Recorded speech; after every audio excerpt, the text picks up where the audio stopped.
Tune in to nostalgia. Tune in to now. Golden Radio Hour. WDAF, Kansas City. Dan Henry, WDAF Local News at 11. The outlook for Kansas City, a chance for thunder showers. Kansas City, Missouri police have one suspect in custody in connection with a shooting on the street at 33rd and Troost. 2 women were injured. They have been identified as 30-year-old Joan Oglesby of 2139 East 15th in Kansas City, and General Hospital lists her condition as critical, with gunshot wounds in the chest and stomach. The other is identified as Kay Sue Hammond of 5814 Olive in Kansas City. Hospital authorities say she is in fair condition with gunshot wounds in the pelvic area and right leg. The identity of the suspect in custody in connection with the incident is not known. Police are still investigating. A class action suit against the Kansas City, Missouri Board of Education and the Kansas City Teachers Union has been filed on the docket of U.S. District Court Judge Elmo Hunter. The suit was filed on behalf of his sons by the father of 2 boys who attend Southwest High School, asking the judge to order schools opened and teachers to halt the strike. A hearing was set for April 25th.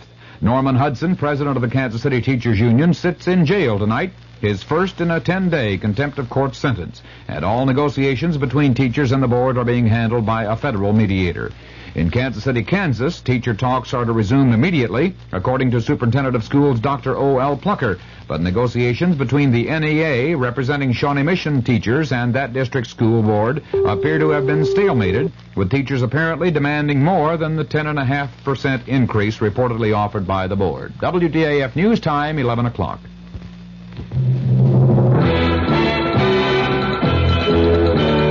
News of the hour on the hour from American Information Radio.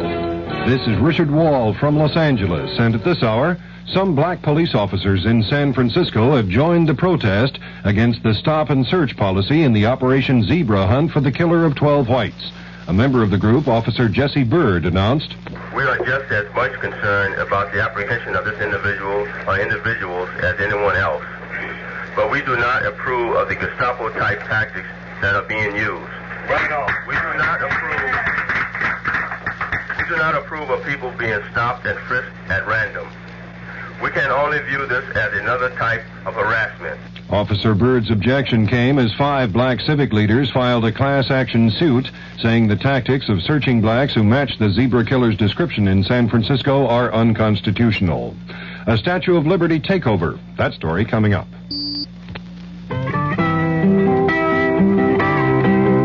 In the breath of a child lies the hope of our land. On the lips of a child rests the poem tall and grand. In the heart of a child is the peace that we have planned.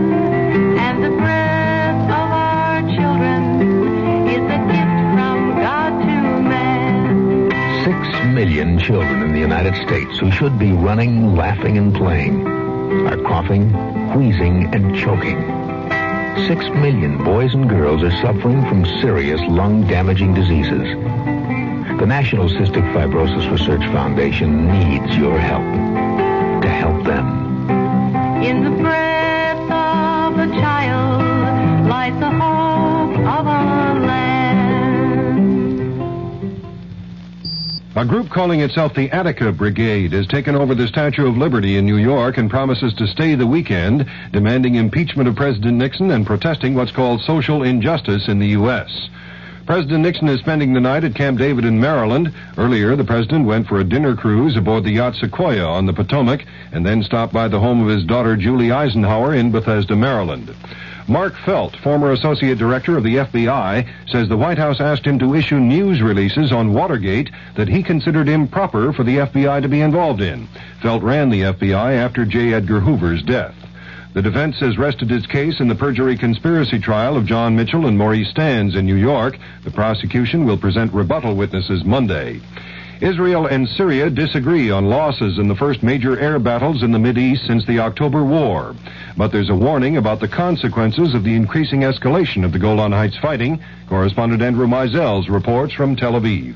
Israeli Defense Minister Moshe Dayan warned today that if the Syrians continue escalating the battle around Mount Hermon, Henry Kissinger might arrive here in 10 days to find a full-scale war in progress. Dayan issued the warning in a television interview, which I watched here in Tel Aviv.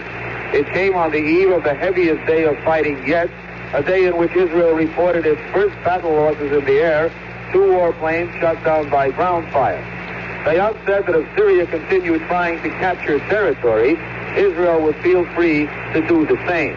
Andrew Mizels, ABC News, Tel Aviv. Japan has signed an agreement with China for mutual airline service. The nationalist Chinese on Taiwan have threatened to end their aviation agreement with Japan because of the arrangement between Tokyo and Peking. Government economist Gary Sievers says inflation will remain a serious problem in the U.S. Sievers' remark followed release of figures showing the cost of living rose 1.1% in March, raising the 12-month increase in consumer prices to 10.2%. The Chicago Tribune has an announcement of interest to nostalgia buffs. The Tribune says it will bring back the original Orphan Annie cartoon strip starting Monday. The first episode will show Annie and her dog Sandy in 1936. This is Information Radio News. From the Kurt Mears Sports Desk, the Kansas City Royals play the Chicago White Sox 2 more games in this series, tomorrow and Sunday, then move to Boston. A temporary restraining order has been issued against the Cincinnati Bengals linebacker Bill Bergey and the World Football League that keeps all WFL owners from negotiating with any member of the Cincinnati squad. Peter Oosterhouse holds the lead in the Monsanto Open Golf Tournament with a 36-hole total of 133, and the KU Relays will be wrapped up tomorrow. Kansas City's forecast partly cloudy and mild with a chance for showers or thunder showers through tomorrow. After an overnight low around 60, the high tomorrow will be in the upper 70s. Dan Henry, WDAF News. The CBS Radio Mystery Theater presents...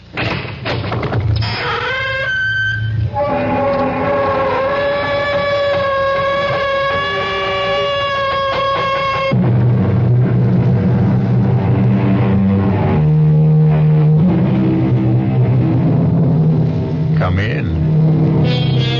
Welcome. I'm E.G. Marshall. Welcome to the fear you can hear. Welcome to the world of your own terrifying imagination. The art of the double cross, unfortunately, has become part of the fabric of our lives. In espionage, however, it is almost a lifestyle. In the world of spies, for the left hand ever to know what the right is doing is unthinkable. For the next hour, imagine that you are Larry Fielding, a 32-year-old newspaper man caught in a dizzying web of circumstances seemingly beyond his control. Larry, please change your mind and come with me. Not until you tell me who you are and why you sneaked into my hotel room. You're a fool, Larry. You must know that the police are looking for you and they'll be here any minute. Oh, well, you're here now, and I still want to know who you are. If that's so important, my name is Carol Johnson. And when I tell you I know all about the murder of Dave Wilson, maybe you'll believe that I'm here to help you.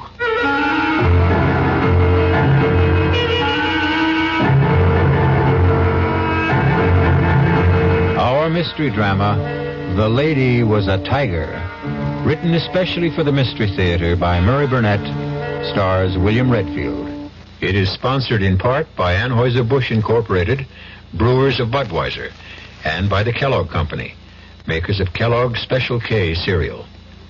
I'll be back shortly with Act One. Hi, I'm Goldilocks, Miss Goldilocks, if you please, and I'm a professional taste tester. Here at my taste test laboratory, that's TTL for short, I taste test everything from porridge to diet drinks. Actually, there's not that much taste testing in porridge these days. There used to be. Once upon a time. I mean, that's how this Miss got into the biz. But lately it's been diet drinks. I mean, with so many diet drinks going sugar-free, I've been really busy conducting taste tests. A rather unbearable assignment, to be sure. But then I discovered sugar-free diet 7-Up. Fresh, natural, delicious. My only problem is that sugar-free diet 7-Up tastes so good that it broke my Goldilocks diet drink taste-o-meter. Well, sugar-free diet 7-Up certainly has my seal of approval. This one's just right. Don't let anyone con you into thinking it's wrong to turn in a heroin pusher. You're not ratting. You're doing your part to wipe out one of the most insidious epidemics racking our country today. So don't let anyone kid you. If you really care about the quality of life, if you really care about improving society, you'll do everything you can to get the heroin pusher off the street and into jail where he belongs. If you have information about a drug pusher, use the heroin hotline. The number is 800-368-5363. That's toll-free from anywhere in the country.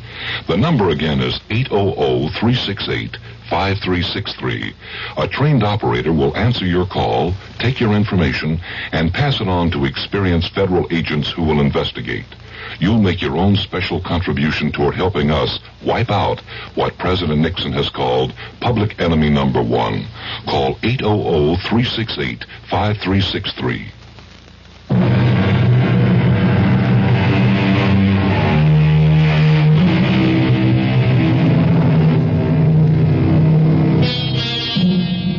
Walking is great exercise, and with good weather can also be great fun. But not when you've just been fired by the editor of the newspaper for which you've worked happily for 5 years. Larry Fielding has been walking aimlessly for 2 hours, trying to figure out why Horace Finley, the editor and his boss, had refused to give him any reason for his dismissal.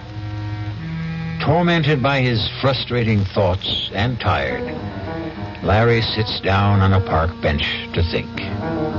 He is so deep in thought, he is unaware of 3 men who suddenly surround him.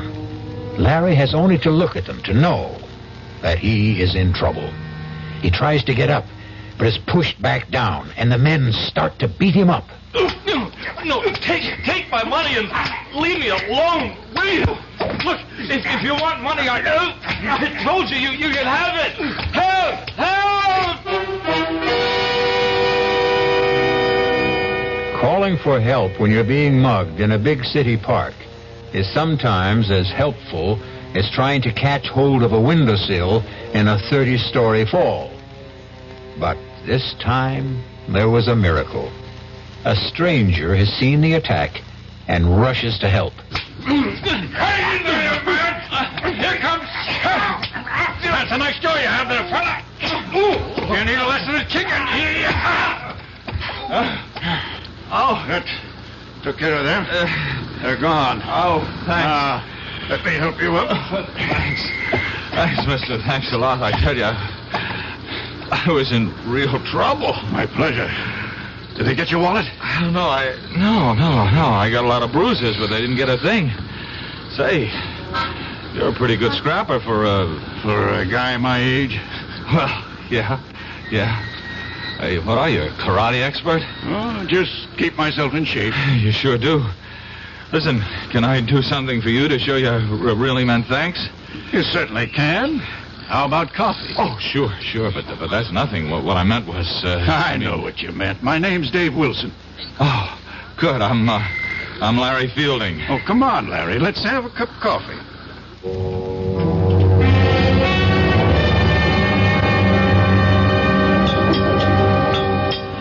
You know, I still can't get over the way you tore into those guys. I was a commando in World War II. World War II? Did you think I was in the Civil War? No, I didn't mean that. It's just... Well, to a young fellow like you, World War II might as well have been in the last century. It was only 30-some-odd years ago, you know. Oh, I know. After all, I was in the newspaper business. Yeah, that stuff which you told me about losing your job. What are you going to do? Oh, I don't know. Look around for another one. What bothers me is the way my editor let me go. No explanations. You know, we were friends. You'd think he'd at least tell me why he fired me. Those things happen. Stop torturing yourself and begin making plans. No, not until I get this thing straightened out in my own mind. I think I'll call my editor at home tonight and... I've got a better idea. Go out and get drunk, huh? Nope. How about a trip to Paris? Are you putting me on? I'm serious. Well, what are you? A scout for contestants for some kind of TV quiz show? No. I am a man sitting on $200,000. What? And I need a guy just like you. Now, look. I'm a newspaper man. Anytime a stranger starts talking about a trip to Paris and a couple of $100,000, I, Walk away without even listening? Yeah. Even if the man just happened to maybe save you from being mugged, robbed, and beaten up? Okay, all right, I'll listen, but believe me, that'll be it. Fair enough. First, here's my card. Oh, David Wilson, Calridge Imports. I never heard of him. You can call and check me out. I told you I was in World War II. Oh, look, I'm grateful to you, but you're wasting your time. Why don't you shut up and listen? You've probably heard about the millions of dollars in artworks and precious jewels that the GIs liberated during the last days of the war. Liberated, sure, yeah. Well, I've heard stories. Well, most of them are true. One that I know in particular certainly is. Did you ever hear of the Lancer collection? Lancer. The Comte de Lancer came from an old French family. And the Lancer collection is a fabulous assortment of diamonds, rubies, emeralds, and other precious stones which were seized by the Nazis when they swept through France in 1940. A pal of mine, not a commando, happened to come upon the collection when the Americans were driving the Germans back in 44. Wait a minute. And he liberated it? Exactly. He and a distinguished Frenchman named Henri Thiel. Oh. Professor Henri Thiel? The archaeologist? That's the man. Oh, come on. He wouldn't, You were saying something? No, nothing. You were about to say he wouldn't get involved in anything crooked, weren't you? Yeah, something like that. You're right, he wouldn't. But he was younger. The world was quite different then. And my GI pal was a most persuasive guy. They decided to bury the Lancer collection. They did. They drew a map. And today, Professor Thiel is the only possessor of that map. Uh-huh. And, what happened to your nameless friend? He's dead. Professor Thiel wants to return the jewels. But that's easy, isn't it? Not if the professor doesn't want embarrassing questions asked about how he came by that map in the first place. Oh. What about you? Calridge Imports is a highly respected and reputable importing firm. I want to keep it that way. Oh, so do I, even though I've just been fired. You haven't heard what I'm asking you to do. Well, what? Come with me to Paris. You're writing a story on Professor Thiel. He's good material. You'll grant me that. Yes, yeah. You'll interview him, naturally. During the course of that interview, he'll give you a slip of paper, which is a map showing the location of the jewels. You'll later deliver it to me. And that's all you have to do. You, mentioned something about sitting on hundreds of thousands of dollars? That's right. The Lancer collection is worth that and more. I'm sitting on it. I intend to return the jewels and collect a reward. If you want to share in that, you deserve it. This is Wilson. The report is positive. Fielding has agreed to go to Paris with me. He bought the story about picking up a map showing the location of the Lancer collection. Operation successful.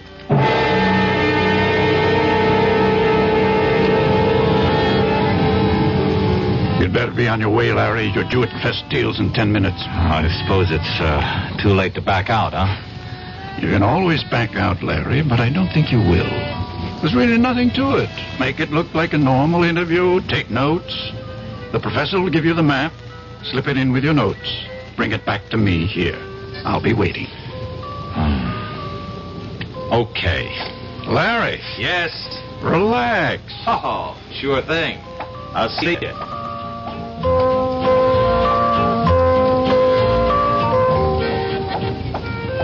Would Monsieur mind if I join him? I wouldn't mind at all, but I don't think I'm what you're looking for. Oh, but Monsieur is exactly what I seek.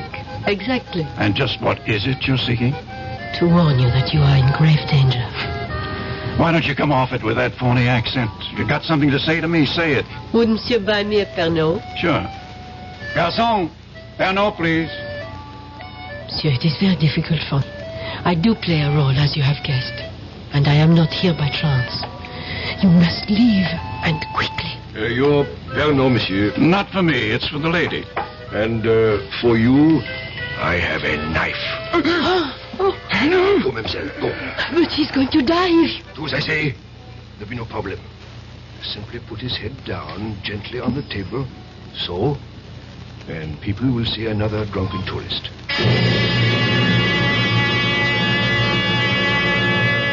Your name is Larry Fielding. You're 28 years old, and you're feeling marvelous. You have just completed a fascinating interview with Professor Henry Teal, and you have the paper that you're going to hand over to your friend who's waiting at Les Deux Magots. You see him at the table where you left him. His head is down, but you're not concerned. Dave, wake up. I saw the professor. What?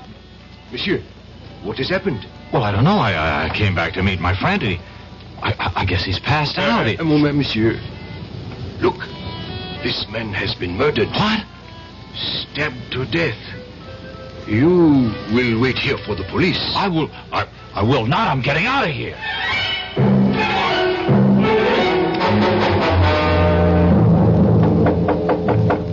Who's there? It is I. Open up. What's the matter? What happened? The other American. The young one. He got away. You let him go? He panicked. Ran. Now what? He'll probably go back to his room at the Dauphine. You will check. But aren't the police looking for him? I hope so. I gave them a complete description. And what do I say to them if they find me in his room? Calm, a beautiful young lady like yourself. Get to him and find out where the paper is.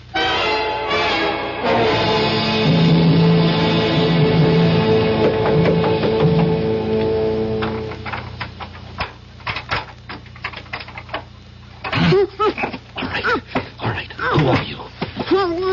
If I take my hand away, you promise not to scream? Right? Okay. Now, why have you picked the lock into my room? Never mind. You have to get out of here. Not until you tell me who you are. If that matters, my name is Carol Johnson. I've been sent here to help you. Oh, sure. I know about the murder of your friend. Wait a minute. Sent by whom? I'll answer your questions while we're on the way. On the way to where? Safety. I don't need to run. I didn't kill anybody. I'm not about to take off with a strange girl, particularly not one who's equipped with skeleton keys. Oh, suit yourself. Goodbye.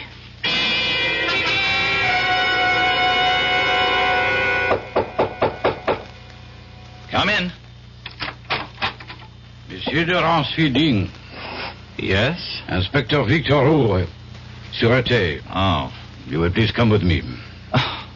What for? Suspicion of murder of another American? Monsieur David Wilson. Inspector, listen. Why would I kill Dave? I've already told you I had an appointment to meet Dave at the cafe. He was waiting for me. Would I have walked up to a man I just killed and shake him so that he'd fall down and make a big scene? That is your explanation? There is nothing to support it. Well, there's nothing against it either. There is the word of Louis Goret. Who's he? The waiter who attended the table at which Monsieur Wilson and you sat. The only reason that you are not, as of this moment, charged with murder is because you did return. That much the waiter's testimony supports. Only he says that Monsieur Wilson might very well have been dead shortly after you returned, and that you had time to kill him. That's a lie. So you say. Oh, just check with Professor Teal. He'll tell you what time I arrived, what time I left. We have been trying, and there has been no answer. We may have him on the telephone now. Hello? Eh? So? Voilà bien. Merci. All right, well, what'd he say? That was not Professor Teal. That was his apartment. And his servant. His servant? There was nobody there when I saw him. Don't you mean if you saw him, monsieur? Oh. According to the servant, Professor Teal left for an extended holiday early this morning, and it is not known when he is expected back.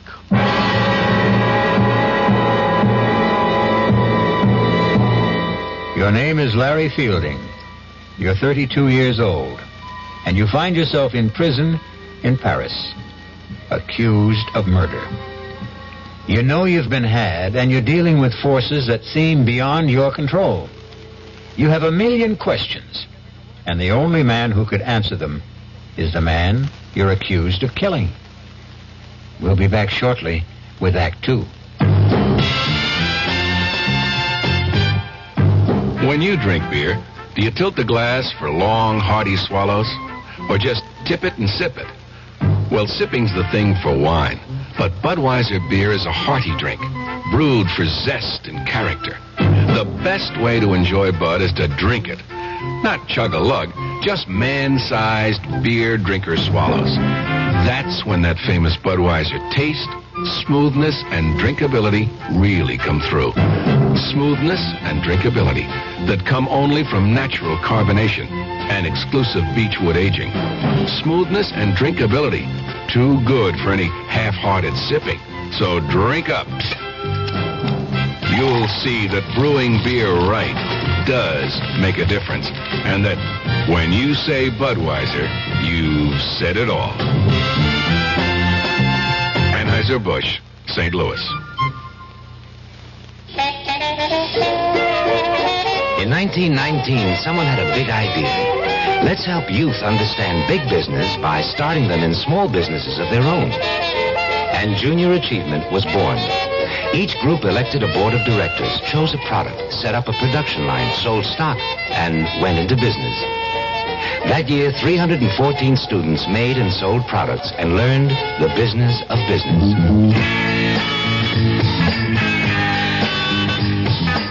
Today, Junior Achievement has grown to nearly 200,000 members.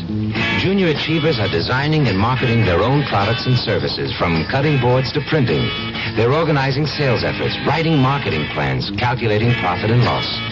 Running these small businesses helps Junior Achievers understand how big business works. Support Junior Achievement, where youth learns the business of business. Call your local Junior Achievement office.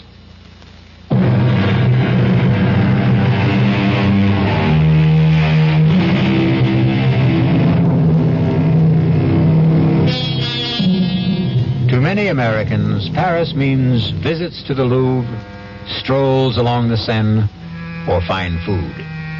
But to Larry Fielding, it means the inside of a prison cell, where he sits accused of a murder he didn't commit.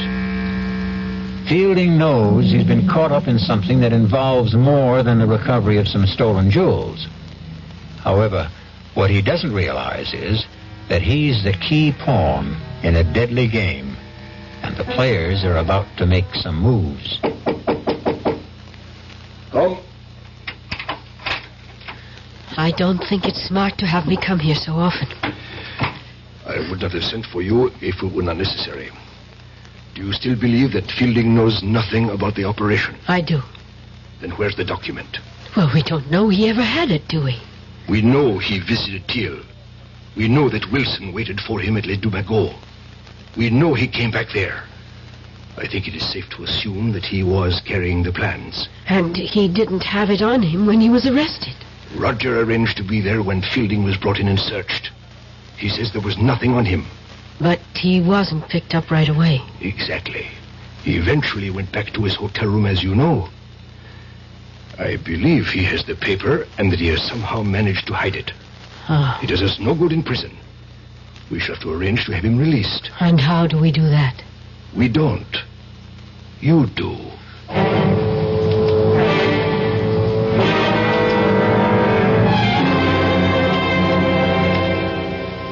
Sit down, mademoiselle.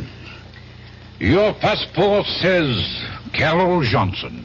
That's right, Inspector. And I am told you are in my office because of the unfortunate incident in the Café Les Dumagots. Yes, Inspector. I just had to come here to tell you you have the wrong man. Ah? And how do you know that? I'm studying at the Sorbonne. I visit Les Dumagots all the time. I was sitting right there when that man was murdered. Formidable. You saw a man murdered and you did nothing. Oh, at the time I didn't know it was a murder. I just thought the man had too much to drink or was ill. But the reason I know that you've arrested the wrong man is that the murdered man was dead before this young American Fields Fielding. Yes, well, the man was dead before Fielding ever got to the table. Fielding came and shook him, and that was when it was discovered that he was dead. I'm prepared to swear to that, Inspector. Of course you are prepared to swear to this story that you have just told me. Why not? It's the truth. Of course, mademoiselle. Why would a beautiful young lady like yourself lie to an inspector of the Sûreté? I'm not sure that I like the way you say that, Inspector. But everything will be all right if you release young Fielding. You have told me you will swear to this statement of yours in court. Therefore, I have very little choice. Ah, good. But, mademoiselle, I have been a police officer for 20 years. Long enough to know that witnesses who appear late with an alibi for an accused murderer often have reason. Oh, that's ridiculous. And I also wish to warn you, mademoiselle, that the Sûreté considers this a very much open case. That is the business of the Sûreté. Au revoir, Inspector.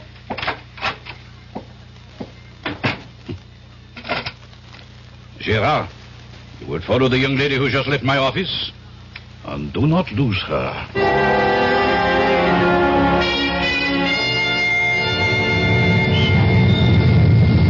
Hello there. Oh, it's you. Want to give me a lift? Well, I suppose I owe you something for getting me out of jail. Taxi! Taxi! Here, we got one. Hop in. Oh, thanks. Driver, Hotel Dauphine. Well, you look pretty good for a jailbird. You look pretty good yourself for... Come to think of it, what are you? An American girl in Paris trying to make a living. What are you? An American in Paris in need of a bath, a drink, and some food. You know, you're not bad looking. Oh, thanks. While we seem to be exchanging compliments, can I say you're about the best-looking girl I've seen since I've been here? Thank you. Now that we like each other so much, don't you think it's time we started telling each other the truth? Yes, I'll buy that.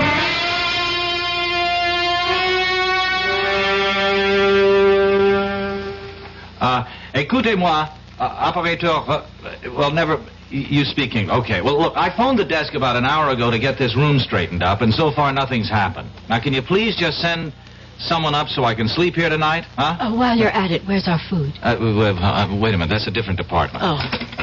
I'll have to call room service again. Oh, maybe you won't have to bother. Entree.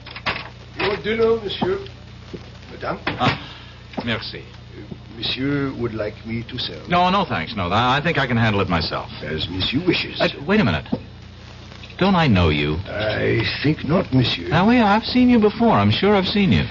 Paris is a large city, monsieur. One passes people on the streets and... The streets, that's it. You're the same guy who was at the Café Les Deux Magots. Monsieur is mistaken. What? Hey, wait a minute. Come back here. I want to talk to you. Oh, now don't go chasing him down the hall. Why not? Listen, Carol, I'm positive he's the same waiter... He'll just deny it and you can't prove it. But... Even if you could. What do you think it means? Well, it means... Well, I don't know. But if I get him to talk, maybe I'd find out something. I thought you were going to clue me in. Oh, yeah. Listen, have you ever heard of the Lancer collection? Of course.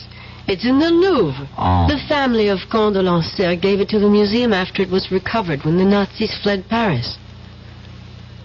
What? Well, why does that shake you up so much? Because it can't be true. Come with me to the Louvre and I'll show it to you. Well, that changes everything. Come on. Where are we going? To the American consul.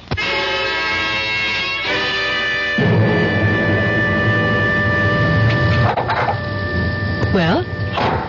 Unbelievable. What? Simply unbelievable. Do you know what the consul told me? I predicted it, didn't I? Yeah, that's right. Mm-hmm. He didn't want to hear about it at all. Just advised me to forget the whole thing and leave France. Incredible. Well, not really when you understand that he doesn't know what you're talking about. But you do. Some of it. Okay, take me back to the hotel. Any reason? I'm taking the consul's advice. If nobody's interested, I'll go back to the States. Well, now that they've cleaned up the room so nicely, you're leaving. Well, do you have a better idea? More than one. I think I'll take them one at a time. Number one. Give me the paper Professor Teal gave you. Well, it looks like we're finally going to level. Where is it? Well, first you tell me something. What is it? I don't know. End of conversation. Larry, listen to me.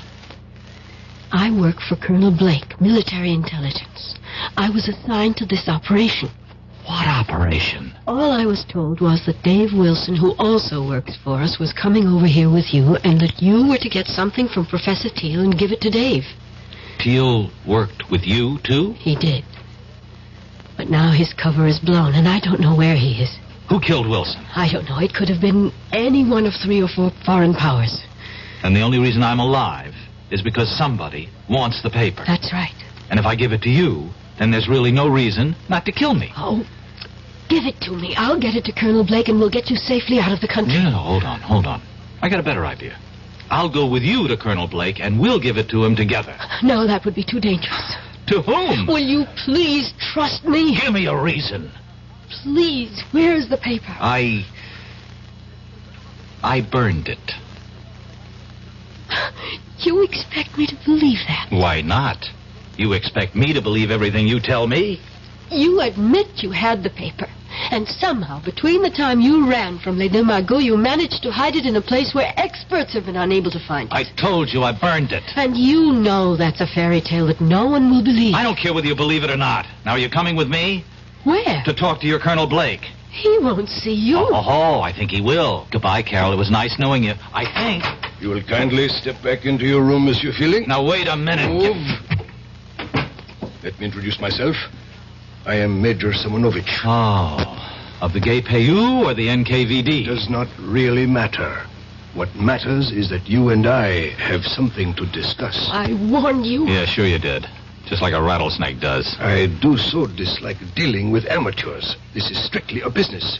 You mean you want to make a deal with me? Correction. I mean you would find it wise if you wanted to make a deal with us. For the paper? Exactly.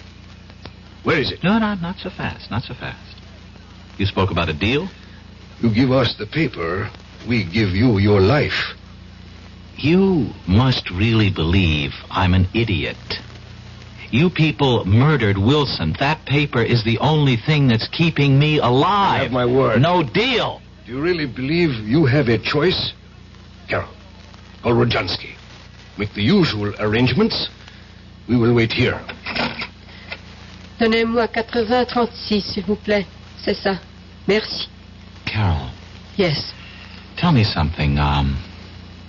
Will I like Rodzansky?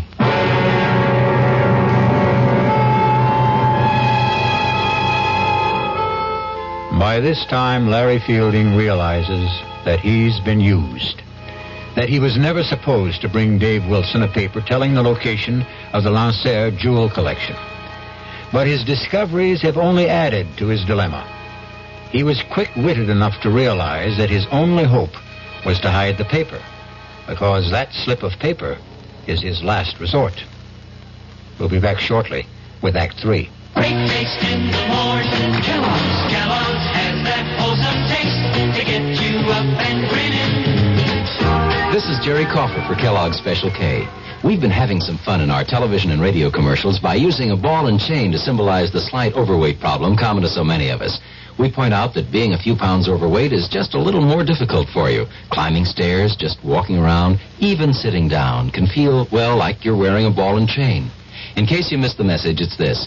If you really want to get rid of that extra weight, you really have to work at it by exercising and with sensible meals like the Special K breakfast. A 1-ounce bowl of Special K, America's favorite high-protein cereal, 4 ounces of skim milk, tomato juice, and coffee. Less than 240 calories. Nutritious and, by the way, delicious. So why not begin each day with a Special K breakfast and then keep up the good work? Special K can't help you lose weight all by itself, but it really is a good start. Hi, I'm Hal Linden. There's a lot of talk these days about America's energy crisis. Talk about doing without heat, about doing without our cars, about what's going to happen if we run out of fuel. Well, we may not have to run out of fuel if we all work together to conserve the fuel we have. That means turning your thermostats down to 68 degrees during the day and turning them down to 60 at night. It means turning off lights, TV sets, and electrical appliances the minute we're finished with them. It means driving no faster than 50, starting or joining carpools, avoiding the kind of stop-and-go motoring that eats up gas by the gallon. In short, it means saving every ounce of energy we can, every chance we get. So please, do your part to make the fuel supply stretch a little further. For your own sake, don't be selfish. Don't be foolish. Don't be fuelish. This message from the Federal Energy Office and the Advertising Council.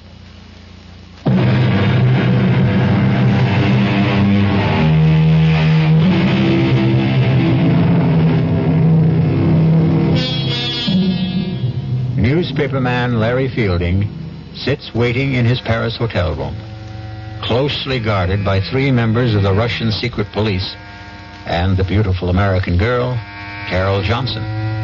They are waiting for a man named Rozansky, who might very well be, for all Fielding knows, his executioner. You know we mean to obtain the paper.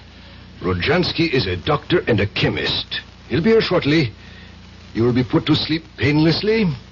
You'll be taken from here in an ambulance to a safe place, and there you will be injected with sodium pentothal, Fielding. You will tell us. Look, I don't suppose you'll tell me what's so important about this piece of paper?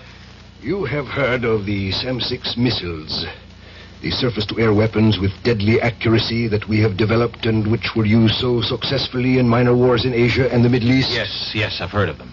Good. We learned that someone whose identity we still seek has invented a jamming device which would render the SAM-6 almost worthless. We don't believe that any such system can be invented, but we do not take chances. We have reason to believe that the piece of paper that you carried away from Professor Teals has the information for building such a device. That will be Rozansky. Carol, admit him. Of course. Come in, Doctor. This is the patient. Now, look, I really don't think this is necessary. It will be easier if you don't fuss, young man. I don't intend to make... Hold him. Now, his arm. Hold it still. Good. You brought a stretcher? Of course. There. You'll be under in a moment, so we can leave.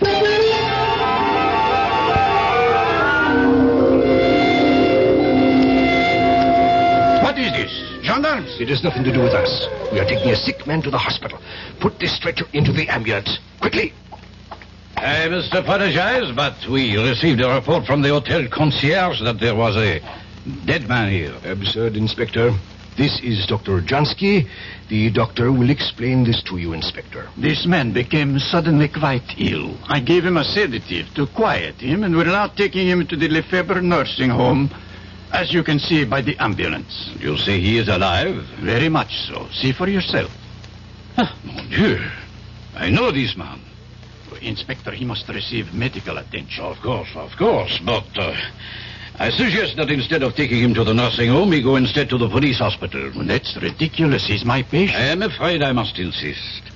This young man has most recently been released from jail, where we were holding him on a charge of murder. If he has been released, then Released, yes. But he has not been completely cleared, so... Laurent, be gone. Take this man to the police hospital.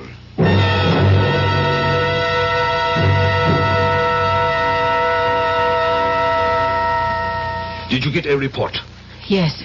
And? He'll be conscious in an hour. And he will talk? I'm sure of that. He will scream to see Colonel Blake, and then your cover is blown, and the whole operation goes fooey. What do we do? Silence him. But what about the papers? We will be faulted for that, of course, but if we do not have it, neither do the Americans. Who do we have in the police hospital? Only Leclerc. A weakling. But he can admit Rozansky. Rozhansky's a doctor. He doesn't need Leclerc to admit him. He can visit his patient openly. Thank you, my dear. I visit Fielding and he dies shortly thereafter. That idea does not appeal to me. We have to do something. You are both right. Carol, you will be his first visitor when he regains consciousness. No. Yes, Carol. Rodzansky, give her your hypodermic kit. I don't have to do this, and I won't. You would prefer that in my report I mention your failure with Fielding when you had some hours alone with him? I'll go. That is wise. Rodzansky, give her the syringe. Here. Quickly. The car is waiting. And Carol, if you should decide, or even think about changing sides, it would be most unwise. You know the French police are still most interested in the person who murdered Wilson.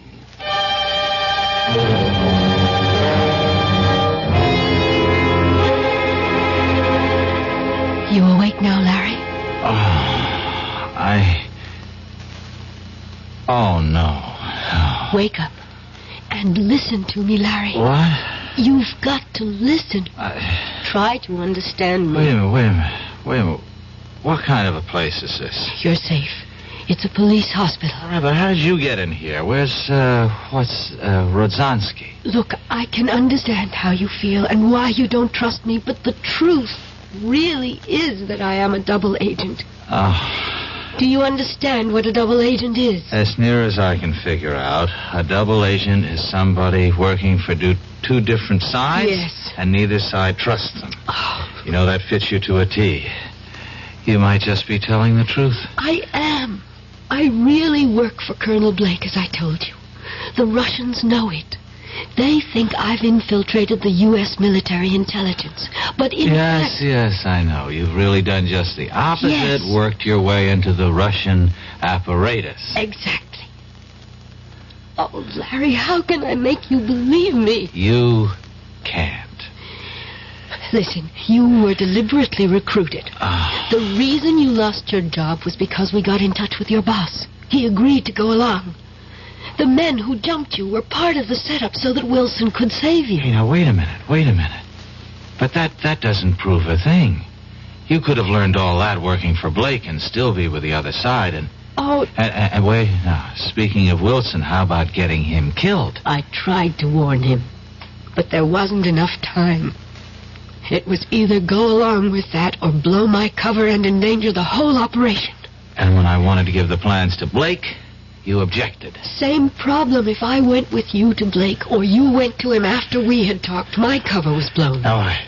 Now, and suppose I had given you the plans. How would that have changed the situation? We would have had a phony copy that I would have delivered to Igor and everything would have been fine. And there's still time for me to do that. If you will just believe me and tell me where the plans are. I'd like to believe you. I really would. Please. Where are they, Larry? Get me to Blake. It's too dangerous. Look, you see this? Yeah, it's a hypodermic. It's death. Igor sent me here with this to kill you. Now, do you believe me? Wait a minute. If you don't kill me, and I guess you don't intend to, what will Igor and his friends think? Isn't your cover blown then anyway? Could be, but if I come back with the plans and say that I got them out of you without having to kill you, there's a chance they'll believe me. Well?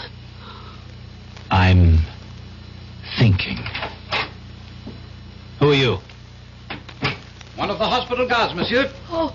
Mademoiselle, you have been here some time. How is the patient? Guard. Yes, monsieur? Call Colonel Blake at U.S. Military Intelligence. Tell him I've got to see him right away on a matter of the utmost urgency. Colonel Blake? Colonel Blake.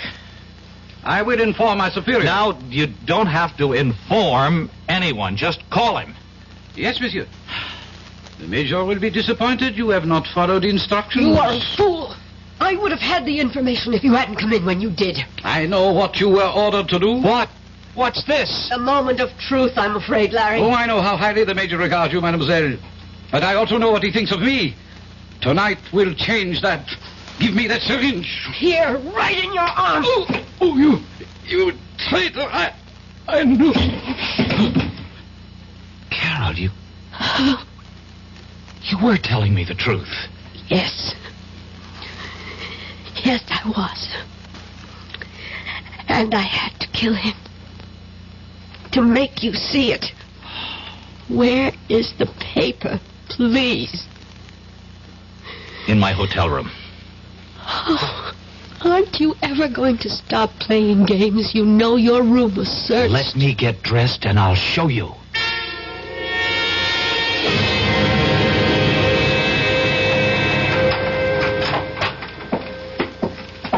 If it's not here, there's going to be the devil to pay. Don't worry, it's here. Now I'm the one who has to be shown. Trained operatives from 2 special branches went over this room with everything except Geiger counters. Okay. Where are we going? The bathroom. That was searched, too. Oh, I don't doubt it. Oh, we went through that cabinet. Did you now? What do you see?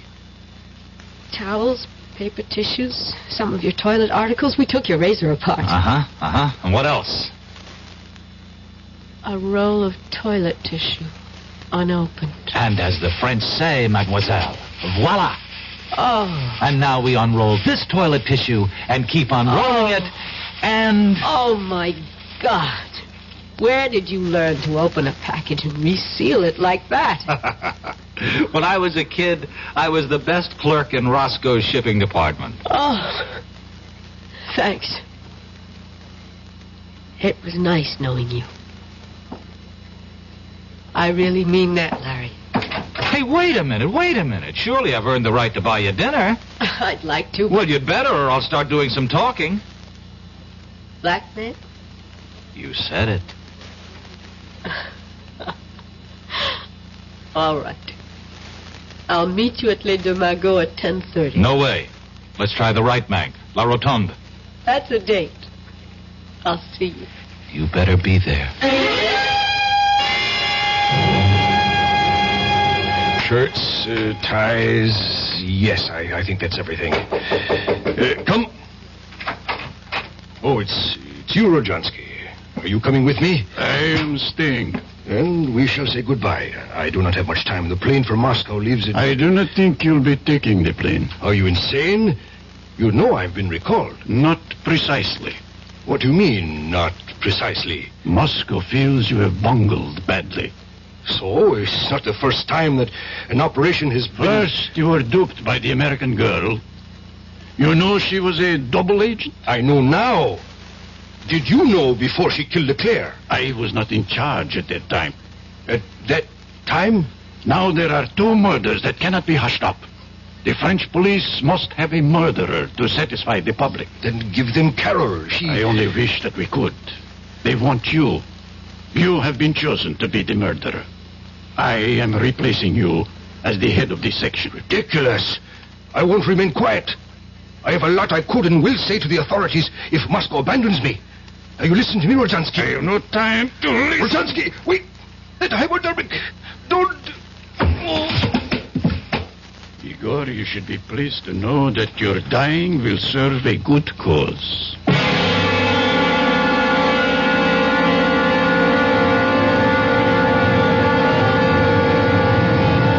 I'm sorry I'm late, but But? there were loose ends that had to be cleared up. Well, I thought maybe you decided against coming. Oh. After all, your job here is finished. Well, yes. Sit down, sir. Now that the Russians know you, there's nothing for you to do. It would be suicide to try to, huh? Oh, well, there are other things for me. Sure. Like getting married to a lovesick newspaper man, settling down, raising a family.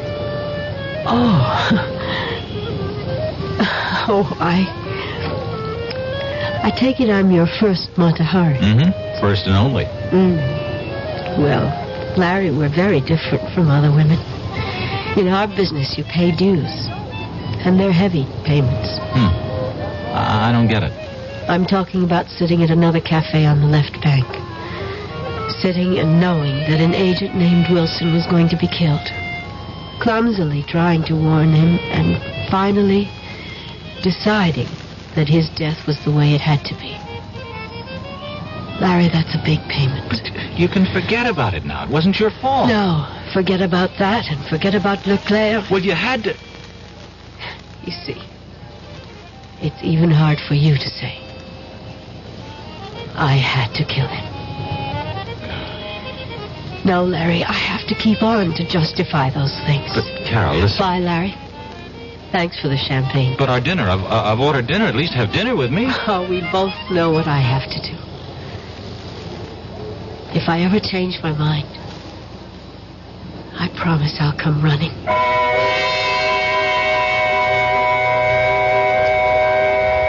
Larry Fielding sat in La Rotonde and watched her walk away. He knew she was walking out of his life. For a moment, he toyed with the idea of running after her and joining her world of spies. He flirted with the idea that he might even be some sort of an American James Bond. But then, the waiter brought the dinner. And to his surprise, he was hungry. And that realization made him wonder about whether or not he was truly in love. I'll be back shortly. Who knows how to help you solve your shopping problems? Your Better Business Bureau knows. I saw this perfectly darling mirror in the showroom, so I bought it. But when the truck came, they delivered this thing I never saw before. Now what am I going to do? I'll tell you what to do, madam. But who are you? I'm the man from the Better Business Bureau. Now, the first thing to do is to call the store manager and tell him what happened. But in the future, when your merchandise is delivered, you should examine the item before the delivery truck leaves. And if it's to be delivered from a warehouse, have a clear understanding with the dealer that unless it is the same as the sample shown to you, you will not accept it or pay for it. Oh, thank you.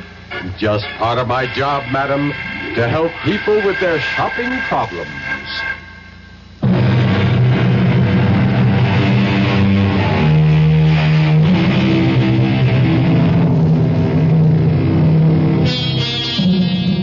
Back in New York, Larry Fielding returned to his old job.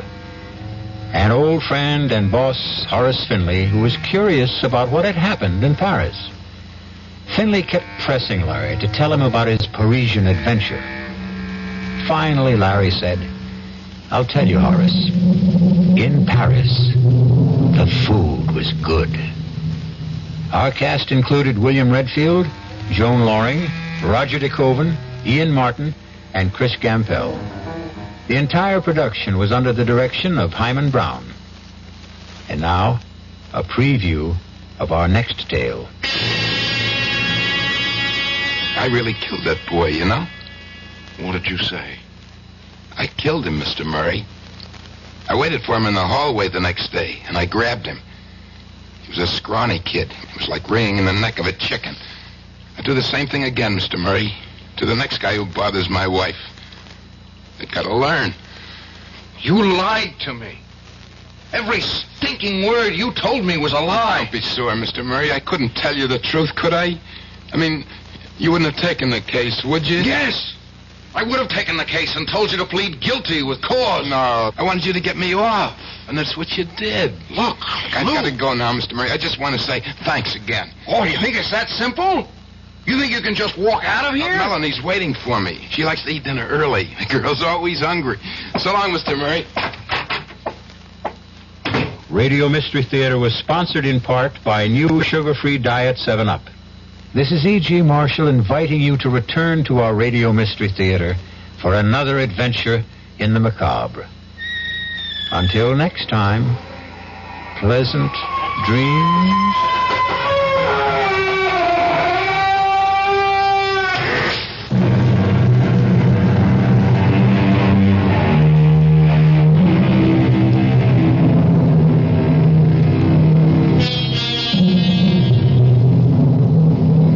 WDAF, Kansas City, Missouri.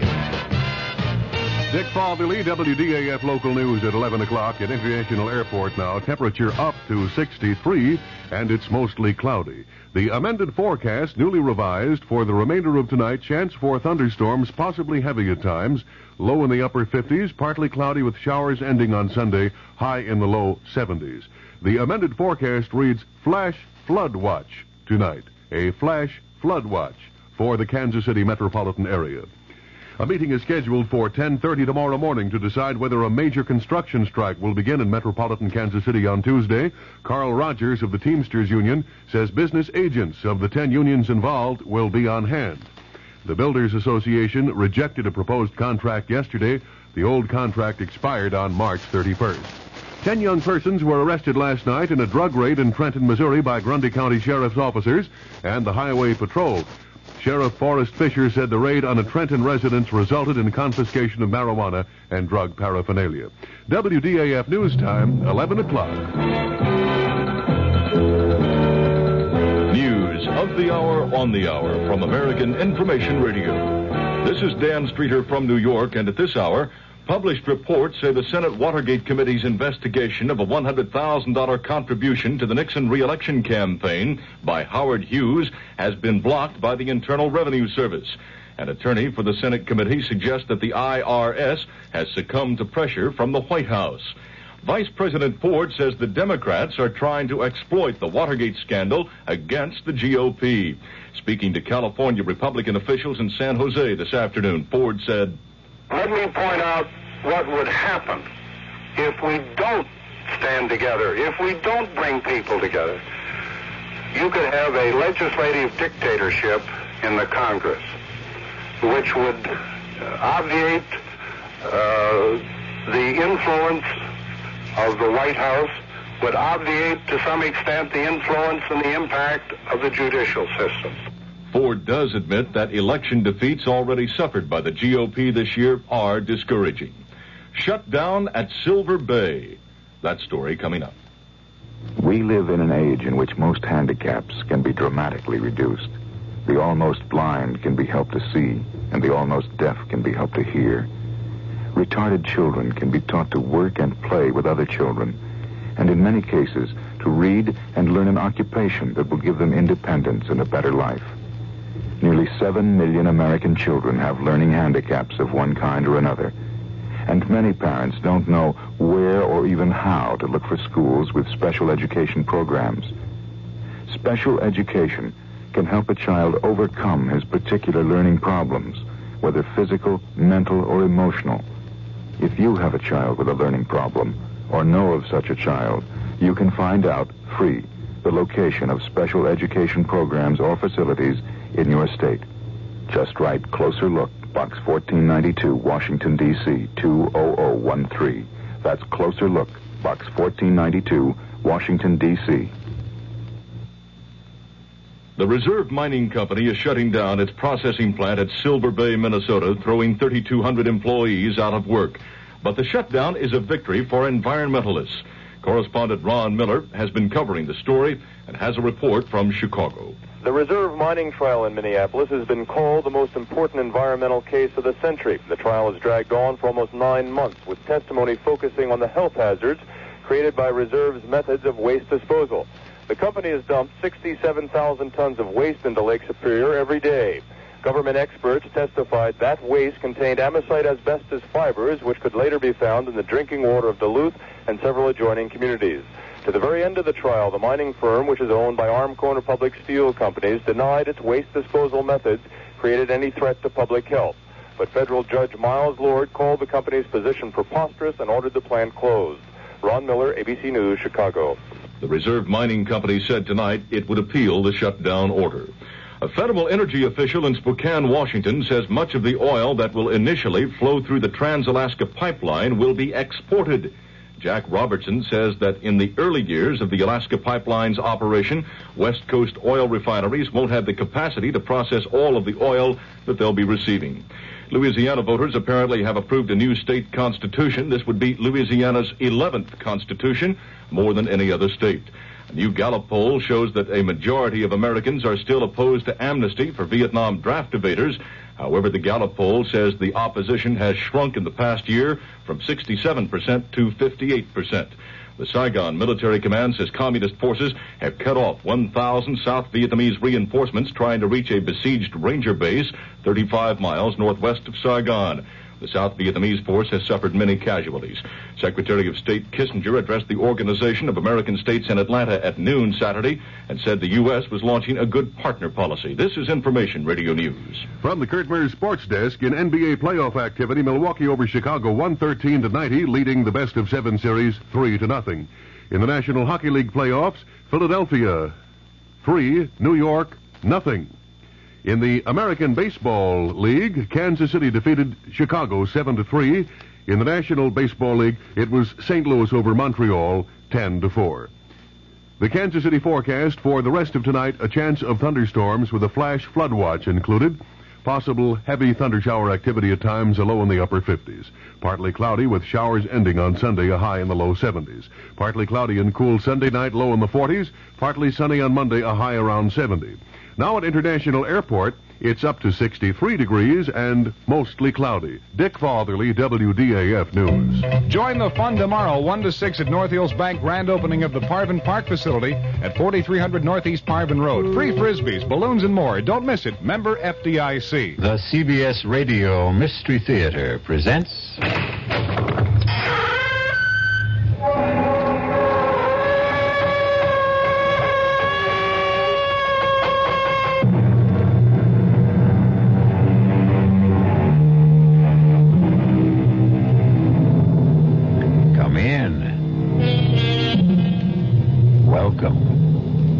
I'm E.G. Marshall. Welcome to the sound of suspense. Welcome to the fear you can hear. Welcome to the world of terrifying imagination. This is a tale about justice, about the lady who stands over the criminal courthouses of America with a blindfold over her eyes. Of course, the blindfold represents impartiality, not faulty vision. But yet, there are occasions when justice seems to be looking the other way. And that's something which bothers Attorney Ned Murray very much indeed. He's getting away with murder, Tony. And maybe he'll get away with another one. Maybe there's an answer. What? I've been waiting a long time to figure out what I could do for you, Ned. What kind of favor might be important to you? Now I know. Tony, you're thinking about killing Rydell.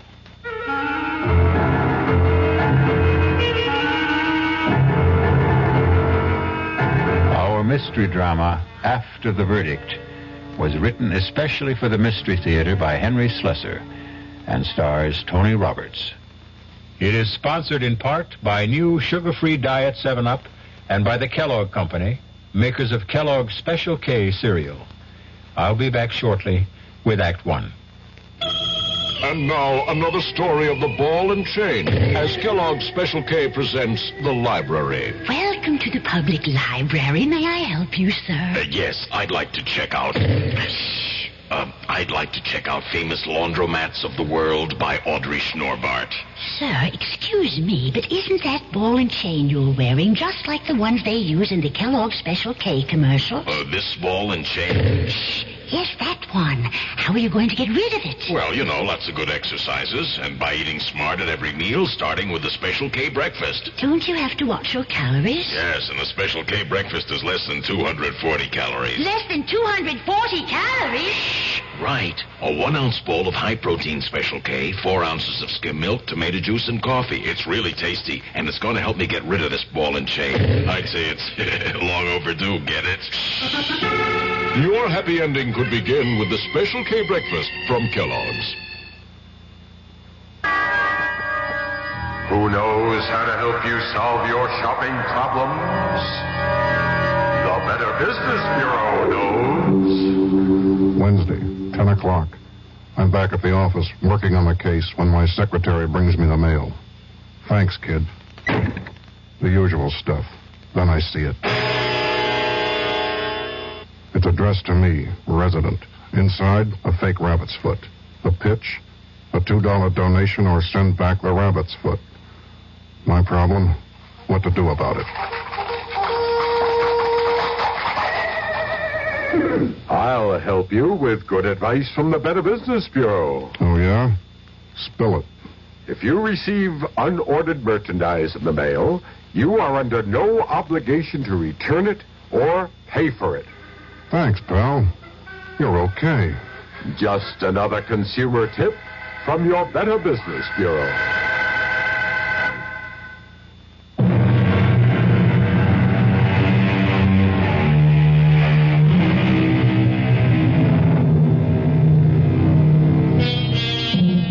What better place to begin a story about justice than in a courtroom? This one is packed today because it's the day the jury is going to return its verdict in the case of the People versus Louis Rydell. That's Rydell over there, the thin man with the burning eyes. See the way he searches the face of every juror who takes his or her place in the jury box? It's only natural, of course, because Louis Rydell had been charged with murder. Shh, quiet now. Presiding Judge Lincoln Arthur is about to speak. The foreman of the jury will please rise. Has the jury reached a verdict in this case? We have, Your Honor. Please read your verdict to the court. We find the defendant, Louis Rydell, not guilty. Mr. Murray. Congratulations, Lou. I'm very happy. You're happy. How do you think I feel? Hey, come on. Let's get out of this place. Let's celebrate, huh? Let's pick up my wife and have a ball. Well, I don't think I can. I promised my boss that I'd go down You don't care about your boss. You want to see that daughter of his. Okay, we'll make it a foursome. I can't, Lou. I'm sorry. Oh, come on, Counselor. Melanie's got a cab waiting outside.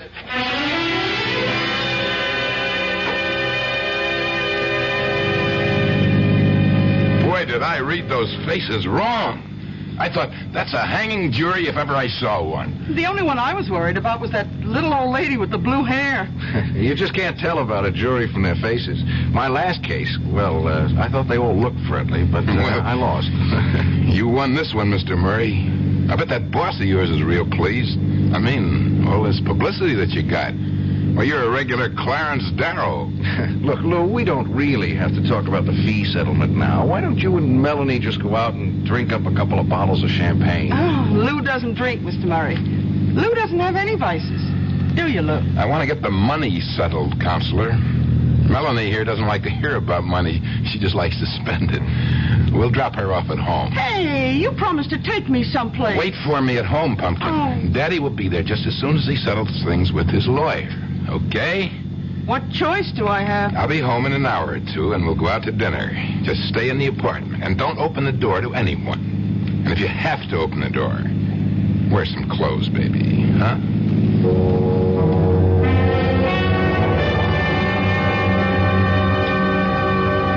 Yeah, this is a nice little office you got here, Mr. Murray. Only, strikes me as kind of small, isn't it? It's big enough, Lou. I mean, compared to that big office down the hall, Mr. Ostrow. Mr. Ostrow is the senior partner of this firm, Lou. Well, maybe when you marry his daughter. You are going to marry that chick, aren't you? Let's get down to business, okay? I mean, the way she was hanging around that courtroom every day of the trial, I figured she was pretty stuck on you. Lou, this meeting was your idea. You said you could manage to pay about $150 a month, and that's perfectly fine with me.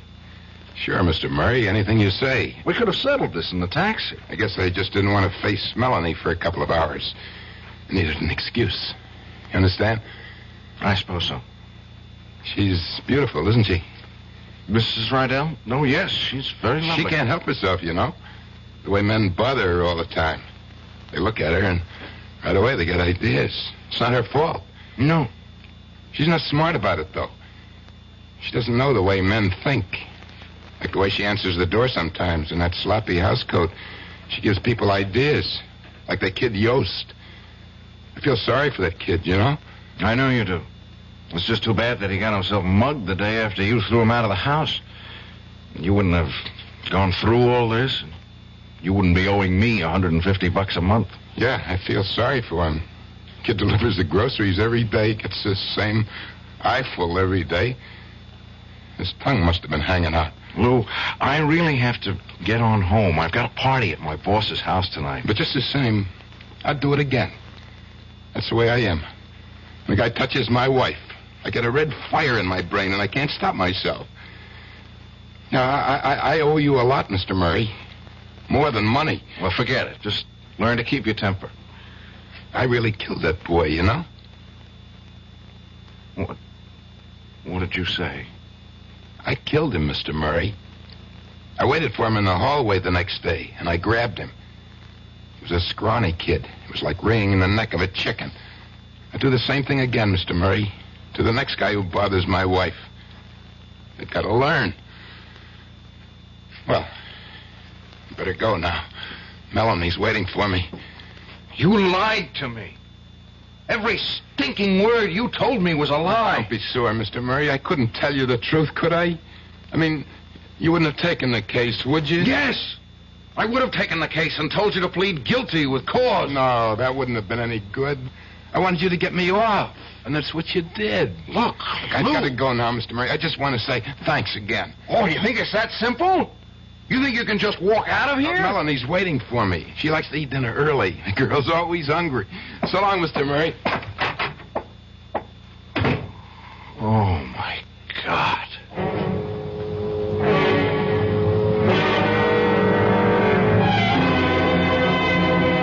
Light on the line, more on the... Ned, for the love of Mike, where you been? Sorry I'm so late, Mr. Ostrom. Who do you think this party's for, anyway? Well, come in. Karen's going out of her brain waiting for you to get here. This one looks like quite a crowd. Well, they're all in your pocket tonight now, Ned. All right, everybody, hold it. Here's the man we've all been waiting for. Ned Murray, folks. Greatest trial lawyer since Clarence... since Harry Ostrom. All right, come on, Ned. Karen's over here. Ned!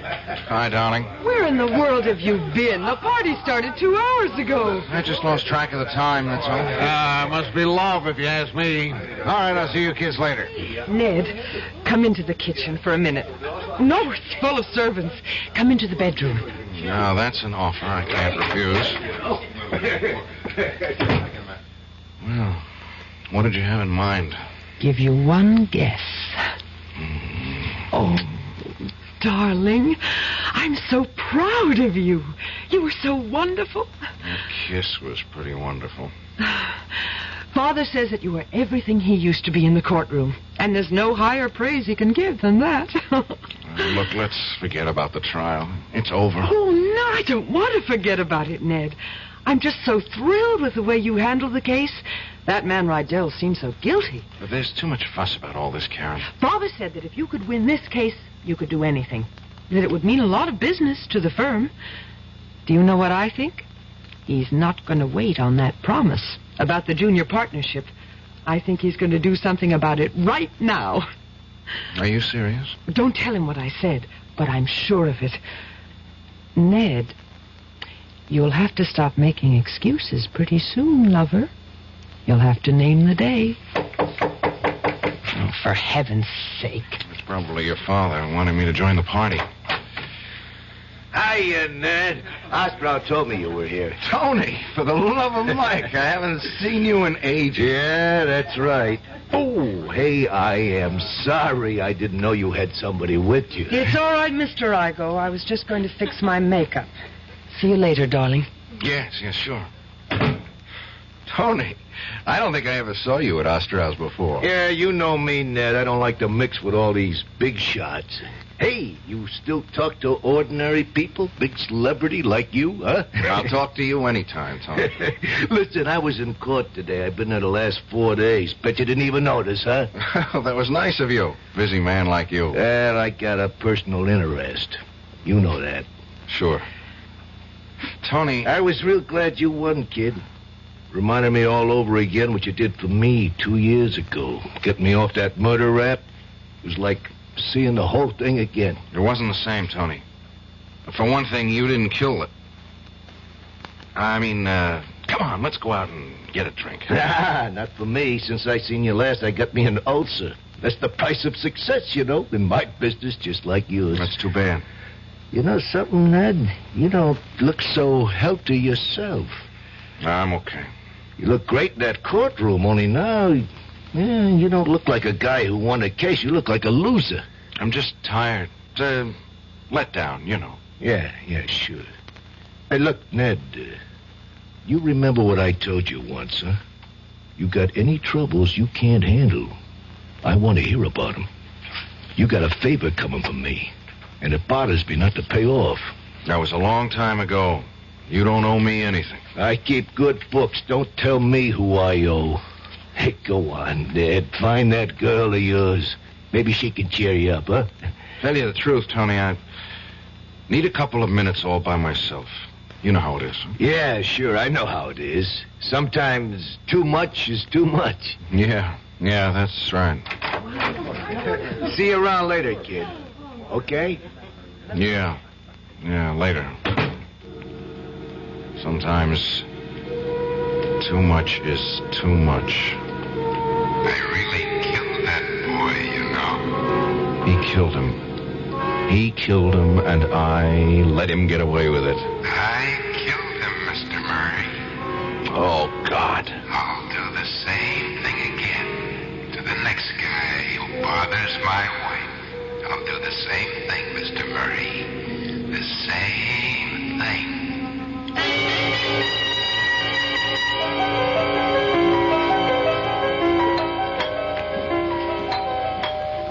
I'm coming.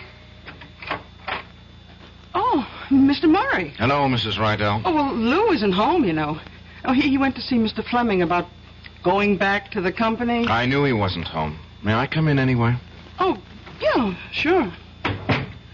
Look, do you think Lou will have any trouble? I mean, getting his old job back? You know, he was their best salesman before the trouble happened.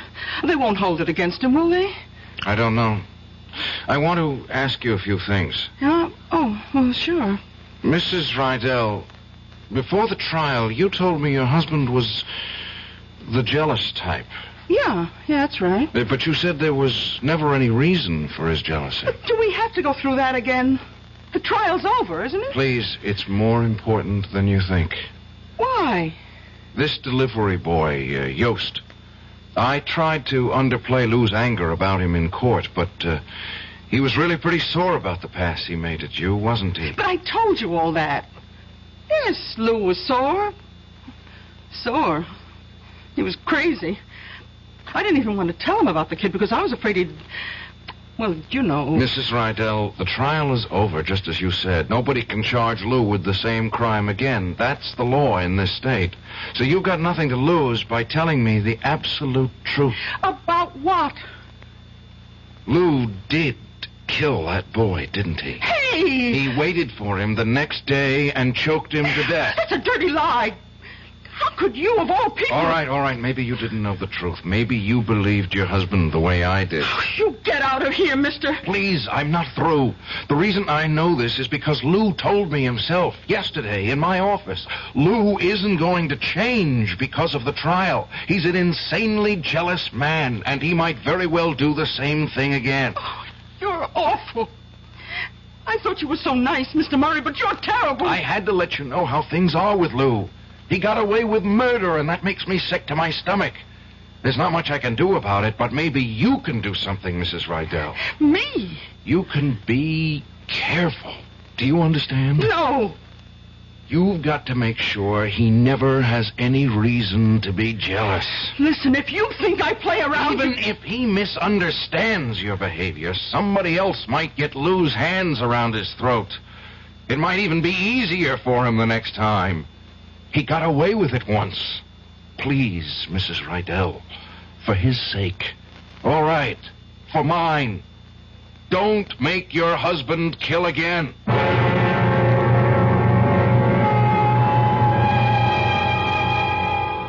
I don't know about you, but I think Mr. Murray's request is very reasonable. The only problem, of course, is exactly how reasonable Lou Rydell is. There's something about the man's eyes, the way his hands twitch. Personally, I don't think it would be a very good idea to wink at Mrs. Rydell. I'll return shortly with Act 2. Oh, somebody's been drinking my sugar-free Diet 7-Up, and it's all gone. Oh, actually, I saved a little. Oh, a bear!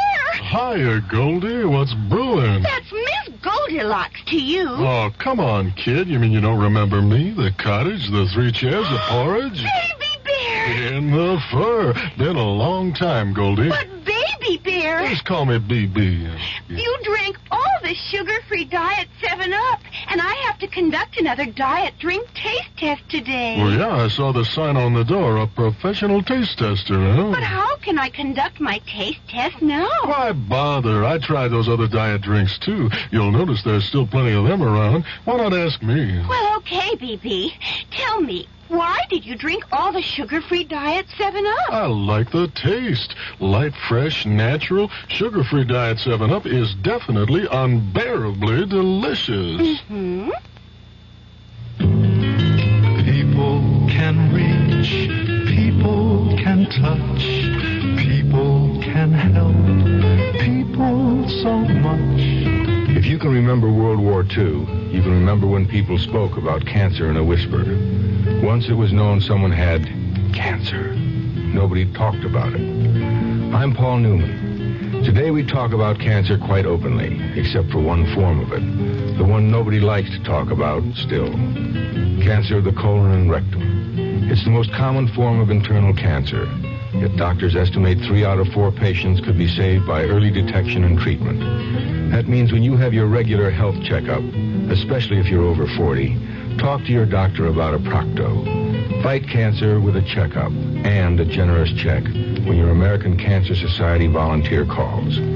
Cancer Crusaders. People who care about people.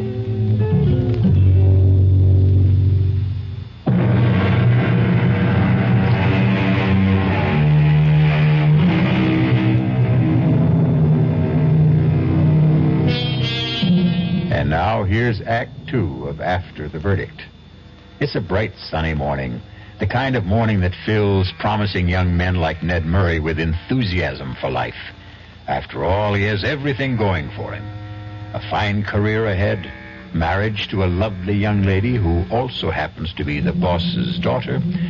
And even if his recent triumph has turned a bit sour, it was still a triumph, wasn't it?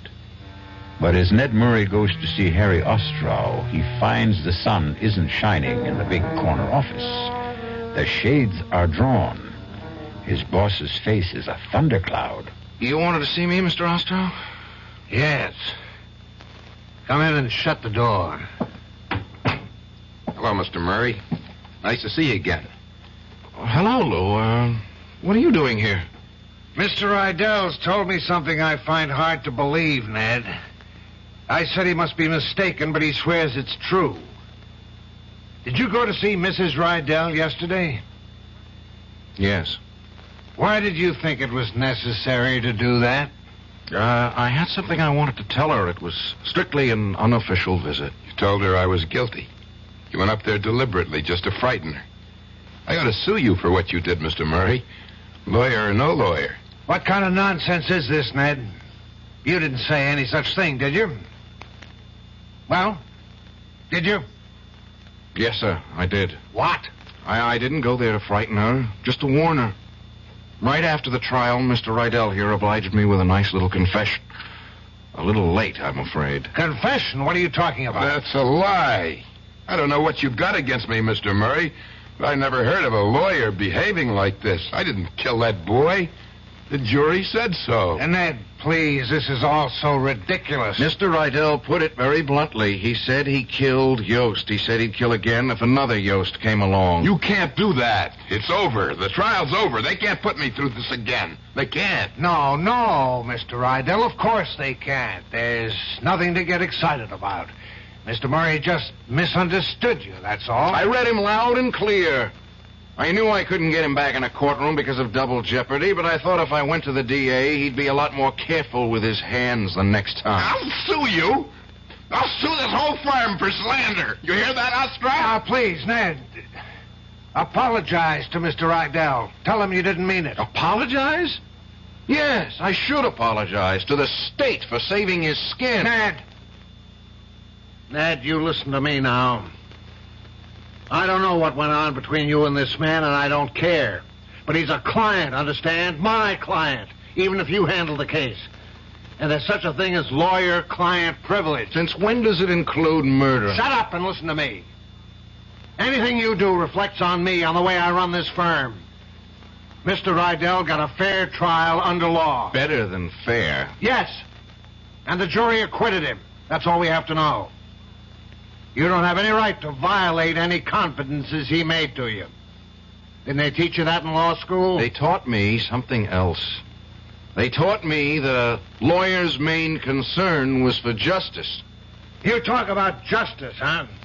Go talk to that hoodlum buddy of yours, Tony Igo. If there was justice, you think that crook would be walking around loose? Tony was innocent of that murder charge. Because the jury said so. And they said the same thing about Mr. Rydell here. And that's that, my boy. Understand?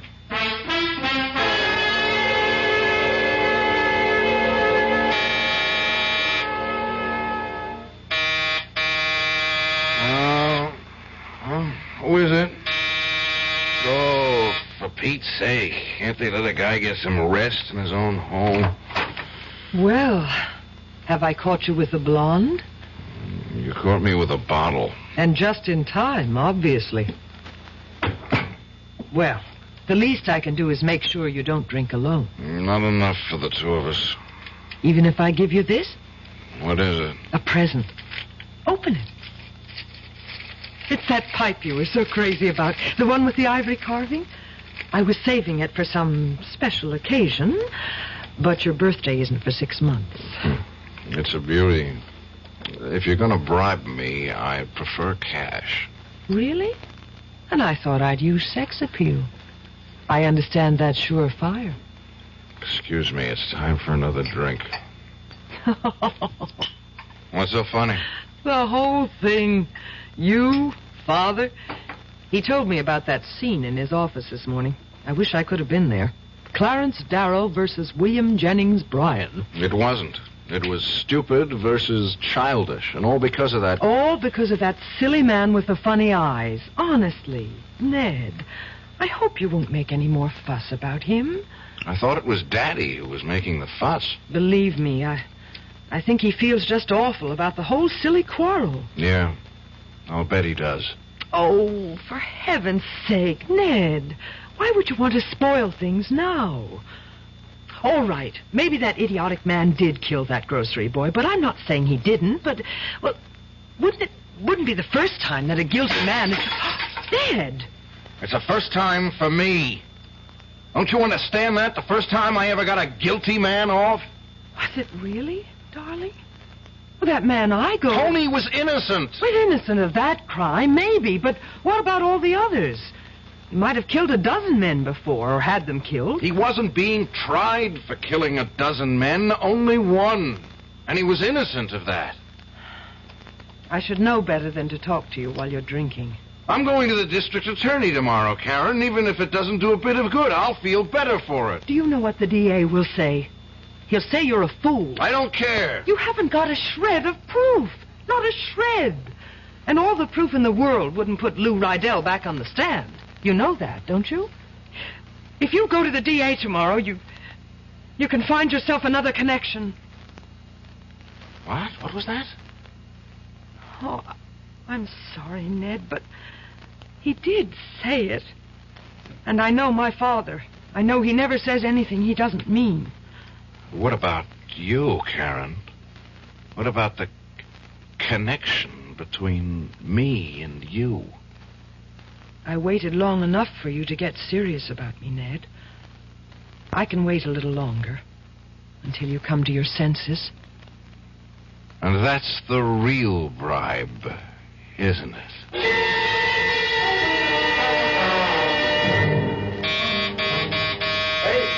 Ned! Open up, it's Tony! Hey! What? What is that? What's all the racket about?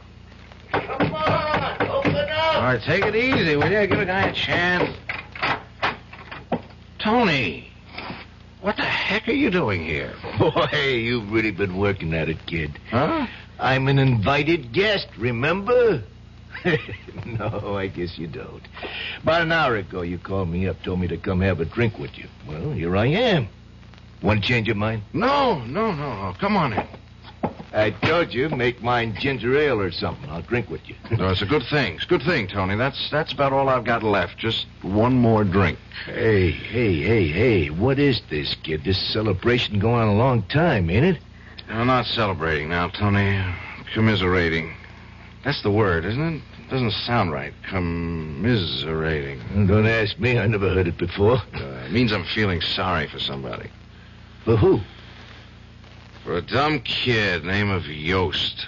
Dumb kid from the grocery. You mean a kid that got killed? Yeah, that's right. That got killed. Yeah. And you know who killed him? How should I know? Where's that drink? Oh, there it is. Here's the crime, Tony. Put it down, Ned. What? You heard me. Put it down. You want to tell me your troubles? Okay, I'll put on a pot of coffee for both of us.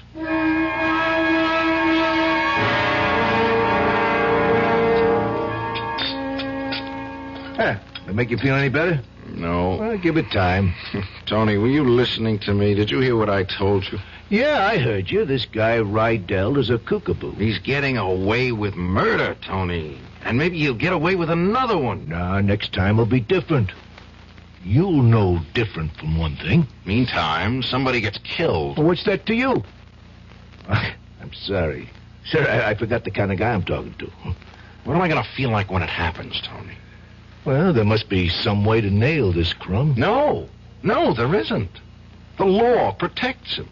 Double jeopardy. A man can't be tried twice for the same crime. That's how it goes, Tony. One trial to a customer. Yeah, it's a shame, all right. They hung better guys than that, and he's walking around free as air. That's the law, Tony. Yeah, the law. Okay, if it bothers you so much, stop him. Yeah. Tell me how. Everybody else has to pay the penalty, right? Why not him? It's too late. It's too late, Tony. For the law, maybe. Huh? Want some more coffee? No. I think I'll get myself a cup. Yeah, maybe there's an answer. What? I've been waiting a long time to figure out what I could do for you, Ned. What kind of favor might be important to you. Now I know. How do you mean, favor? Well, it won't be just for you. I'd be doing everybody a favor, the whole state, right? Only when it happens, I mean it for you, Ned. Remember that. Hey, it's good coffee. Well, see you around. Tony, wait a minute. Oh, it's getting late, kid. I have to go. What was that you just said? What's in your mind? Nothing. Come on, I did my good deed for day. Let me out of here now, huh? I want to know what you meant by a favor. You know what the word means. You're thinking of killing Rydell. Oh, you see too many movies. Tony, don't be crazy. I don't want that kind of favor, understand? Yeah, sure. Just let him loose, huh? So what if he gets away with murder, huh? Killing him is no answer. Sure, so let some other slobs get knocked off, huh? That's better. I didn't mean all those things I said, Tony. You got the wrong idea. This guy didn't kill a grocery boy. He's killing you too, buddy, and that's what I care about. But you got nothing to be afraid of. Nothing's going to rub off on you. I know my business, just like you know yours. So long, kid. Tony! Usually, it's a very good thing to have friends. Loyal friends who are always willing to do you a favor. But it looks as if Tony Igo is going to do a good deed by committing a very bad deed.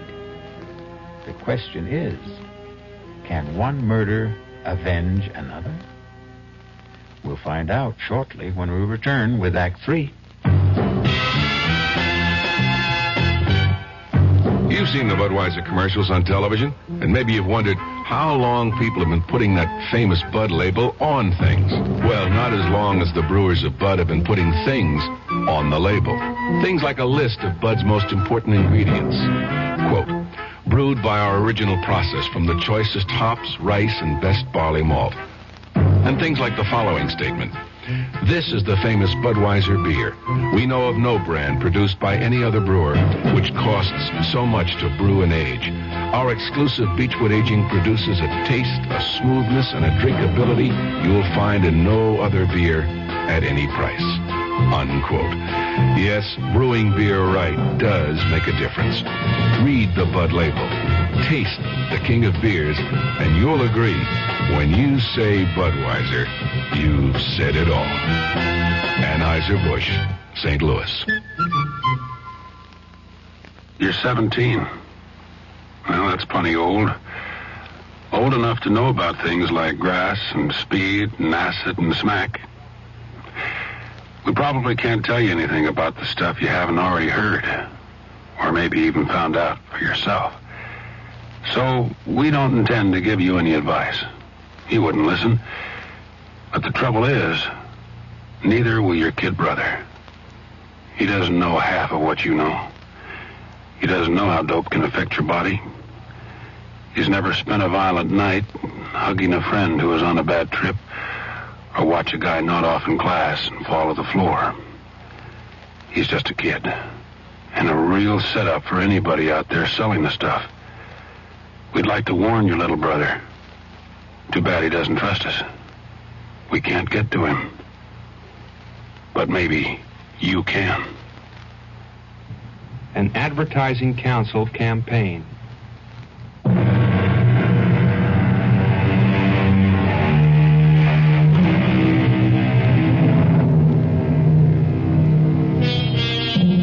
Now, the last act of After the Verdict. Listen closely. Here's a sound we don't hear very often. Yes. What with all these electric clocks and digital clocks and electronic clocks, the good old-fashioned ticking that marks off the minutes and hours of the night is rarely heard. But tonight, Ned Murray is hearing that sound. Hearing it from a clock which normally purrs softly on his night table. But Ned's hearing is highly sensitive tonight. His brain is tuned like a high-frequency instrument, picking out the slightest vibrations, tuning in on voices he doesn't want to hear. Sure, I killed that boy, Mr. Murray. I waited in the hallway and I grinned. It was like wringing the neck of a chicken. It won't be just for you, Ned. I'd be doing everybody a favor, the whole state, right? Yes. That's true enough. They hung better guys than that, and he's walking around free as air. Yes. Everybody has to pay the penalty, right? Why not him? Yes. It's true. Why shouldn't he pay? A man is murdered. A murderer has to pay. Tony is right. He's right. Hello? How are you, darling? I'm all right. I'm in bed. Oh, I'm sorry. Did I wake you up? No, I was just lying here. You're not sick, are you? No. Well, it's only 10:30. I didn't think you went to bed so early. I did tonight. You're angry with me, aren't you? No, Karen, I'm just tired. I drank too much. Oh, I knew you'd do that. Ned, I'm so mixed up. Well, what's there to be mixed up about? The choices are pretty clear, aren't they? Are they? Not to me, they aren't. I don't think things are ever that simple, especially when it comes to law. Just ask your father. He knows all about the law. He knows how to make money at it. That proves it. That isn't fair, Ned. No, I suppose it isn't. Don't you remember what he used to say? That if the time ever comes when right and wrong are absolutely clear, there won't be any need for lawyers. Your father didn't say that, Karen. He was quoting someone. Who? Judge Lincoln Arthur, as a matter of fact, the judge at Rydell's trial. Well, it makes very good sense to me. Yeah. Judge Arthur always made sense to me, too. Karen, do you mind if I hang up now? Then you are angry. No. It's just that I have to make a call. A very important call. All right, Ned, but will you call me tomorrow? Yes. If there is one. Good night, Karen.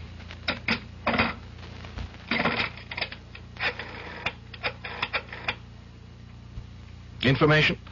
Can you give me the number of Judge Lincoln Arthur?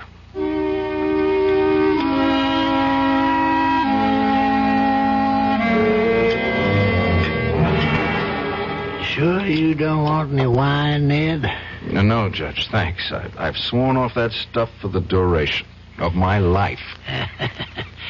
Sounds like you had yourself a party. Is that when you came up with this parable? Isn't that what you called it? No, Judge. It's more like a riddle, a legal riddle. The only thing is, I already know the answer. All right. Let's see if I know it. It's about a lawyer. A criminal lawyer who defends somebody for murder and does it successfully. He's convinced of his client's innocence, understand? And that helps him get the acquittal. But right after the verdict, he makes a discovery that his client is guilty. How does he make this discovery? Is that important? It might be. Was it on evidence that had appeared at the trial? Evidence he had misinterpreted or concealed unknowingly? No. It was a confession. How does he obtain this confession? It's given to him, unsolicited by his client. Why? I don't know. Perversity, pride, ego. Anyway, he knows the truth about his client. And he knows something worse. That the man is more than capable of committing a similar crime. In fact, he boasts of the possibility almost gleefully. Any witnesses to this confession? No. And when he's confronted with it, the client denies ever having made it. You're not asking a legal question, Ned. I'm sure you know where your hypothetical lawyer stands legally. In the middle of nowhere. Is this a moral question, maybe? Well, you might say that. I mean, if you were that lawyer, Judge, what would you do? If I were that lawyer, Ned, and if I were your age, I suppose I'd do what you're doing now. I'd get angry. With my client, with myself, maybe even with the law. But if I were practicing now, I think I'd feel different. How different? I wouldn't feel anger. Only pity. Pity? For a man like that? Yes. Exactly for that kind of man. Man who feels a compulsion to confess must have felt a similar compulsion to kill. They're symptoms of the same disease, Ned. And if there's one thing the law has learned in this century, it's the ability to feel compassion for the emotionally disturbed. Yeah, he's that all right, but that doesn't... Dad, this parable of yours, you talking about Louis Rydell? Yes. He told you that he murdered Yost? He did, I swear it. In my office, the same day of the verdict. Oh, for God's sake, Ned, use your brains. Can't you see that the man's mentally ill? Everything points to it. He killed a boy just for putting an arm around his wife. He confesses when there's no need to confess. Is it worthwhile venting all this anger against such a man? But he's dangerous. He'll do this again, Judge. If a man just looks cross-eyed at his wife, it'll be another excuse for murder. If he had confessed this to you before the trial was over... I would have demanded that he plead guilty. He'd be waiting to serve a life sentence right now. And Ned, you're forgetting something. What? I was the judge at the trial. It was my prerogative to pass sentence, not yours. It was first-degree murder, premeditated. Ned, if the jury had brought me a guilty verdict, I would have recommended psychiatric examination with a view to confinement at an institution for the criminally insane. But you didn't know he was... I mean, even I didn't know he was crazy. Well, do you know it now? Do you feel it now? Do you recognize that he needs cure more than punishment? Punishment? The law only penalizes the guilty, Ned. Isn't that what we all believe in? We don't penalize the sick. I have to go, Judge. I have something to do. It's getting pretty late for running errands, Ned. Almost midnight. Yeah, but this is important, Judge. I have to see someone. I have to tell something very important.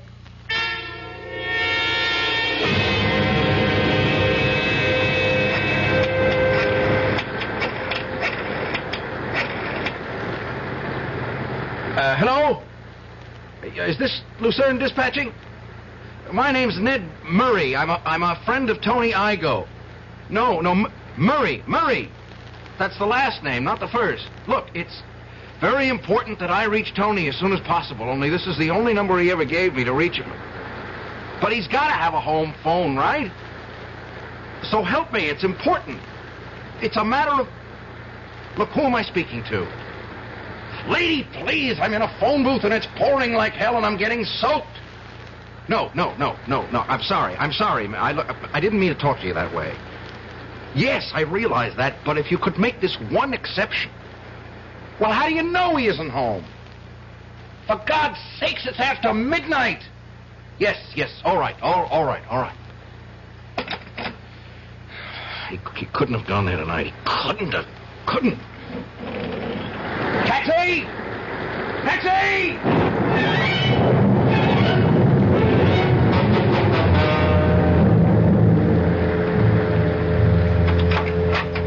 Lou, is that you? Yeah, it's me. Disappointed? Where the heck have you been? I've been taking care of business. What business? Since when do you sell shoes in the middle of the night? I was taking care of some competition. That's what I was doing. What are you talking about? Go on, pretend you don't know. But I don't know. I don't know what you're talking about. You know something, Melanie? You make a rotten liar. I'm not lying. For God's sake, Lou, will you stop staring at me like that? I'm looking at you the way other men look at you. What other men? The one who comes around here every day when I'm out pounding the pavements, peddling those lousy shoes to those stores. Oh, Lou, nobody comes around. You're just in one of those crazy jealous moods again. Well, I got news for you, Pumpkin. There's one boyfriend who's not coming around anymore. Are you still talking about that poor, dumb grocery boy? Lou, I told you there was... No, I'm talking about the old guy. The one with the white hair. The one who's been hanging around here all night, looking up at our window, waiting to make sure that the coast is clear. You're crazy. Crazy. I don't know any white-haired guys. Well, you'll never get to know this one, because he's got something wrong with him, baby. He's got a carving knife in his stomach. Lou. Oh, my God, no. No, you didn't. Yes, I did. So you can forget about seeing your lover boy tonight, baby. You can just forget it. You'll have to be satisfied with just me. Lou, just tell me it isn't true. Tell me you didn't kill anyone. It wasn't the first time, Pumpkin. If you keep up the way you're going, it won't be the last. In fact, the next one might be you. Oh my God. Those police cars. They're coming here.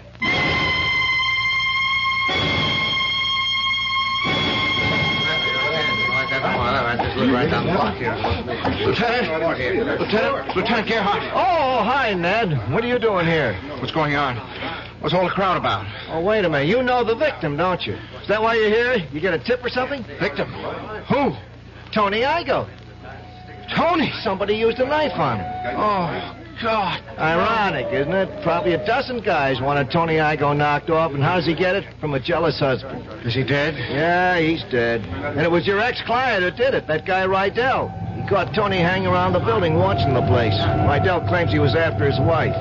You know about this, Ned? It's not true. It's not true, Lieutenant. He didn't even know the woman. Then what was he doing here? A favor. He was doing somebody a favor.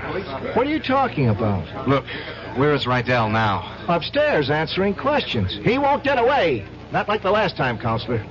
Yes, it won't be like the last time. Excuse me. Hey, where do you think you're going? I want to see him. He's entitled to talk to a lawyer, isn't he? You must be nuts yourself. Half a dozen witnesses saw him do Can it. I go up, Lieutenant? You mean you'll defend that screwball again? He's out of his mind. Don't you know that? Yes, I know. And that's what I'll try to prove. Now, will you please let me see my client?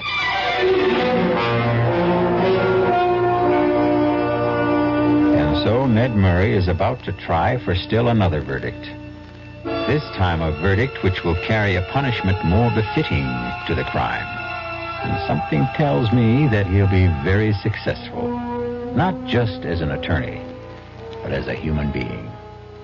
I'll be back shortly.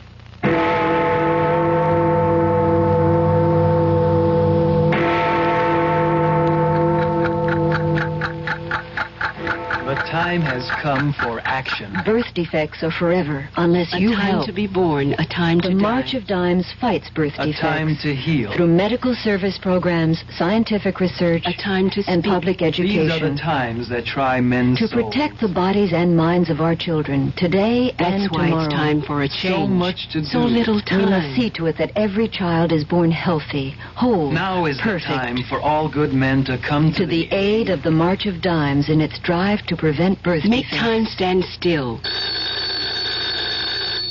Wake up. It's later than you think. Remember, birth defects are forever unless you The help. time has come for The time has come for action. Give to the March of Dimes.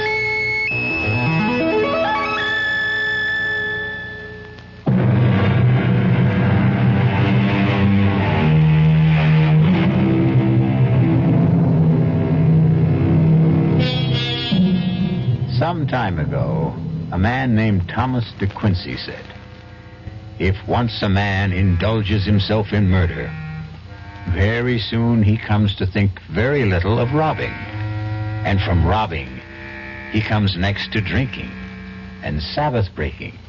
And from that, to incivility and procrastination." Let that be a lesson to all of you. This quotation and this story have come to you through the courtesy of our Radio Mystery Theater.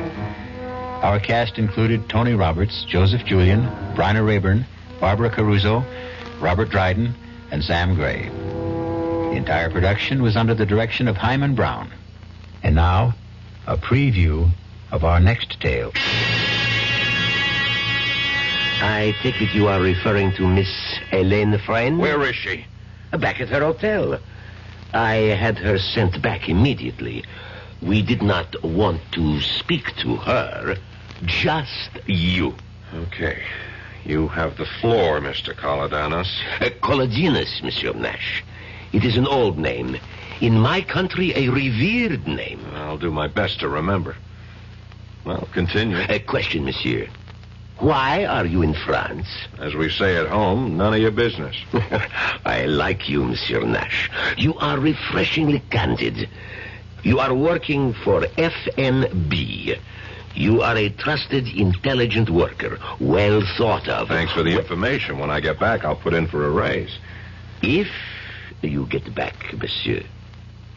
If you get back. Radio Mystery Theater was sponsored in part by Anheuser-Busch Incorporated, brewers of Budweiser.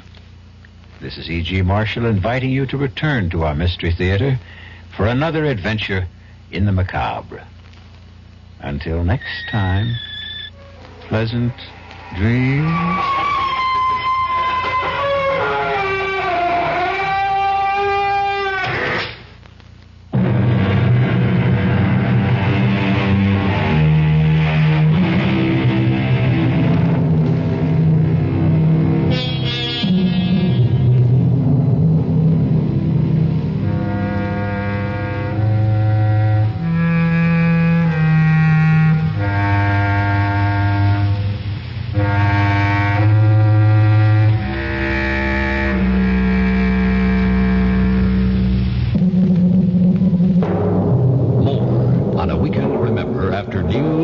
and sports.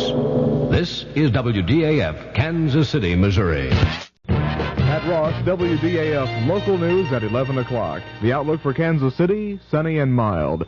Floodwaters from the rising Big Arkansas River swept into rural and urban areas north and south of Wichita Sunday, causing the evacuation of many families.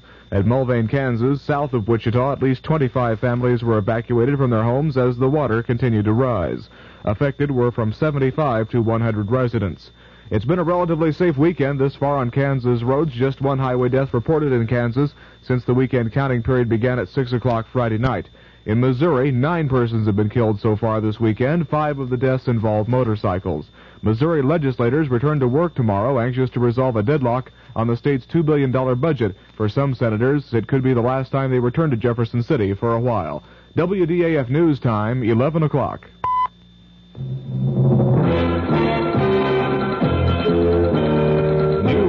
The hour on the hour from American Information Radio. This is George Caldwell from New York, and at this hour, Chairman Peter Rodino of the House Impeachment Committee says he doubts President Nixon would be cited for contempt of Congress, even if the president does withhold some evidence subpoenaed by the committee. On ABC's Issues and Answers, Republican Senator Charles Percy of Illinois says the president already is headed for a dangerous confrontation with Congress. Percy says the president may be obstructing justice by holding back evidence. Democratic Representative Shirley Chisholm has changed her mind about chances the president will be impeached. In Kansas City this afternoon, Chisholm told newsmen, I do think there are enough votes now. About 3 weeks ago, I would say no. But again, I am noticing the change in the attitudes of some of the most conservative members and some of the lifelong allies of the President of the United States. And when that begins to happen, you recognize that there is an erosion of confidence. And so I think that we do have the votes at this moment. Representative Chisholm said the president's tax case turned the tide for impeachment. The fight for Mount Hermon. That story coming up.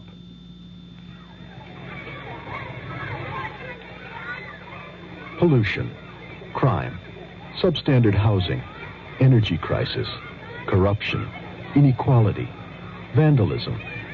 If you don't like these conditions, you can do something about it.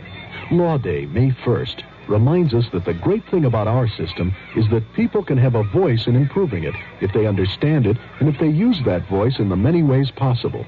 Through involvement like helping to register voters, campaigning for candidates, voting. People of all ages can work to bring about change lawfully. But with almost half the population under 25, youth can make the difference. Learning what can be done and how should begin at an early age. Law Day urges young America to lead the way. Help preserve good laws. Help change bad laws. Help make better laws. A public service message of the American Bar Association and your state and local bar associations. Military officials in Tel Aviv say they don't have any information to support reports that Israeli soldiers moved into Lebanon today. Arab newsmen on the scene say an Israeli force took positions on the edge of Mount Hermon in southern Lebanon. Syria says its troops attacked 10 Israeli positions on the other side of Mount Hermon. Earlier today, correspondent Jem Bennett was on Mount Hermon. At least for a few hours, the Israelis, who have tenaciously held on to this position in the face of very heavy shelling by the Syrians, are not about to be pushed off. Their spirits remain high. They're a happy people, a happy group of soldiers. I don't see any dispiritedness among them. The plateau stretches out in a green carpet for miles. From here I can see Damascus, I can see into Lebanon, and it's the control of this mountain that gives the Israelis the advantage in the Golan Heights. This is Jim Bennett, ABC News, atop Mount Hermon. Newsweek magazine says the FBI has turned up valuable new leads in the Hearst case. Newsweek says numerous undercover agents have infiltrated the neighborhood where the Symbionese Liberation Army was headquartered and may actually have found the house where Patricia Hearst was taken.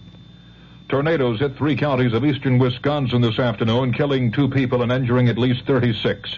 Police Captain Don Utak tells what a twister did in Oshkosh, Wisconsin. Oh, it did quite a bit of damage. There was some areas that are residential and some are commercial areas.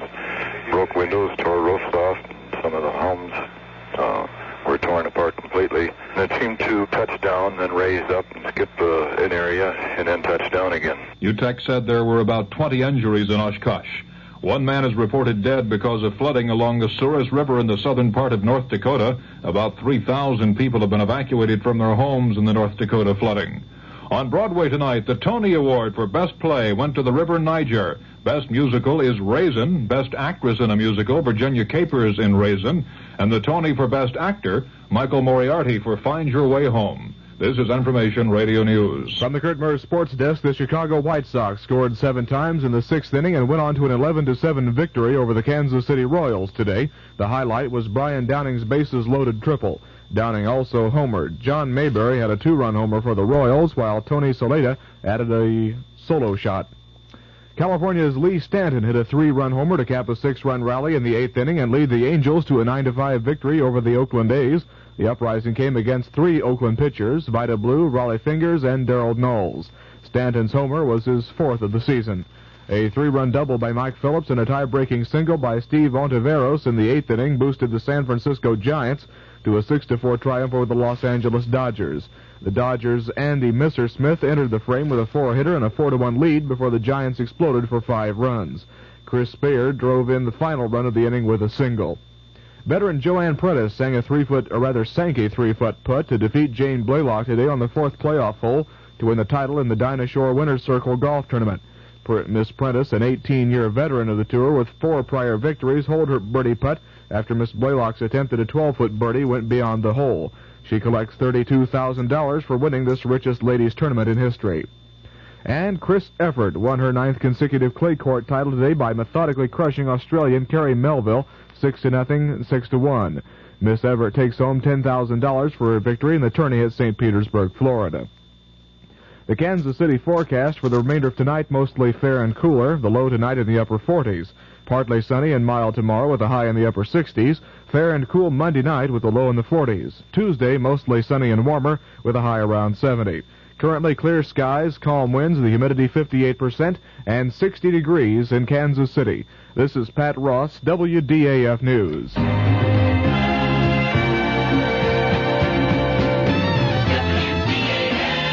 The CBS Radio Mystery Theater presents...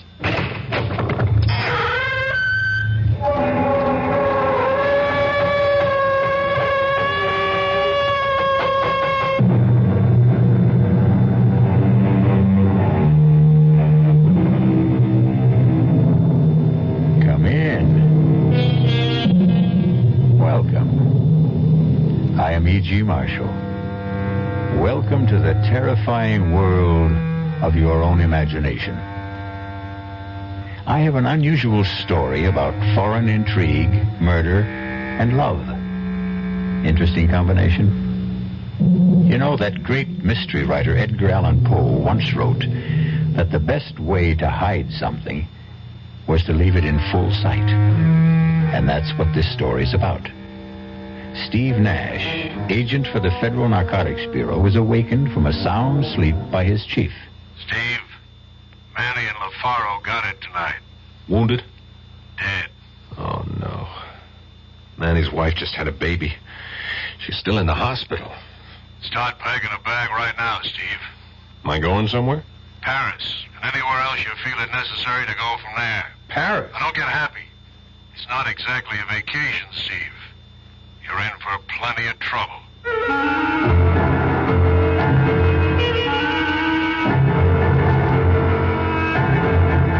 Our mystery drama, Conspiracy to Defraud, was written especially for the Mystery Theater by Sidney Sloan and stars Paul Hecht.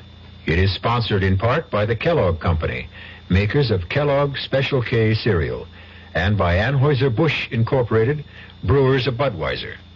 I'll be back shortly with Act One.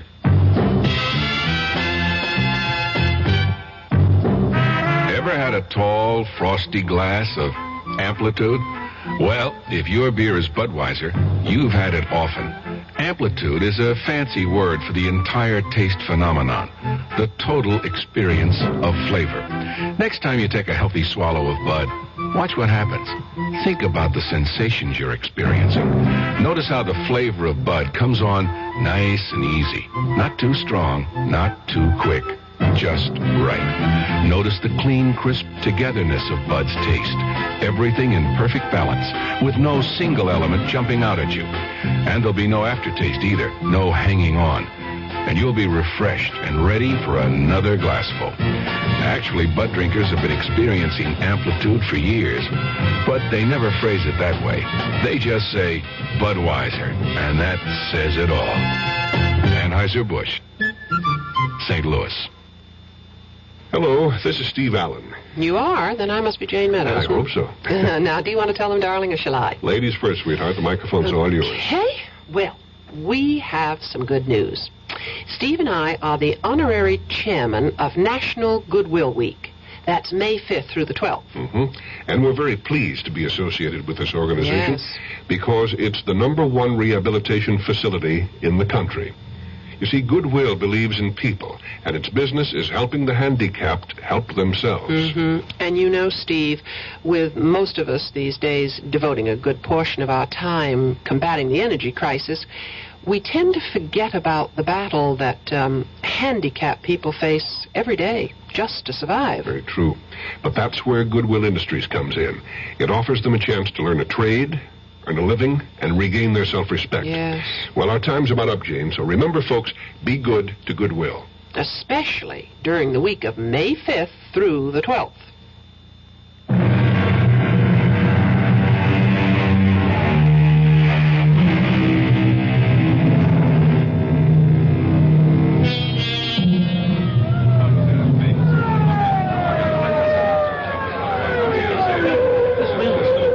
What the police and the Federal Narcotics Bureau believe to be a well-planned and secret bust of a big narcotics ring is taking place in a warehouse district of New York City.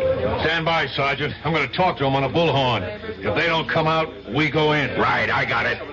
You are completely surrounded. I repeat, you are completely surrounded. Come out with your hands behind your head, and we will not fire. Come out with your hands behind your head, and you will not be harmed. Keep the windows covered. I'm going to blast the lock on the door. That's got the door. Let's go. Looks like there's nobody here. Careful, it might be a trap.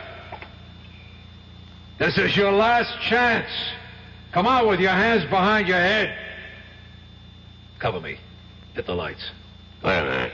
There's the body. Careful. Careful. Chief, it's Manny. He's dead. Manny. LaFaro may be here, too. He's here, Chief. Still alive? No. Dead. They got him, too.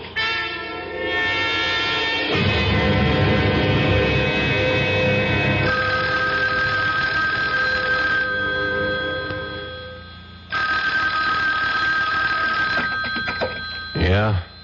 This is Borden, Steve. Yeah, Chief, what's up? Manny and LaFaro got it tonight. Wounded? Dead. Oh, no. Manny's wife just had a baby. She's still in the hospital. I haven't spoken to her yet. Talk to Mrs. LaFaro. Took it hard, eh? I hate this job. Steve, you're a good friend of Manny's. Would you talk to his wife for me? Sure, I'll go to the hospital first thing in the morning. Rotten business.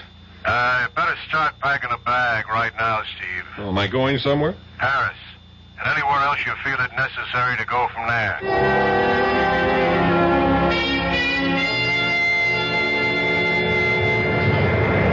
I beg your pardon. Yeah. What? This seat. Seat? Oh, I'm sorry. Am I in the wrong seat? No, I am. Oh. You see, I was sitting forward, the second row on the outside. Yeah? And I asked the stewardess to change my seat. This was the only unoccupied seat in first class. Oh, sure. Sit down. I don't mind. I thought this was going to be a dull flight. My name is Helene Frey. Oh, I'm Steve Nash. Pleased to have you as a traveling companion. I'm pleased, too. Are you going to be in Paris long, Mr.? Nash. Call me Steve. So seldom I get called Mr. I'm not sure whether I'm the one. Steve, then. Are you going to be in Paris long? Well, it all depends on business. Are you? No, I was rushing back to... Well, you see, my aunt and my brother are in Paris, and I was with them until last Thursday when I had to fly back to New York. Up and back across the Atlantic. I'm impressed. This is my first time over. I'm as excited as a kid. Your first time? Well, that must be exciting.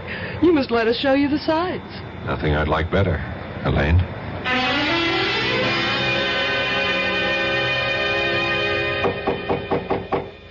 Entrez. Inspector Boivin? Oui.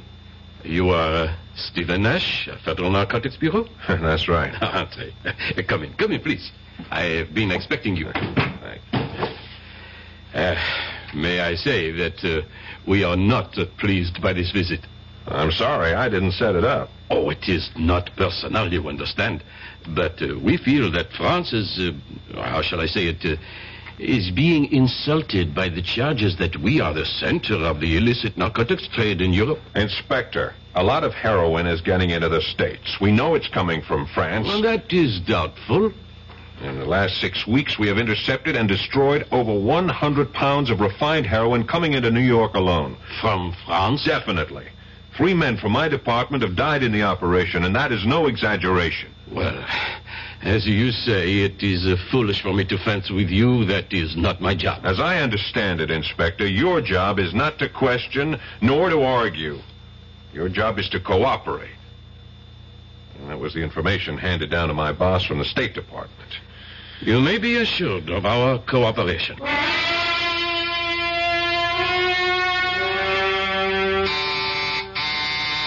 Entree. The door is open. Oh, hello. You must be the chap Helene picked up on the plane. Picked up? Oh, that's just a figure of speech, of course. I'm Harrington Frayne, Helene's brother. Oh, hi, I'm Steve Nash. Yes, well, hello. Sit down. Helene should be back in a minute. Just stepped out to do a bit of last-minute shopping. That you, Helene? Oh, Auntie. This is that chap that Helene met on her flight back, Mr. Stephen Nash. This is our Aunt Phyllis, Mrs. Starrow. Oh, how do you do, Mr. Nash? How do you do, Mrs. Starrow? Oh, please, call me Phyllis. Mrs. Starrows reminds me of that I'm an old widow woman. You're going to be in Paris long, Stephen? 2, 3 weeks, perhaps longer. Auntie thinks of herself as an unofficial tourist bureau, feels she must take her fellow countrymen under her wing and show them her Paris. Oh, you be quiet, Howard. I just want to be pleasant. Don't you like people who are pleasant, Steve? Oh, yeah, of course. I don't suppose that Harrington or Helene has told you of our trouble. Oh, good Lord, Phyllis, must you tell everyone you meet? Mr. Nash has only been here a few minutes, and you want to burden him with the story. Well, I must say it's rather a traumatic experience, wouldn't you say, Stephen? To lose emeralds worth $150,000. $150,000? Oh, that must be Helene. Let her in, Harrington. Phyllis is angry with me. She always calls me Harrington when she's annoyed. Oh, Helene. Mr. Nash here yet? Oh, indeed, yes. Phyllis and I have been staging a little domestic spat to keep him amused. Well, I wasn't amused, and I'm sure that this nice Mr. Nash wasn't amused either. I'm certain he wasn't. Hello, Steve. Helene. Sorry I was late and allowed my abrasive brother and aunt to put on a show for you. I enjoyed every moment, Helene.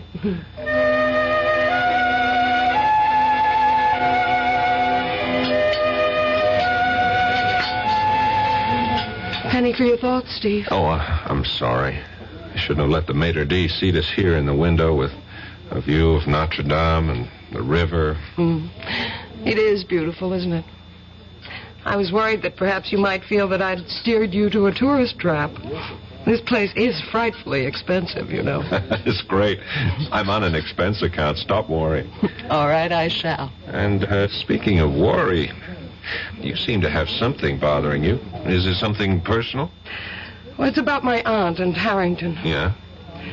Well, you see, my aunt has lost a very valuable piece of jewelry. The emeralds. You know. One of the first things she told me when I called, worth $100,000 or more. They're insured for $120,000. Why should she worry? She's not worrying. I am. The emeralds are not lost, strayed, or stolen. What? It's just a stunt to bilk the insurance company. Well, she's being very foolish. She's desperate. She's completely without money. For that matter, both Harrington and I are, too. If they go through with this insurance swindle, they're going to be in big trouble. Even a professional crook would have serious problems in there. Rank amateurs. When I went back to New York to see if I could raise some money... no good, eh? Aunt Phyllis has been to the well too often. No credit. Well, why doesn't she sell the emeralds, honestly? Well, I believe it's Harrington's idea, but he wants her to sell them to some... Fence? Yes. And also collect the insurance. He's made several tentative moves in that direction. He's spoken to several mysterious callers. I don't know how far the transaction has gone.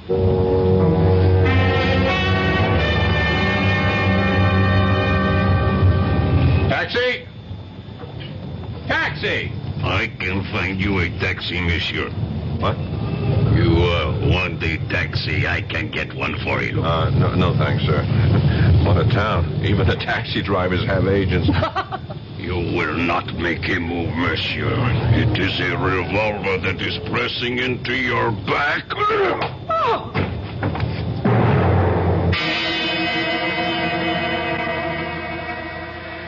Perhaps you underestimated your strength, Gab. The blow on the head... No, he'll be all right. We dropped her at the Concord. That is the hotel where she is staying, is it not? Yes. Nash, can you hear me? You are opening your eyes. That is better. Oh, my head. Unfortunately, Geb found it necessary to persuade you to come with him. Yeah. It's a neat little persuader he used. Right in the back of my head. Thanks. Don't try to move yet, Mr. Nash. Who are you? I? You do not know me? I am quite well known. I am Orestes Kolodinos. Rings no bells. Why should you try to make me come here? Wait a minute. Where is she? What have you done with her? Now, compose yourself, Mr. Nash. I take it you are referring to Miss Helene Friend? Where is she? Back at her hotel. I had her sent back immediately. We did not want to speak to her. Just you.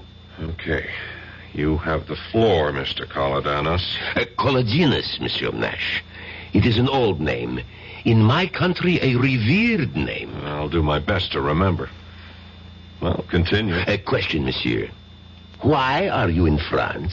As we say at home, none of your business. I like you, Monsieur Nash. You are refreshingly candid. You are working for FNB.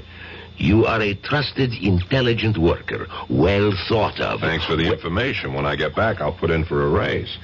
If you get back, monsieur. If you get back.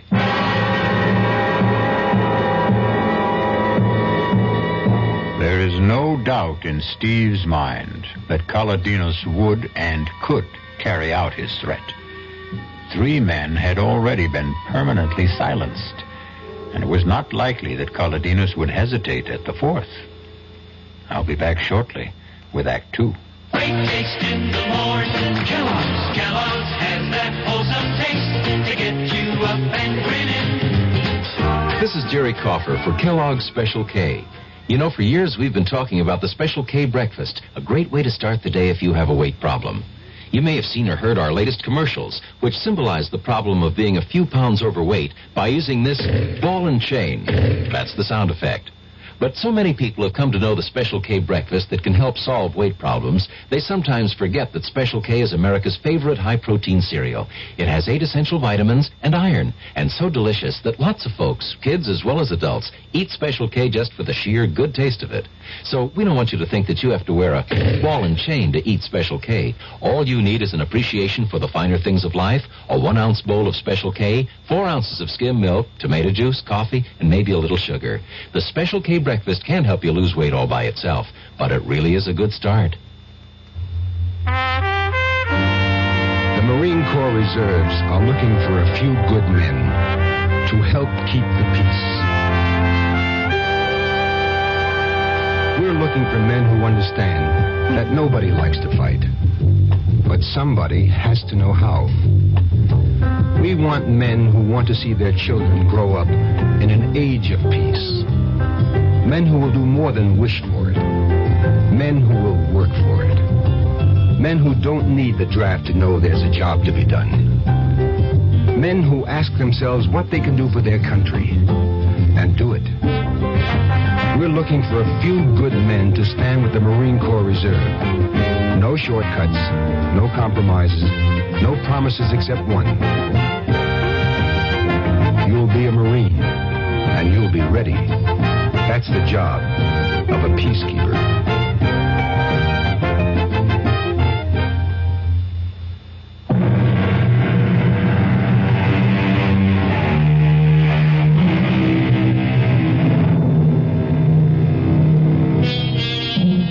After his meeting with Kaladinos, Steve was taken back to his hotel. It was too late to do anything but call Elaine to reassure himself of her safety. It may have occurred to him that his feelings for her were more than that of a casual friend. And the sound of her voice on the phone convinced him of her personal concern for his safety. Steve, you're safe. Oh, I was so worried. They told me that you'd been driven back to your hotel, but I wanted to be sure. I saw that man hit you. There was a car waiting. He forced me into the car, and they dragged you in. Oh, you were so white, I thought... With my hard head, you needn't have worried. I'll tell you all about it when I see you. Well, when? When will I see you? Oh, there's so many things to ask you. I'm sorry, I can't tell you what time. I'll call you again. Okay, Steve. Till then, bye. Bye, darling.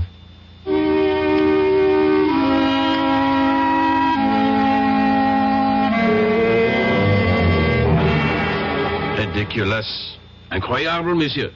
It could not have occurred. I tell you, he told me that his name was Kaladinos. It could not be he. It is a, how do you say, imagination, hallucination. This lump on my head is not the result of a vivid imagination, Inspector. And also, I have a witness. I was with a Miss Helene Frayne when the incident occurred. Frayne? Frayne is an English name? Possibly English in origin, but she's an American. She has a husband by name Harrington Frayne? No, that's her brother. This is a most interesting development. Monsieur Frayne was here not 20 minutes before you to report that his aunt, Madame Phyllis Darrow, had been robbed of a valuable collection of emeralds. I believe he estimated the jewels to be worth, I have the report here. Yes, 700,000 francs. In dollars, 150,000. Look, Inspector, let's stay with my problem. What are you going to do about Kaladinos? Do? But you are jesting, monsieur. Monsieur Kaladinos is a very rich, very powerful man. And so he can get away with hitting a man over the head and forcibly detaining him, kidnapping him, threatening him? Monsieur Kaladinos could not have been involved in this matter. What do you mean? I spoke to him. He introduced himself. He insisted that I pronounce his name correct. It was not Kaladinos, monsieur. Who was it then? What was this man's purpose in posing as Kaladinos? That, monsieur, I cannot answer. But I know that it could not have been Kaladinos. He is just at this time, 1900 hours, arriving in France at Orly Airport in his own plane.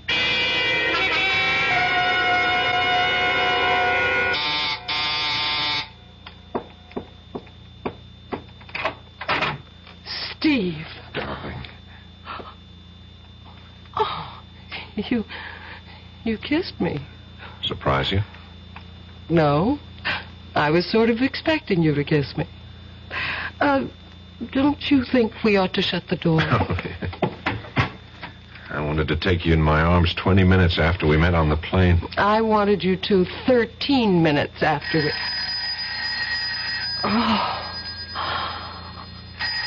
Oh, damn, let's ignore it. You better answer it. Oh, dear. Yes? Yes, he's here. Steve, it's for you. New York calling. Oh, yeah, I left word at my hotel where I was going to be. Here, darling. Oh, thanks. Hello? Steve, this is Hal Borden in New York. All right, Chief. You get my cable? Yeah, and I have all the info you requested, but I can't give it to you where you are. Incidentally, where are you? Oh, Suite 1013 at the Concord Hotel. It's all right. It's a friend. All right, now go to the railroad station. Gare du Nord. Near the ticket window on the south side of the station, you see a line of 10 telephone booths. Counting from left to right, you go to booth 3 at 3 o'clock your time. You better get to it 15 minutes early to be sure it's available. Now, wait a minute, Chief. Let me see if I got it all. Gare du Nord, 3 o'clock, third booth on the south side of the station, counting from the left. Correct. Why all these precautions, Chief? Steve, you are being watched, followed, bugged 24 hours of the day. Don't trust anyone. I'll talk to you later. Bye. Bye, Chief. Well, what was that all about? Oh, it's nothing. It's the business I'm in, Elaine. Oh, it sounds very mysterious. Rushing off to the Gare du Nord to receive a phone call at 3 o'clock in booth 3. Oh, I almost forgot. What? When I came into the hotel just now, the clerk at the desk, he gave me a message for you. Hang on, I got it here someplace. For me? I think it's for your brother. What did I do with it? Ah, darn it. Well, don't be upset. It's probably nothing important. Hang on. I can remember it. It was very short. Just call El Morey. What? Yeah, it was, sounds sort of Arabic. El Morey. E-L-M-O-R-E-Y. Did you ever hear of it before? Oh, no. Maybe. I'm not sure. You seem a bit upset when I mentioned it. Well, I was, actually. I think it's the man Harrington has been trying to contact. About the sale of the emeralds? Yes. We've had several calls. I've heard him deep in muffled conversation on the phone at least 3 times in the last week. Elaine, you can't let them... You've got to help me. I'm desperate. I can't think how I can stop them. Except by going to the police, as you said. Oh, not that. No. That would be the last resort.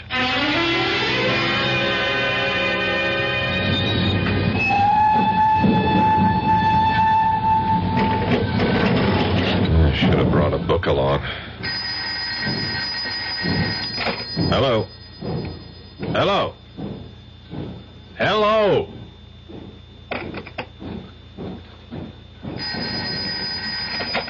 Hello? Hello, Steve? Yeah, Borden. Steve Nash. Steve, is that you? Yeah. Good. I'm glad you got to the booth early. I'm 7 minutes and 35 seconds early. Now, exactly. listen. We have reason to believe that we may be bugged right here at headquarters. Here's the info on Colodinas. He's a rich exporter of olives and olive oil. He's dabbled in other things, art, petroleum, some shipping. But mainly olives and olive oil, eh? Clean? Well, who knows? Then explain why he picked me up, brought me to this place, and gave me more than a gentle warning to get the hell out. I don't get it. He's reputed to be one of the richest men in Europe. Now, here's what I wanted to tell you. We have it on good authority that a very large shipment of raw opium came into Marseille yesterday. It'll take a few days to process, and then the refined product will be slipped out of France for here. Do the French know? They're just being told through official channels. We've asked them to check all personal baggage going out of France. Going out? Big order. I know. It's going to be tough to check. A lot will slip by. We'll have to try to spot it here. Wait a minute, Chief. What is it? Someone just slipped into the booth next to mine. Public phone, Steve. This guy I recognize. You know what time it is on my watch? Exactly 3. Yeah, but Steve, what is that Character I ran into on the street the other night. The one who let me have it on the back of the head. Don't you see? He's in the next booth, probably hooking up some sort of electronic device to listen in on us. He expected you there at 3. Yeah, you were right. You were right about the phone being bugged. But we got the jump on him by several minutes because I was early. I won't hang up my phone, Chief. Stay on the phone. I'm going to get him. What? I get you, you little punk. Let me go. I'll call the police. You call the police. Good. Save me the trouble. But before they get here, I have a little something I owe you from the other night.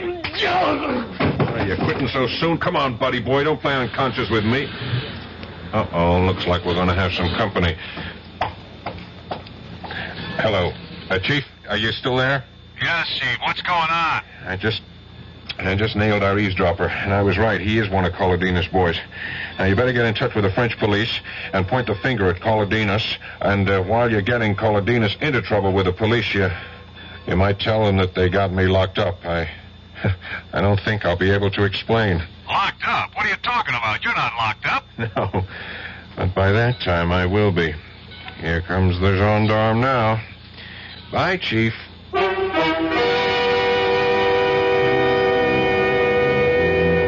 It is one thing to point the finger at Colodinos. It is another to pin him down. Colodinos is a man used to wielding great power, a very cunning and wily antagonist. We'll be back shortly with Act 3. Hello, this is Goldilocks. It seemed like only yesterday that I was a little girl tasting porridge. You know, this one's too hot. This one's too cold. And now I conduct taste tests on diet drinks. And there's one I must tell you about. Sugar-free diet 7-Up. It has a fresh, natural, delicious taste. It drives my taste-o-meter crazy. Sugar-free diet 7-Up. This one's just right. Hi, I'm Nanette Fabre. 11 million Americans have an untreated hearing problem, including 3 million school-age kids. I was one of those kids, but I got help. Most hard-of-hearing people can be helped either medically or through amplification. There is a Better Business Bureau booklet that may help you, and it's free. Write Better Hearing Institute, Box 1840. That's 1840, Washington, D.C. You ought to hear what you're missing. Your contributions to care have given help and hope to millions of needy people around the world. When they were hungry, you nourished them. When they were thirsty, you brought them safe water to drink. When they were sick, you made them well. When they were homeless, you provided them shelter. When they could not read, you helped build their school. When they were without hope, you showed them how to help themselves. CARE, the International Aid and Development Organization. By helping one human being anywhere, you help mankind everywhere. People who need care need your help. Please send your dollars to CARE, Department 2, New York 10016.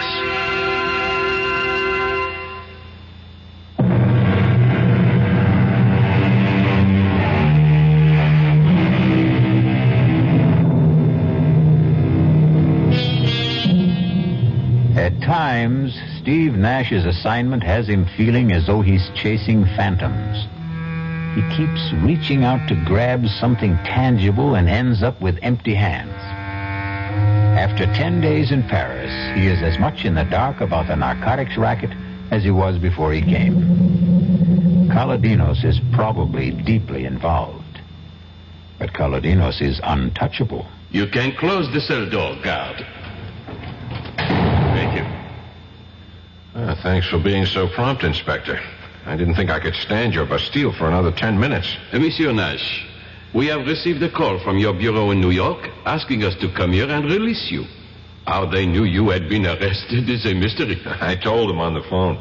You called from here? No. When I was making a call to my chief in New York from a booth in the Gare du Nord. I still do not understand. I knew I was in trouble after I hit that man that Colodinos sent. Colodinos? He is becoming, how you say, an obsession. You still don't believe he was the man? No.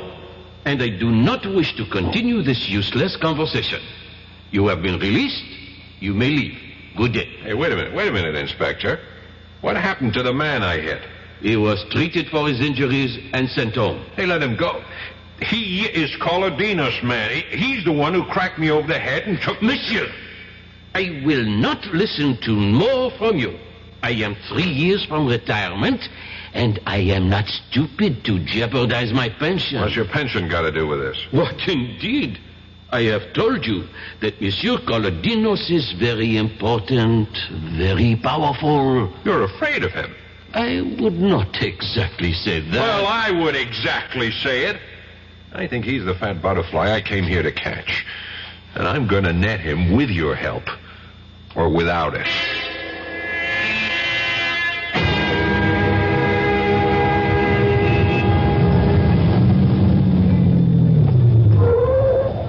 Monsieur Nash. Monsieur Nash. Here. Well, Mr. Colodinos, fancy meeting you here. May I give you a lift? No, thank you. My head still aches when I remember my last ride in your rolls. Get in. We're tying up traffic parking here. Come on, you're perfectly safe.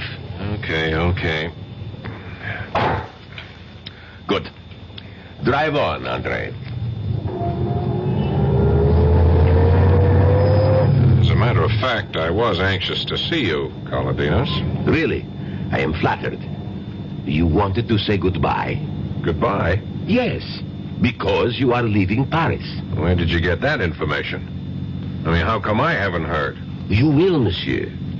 You will. And you are very lucky, you know? Go on. You are alive. Monsieur Nash, you have been walking in dangerous territory. And do you know why you have survived? Tell me. Because you have been completely ineffectual. Because you have discovered nothing in all the time you have been here. In fact, your superiors are of the opinion that you have wasted your time and your government's money. So I'm going home in disgrace. Friday afternoon. Flight 225 International. Suppose I decide to stay on until I've nailed you. That would be a very unfortunate decision. Learn to quit when you're ahead. You are ahead right now. Well, I want to thank you for everything. All the arrangements. Very neat. Very efficient. Thank you. And now I should like to drop you at your destination. My hotel? I was thinking perhaps that you would be going to the American Embassy. There to call your superior in New York, Chief Borden, and verify the information that I have given you.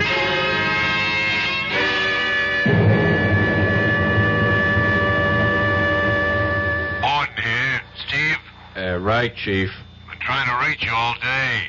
I haven't got good news for you. I know. I'm coming home Friday. Sorry, Steve. I'm just following orders. Oh, don't bother to explain, Chief. Someone over here doesn't like me, that it? That's about it. Maybe because I'm getting close to something, beginning to press where it hurt. Well, if you want it straight, we got the info that you're having a big thing with a certain Miss Helene Frayne, spending government bread on her fancy restaurants, things like that. Yeah, no mention of Orestes Colodinos in all the memos on me. No, not a thing. Marvelous. It's simply astounding how that overweight olive salesman can be everywhere at the same time. Wield influence strong enough to get our government to back down and still not show himself. Steve, I'm sorry. Yeah. I'm not fired yet, am I? No, not yet. It's nice to know where you stand. I'm still employed until Friday. That gives me 3.5 days. I'll do what I can for you, Steve. Thanks, Chief. I knew you'd say that. Now listen, call on me for anything I can do from here. Any time of the day or night. Now, here's my home number. Don't hesitate to call. It's 415-3132. Hang on. I haven't got a pencil or a paper handy. Oh, just remember the name McCauley. M-C-H-O-L-L-Y. That's how I remember all telephone numbers. I convert them to names. Oh, you use the letters on the telephone dial instead of the numbers? Yeah, it's an old trick. You remember, Steve? Can't forget. Macaulay. Okay, good luck, Steve.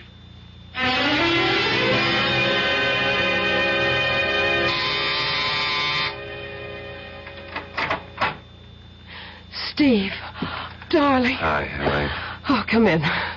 Come in, let's shut the door. Oh, I called you all day yesterday. I left messages. I was in jail. Jail? Yeah, I ran into the buzzard who hit me that night. Oh, that night? Yeah, I was making that overseas call in the Gare du Nord when I noticed him getting into the booth next to mine. What a coincidence. That was no coincidence. Someone knew I was to be there at 3 o'clock and tipped him off. I hit him, and the gendarme... Say, you've been packing. Are you leaving Paris? Well, that's what I wanted to tell you. We're flying to New York on Friday. Friday? I'm going back on Friday, too. Flight 225, international. You're kidding. Oh, that's our flight. Oh, Steve, that's wonderful. Oh, we'll have 6 whole hours together.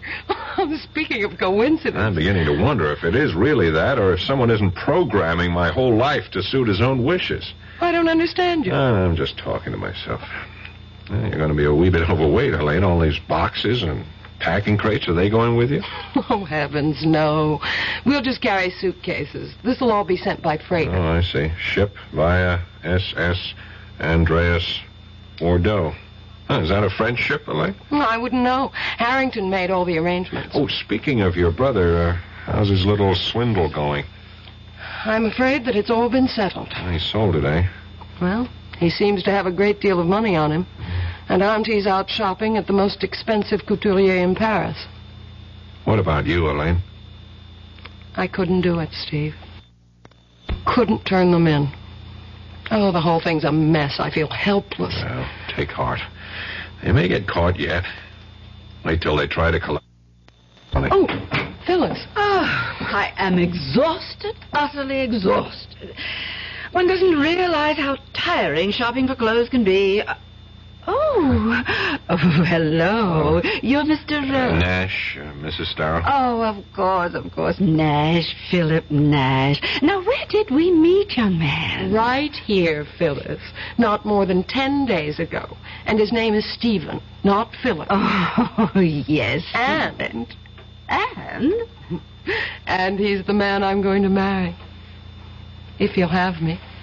Will you, Steve? Will I? Darling, I thought you'd never ask.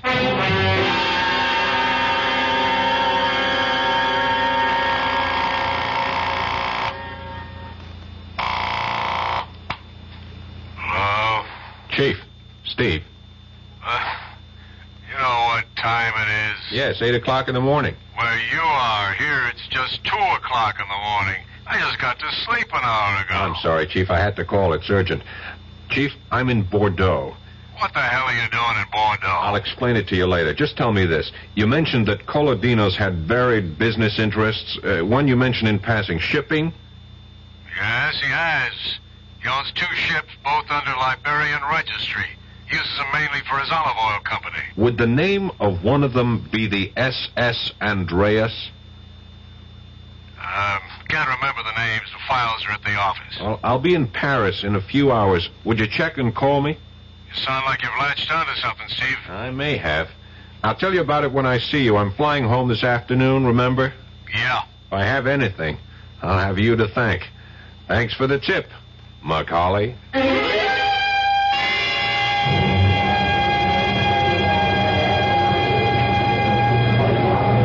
Now, really, I can't understand. I distinctly remember ordering all 3 tickets for first class. Now they tell me that we have 2 first and 1 tourist. Now, don't get so worked up about it, Har. I suppose you expect me to sit in the tourist class seat? No, I shall. Being a martyr, Helene? No, but I'll have more charming company in tourist than you, dear brother. Ah, here he comes now. Nash. That's right. Phyllis said he'd be on this flight. Steve, over here. I'm sorry I'm a little late. I had to wait for a call from New York. Hello, Harrington. Hello. Please excuse me. I've got to find Phyllis. She's buying perfume in the duty-free shops. She'll never know what time it is. Don't be too long. They'll be calling our flight any minute.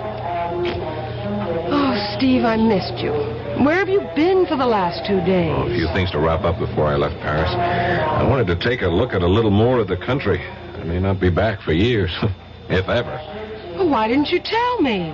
I'd have gone with you. Mademoiselle, monsieur? Oh, Inspector Boivin. Come to see us off, monsieur? Not exactly. Mademoiselle, Madame Starrow and Monsieur Harrington Frayne should also be present. They are here? They're here, Monsieur Boivin. My aunt is doing some last-minute shopping. Oh, here they are. Oh, I've had the most glorious time, Helene. Oh, Miss Nash and Monsieur Boivin. Well, I'm afraid I'm way over my quota. I have bought some big gallons and gallons. Pardon, madame, but we have very little time, and it is necessary that all your luggage be examined before you board. Be examined? At this end? We're going out, not coming in. I am sorry, monsieur. Regulations, if you will be so kind. Regulations? Since when? Tuesday this week. All luggage must be examined before departure. Red tape, bureaucratic red tape. If you'd stop arguing, we'd be through it in a matter of minutes. Quiet, Harrington. Now, Monsieur Boivin, where do we go? Please, be so kind as to follow me. You too, Monsieur Nash. Through this door, please. Our bags are already on the plane. They were checked through. You will find that all your luggage is on that table, ready for examination. Now, the attendants will help you, but we should like you to open your own luggage. Who is first, dear? That's mine. Open, please. Now let us look inside the case containing your articles of toilet, monsieur. This is toothpaste. Is this necessary, monsieur? Must you remove and examine everything in the case? Patience, monsieur. I know what I am looking for. This tube is most interesting. Regard, it has been opened at the bottom and sealed again. When one presses firmly on the tube, one discovers that there are unnatural lumps within. We shall see what they are. I take my pocket knife and... there. These are emeralds, wouldn't you say, madame? Yes, they are my emeralds. Now, would you be so kind as to give them to me? Presently, madame. Monsieur Frayne, Madame Starrow, you are under arrest. On what charge? Oh, my nephew did not steal my jewels. I gave them to him for safekeeping. You reported a theft, madame. A false theft. A mistake. A misunderstanding. We have found the emeralds, and now we report them found. You are in a conspiracy to defraud the insurance company, madame. That is a crime. Now, you will both come with me. You, Nash, you did this, snooping around. I knew he was some sort of a cop, Phyllis. You are clear, mademoiselle. The attendants will see that your luggage is placed aboard the plane.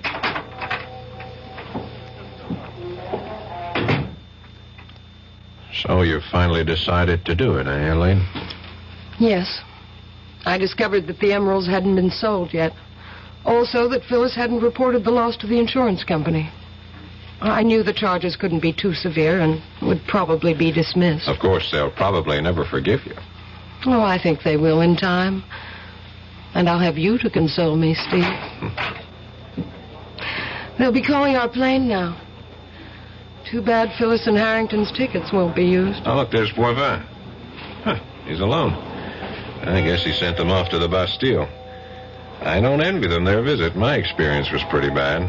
Will Mademoiselle Elaine Frayne come to information, please? Oh, you're being paged, Elaine. I can't imagine what it is. Elaine Frayne come to information, Let's please? find out. Come on. You have a message for me? Oui, madame? Elaine Frayne? Yes? Ah, oui. I have it here. Thank you. Merci. Oh, what is it, Elaine? You look worried. Nothing. Nothing, Steve. I've just got to make a telephone call that I neglected to... there's a booth over there. Do you want me to come with you? No, wait for me here.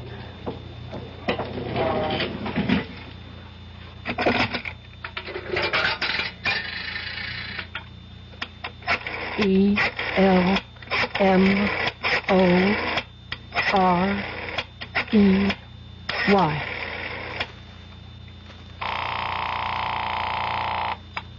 Yes? This is Elaine. I'm at the airport. I got your message. What message? The message of information. I was paged. What message? The usual. Call El Moret. You fool. You little fool. I sent no message. You've been trapped. You are caught. And so am I. They will be waiting when you come out of the booth. You have involved me, you stupid fool. Thank your American lover for this. You are under arrest, mademoiselle. Would you be so kind as to accompany me? Yes. Monsieur Nash, I leave the prisoner in your custody. Your plane is already boarding. You do not have much time. Thanks, Inspector. Steve, Don't cry. It can't change matters. Steve, I won't try to defend myself. You were planted on the plane I came over on, weren't you? Yes. This whole business of the stolen emerald was a diversionary move, eh? Harrington and Phyllis would be caught and the police satisfied with the capture. This would allow you to slip through. Yes. It's true. It's all true. We were the clearinghouse. The crates we sent to Bordeaux. I know. Narcotics. The ship SS Andreas belongs to Colodinas. I checked it out. Sailed yesterday for New York. 12 gallon tins in the cargo contain heroin, not olive oil. They'll be found when the ship docks in New York. I've wired ahead. I'm sure you have. So this has all been a performance. A charming charade to throw dust in my eyes. No, that isn't entirely true. Come on, Elaine. It started that way, I admit. Please believe me. I love you. Mademoiselle? Yes, I'm ready. Goodbye, Stephen.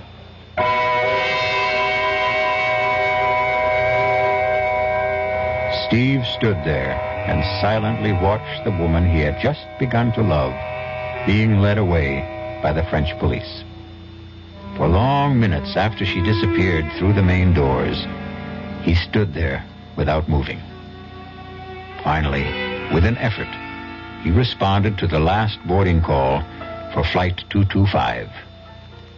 I'll be back shortly. Oh, sure. You can talk about good-tasting diet drinks, but I know. I'm Goldilocks, and here at my taste-testing laboratory, I taste-test them all.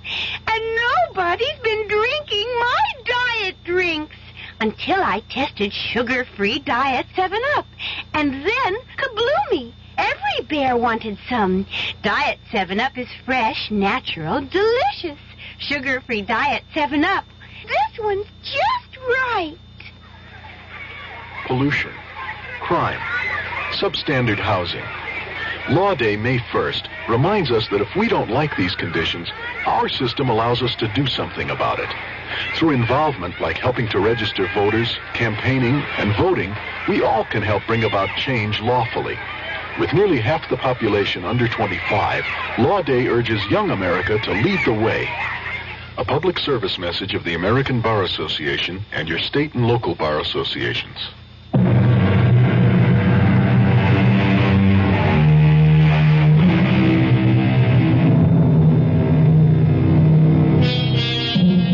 When Steve Nash got off the plane in New York, his chief was waiting to congratulate him.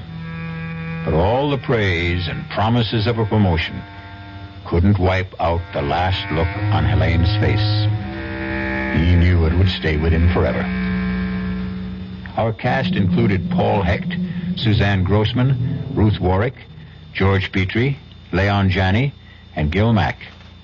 The entire production was under the direction of Hyman Brown. And now, a preview of our next tale. Jenny, that stone ain't gold. And what is it? It's pyrite. What's pyrite? Oh, it's just what everybody calls... Well, it's a sort of metal. Well, anyways, whatever it is, it's real precious to me. It's my lucky charm. Well, that's why you better not let Pa know what you think about it. Why?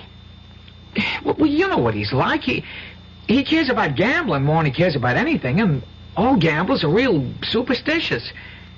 Now, if he knew you had a lucky piece, especially if he heard the crazy story about you and the school burning down, he'd have it offer you so fast that it'd set your head to spinning. It isn't crazy.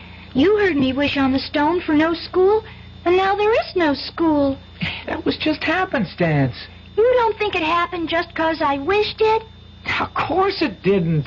Then I'm going to prove it to you. Radio Mystery Theater was sponsored in part by new sugar-free Diet 7-Up.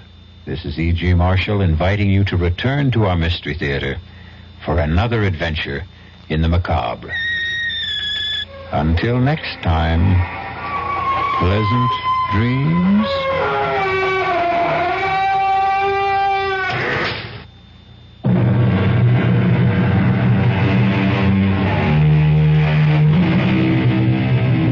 WDAF, Kansas City. RLD. The CBS Radio Mystery Theater presents...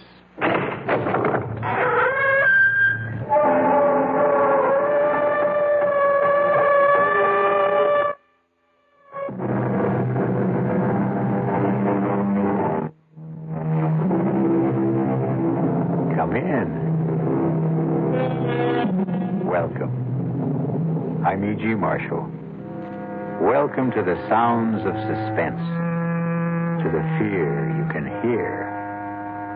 Relax and listen to the strange tale of a strange man, though no more strange than anyone who has suffered what you might call a mutilation of the soul. And who of us has not, at one time or another, suffered such a mutilation? What means did we use to restore ourselves? How quickly did we recover? How well did we heal? The answers vary even as we vary. One man's answers are revealed, we trust, in the story which follows. I'm cold. So am I. It's the darkness I mind the most. Not to be able to see you. Oh, touch me. That would help. Oh, my God, where are you? Right here. Right here. I can't find you. Keep talking. Keep talking. I'm here. I can't. Oh, here you are. Oh, darling, don't let go. Never. Oh, never.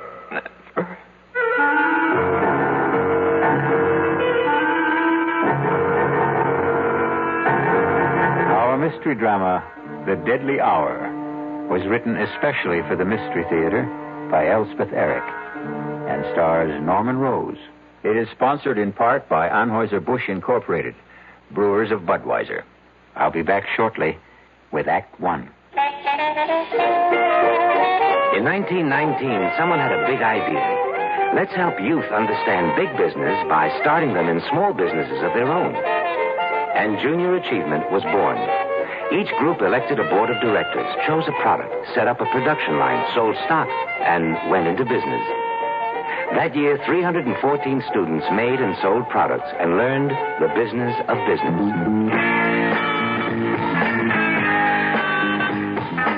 Today, Junior Achievement has grown to nearly 200,000 members. Junior Achievers are designing and marketing their own products and services, from cutting boards to printing. They're organizing sales efforts, writing marketing plans, calculating profit and loss. Running these small businesses helps Junior Achievers understand how big business works. Support Junior Achievement, where youth learns the business of business. Call your local Junior Achievement office. Hello.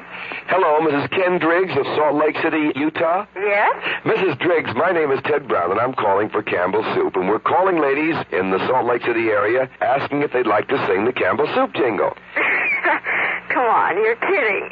No, honest, I'm not. And if you sing the Campbell's Soup jingle for me, why, I'd love to send you a case of Campbell's tomato soup. All right, but if I sing it and you don't send it, I'll be awfully disappointed. Well, you just sing it and you see. Okay, it goes, good, good. That's what Campbell's soups are, good. That was just marvelous, really. And we're going to send you a case of Campbell's tomato soup. You're kidding. I'm not kidding. How cold does it get in Salt Lake City, by the way? Below zero sometimes. But if you like skiing, you don't mind. Uh-huh. When it does get cold, good hot Campbell's soup warms you up. Yeah, that's right. Now, you enjoy yourself, you hear? All right. Bye-bye. Bye. The preceding recorded message was selected from random phone calls.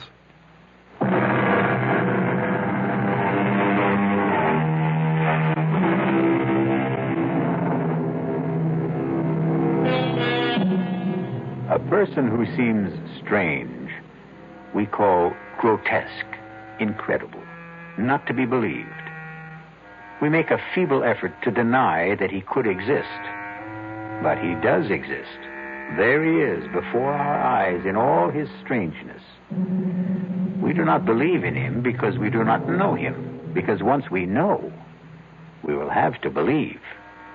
And this can be a long and painful process. Listen now to the story of Martin Jerome.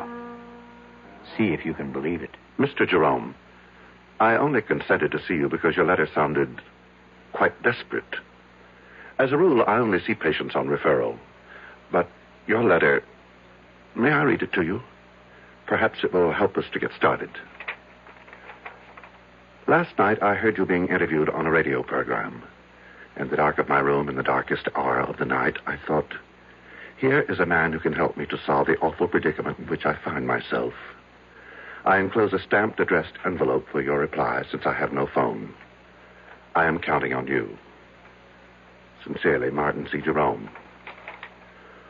Well, Mr. Jerome, the hour is passing, and I don't want you to waste your money. Take your time. Take your time if you have difficulty in talking. I'll wait. Doctor. Did you say something, Mr. Jerome? Doctor, you... Yes? You are the first person I have spoken to in 25 years. You said 25 years? Yes. I begin to understand your silence. Can you tell me what drove you into this silence? I married a woman. Yes? The most desirable woman in the world. My Helen. My adored one. I never thought that an insignificant man like myself could even aspire to possess such a woman. And the day she said those words to me, I could scarcely believe my ears. You're a dear, Martin, and I'd love to marry you. Helen, I can't think why you'd want a man like me. Because you're sweet. Let's get married right away. What about next week? The world changed completely for me. Everything became important, immediate. The sun shone just to keep me warm, and the breeze blew to make me cool. Me, Martin Jerome, me. I had been so blessed. Yes? It was a beautiful wedding. Helen had a great deal of money, and I was fairly well off. Many people came to the church, and even more to the reception. People of prominence. I knew them all. All but one. He was tall. Unusually tall. As I am unusually short. He was handsome, as I am not. He was charming, self-assured, very much at his ease. All of which I have never been. You couldn't help noticing him. Helen, who's that very tall man talking to your mother? The pale man with the black mustache? I've no notion, love. It's probably someone Mother invited. Good looking, isn't he? Sort of. Come on. It's time to cut the cake. We sailed for Europe. My head was swimming with visions of the life I had embarked on. The good life, the beautiful life. One night on the ship, we were at dinner. Helen, look over there. To your right, against the wall, sitting by himself. Isn't that the man who was at our wedding? 500 people were at our wedding, love. He's getting up from the table. The tall man, black mustache. Your mother must have invited him, you said. Well, then I guess she did. After dinner, we danced for a while. Then Helen said she had a headache, but I should stay and enjoy myself. Well, I tried, but I couldn't enjoy myself without her. I was too much in love for that. I watched the dancers for a while, drank a brandy. I managed to kill an hour, and then I went down to our stateroom. Helen wasn't there. When I stepped back out into the corridor, there she was, coming out of another stateroom about 6 doors from ours. Darling. You weren't in our room. I didn't know what to think. You said that you had a headache. I've been doing a little detective work. You were so anxious to know who the tall man was. Well, I found out. He's not precisely a friend. His mother came to the wedding and dragged him along. Helen, you were in his stateroom. I ran into him in the corridor, and he said to come in for a nightcap. Let's go to bed. Our stateroom is much nicer than his, by the way. We went to Paris. And then because she loved to ski, we went to St. Moritz. She was very good on skis, effortless as a bird flying. I watched and watched and never got tired of watching. And then, one day, there he was again, the tall man. I've got to catch the ski tow. Wait for me. Helen, he's here. Who's here? The man from the wedding, the man from the ship. Oh, is he here? Oh, so he is. Well, I'm off. Wait for me. After St. Moritz, we came back to the city and moved into an apartment. I went to work. We made friends. Helen grew lovelier every day, and she was her loveliest the day she told me that we would have a child. Tell me about that. Well, Helen was very, very light-hearted, very casual about the prospect, but I... Yes? How did you feel? Well, it's hard to tell you, Doctor. Oh, I know every man is what, excited, happy, I don't know, but I felt bowed down, Doctor, actually crushed by my own good fortune. That a man like myself, so petty, so pitiable, should be given a child by a woman like Helen. Have you always thought of yourself as petty and pitiable? I have. Why? Because I am. Go on, please. I could scarcely concentrate on my work once I'd heard the good news. Helen was on my mind all the time. And one day, I suddenly couldn't bear being in the office, couldn't bear being anywhere except where she was. And I rushed home. I suppose you know what I found. I think you'd best tell me. I hurried to the bedroom looking for her. I burst through the door. And in the bed, our bed, there he was. The man from the wedding. From the wedding, from the ship, from the ski tow. He looked at me, standing in the doorway. He said not a word, but his red lips smiled. And then the bathroom door opened, and Helen took a step into the room. Helen, all scrubbed and fragrant. She was wearing something pink. I think it was made of lace. And she smiled too. While I stood in the doorway, she smiled. And then she said, "Well, love, now you know." And the world rocked, and I felt as though I had died, but I hadn't. I was still standing there. Doctor, I've never told what I just told you to anyone before. Not to anyone? It wasn't simply grief that I felt. It was my pride that had been destroyed. My marriage to Helen had built up a sort of pride. I thought, if she loves me, then I must be something. Oh, it is not a good thing, Doctor, to build your pride on what other people think of you. Or seem to think. No, it isn't. So I cleared out. That was 25 years ago. And I have not said a word to anyone until today. How have you lived? Well, I had a business, import and export. I kept the business, but I dismissed my staff. I had the phone removed and made arrangements to conduct my affairs by mail. I took a one-room flat with a little kitchen, a bed, a chest of drawers, an easy chair with an ottoman. And to one side of the chair, my hi-fi stereo set and my records. To the other side, my books. After my work, I'd sit in my easy chair with my feet on the ottoman, listen to my records and read. Only writers who are dead, however. I'd read till about 10 o'clock, eat a little something, and go to bed. The next morning, go to work all day and do the same thing all over again. No relaxation of any kind? No enjoyment? Well, vacation in the summer. I shut down the office for 2 weeks and take my vacation. Where do you go? I take a train. 2 trains, actually, and a bus to a little town on the coast called Marsh Hills. You've probably never heard of it. I'm afraid I haven't. No one has. And there's no reason why anyone should. And you spend your 2 weeks in Marsh Hills? Oh, no. No, I merely stable my horse there. You have a horse? About 15 miles from Marsh Hills, Doctor, close to the sea. There's a cave hollowed out of the rock by the waves. And when I get to Marsh Hills, I arrive every year on the same day. They have my horse ready for me, and I ride the 15 miles to the cave, and there I spend my vacation. In a cave? For 2 weeks? I walk. I canter my horse on the beach. I gather what edible herbs there are growing in the rocks.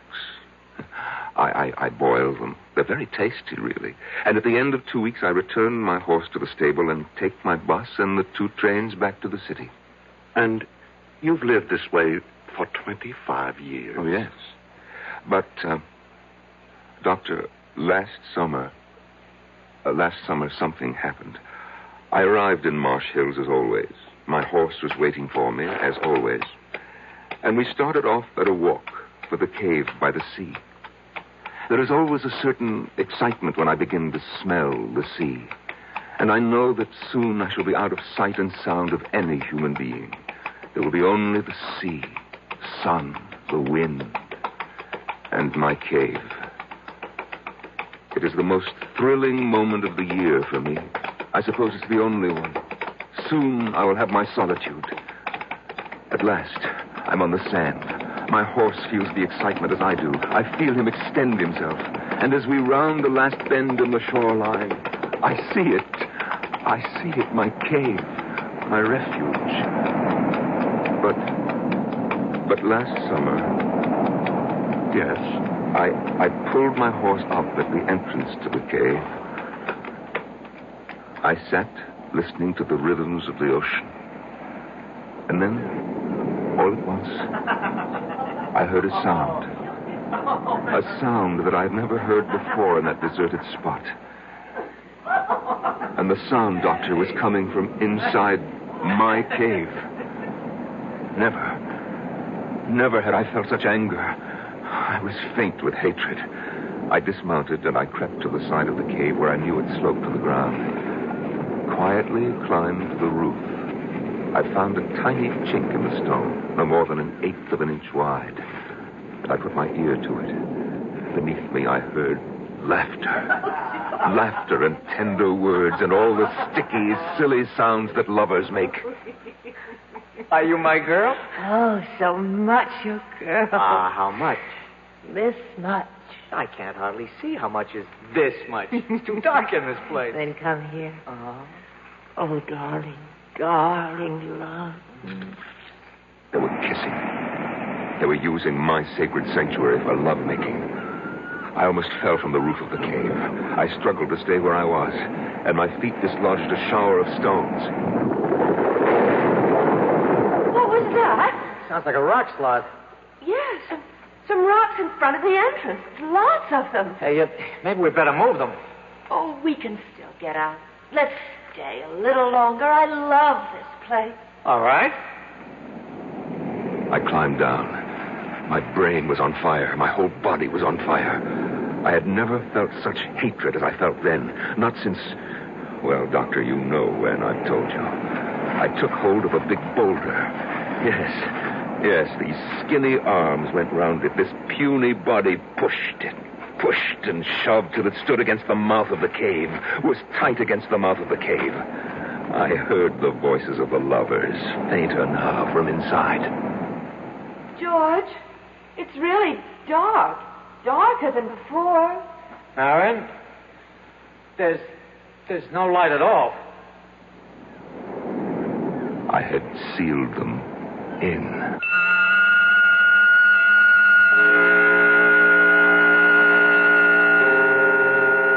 What is darkness? It is the state from which we emerge, and it is the condition to which we return. We come from the darkness of the womb. We leave for the darkness of the tomb. In between is light and life. I'll be back shortly with Act 2. Some research experts say you can't taste the difference between beers. Well, if they're right, then Anheuser-Busch wastes a barrel of time Beechwood aging Budweiser. Only they don't think so. Brewing beer right does make a difference. And they're betting a bundle that you can taste the difference in Bud. When it comes to brewing Budweiser, the Anheuser-Busch choice is to go all the way because they still care about quality.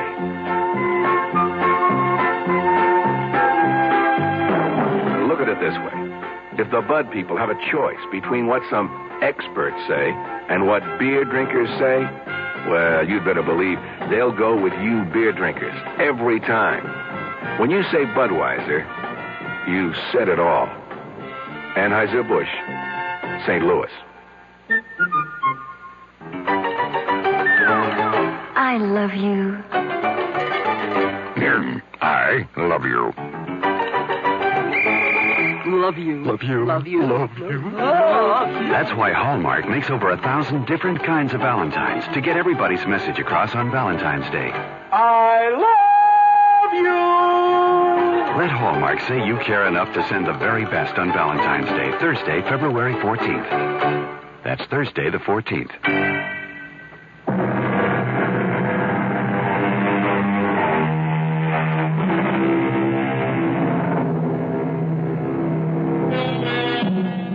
Marvin Jerome, 50 years old, has not uttered a single word to a living soul in 25 years. But now, in the office of an attentive psychiatrist, it seems the dear man can't stop talking. After I had pushed and shoved the big rock into the entrance to the cave, Doctor, I stood for a few seconds, panting from the exertion and oppressed by the silence. There was only the sound of the wind and the water. I thought of the lovers locked inside. What were they doing? What were they saying? I felt that I must hear their voices again, as though their words, which had driven me near to madness, were essential now to keep me sane. I scrambled back to the roof of the cave and put my ear once again to the narrow crack through which I could hear them. George, there was a little light before, now there's none. More rocks must have fallen. I didn't hear them. I heard something that didn't sound like rocks falling. Come on, we've got to clear the entrance. Come where? I don't know where the entrance is anymore. It's so dark. Well, take my hand. I think I know which direction. I can't even see your hand. Don't you have a match? I may have, boy. Yeah, I have a few. Well, light one. I will. Oh, went out. Now, don't panic. Don't panic. Light another. We've got to get out of here. Just don't panic. All right, now, careful. Be careful. I am being careful. Oh, darling. Huh? No, I found the one that went out. It was right by my foot. Let me light it from yours. Yeah, good girl.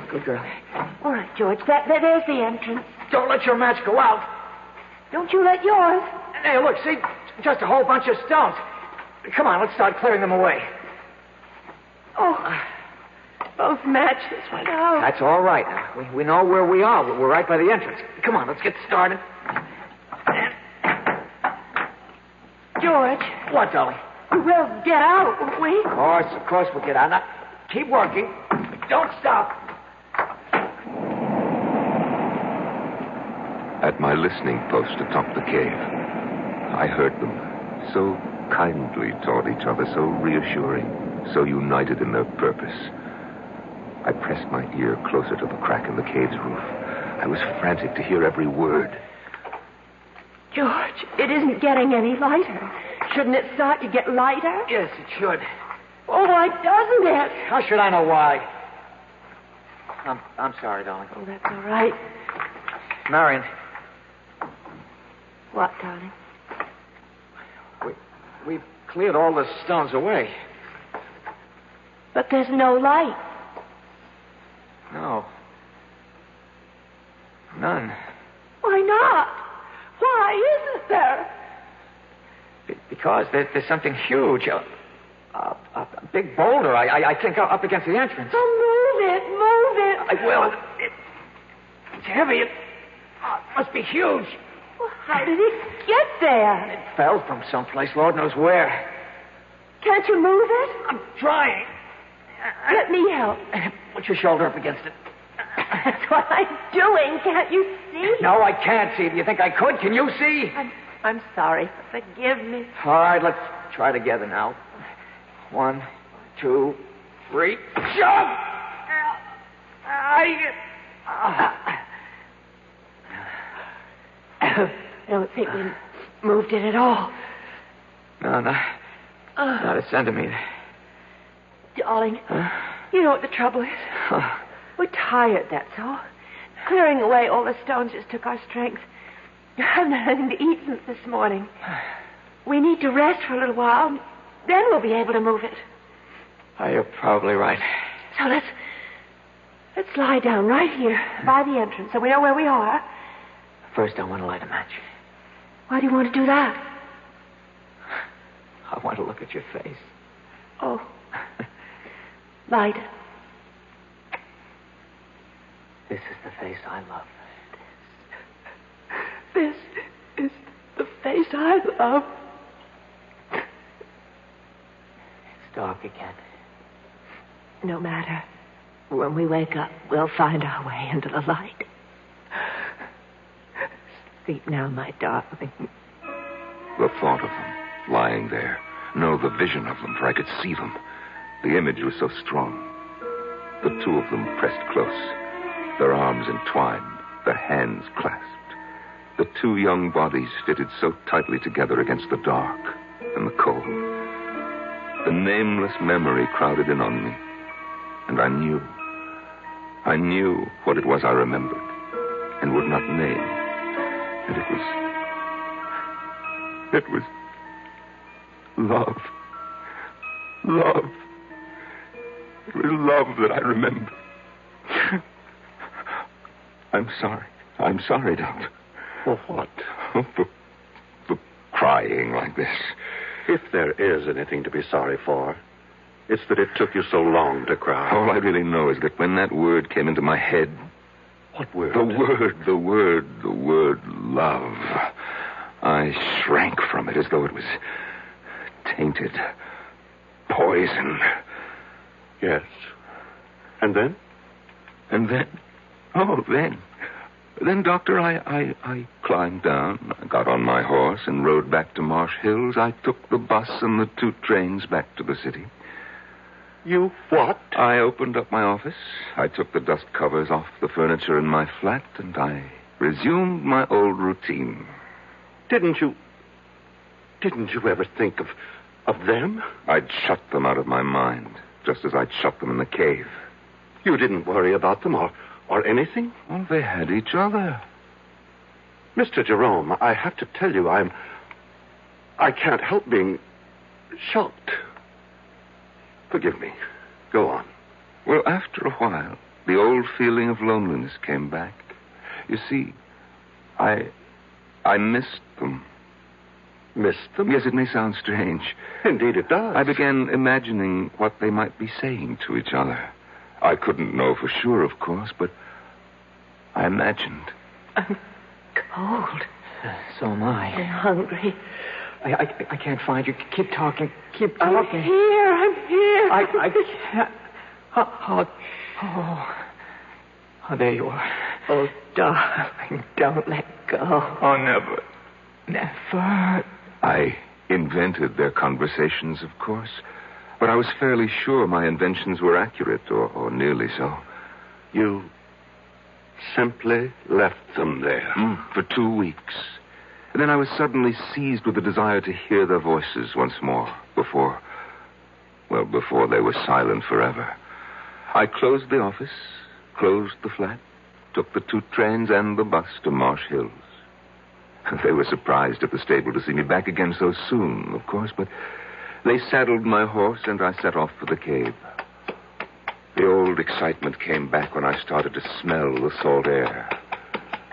There was the familiar thrill which I had looked forward to each summer for 25 years, till they had invaded my kingdom by the sea.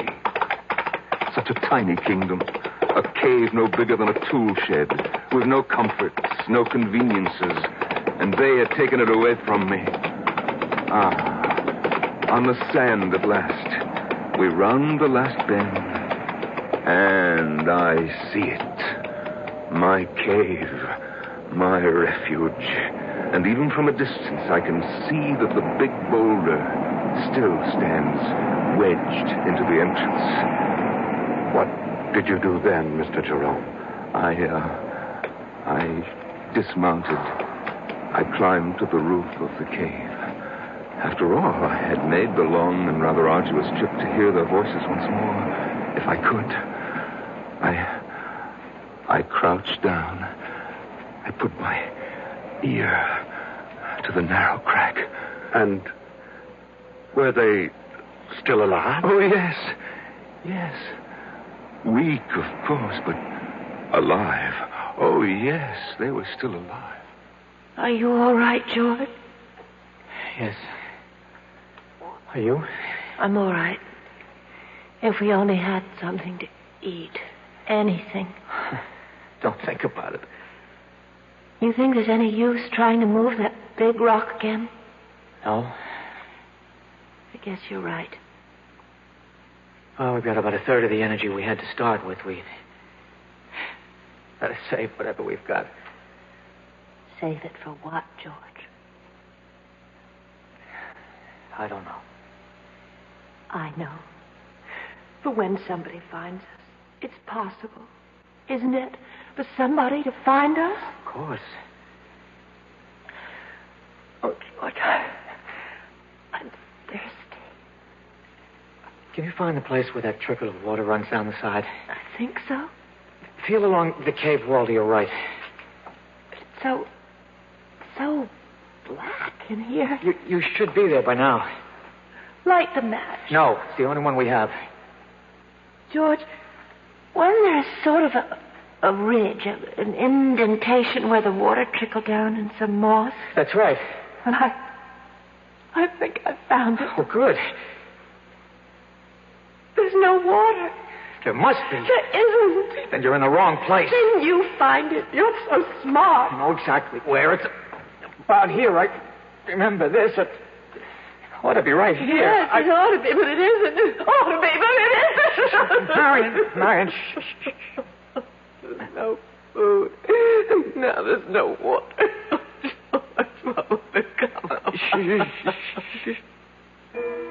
Doctor, I wanted to call to them. I wanted to say, wait for rain. Because as soon as a good rain came, the water would start to trickle down the cave wall again. But I couldn't speak. I don't know why I couldn't. Do you? I have some notion, yes. Why couldn't I? I'd rather you told me the rest of the story first. All right, Doctor, if you say so. Well, they must have gone to sleep after that. I think they probably slept a lot. I know that I didn't hear anything more after that until much later. I wonder what day it is. Well, it was Saturday when we came down here, wasn't it? Yes. Well, it must be, I don't know. We've been here a week, I think. More than that. Much more? About a week and a half. Oh. You think it's Wednesday? Or... I think so. If it's Wednesday, then we've been here 11 days. Something like that. What difference does it make? I'd just like to know, that's all. Oh, don't be angry, darling. Doctor, I had the craziest impulse to whisper to them, it's Tuesday. I almost laughed. Why do these ludicrous ideas come into our heads at the weirdest moments of our lives? Perhaps it wasn't as ludicrous as you thought. Well, of course it was. I was there to watch these people die. Listen to them die is more like it. And I still wanted to tell them what day of the week it was. If that's not ludicrous, I don't know what is. Tell me, what happened next? I went to sleep on the roof of the cave. After the sun came up in the morning, I got a sandwich out of my saddlebag and a flask of brandy and sat on the sand for a while, watching the ocean. And then I went back to my listening post. George. Yes? I'm going to try walking around a little. Oh, Lord. This darkness is driving me mad. No, it's not. No, it's not. Let me have a match. No. Oh, give it to me. I won't. What was that? I heard something. I stumbled over something. Well, look for it. The fish are That's on. what I'm doing. What is it? Feels like a little sort of a pan. Pan? Well, about 4 or 5 inches wide. What? Enamel, I think. Feels like enamel. It's a little pan to cook things in, the sort of thing campers might use. Wait, that means somebody's been here before. And that means whoever was here could come back. Well, somebody else could. I mean, this cave is a place people come to. We're not the only ones. We're not the first. Other people have... They'd stumbled across the little enamel pan I had used to boil my herbs in. I couldn't bring myself to speak to them, but I took a packet of matches, the cardboard kind, and I wrote on it, I am here. Just that. I am here. And I slipped it through the crack in the roof of the cave.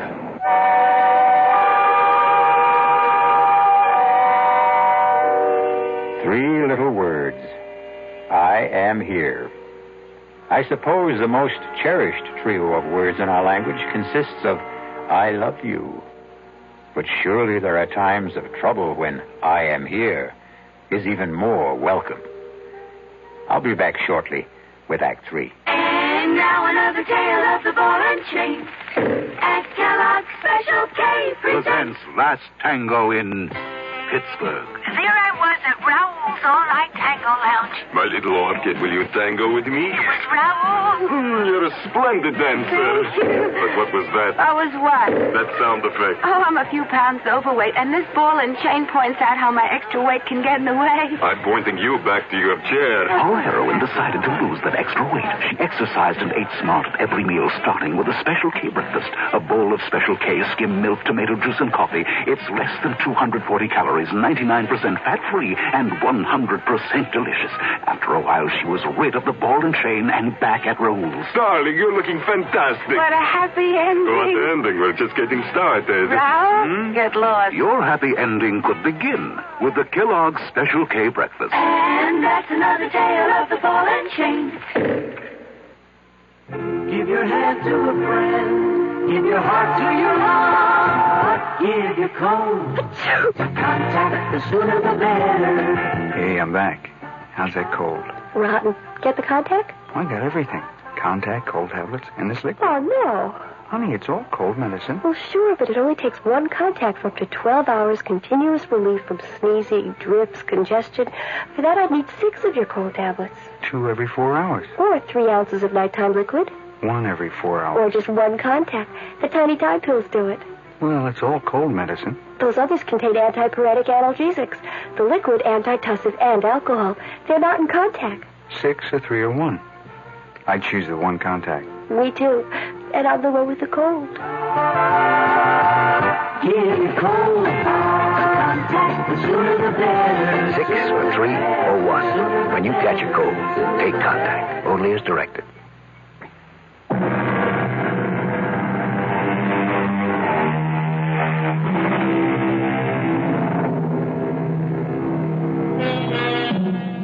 It is the disease of not listening, the malady of not marking, that I am troubled withal. So said Henry IV, according to William Shakespeare. But the disease that troubles Martin Jerome is listening too closely, and his malady is marking too well. I pushed the packet of matches with its absurd message down through the crack in the cave with a little stick. I heard it drop. I knew it had reached them, even before I heard Marion speak. George. Huh? Something just dropped onto my shoulder. George, light the match. Marion, it's our last match. I don't care, light it. I have to know what fell on my shoulder. I don't like to use George, up our last... please, if you don't... All right. All right. Take it easy. Did you see anything? It hit my shoulder, and then it... Here it is. George! Well, it's matches. It's a whole fold of matches. You're kidding. I'm not. There's something written on it here, George. Wait a minute. It says, I am here. Who Who's here? I don't know. Oh, my God, that's the end of the match. I held it till I burned my fingers. I'm sorry, I couldn't. It's all right. What? We have matches now. Can you see? It isn't signed at all. It just says, I am here. That's all. But who's here? Doesn't matter, does it? Somebody's here. That's what counts. Why doesn't he say something? Call out to us or something. Tell us that everything will be all right. Maybe he's gone for help. Oh, yes, that must be it. Yes, that is it. It's all right now. It's all right as long as somebody's here. I couldn't stand their joy over my simple-minded message. They seemed like silly children, as silly as I felt myself. For I hadn't the faintest notion what I was going to do once I had made this strange contact with them. I climbed down and sat on the beach staring at the water until I fell asleep. I must have slept the rest of that day and all night because it was the sun coming up behind the horizon that woke me. I went back to the cave, climbed to the roof, and put my ear to the crack. George, I can't stand it. Where is he? How should I know? Stop asking me. He wouldn't give us a message like that. He wouldn't write, I am here on a package of matches and then just go away, would he? How do I know? You keep asking me as though I had an answer. Oh, I'm not hungry anymore. I haven't been hungry for a long time. I just feel terribly weak. Damn it, I know. Now, will you shut up? Just shut up. We'll die here, George. Be quiet. No water. No food. We'll die here. I said shut up. Whoever wrote that note must have been a madman. Whoever he was, wherever he was, he's gone away. Yes. And we'll die in this cave. I don't intend to die in this cave. Oh. And just what do you think you'll do about it? Something. Nothing you can do.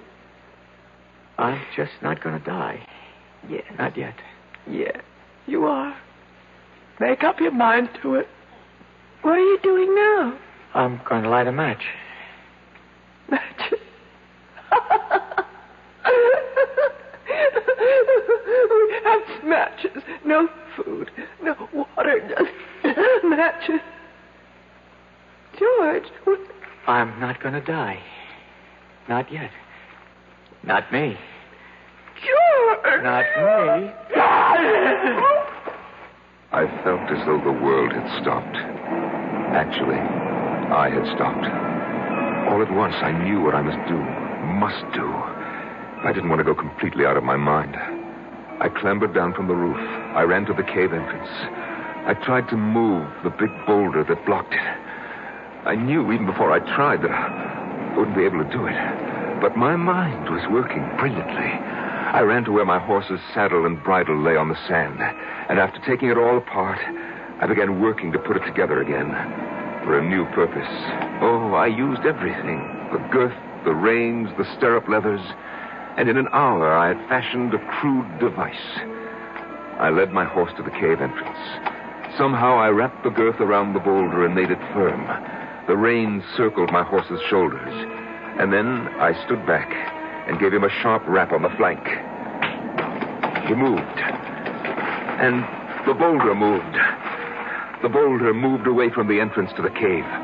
There was room for me to squeeze through. Just inside, I found them. She lay there in a faint. He lay across her. And his teeth were sunk in her breast.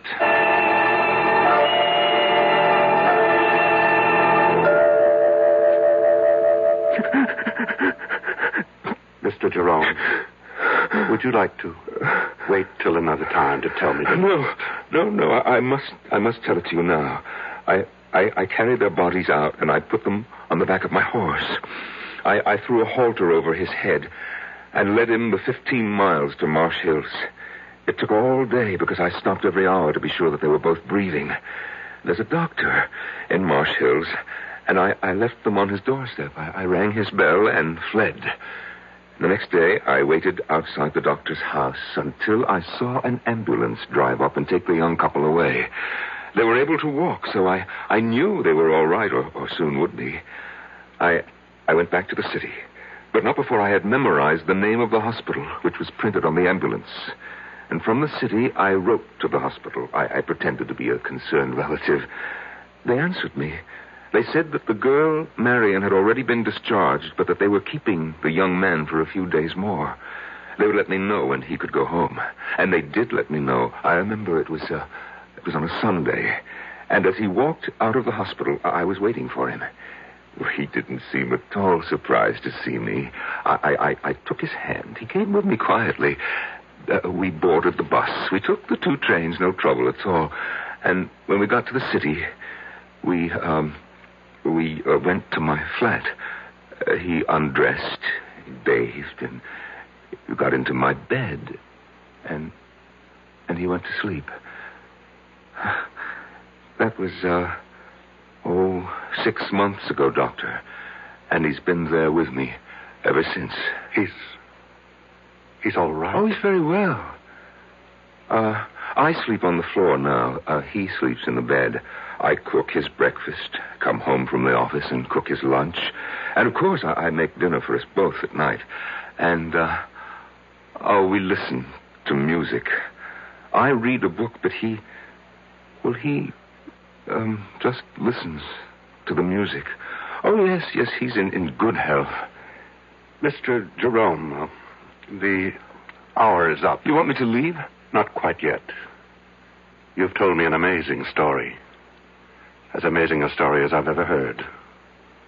But tell me, just what is it you expect of me? What do you want me to do for you? Huh? Oh, why, nothing, Doctor. Nothing? Nothing at all? I don't want help for myself, Doctor. I want help for the young man. You see, in the 6 months he's been staying with me, he hasn't uttered a word. Not one word. Go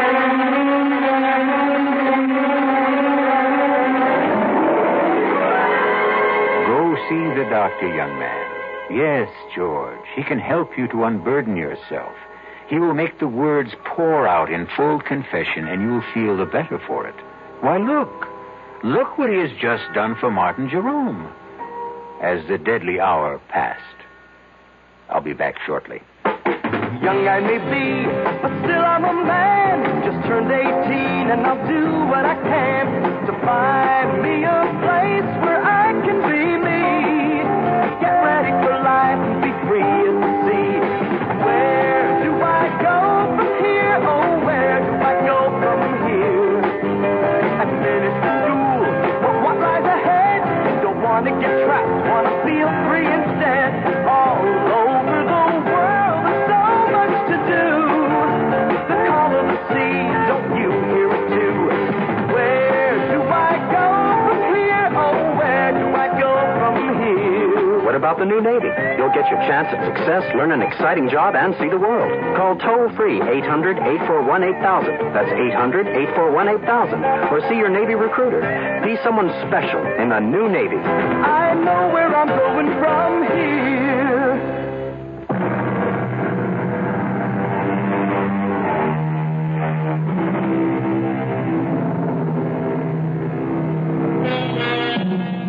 You've heard of the 7 wonders of the world? The Grand Canyon, the Taj Mahal, Niagara Falls, and I forget the other 4. No matter. Because they are simple things compared to the human mind in all its deviousness, all its twists and drifts. Why, I could sit in wonder at the human mind for the rest of my life. Our cast included Norman Rose, Marion Seldes, John Barragray, and Jack Grimes.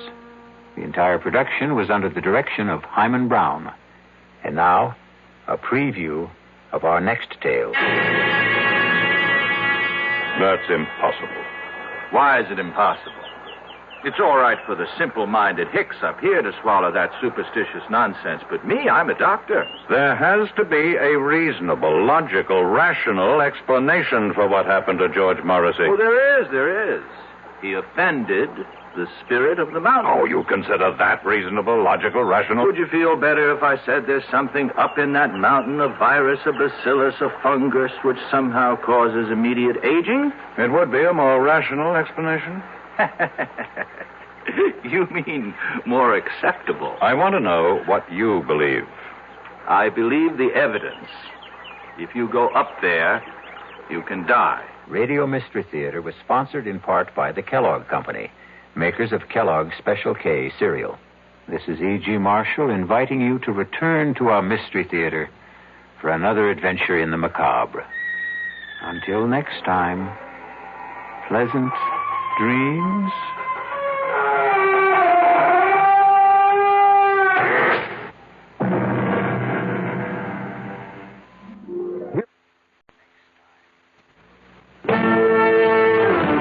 This is Frank Lieber. Exclusive interviews with the biggest names in baseball and football. Joe Namath, Johnny Bench, Leroy Kelly, Reggie Jackson. They were all at the recently concluded American Airlines Golf Classic in Puerto Rico, and so were we. Here are informal chats with the superstars each morning at 8:15 and each evening at 9:50. Another service of KRLD Sports.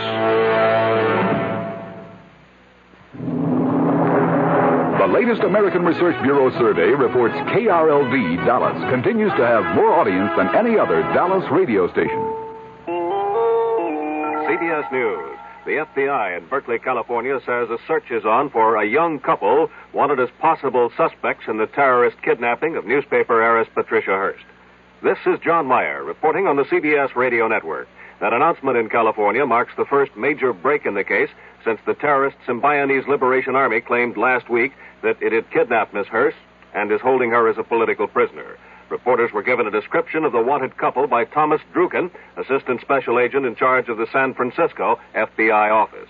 We determined during the course of our investigation that a dark, late model Volkswagen was in the immediate area of the kidnapping, occupied by a white male and white female. Now, we're merely attempting to locate these individuals as potential witnesses.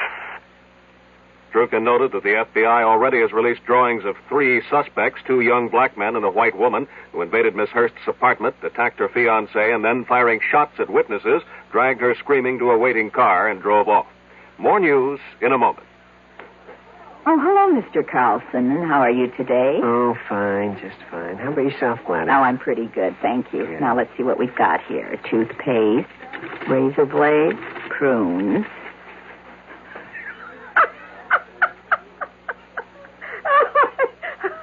Is something wrong?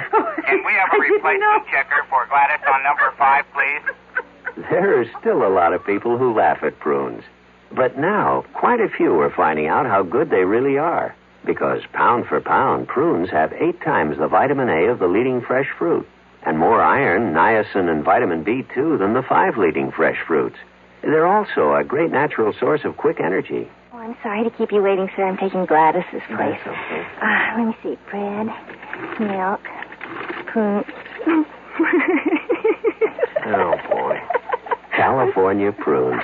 The funny fruit that does so much for you. Radio Baghdad says warfare has broken out between Iraq and Iran with troops, heavy artillery, and tanks engaged in fighting along the border. Heavy casualties are reported on both sides. Iran lists at least 70 casualties. The Iraqis at least 23 killed or wounded. It's the first such fighting since the two countries reinstated diplomatic relations last October after a 5-year break. Radio Baghdad also claims today's clashes were actually the third in 3 weeks, that there was also fighting on January 24th and again last Monday.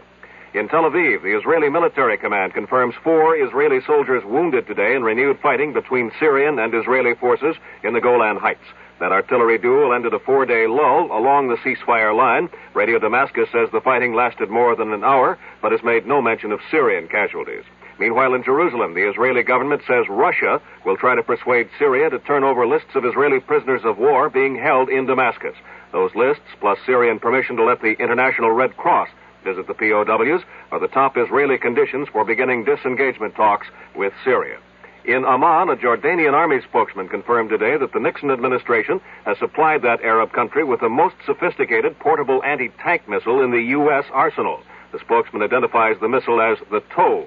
Here in Washington, the Pentagon declines comment. In Saigon, the South Vietnamese military command says communist forces have suffered their heaviest battle losses in a single action this year. A spokesman says 81 communist troops were killed in a two-day battle with government forces in the Central Highlands province of Pleiku. Government losses are placed at 17 killed, 15 wounded.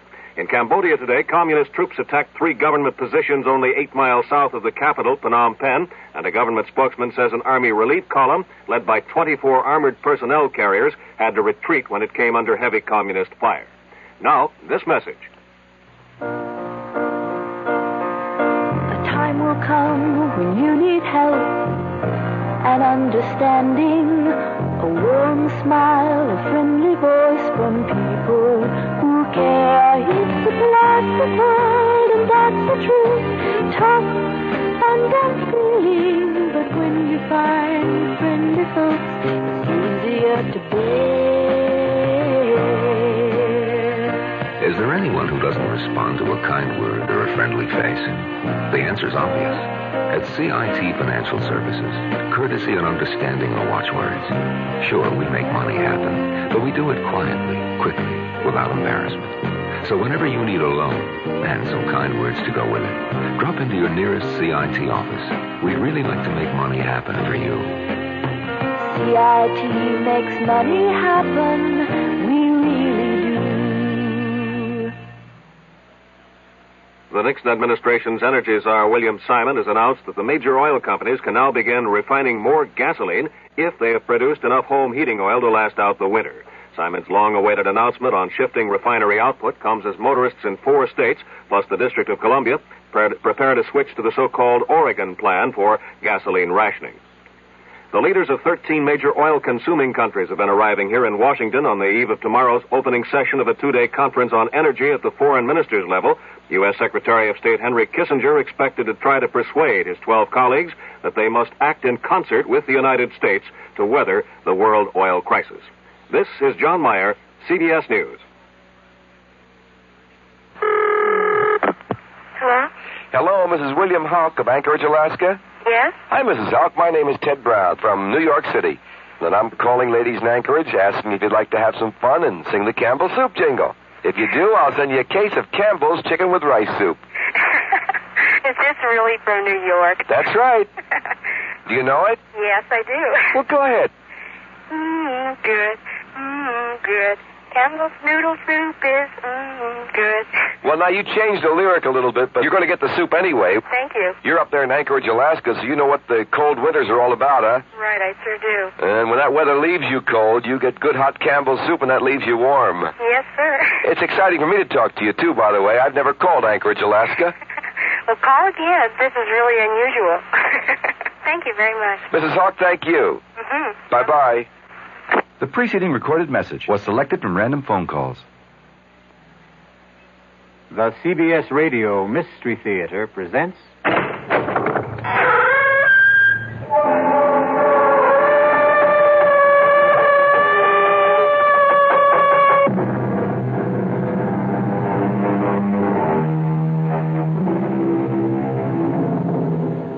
Come in.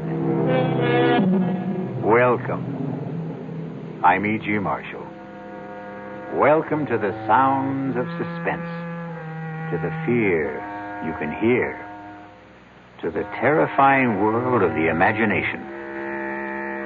I'm your guide for a journey up a mysterious mountain. Dead Man's Mountain is what it's called. Going is really no problem. It's coming down that separates the living from the dead.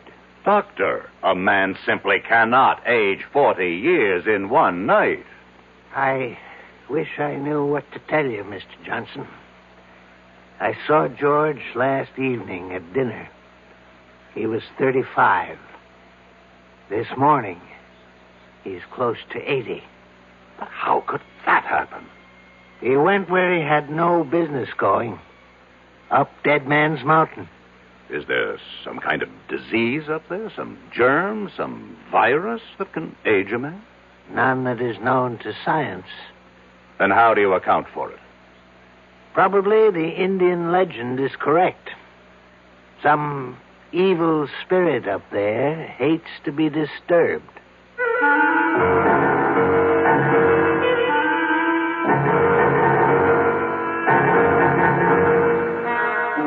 Our mystery drama, Dead Man's Mountain, was written especially for the Mystery Theater by Sam Dan and stars Alan Hewitt. It is sponsored in part by the Kellogg Company, makers of Kellogg's Special K cereal. I'll return shortly with Act One. Hi, son. Hi, Mom. Hi, Dad. Hi, Junior. Kellogg's Special K presents Junior Gives Up. Junior, why aren't you eating your Special K? It's your favorite cereal. Oh, just 'cause. Just 'cause why, honey? Just 'cause Darla said some evil things about it. That's just 'cause why. Hi, Mom. Hi, Dad. Hi, Darla. Hi, Sis. Hi, Junior. Darla, what did you tell Junior about his Special K? Daddy, all I told him was that Special K is good for him. Yeah, and anything that's good for me never seems to taste good. But, Junior, you already know that Special K tastes good. Who do I believe? Darla or my taste buds? What's that, son? Oh, nothing, Dad. Son, Special K is America's favorite high-protein cereal. It's got minerals, vitamins, iron, and all those good, nutritious things. But it got to be so popular over the years because it tastes good, too. You mean it's good for me and tastes good, too? Right, son. Right, Dad. Right, Junior. Right, Mom. Right, indeed. Start your balanced breakfast with Kellogg's Special K. It's nutritious and delicious. Right, Dad. When occasional heartburn or acid indigestion is combined with a gassy, foolish feeling, that's what we call gassed indigestion. Digel is made for gassed indigestion because Digel is different. It does more than plain add acids. Digel reduces excess acid while its patented simethicone gets rid of trapped gas fast. Use only as directed. Digel for gassed indigestion. No plain add acid can do what Digel can. Was I embarrassed? Even though I used an adhesive on my dentures, they still came loose during dinner. And when I had to be... This denture wearer should change to Cushion Grip, a soft, pliable thermoplastic adhesive that even hot or cold liquids can't dissolve. That's why Cushion Grip lasts and holds dentures much longer than ordinary powder, paste, or cream adhesives you often must apply 2 or 3 times daily. For new, long-lasting security, new comfort, change to Cushion Grip.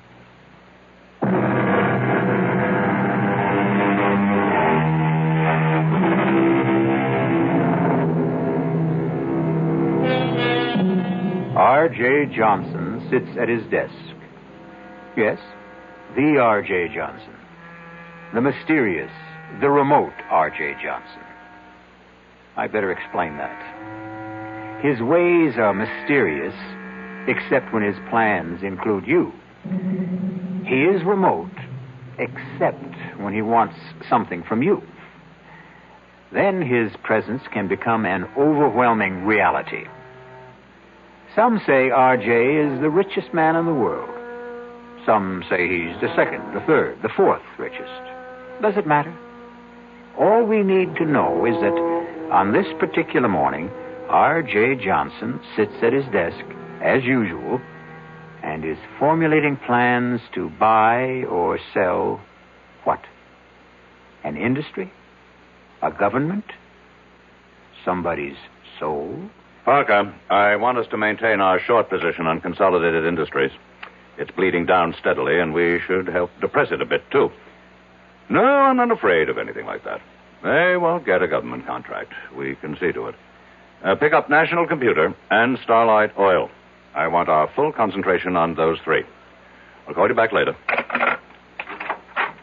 Yes, Mrs. Dollard. Come in. Mr. Johnson, George Morrissey is here. And about time. I want hourly reports on Consolidated, National, and Starlight to see to it that Parker can always reach me. Now, have Morrissey come in. But, sir, about Morrissey. Is there a problem? Well, I... You were saying? Perhaps I should have said... Mrs. Dollard, are you all right? Perhaps I should have said... There's a man outside who claims to be George Morrissey. Mrs. Dollard, you know George Morrissey. I thought I did. If there's any doubt, check security. I did. Then that settles it. He could never hope to get past the lobby elevators if he weren't George Morrissey. Mr. Johnson, maybe what I'm trying to say is there's a man out there. And I don't want him to be George Morrissey. Have him come in here. Yes, sir. Mr. Johnson will see you now. Do you see what I mean, Mr. Johnson? Mrs. Dollard, is this your idea of a practical joke? Who is this? Please, R.J., don't yell at her. I can't stand noise. George? Yes, George. You can't be George. Look at me, R.J. Look at me. I can't believe it. You don't want to believe it. What happened to you? Please let me sit down. He walked out of this office 3 weeks ago. Yes, 3 weeks ago. He was a man of 35. And now... Now I know. I look in the mirror. I could be 75. His hair is all white. He's wrinkled, stooped. And that's not the worst of it. I feel 75. I couldn't even walk without this cane. George, the first thing you have to do is tell me exactly what happened. I was at Manitou Mountain, getting the development deal set, and R.J., listen, we'll have to forget it. Give it up. What are you saying? I'm saying forget it. Look at what happened to me. They said, all the locals, they said, the mountain was haunted. Terrible things would happen to anyone who went up there. Talk sense. Can't you believe your eyes, R.J.? Look at what happened to me. George, start at the beginning. I couldn't get anyone to drive up the mountain road. So I hired a car. I drove it myself. I drove it up the mountain and... Yes, and? And that's all I remember, R.J. I must have passed out up there. But something did happen. It's like a nightmare. I can't bring it into focus. Just flashes of it. Terrible things. Be specific. What kind of terrible things? Shapes, forms, voices, saying I was going to die, that my life was falling away, that it was disappearing. What kind of shapes? What sort of forms? I don't know. What size were they? What color? I don't know. You say voices. What kind? High, low? R.J., I were they don't men's know. voices? Women's? I can't remember. Now pull yourself together. Pull myself together. Look at me. I'm an old man. I've been robbed of half my life. Now think. How long did you stay on the mountain? I don't know. Somehow I managed to get the car turned around. I drove back to town. I found a doctor. What's his name? I don't know. What did he say? I can't remember. R.J., I came here to warn you. The mountain, it's haunted. It's cursed. Give up the project. Mrs. Dollard, call Dr. Waterson. No. Doctor can't help me anymore. But I can help you, R.J. Give it up. Give up the project.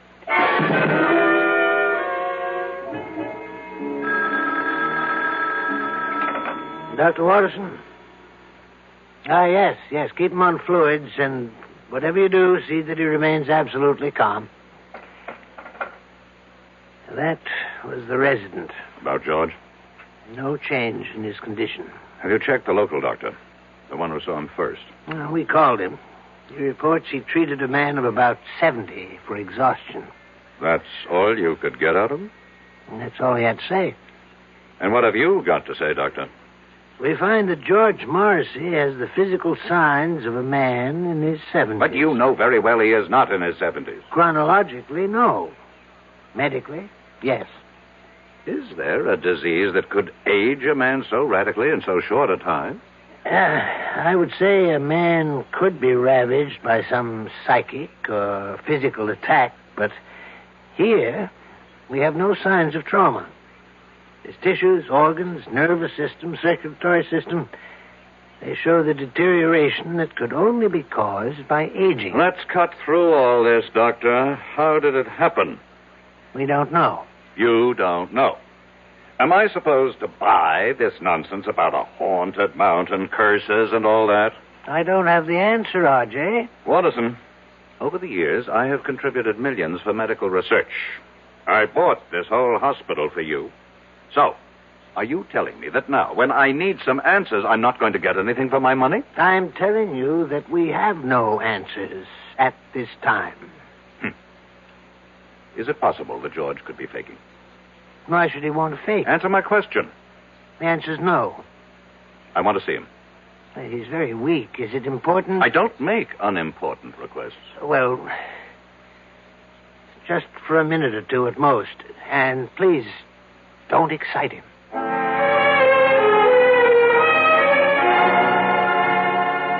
I won the club championship, and I was named third team All-America. George. Girls, you should see how the girls would fall all over me. George, pay attention. Huh?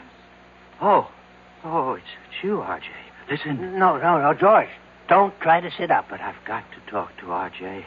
Listen, R.J., are you listening? I'm listening. Here's what happens to you up there on the mountain. I remember, you see. Now I remember. Yeah, R.J., don't excite him, I please. accept full responsibility. Up there on that mountain, I was told you will lose that which you value most. Told? You say told? How? By whom? I don't know. How can we get anywhere if you keep saying you don't know? Think. R.J., I order you from this room. He's going to die soon anyhow. We have to get that information. R.J., I will call security and have the guards throw you out of here. No, Doctor. No, leave us alone. This is between R.J. and me. What were you told, George? I wasn't really told. It was more like a kind of feeling, an idea that seemed to seep into me. And I realized the most important thing, what mattered most to me, was my body. Talk sense. I'm talking sense, R.J. And I began to lose my body. What do you mean, lose your body? The way you really lose it. To old age. Only, oh, God. Only I was losing it then and there. And all at once. Is that what you think happened, Morrissey? But look, I got away from there, you see. I got away just before I would have died. But why? I should have stayed. Look at me. What good am I now? Be calm and practical, George. We have the greatest doctors in the world here. We'll beat this thing. You can still beat it, R.J. You can still beat it. Just don't go near that mountain. Just give up the project.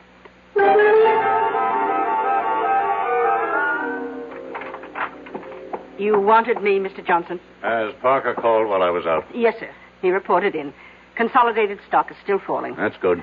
National computer is rising. And Starlight Oil is doing well with the new government. Tell him to increase our holdings. Try 10%. Now, cancel the rest of today and all of tomorrow. Yes, sir. Call Chuck Daly. I want him here in 3/4 of an hour. Sir. What is it? Well, Chuck's about to leave for Florida. His daughter's getting married this afternoon. Tell him he is to fly me up to the Manitou Mountain area. But, Mr. Johnson... Now, what is it, Mrs. Dollard? You can't go up to Manitou Mountain. Why not? You saw what happened. What did happen?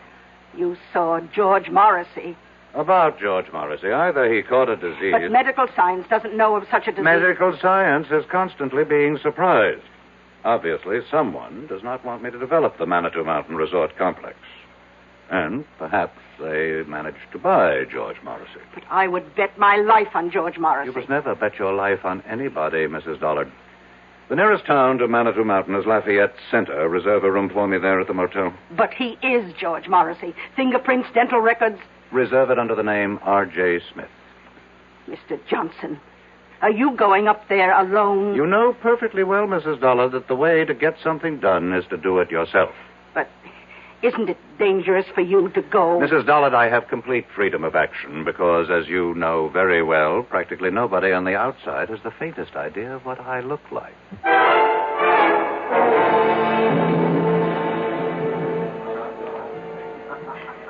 How many days do you plan to spend with us, Mr.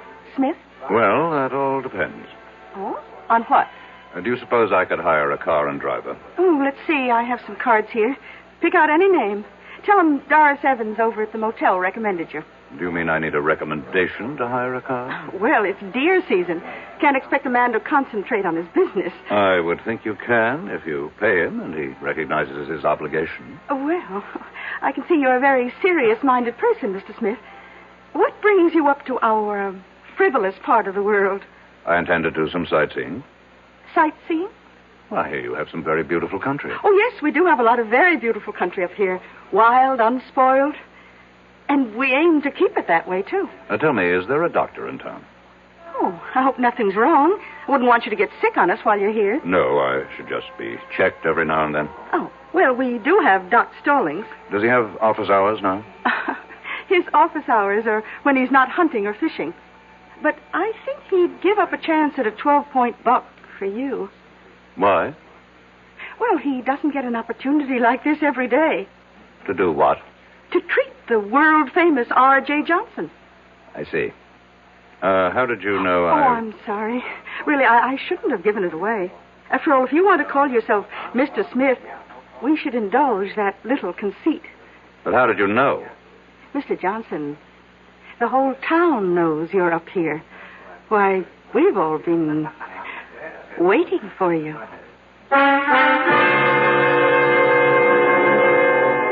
We've all been waiting. Waiting for what reason?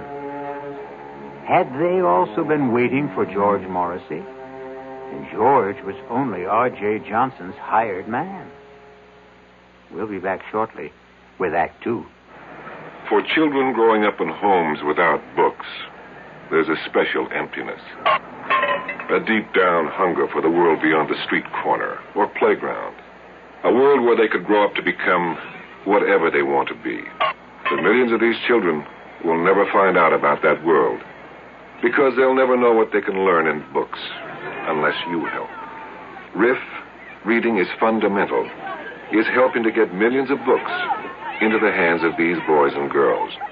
Books they can choose themselves for keeps. And once a child gets into books, there's no stopping him. More than 150 local RIF programs are proving it in communities like yours. Won't you help RIF? Help the children in your community. Write to RIF Incorporated. That's RIF, care of Smithsonian Institution, Washington, D.C., 20560. Give your hand to a friend. Give your heart to your love. But if you're cold, contact, the sooner the better. Hey, I'm back. How's that cold? Rotten. Get the contact? I got everything. Contact, cold tablets, and this liquid. Oh, no. Honey, it's all cold medicine. Well, sure, but it only takes one contact for up to 12 hours continuous relief from sneezing, drips, congestion. For that, I'd need 6 of your cold tablets. 2 every 4 hours. Or 3 ounces of nighttime liquid. 1 every 4 hours. Or just 1 contact. The tiny time pills do it. Well, it's all cold medicine. Those others contain antipyretic analgesics. The liquid, antitussive, and alcohol. They're not in contact. 6 or 3 or 1. I choose the 1 contact. Me too. And I'm the one with the cold. Give it cold. Contact, the sooner the better. 6 or 3 or 1. When you catch a cold, take contact. Only as directed.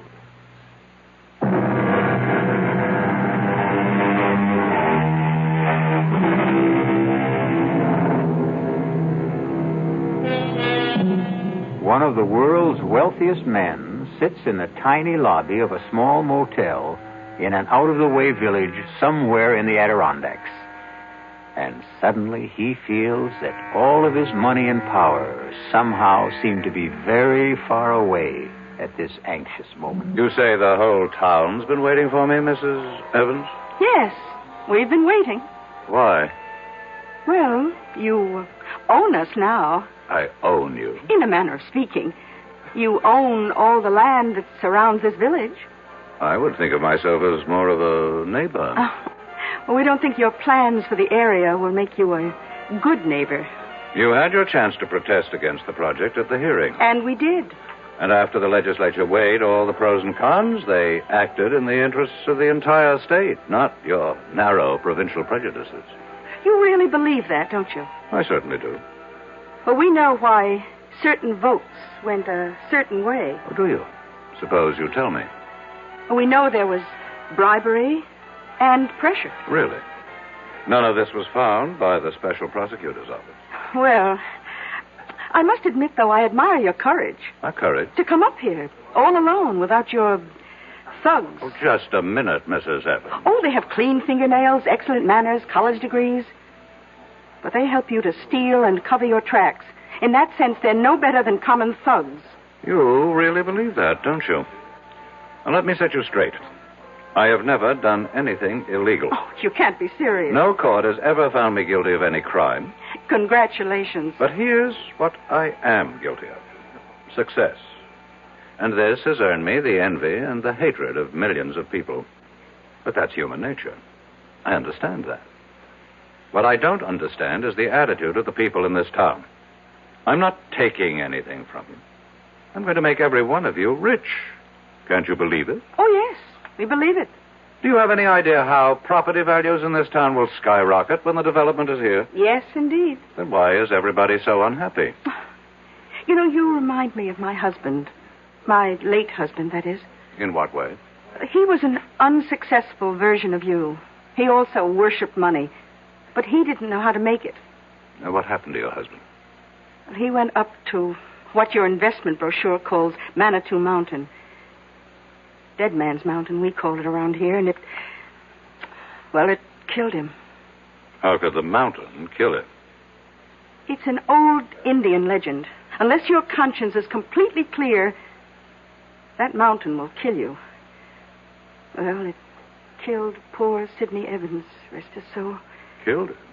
How? He was discovered at the foot of it. He was completely shriveled. There must be an explanation. Doc Stallings never found it. He just wrote it up as death due to causes unknown. Stallings is, after all, only a country doctor. That's right, he is. Tell me, how do your high-powered city doctors explain Mr. Morrissey?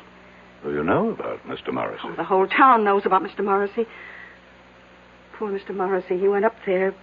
Something he had no business doing. I must correct that. He had every business doing it. He was my agent inspecting my property on orders from me. But the fact is, he went up there, and the mountain got him. Have other people met with mysterious results after climbing that mountain? Oh, very few and far between. We may be just country folk up here, but we learn from experience.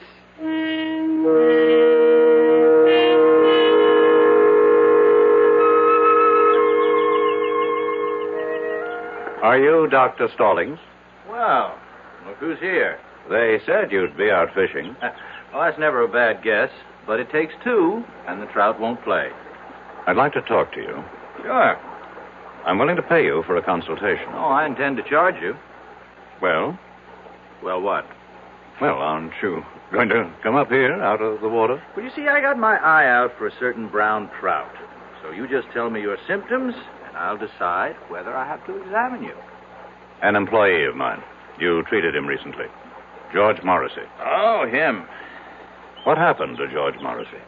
Well, I met him at the motel. It was a Thursday night. I go there for dinner whenever Doris Evans serves pot roast. Hey, you're lucky. She's having it tonight. About Mr. Morrissey. Oh, he was a serious kind of fellow. Not like you.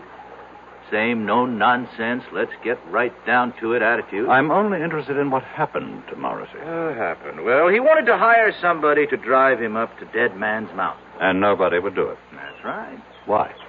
Well, you've been told why by now, I'm sure. I'm asking you why. I'll tell you the same thing. That's impossible. Why is it impossible? Oh, I see what you're thinking. It's all right for the simple-minded hicks up here to swallow that superstitious nonsense, but me, I'm a doctor. A product of a highly sophisticated, specialized education. That's exactly what I'm thinking. Well, think again, because I believe it, too. There has to be a reasonable, logical, rational explanation for what happened to George Morrissey. Oh, there is. He offended the spirit of the mountain. Oh, you consider that reasonable, logical, rational? Would you feel better if I said there's something up in that mountain, a virus, a bacillus, a fungus, which somehow causes immediate aging? It would be a more rational explanation. You mean more acceptable? I want to know what you believe, and I'll pay you for it. I believe the evidence. If you go up there, you can die. But why? Because a great spirit lives up there, and he values his privacy. That's impossible. I saw George Morrissey at dinner one night. A vigorous, athletic-looking man in his 30s. I saw him again the following evening. A broken old man, half dead. And you explain it with this half-baked legend. Well, how do your city doctors, with all their modern facilities, explain it? Your Dr. Watterson, a world-famous diagnostician, he called me. He asked me. This thing has to be cleared up. Why? What's wrong with a nice, quiet mystery? If word of this becomes general, it can destroy the entire project. Uh-huh. Is that bad? Millions of people will be deprived of an opportunity to enjoy healthful recreation in a fresh country environment. But it won't be fresh country, you see. You'll have superhighways and smoke and noise and honky-tonk resorts. I'm convinced that you people are up to something. Well, you tell me what. I don't know. But I assure you, I have the resources to find out. Well, if you ever do, let me know.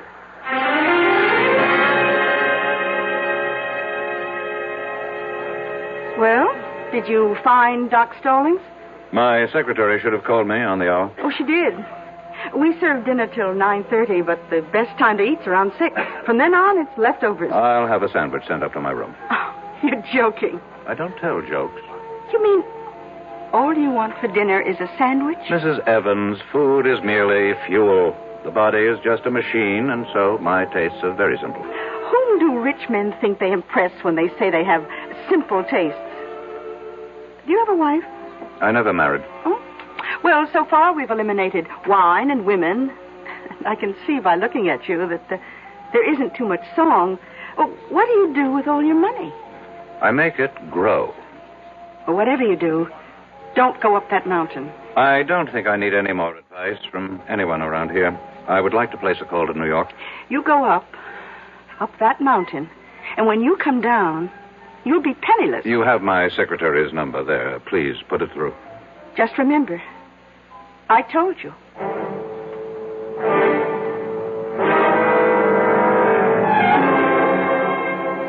It's exactly 5 minutes past 4, Mrs. Dollard. I know that, sir. Why haven't you heard from Parker? I'm expecting a call any moment. Any moment was not his orders. I specifically directed him to report on the hour. Yes, sir. Why is there a delay? I don't know. Well, find out. Mr. Johnson, I'm only human. What did you say, Mrs. Dollard? Mrs. Dollard? Operator? Operator!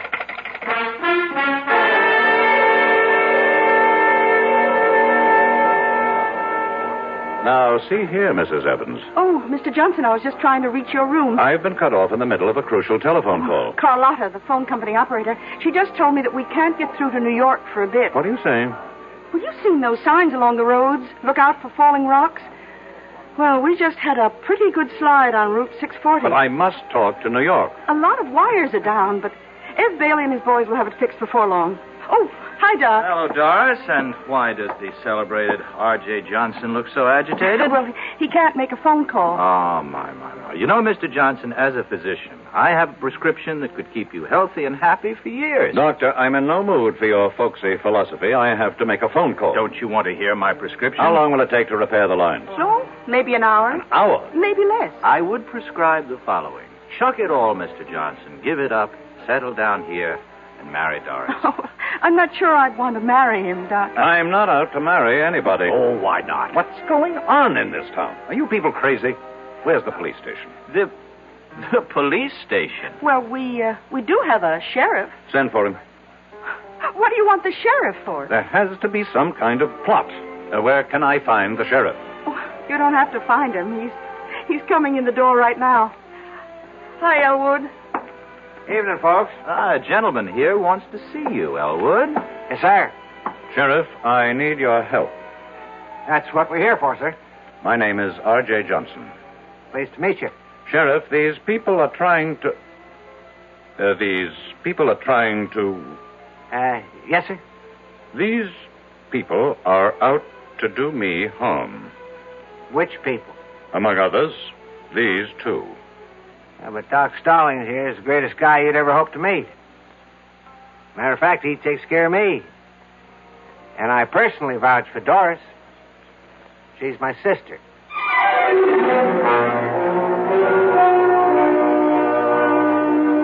A very nice, tidy little town. And the natives are so friendly and obliging, and so concerned with your well-being. But right now, R.J. Johnson feels overwhelmed by their solicitude, as if he is being literally killed with kindness. We'll return shortly with Act 3. Ever see a beer drinker pour his beer real easy down the side of the glass? Maybe you do it yourself. If so, the Budweiser brewmaster thinks you're missing something, especially if you're a Budweiser drinker. You see, Bud is brewed, so it will kick up a healthy head of foam.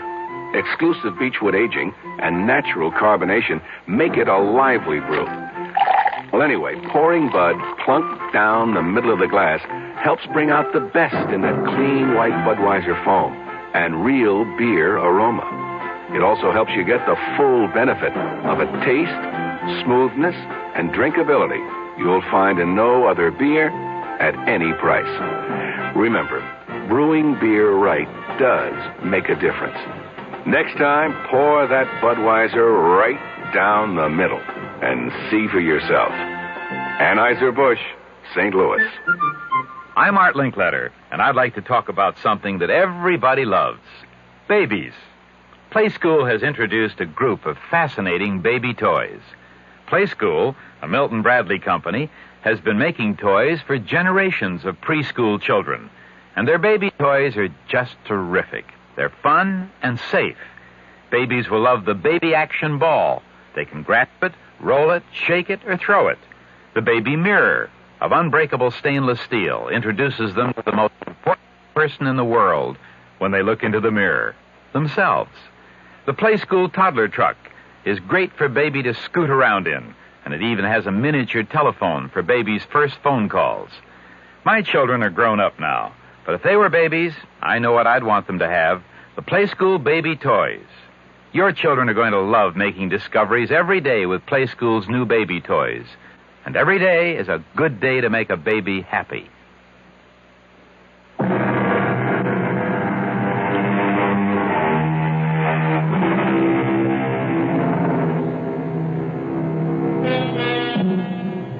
Are the people of Lafayette Center the kindly, generous-hearted folks they seem to be?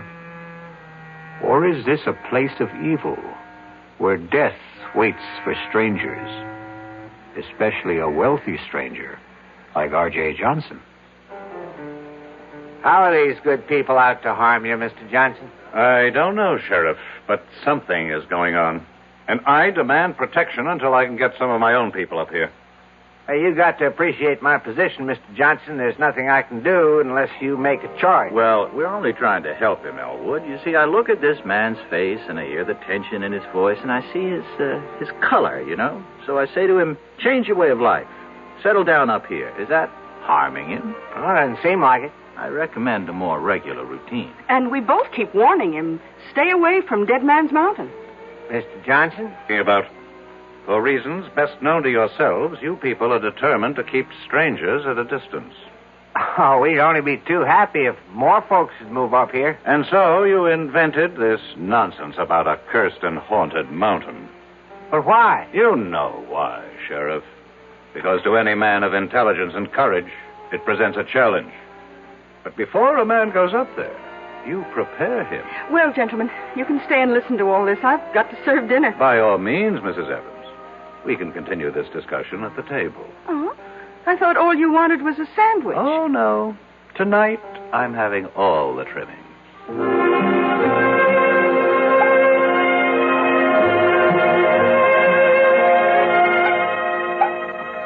Here you are, Mr. Johnson. thank you. Pot roast, mashed potatoes, peas and carrots. Now, that's a cure for whatever ails you. Hold on. Dr. Stallings, change plates with me, please. Why? It's the same portion. Except I always give you a little bit less, Doc. Would you mind changing plates, Doctor? No, not if you tell me why. Since I'm going up to the mountain, there could be something in this food. A drug, perhaps. Oh, I like that. Very well, Mr. Johnson. Here, have it your way. You say you're going up the mountain? Yes. After all we told you? I'm going up that mountain to prove that it's just an ordinary piece of undeveloped country real estate. Can you stop him? Why does everybody want to stop me? Well, look what it did to your Mr. Morrissey. Suppose, for the sake of argument, there is something dangerous up there, and it gets me. Isn't that to your interest? Without me, there can't be a development project. Well, we have a more basic interest.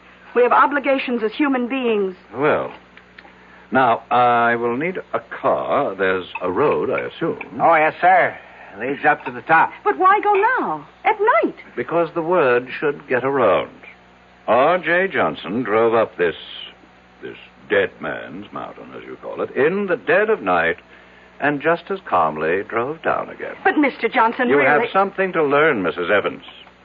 You think a man becomes rich through trickery, violence, and all manner of illegal, immoral, and unethical acts. I never said that. But you believe it. Tonight, you're going to discover how I became rich. By daring to do what other people consider impossible.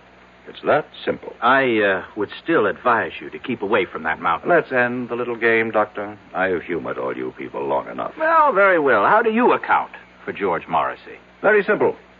George Morrissey is not R.J. Johnson. Oh. Does the spirit of the mountain, going along with the legend, kill everyone whose conscience is not clear? Very well. I'm safe. My conscience is unblemished. Elwood, I still think you should stop him. The sheriff has no right to interfere. I'm merely inspecting my own property. No, he's right, Doris. A little exercise in morality here. Who would care to accompany me? You look down on. You are the pillars of virtue. You mean there isn't a clear conscience among the three of you? I'll drive you. Doris. Doris, what are you saying? He's challenged us. But, Doris, you know you can't fight the mountain. Well, we can't let somebody else get killed up there either. Well, what can you do? Well, at the first sign of anything suspicious, I can turn the car around.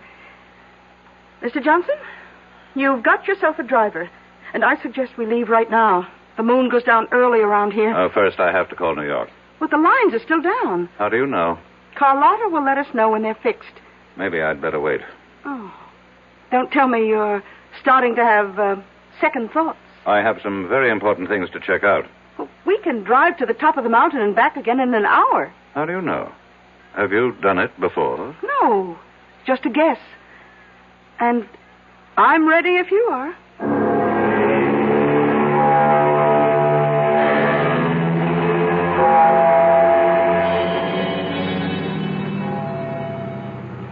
Well? What is it, Mrs. Evans? Well, we're here. We're at the foot of Dead Man's Mountain. And there, you see, on your right, is the dirt road that leads upward. How far? Oh, I don't know. Well, what are we waiting for? You won't change your mind, Mr. Johnson? No. I still don't understand why you have to do this. This is another reason why I'm a rich man. I buy stock nobody else believes in. I finance schemes other people think are harebrained. I back men no one else will work with. And I climb mountains everyone else is scared by. I'm climbing this mountain, too. Then you also deserve to be rich. Well, do we go ahead or do we turn back? One must always go ahead, Mrs. Evans. Then, here goes.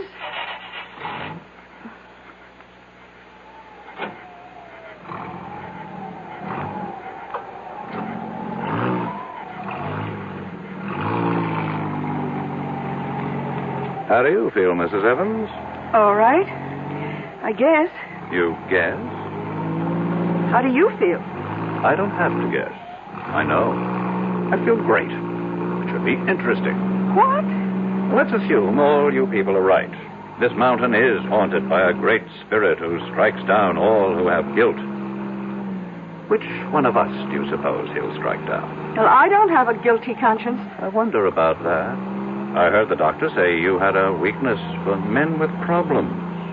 Your late husband? Maybe he didn't have problems. Maybe you had the problems. Well, we all have problems. Stop for a moment. What's the matter? I think I heard somebody.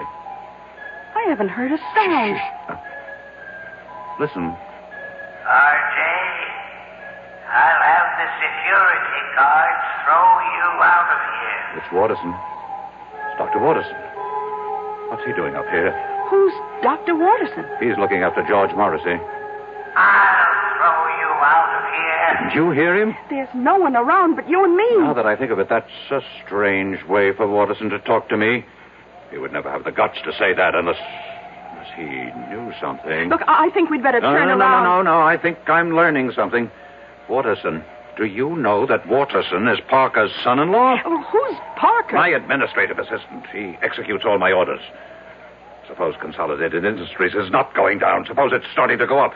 Suppose Parker is still holding. Oh, come on, Mr. Johnson. Just relax, huh? Now, if it's too much for you up here, let's turn back. Tell me, Mrs. Evans, how did you know I'd be here? Well, we just assumed. No one told you. Who would tell us? A pilot. My pilot. I didn't even know you had one. He may have been put out because I made him fly me here on his daughter's wedding day. Oh? Well, that really wasn't nice. I pay him enough, but he didn't tell you. No. Listen. I don't hear anything. Just listen. There. I'm only human, Mr. Johnson. I'm only human. Why would she answer me like that if she didn't know something? I don't hear a thing, Mr. Johnson. I'm only human. Let me tell you about her. She's quiet. She's almost mousy. But she's ambitious. I can tell. I've made her a rich woman. She's in on it. She's in on it, too. She and Parker and Morrissey. They worked it out. And you're in on it, too. Me? They wanted me out of the way. And so all of you got together. You worked up this phony scheme. Look, we're going to turn back. Answer the phone. What phone? Answer it. Hello. Hello. Mr. Johnson, I have the latest quote on Consolidated. It's going up. It can't go up. It's gone up 5 points so far. Get Parker. Close it out. Close it out. I can't find Parker. Get him. Mrs. Dollard. Who are you talking to? My secretary. She hung up on me. How could she hang up? There's no phone. Consolidated is going up. But there's no stock market at night. Mr. Johnson, it's going crazy. National computer is going down. Have Parker sell at once. I can't find Parker. Mrs. Dollard. She's gone again. Listen to me, Mr. Johnson. Please, listen. Do you know how much money I've lost so far? Please, listen. You have nothing to be afraid of. It's just a legend. Who can be sure it's true? Oh, sure, we local people push it to scare away developers. I feel weak. As if I lost a lot of blood. Listen, you're R.J. Johnson. You're not to be taken in with this superstitious nonsense. Fight it off. I can't. I'm trying. But all my strength is going. My money. It's disappearing. Your money isn't your strength. It is. I have nothing else. Please, answer the phone for me. I can hardly lift the receiver. The rebel government just nationalized Starlight Oil. What did you say? Mrs. Dollard. Mrs. Dollard. Mr. Johnson, we're leaving. What? It happened. Everything Everything I was afraid of happened. Consolidated went up. National went down. And Starlight... Nothing happened. It's all your imagination. Mr. Johnson. Mr. Johnson. Talk to me. Mr. Johnson.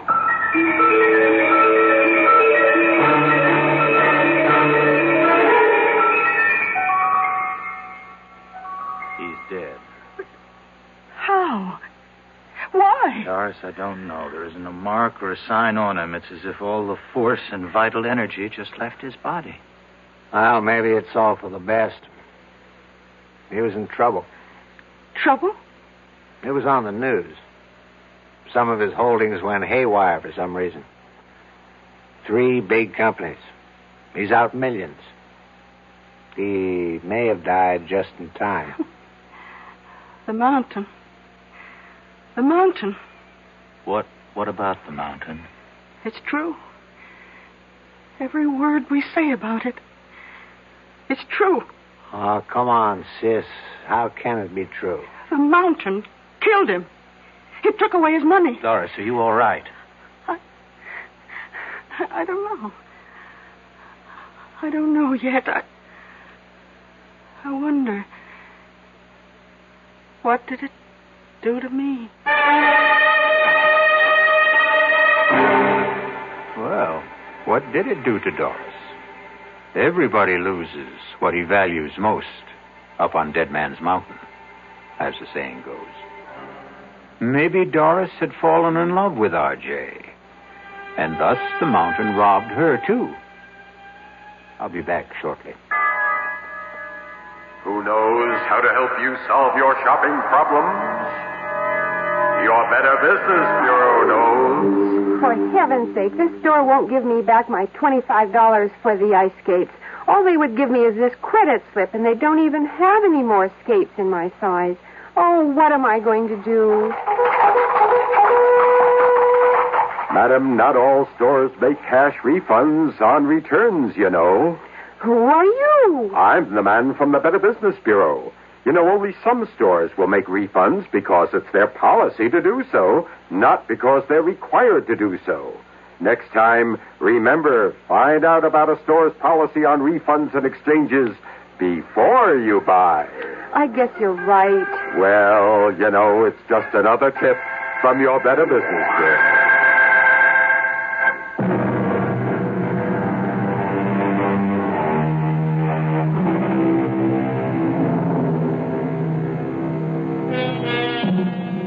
Haunted mountains. Did this one cause certain stocks to go up and down one day recently? It certainly seems no more far-fetched than some of the explanations people have for the market.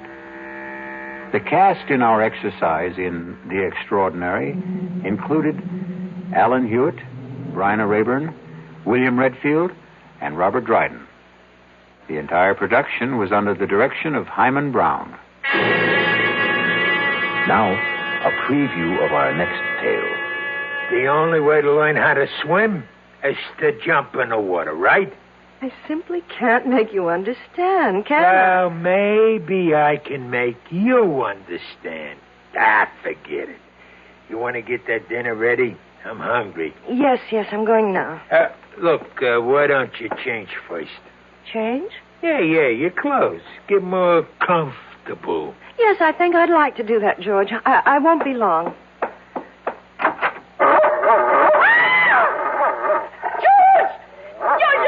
There's a dog on our bed.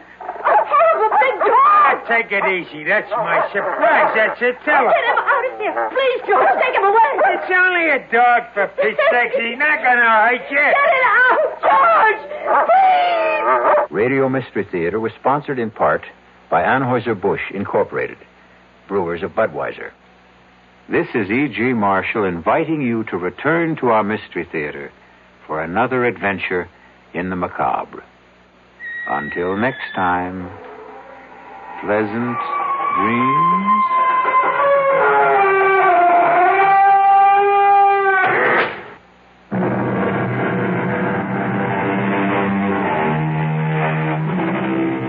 WLD's Mystery Theater presents 7 thrilling dramas each week. Sundays at 4:07 in the afternoon.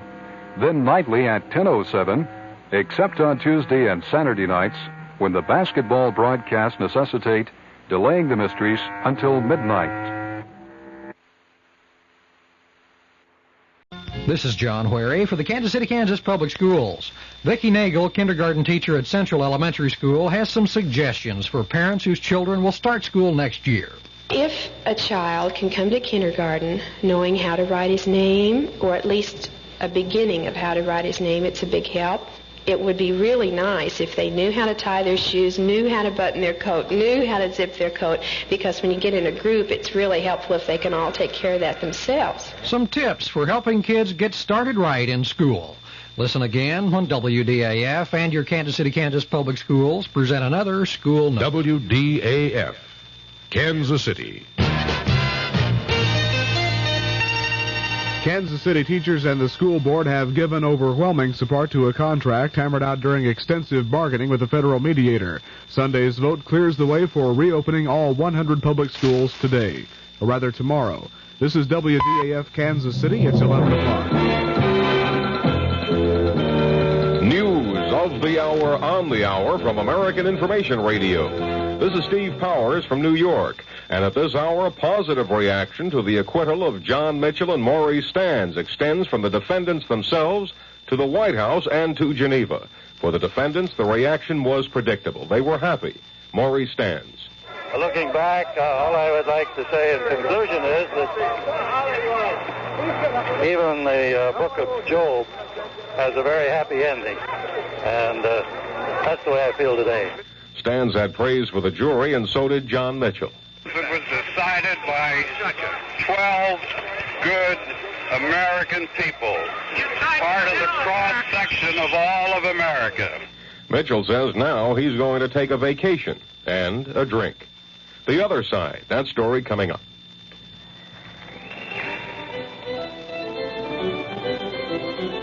You may live with it for 1,000 years, and there is still challenge. And you see, the young people are searching for the answers to life. Organist Virgil Fox for music in our schools. I don't think there's any way possible to have children have music too early. I think that music in the lives of the young is probably as important as the breath in their lungs or the blood in their veins. The child who is permitted to brush with music, to cope with it, to dance to it, to feel it, to express it, to make it, is a child who is always several plateaus higher. There's no doubt that beautiful music brings out the finest, and the more we have of it, the better everything else is.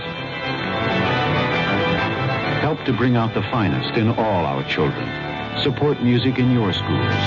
A message from the Music Educators National Conference. The chief prosecutor, John Wing, said he felt rotten after the jury found Mitchell and Stans innocent of all counts in the Vesco affair. I'm disappointed in the verdict, and there's nothing else I really can say. Are you satisfied with the government's case as you presented it and your fellow prosecutors, sir? Absolutely. One of the jurors agreed that Wing did present his case well. Andrew Choa tells ABC News. An extremely skillful, brilliant job.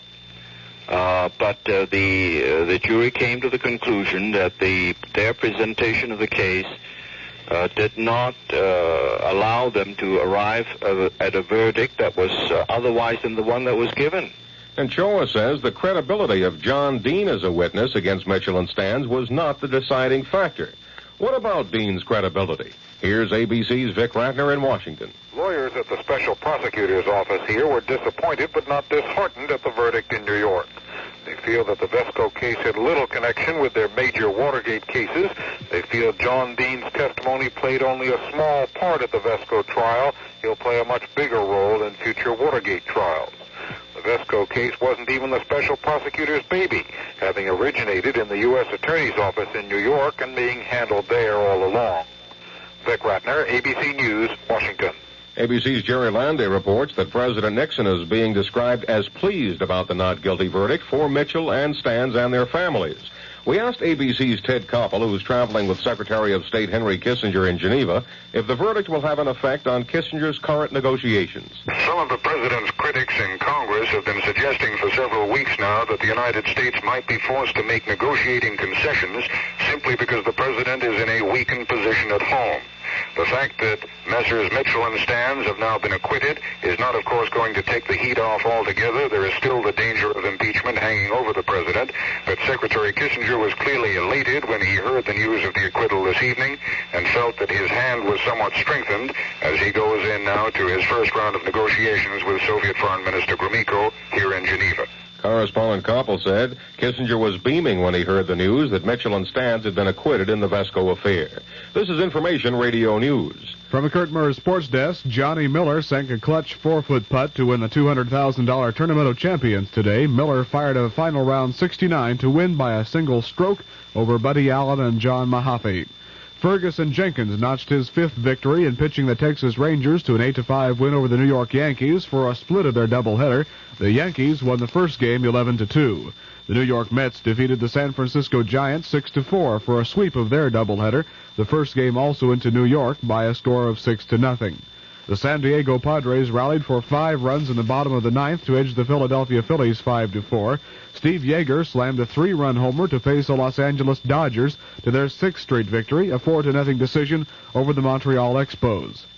And Cecil Cooper's leadoff homer in the 4th of the 13th inning gave the Boston Red Sox a 5-4 triumph over the Kansas City Royals. The win snapped Boston's 5-game losing streak. The Kansas City forecast, cloudy with a chance of showers or thunder showers, possibly with heavy rain for the rest of tonight and tomorrow. The low tonight in the low 60s, high tomorrow in the mid to upper 70s. Partly cloudy with a chance of showers Monday night and Tuesday. The low Monday night in the 60s, high Tuesday in the 70s. Right now, cloudy skies, south winds at 14, the humidity 87%, and our current Kansas City temperature, 64 degrees. This is Pat Ross, WDAF News.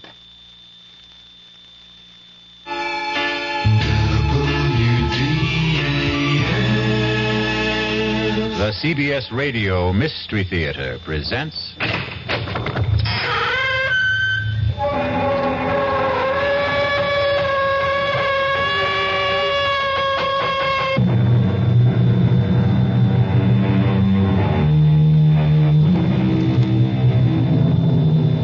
Come in. Welcome. I'm E.G. Marshall. Welcome to the sound of suspense, to the fear you can hear, to the world of terrifying imagination. They say, hell hath no fury like a woman scorned. And perhaps it's true. But the question is, how long can that fury endure? How long can the passions burn? Well, Miss Charity Youngblood was left waiting at the church some 200 years ago, and she still isn't over it. Sheriff's Office, Deputy Palmer speaking. Sheriff, there's someone who wants to murder me. Yes, sir. Your name, sir? Well, is that important? Yes, sir, it is. Well, I hesitate to give you my name because you might think I'm unbalanced. Now, why would I think that?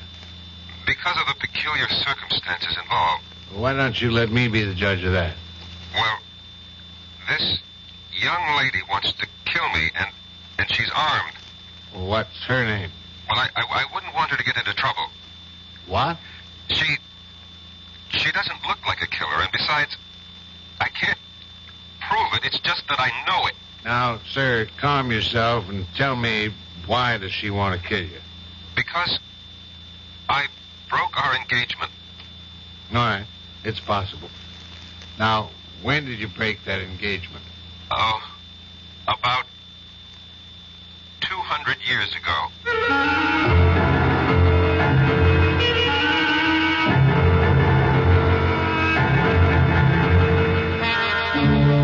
Our mystery drama, A Dream of Death, was written especially for the Mystery Theater by Sam Dan and stars Michael Tolan. It is sponsored in part by new sugar-free Diet 7-Up and by the Kellogg Company makers of Kellogg's Special K cereal. I'll be back shortly with Act One. Hello, Ms. Goldilocks here, and welcome to my professional taste testing laboratory. Oh, Papa Bear, could you bring that case of sugar-free Diet 7-Up over here? Another case? Miss Goldilocks, you're drinking this sugar-free Diet 7-Up like there's no tomorrow. You can't still be taste testing it. Oh, no, Papa Bear. Sugar-free Diet 7-Up has already earned my seal of approval. It's fresh, light, natural, delicious. I drink it because I love its taste. Now hurry up. Okay, here. This sugar-free Diet 7-Up really tastes delicious. Ladies, if you're tired of switching from one diet drink to another, take some advice from Ms. Goldilocks. Try sugar-free Diet 7-Up and you'll say, yes, this one's just right. I'll bear witness to that, Goldie.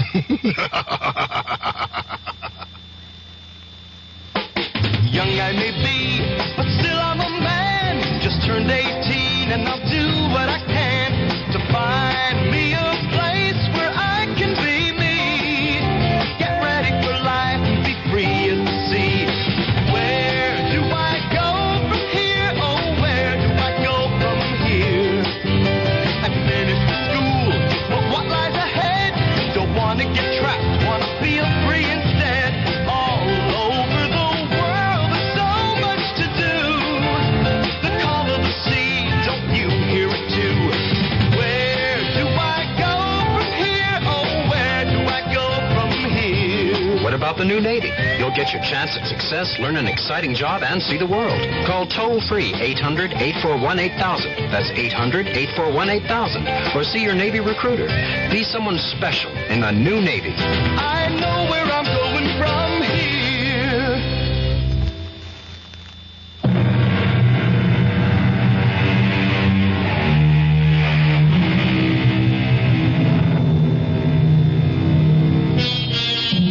Sometimes a few notes of an incomplete melody may steal through your head.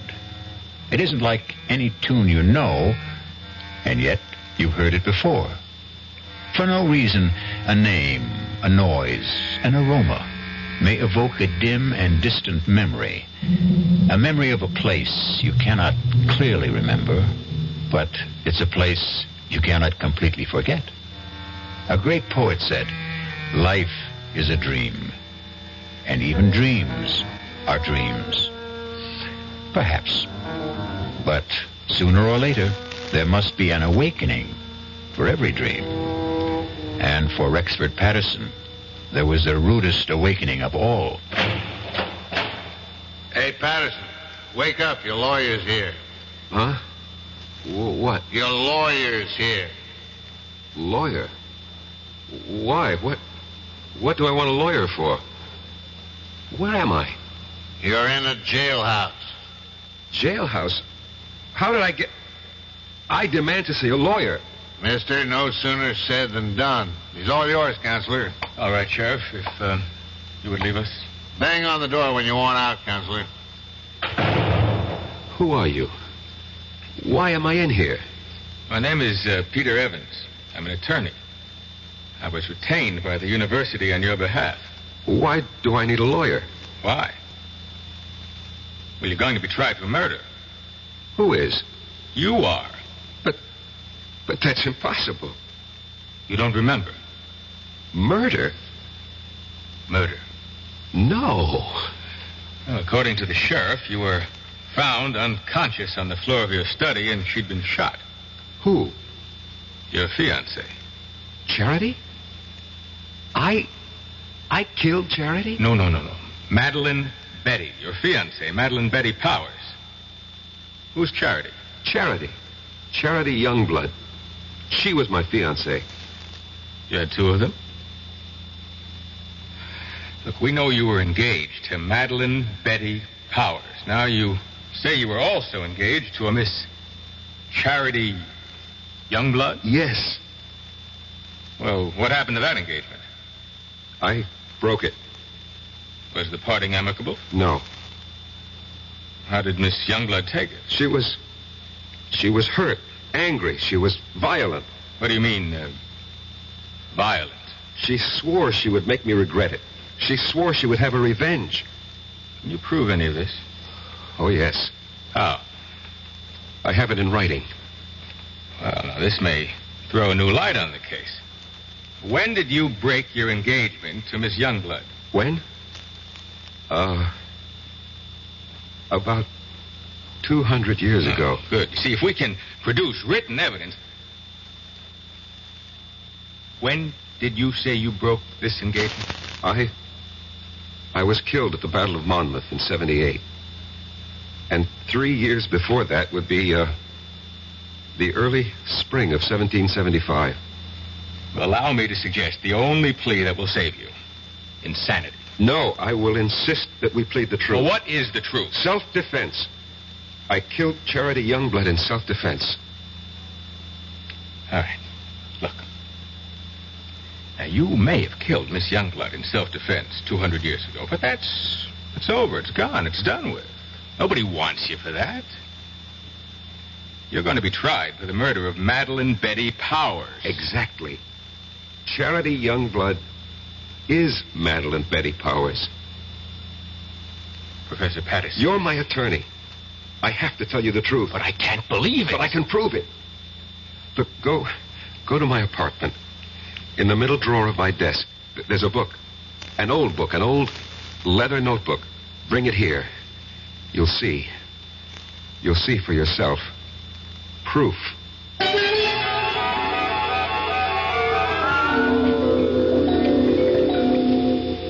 You read the book? Yes. It's a diary kept by a girl named Charity Youngblood, daughter of a Connecticut gunsmith during the Revolutionary War. She was jilted by a young officer named Eli Wallington. Naturally, she was quite upset about it. But where is the proof you promised me? I was that young officer. I was Eli Wallington. Oh, look, Professor Patterson, if I'm to represent you, you'll simply have to tell me... The truth. I know the truth.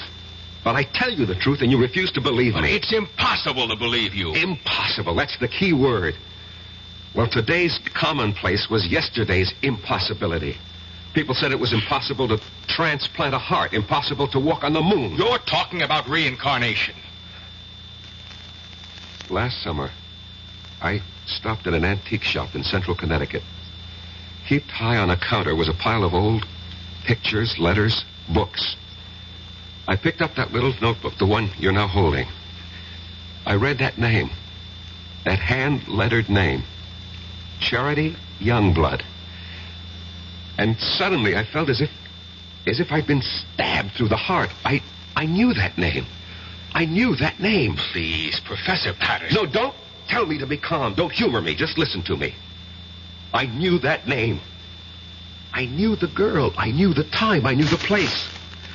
Here, turn to the page where she describes how he proposed to her. Just don't see how Just all of... do it. All right. This is what you want? Monday. Eli proposed marriage to me this morning. I read the name Eli. An electric shock ran through my system. I knew I was Eli. And the entire scene ran through my mind. Exactly as she wrote it in her diary.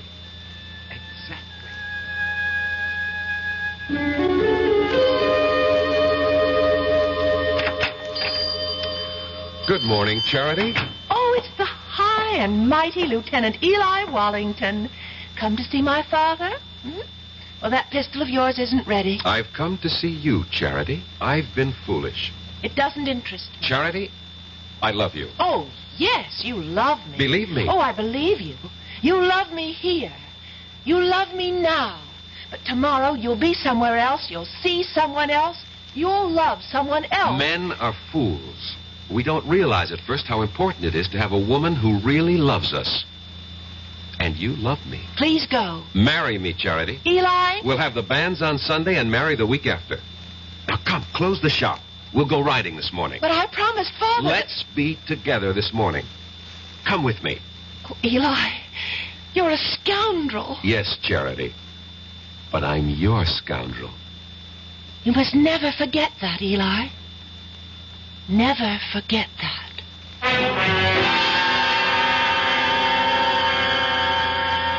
What are you trying to tell me, Professor Patterson? Don't you see, as Eli Wallington, I had lived through that scene. I knew how I felt. I loved her. How do you know you were Eli Wallington? How do we know you're Peter Evans? You just know, that's all. None of this is proof in a court of law. You can read in her diary. Yes, Sunday. This morning, the banns were read in the church. But Eli never married her. Do you know why? Because Charity was right. The very next week, Eli was somewhere else. He saw someone else. He loved someone else. He never saw Charity again. And 3 years later, he was dead at Monmouth. Turn to Charity's diary. See what she wrote when she heard the news of Eli's death. Here's the evidence you need to defend me in court. Read it. All right. Now, Friday. This morning, the Reverend Fallowfield came into the shop with news.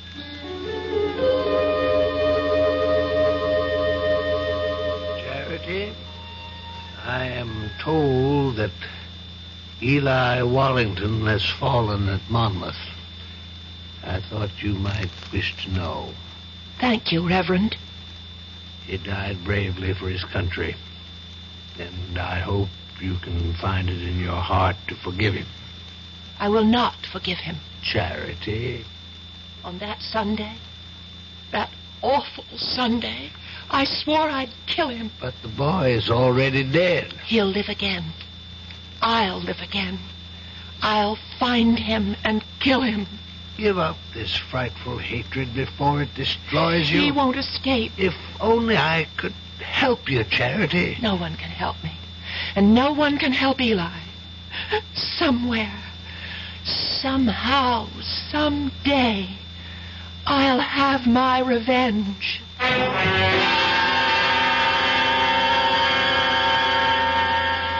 And when I picked up that diary in the antique shop, Mr. Evans, I was almost frozen with terror.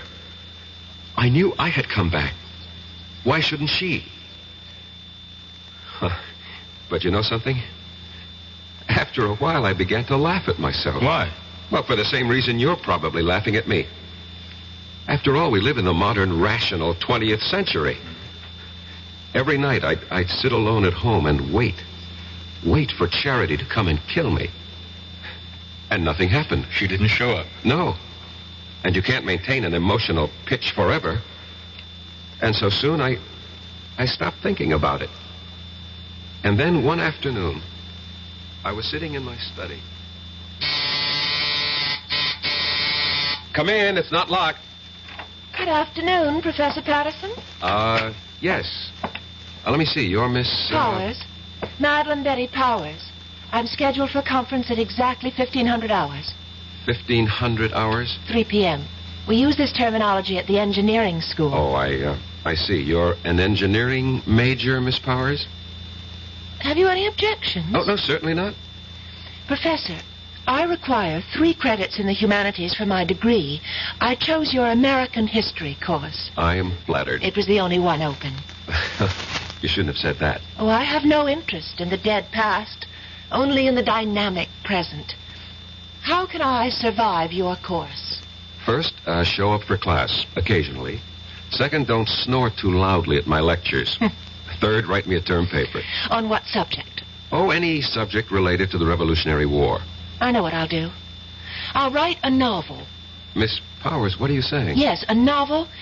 A novel about a girl. But, Miss Powers, you ask for an easy way out. A novel is the most difficult project. You know what gave me the idea for it, Professor? This antique pistol on your desk. What? Broken down, rusty old relic? It just came to me by just looking at it. I'll write about a girl whose father was a gunsmith. What did you say? In one of the 13 colonies, Connecticut. But, Miss Powers, do you know anything about Connecticut during the Revolution? No, I'll make it up. After all, it's a novel. Have you ever been to Connecticut? No, never in my life. Now, the girl, the heroine of my novel, will be beautiful, sexy. I can see her. I can just see what she looks like. And her name, I even know her name. What is it? I think I have a good one. Her name... No, don't tell me. Write it down on a piece of paper. But don't let me see what you're writing. But why? Please do as I ask, Miss Powers. All right. You've written her name? Yes, Professor. Her name is Charity. Charity Youngblood. Professor Patterson, how did you know?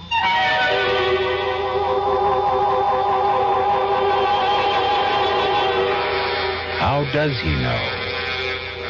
Funny how these things work out, no?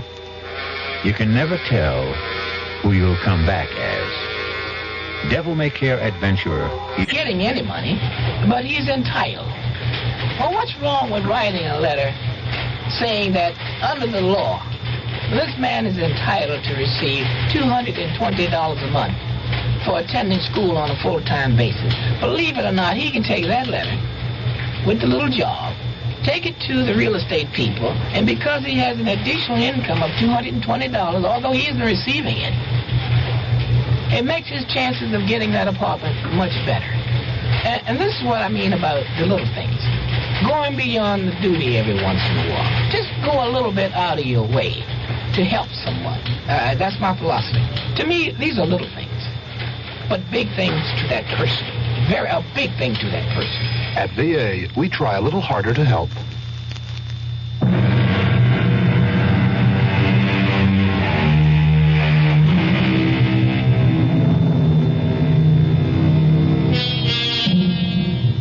Professor Patterson, a quiet teacher of history, is in jail, accused of killing his fiancée. He doesn't deny it. What he's desperately trying to prove is that he killed the one he had 200 years ago. Where, Miss Powers, have you heard that name, Charity Youngblood, before? Nowhere. I made it up. You made it up? Well, Charity sounds like a name a girl might have had 200 years ago. And Youngblood has a kind of colonial quality to it. Charity Youngblood. It just sort of popped into my head. And everything just came to you, the whole idea for the novel, the heroine, her name, it all occurred to you just now? Yes, that's right, Professor Patterson. I simply can't account for it. It has no scientific basis. But suddenly, I have feelings that I've never experienced before. What sort of feelings? I can't describe them. Vague ideas, hazy pictures. Of what? But this woman, this girl, this Charity Youngblood, she's a creature of my own imagination. I only conjured her up a few moments ago, and yet she seems to be alive. Give it up, Miss Powers. You know, sometimes when you write fiction, the character takes over, and unless you're a skilled professional author, this can be dangerous. Just attend class, look intelligent, and you'll pass the course. Oh, Professor, that wouldn't be ethical. Miss Powers, we'll just let that be our secret.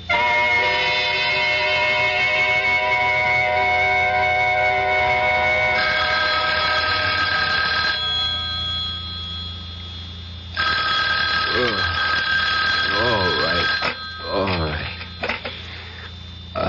Hello. Professor Patterson, this is Miss Powers. What? Miss Powers? Madeline Betty Powers. Did I wake you? I'm sorry. I know it's midnight, but I must see you at once. Please. Well, It's important. Where? Well, I'm calling from the all-night cafeteria at the Student Union building. I'll be there. Oh, thank you, Professor.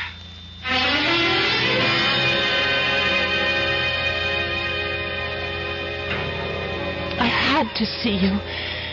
And I didn't think it would be proper for me to go to your apartment at this hour. Well, what seems to be the problem, Miss Powers? The story. The story? The story of Charity Youngblood. Well, I thought we decided to drop it. But that's the problem. I can't seem to get it out of my mind. Well, I'm sure you... It's taken over. I can't think of anything else. Well, I'm obsessed by it. This girl, Charity Youngblood. I know her so well, I sometimes think... No, you'll laugh. No, tell me. I sometimes think she's me. Well, of course she's you. What are you saying? Well, when you write fiction, every character has to be yourself in one form or another. No, it's more than that. It's a feeling in my bones. I seem to have an urge to do something. What? I don't know. But I keep writing. Now, I've written 20 pages so far, and most of the time it doesn't even seem that I'm the one who's doing the writing. I get the feeling that I'm just holding the pen, and my hand is being guided. I'd like you to read what I've written so far. Please. Miss Powers, you've been working too hard. No, I just feel that something is happening to me. I seem to feel I have some sort of mission. What kind of mission? Well, I don't know. But every day I feel it's becoming clearer. But I still have no idea of what it is.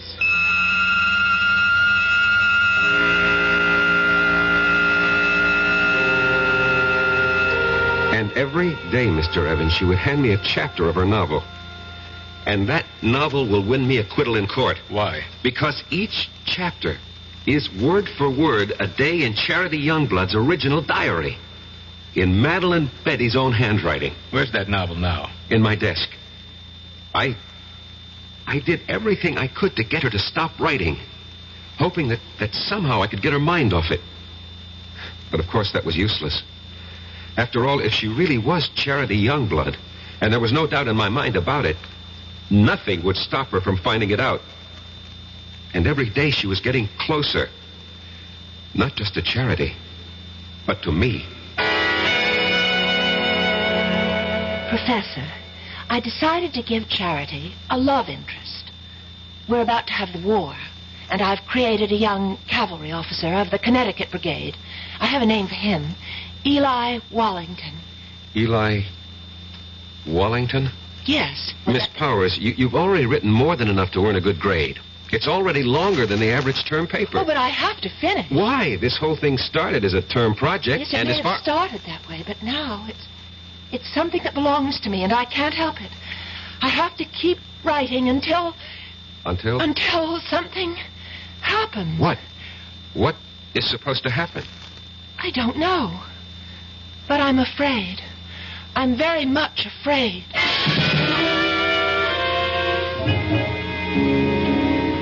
I was afraid too, Mr. Evans. Afraid that at any time she would suddenly realize that she wanted to kill me. But surely you realize... What? You mean I had nothing to be afraid of? Suppose someone's determined to kill you, and you know it. You tell me. You know what I think? Although it's academic now. I think you should have gone to a psychiatrist. I did. I went to the top. I went to the head of the Department of Psychiatry at the University Hospital.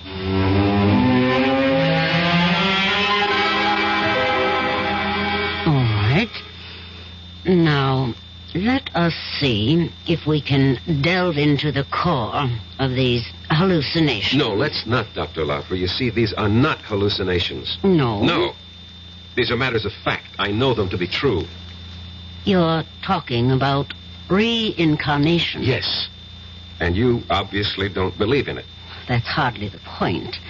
It may exist, for all I know.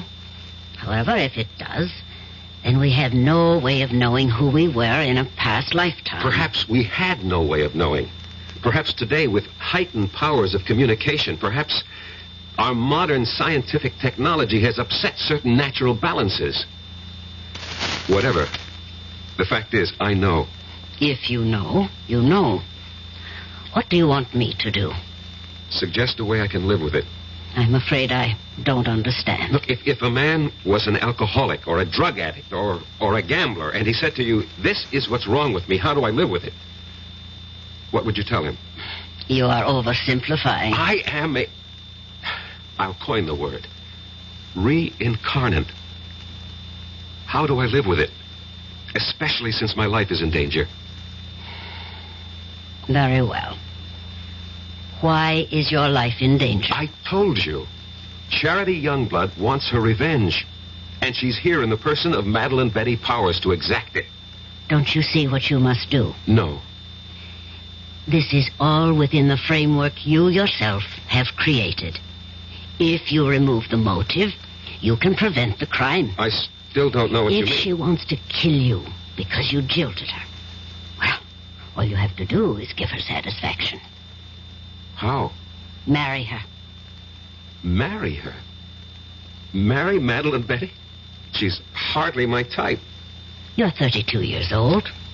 You're not married. Are you going with anyone? No. But marry her? How do I know she'll have me? Were you once Eli Wallington? Yes. Was she once Charity Youngblood? Yes. She'll have you.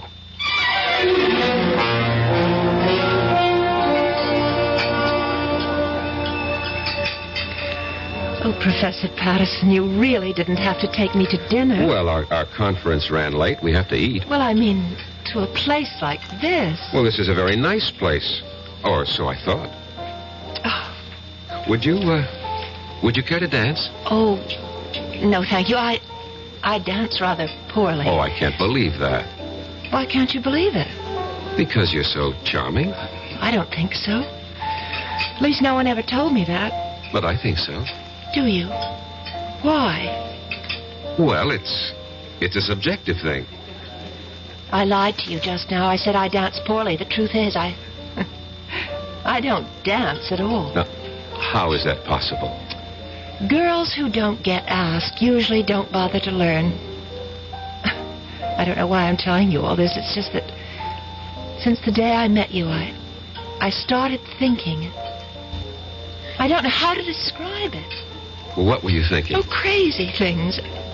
That is, for me. I suddenly wanted to write a book. Why, I'll never know. And I began thinking of a girl who lived hundreds of years ago in a place I've never heard of.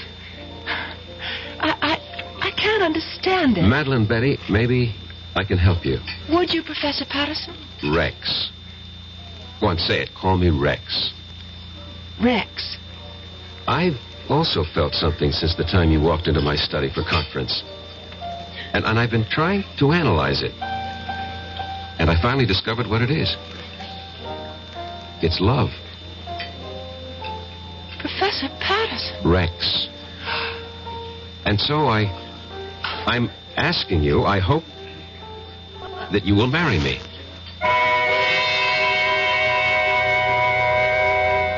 If you're going along with what Rex believes, they're playing the scene again. Rex and Madeline Betty have now reached the point where Eli proposed to Charity. Charity said yes, but will Madeline Betty? Yes or no will be the first word you will hear when we return shortly with Act 3. And now, another story of the ball and chain, as Kellogg's Special K presents The Library. Welcome to the public library. May I help you, sir? Yes, I'd like to check out... I'd like to check out Famous Laundromats of the World by Audrey Schnorbart. Sir, excuse me, but isn't that ball and chain you're wearing just like the ones they use in the Kellogg's Special K commercial? This ball and chain? Yes, that one. How are you going to get rid of it? Well, you know, lots of good exercises, and by eating smart at every meal, starting with the Special K breakfast. Don't you have to watch your calories? Yes, and the Special K breakfast is less than 240 calories. Less than 240 calories? Right. A 1-ounce bowl of high-protein Special K, 4 ounces of skim milk, tomato juice, and coffee. It's really tasty, and it's going to help me get rid of this ball and chain. I'd say it's long overdue, get it? Your happy ending could begin with the Special K breakfast from Kellogg's. Who knows how to help you solve your shopping problems? Your Better Business Business Bureau knows. Listen, Lou, this fellow is at the door about the home repair, you know, and he wants me to sign the contract now. What'll I do? You don't have to sign that contract now, madam. You're not Lou. Who are you? I'm the man from the Better Business Bureau with some advice to help you to protect yourself. Read all the documents before you sign and take your time. He'll come back tomorrow. And incidentally, keep a copy of any form you do sign. And be sure you understand what you're signing. Oh, thank you for telling me. No need to thank me, madam. That's what Better Business Bureaus are for, to help protect consumers like you.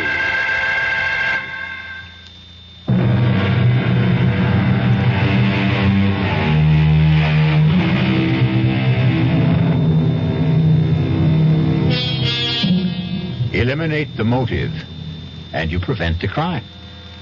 Excellent advice. And Rexford Patterson has taken it. He has just proposed to Madeline Betty Powers because it's the only way he can think of to keep her from killing him. And now, she looks at him and says, Yes, Professor Patterson. Yes. You can't agree to marry a man and call him Professor Patterson. Rex. I know it's sudden, Madeline Betty. We can get married after you graduate. Oh, I'll marry you anytime you say, Rex. I love you. I love you, too. I fell in love with you. Must have been at first sight. Why? Why? Because you're handsome. I was hoping I had other qualities. Oh, you do. You do. But being handsome's part of it. Why did you fall in love with me? Because you're beautiful. Oh. No, you don't believe it. No, Well, I feel beautiful. You make me feel beautiful. Oh, Rex. I can't believe this is happening to me. It's happening. It's happening to both of us. And I'll be such a good wife for you. What is it? Oh, my head. What's the matter? Suddenly feels so light, so clear. Well, that's good. And different.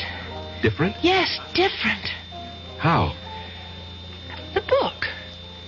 You know the novel that I'm writing for the course? Yes. All of a sudden, I don't want to write it anymore. Why not? I don't know how it came into my head in the first place. Just as suddenly as it came, it's gone out. Gone out? That girl, Charity? Oh, yes, Charity, the heroine of your book. Yes, that's her name? Yes, I seem to remember. Well, she's gone from my mind, too. I simply can't understand how it happened. Well, why bother? Yes, that's right. Oh, why bother about anything except us? Except you and me.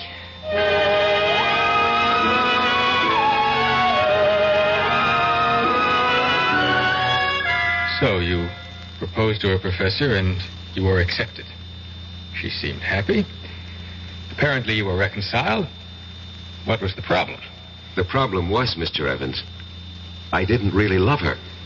Just as Eli didn't really love Charity. But within the theory you'd set up... Don't call it a theory. It's a fact. Oh, whatever. But this is what you had to do. You had to marry the girl. And I tried hard. But she made it impossible. She was... What did she do? Nothing, really. She was just so grateful to me. You pay attention to a wallflower, and what you create for yourself is a clinging vine. A vine that can strangle and suffocate you. And besides... Yes? Besides, there was Susan Miller.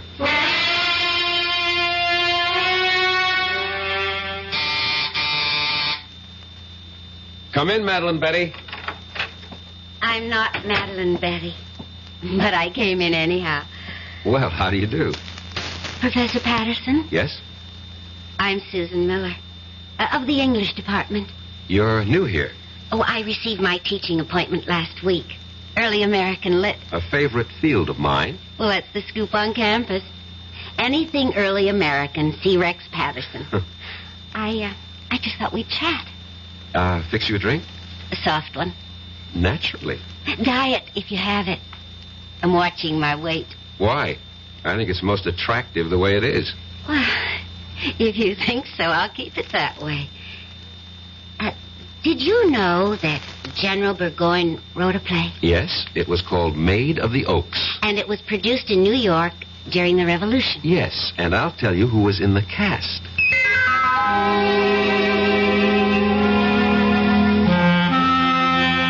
And that's how it all started, Mr. Evans.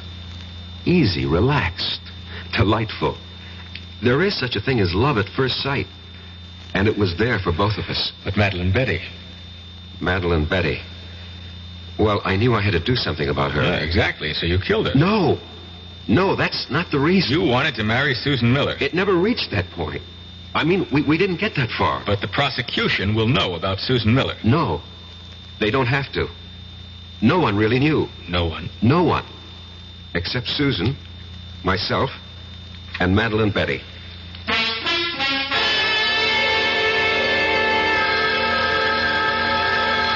I'll get it. Hello? Hello? Is Rex, Professor Patterson there? Oh, who's calling? This is Susan. Miss Susan Miller. Rex is for you, Miss Susan Miller. Oh, thank you, Madeline. Yes, Susan? Rex, how about a drive in the country? I have considerable work to do. But I thought you had nothing to do all weekend. So did I, but, I have this research project. I see. Did your project answer the phone? No. No, it's nothing like that. Well, maybe we can get together tomorrow. Sure thing. Goodbye. Bye. And who is Susan Miller? She teaches here. I'll bet. What does she teach? English.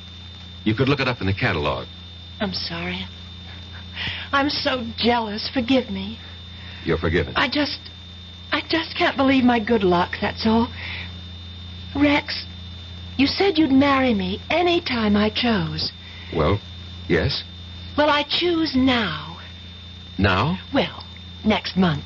I want Mother and Dad and my sisters, and I have some cousins. I'd like to see the looks on their faces. The first Sunday next month. That's almost 4 weeks from now. Is that all right? Well, You haven't changed your mind, have you? But I had changed my mind, Doctor. I see.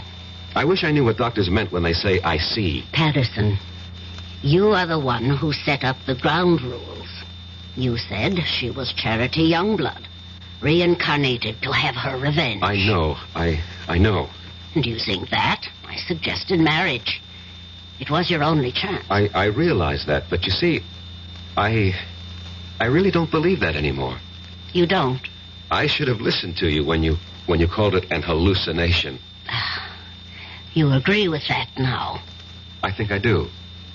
What caused this radical change? I'm in love.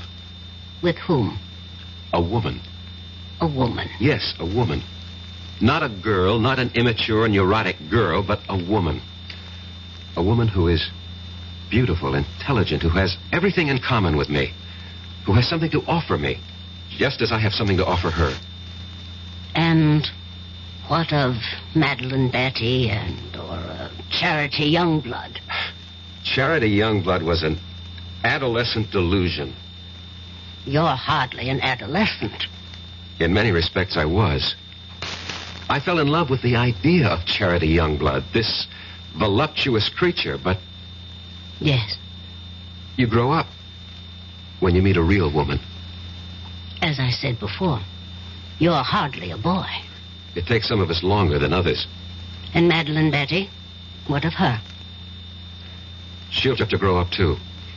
Somehow, all this, it doesn't seem fair to her. Life itself is unfair, Doctor. You make everything seem very neat. Somehow, I don't think you'll be able to unwrap the package as easily as you think.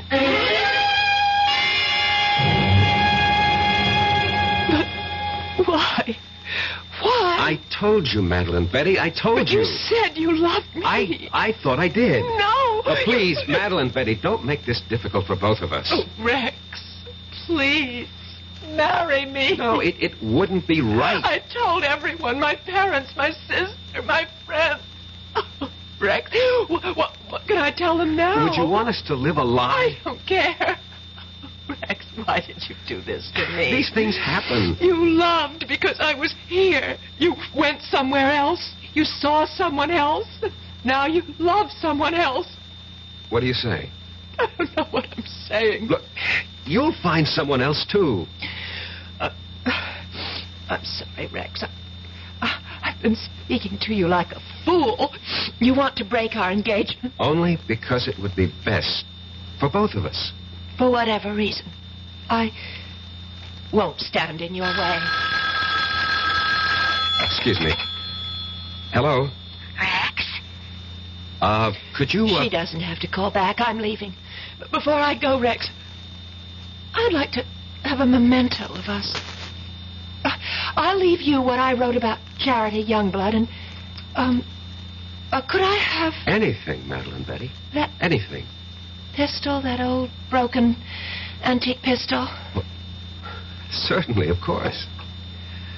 Well, goodbye, Eli. What did you say? Nothing. What did you call me? I called you by your name. Goodbye.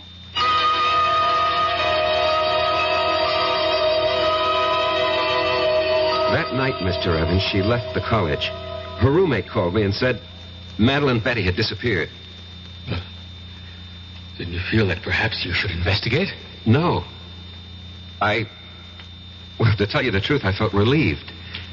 I thought she was embarrassed and had decided to go somewhere, and I forgot all about her. You forgot? How could you forget? Maybe I wanted to forget. Anyway, about a week later, I came home. It was late at night.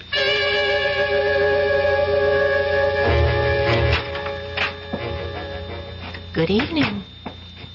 What are you doing here? I have a key, remember? Look, what can I do for you? Nothing. Ask me what I can do for you. Well, what? I can kill you. What do you say? Yes. I can kill you very easily. And I'm going to. Madeline Betty, Who are you talking to? My name is Charity. Charity? Yes, Eli. Charity. Remember Charity? No, you're Madeline It's Betty. taken me such a long time to find you, Eli. Such a long time. Listen to me. I'm not Eli. I'm Rex Patterson, and you're not Charity. You're Madeline Betty Powers. Sweet talk, Eli. You always could do it, but it doesn't go with me anymore. Look, Madeline Betty, I'll have to ask you to leave. Oh, I will. After I kill you. No, you can't kill me. I can. With this. What are you talking about? With that rusty old antique pistol? No, not anymore. I brought it home to Father, to Isaiah Youngblood's gun shop, and I said, Father, fix this pistol. And he did, you see, how he cleaned it and oiled it. See how it shines now. Madeline Don't Betty. move any closer, not one step closer. See how it sparkles. He gave it a new frammer and a fresh flint, fitted a new flash pan, and then primed it. Poured in the powder, rammed home the ball, and now it's ready to fire. Charity, no. Get away from me. Take your hands off. No. Get away Drop from it. me. Let go of me, Eli. Charity, Eli. drop it.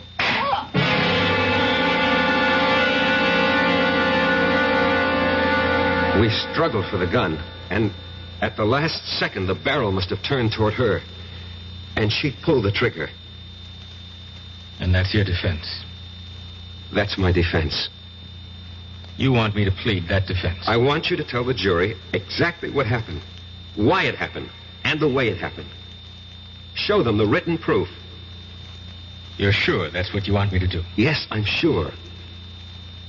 I'm sure because it's the truth. Well, I hope the jury buys it. Would you have bought Professor Patterson's story? You would. A pity you weren't on the jury. because 12 good men and true, actually 6 of them were women, deliberated for a full week and decided that Rex would have to pay the price. Not just the price for Madeline Betty, but also, as it turned out, the price for charity. I'll be back shortly. This is Ray Scott for the President's Council on Physical Fitness and Sports. Sometimes we're accused of exaggerating the importance of a game, along with millions of Americans across the country. Well, maybe so. But one thing is sure. We certainly under-exaggerate the importance of physical fitness and sports among our children. We send our kids to the best schools we can to get the best education they can, and yet we often completely neglect their physical education. Phys ed departments are usually the first to suffer when budgets are cut. That's why we urge you to support the physical education departments in your schools and to make sure your kids are getting the kind of programs and instruction that will do them the most good.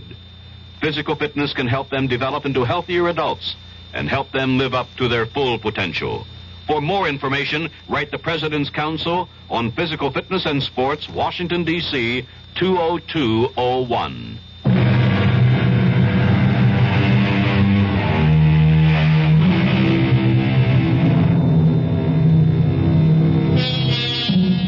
Can a desire for revenge span the centuries? Not a comforting thought, exactly. It's all most of us can do to hew to the straight and narrow during one lifetime. If we're going to have to pay for the sins of other incarnations and existences, well, who has the price? But there is no price for our next meeting, when we shall enjoy another suspenseful experience. Our cast included Michael Tolan, Marion Seldes, E.V. Juster, Ira Lewis, and Robert Dryden. The entire production was under the direction of Hyman Brown. And now, a preview of our next tale. The answer's still the same. No dog, no baby. Just be happy with these dumb plants. They're bad enough. Taking up the whole bloody windows. I hate you. Yeah, look, I'll let you keep them. I hate you. I wish you were dead. What did you say? I said I hate you. I wish you were dead. Did you really say... Hey, what? Hey, what's this? The bloody plants are on my neck. Hey, Barbara, they're all around me. They're choking me. I can't get them off. Hey, Barbara, they're too strong. Barbara, don't stand there. Get them off. No. Get the scissors. Barbara, the scissors. I hate you. I hate you. I want you dead. Radio Mystery Theater was sponsored in part by Anheuser-Busch Incorporated, brewers of Budweiser. This is E.G. Marshall inviting you to return to our Mystery Theater for another adventure in the macabre. Until next time, pleasant dreams.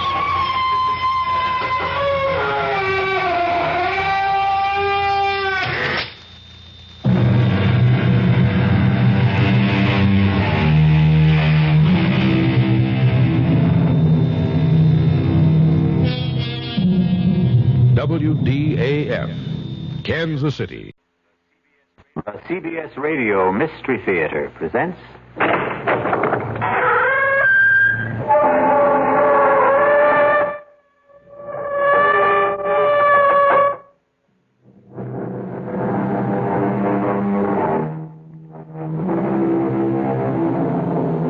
Come in. Welcome. I'm E.G. Marshall. Welcome to the fear you can hear. Welcome to the world of terrifying imagination. It gives me a fiendish delight to invite you on a very unusual expedition. For in our tale to come, we are going to travel not to distant shores, not to outer space, but instead backwards in time. Time as the archaeologist knows it, the depths of time. Strange thing about archaeology, it seeks to understand life by the study of death. Can we try to uncover the rest of the body, Professor? Of course. Jimmy, get the 3 or 4 fellows to help you, and do it carefully. There's no way of telling the body's position. Sure thing, Professor. Oh, this is awful. What are we going to do? Don't worry. Ancient bodies are your specialty. Fresh ones are mine. But how do you know it's murder? You surprise me. A suicide may dig her own grave, but you'd hardly expect her to pull the dirt in after her.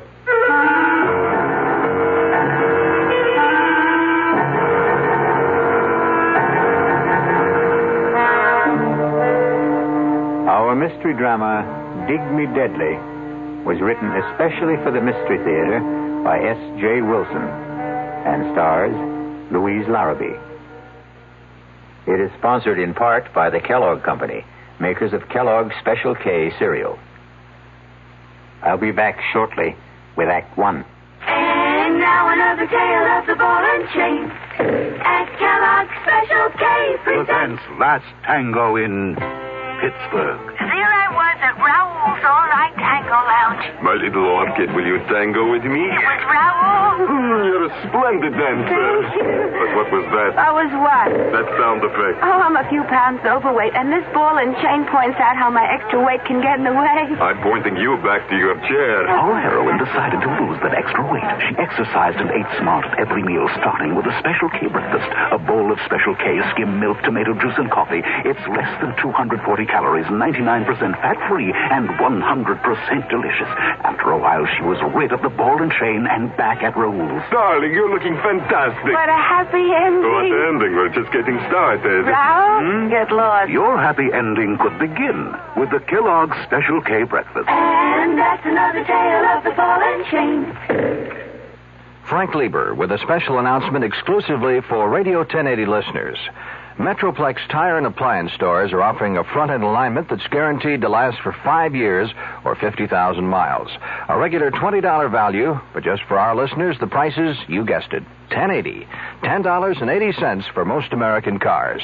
And the guarantee is good nationwide. But you must ask for the Radio 1080 special at Metroplex Tire and Appliance. In Carrollton at Beltline and Josie Lane. In Town East at Town East Boulevard and Gus Thomason Road. Ask for the Radio 1080 special at either location, and for just $10.80, you'll have your car's front-end alignment taken care of for the next 5 years or 50,000 miles. And at no extra charge, your 2 front tires will be expertly balanced. Metroplex Tire and Appliance in Carrollton and Town East. And watch for their new location opening soon at 4102 Lemon Avenue, just 3 blocks north of Oak Lawn.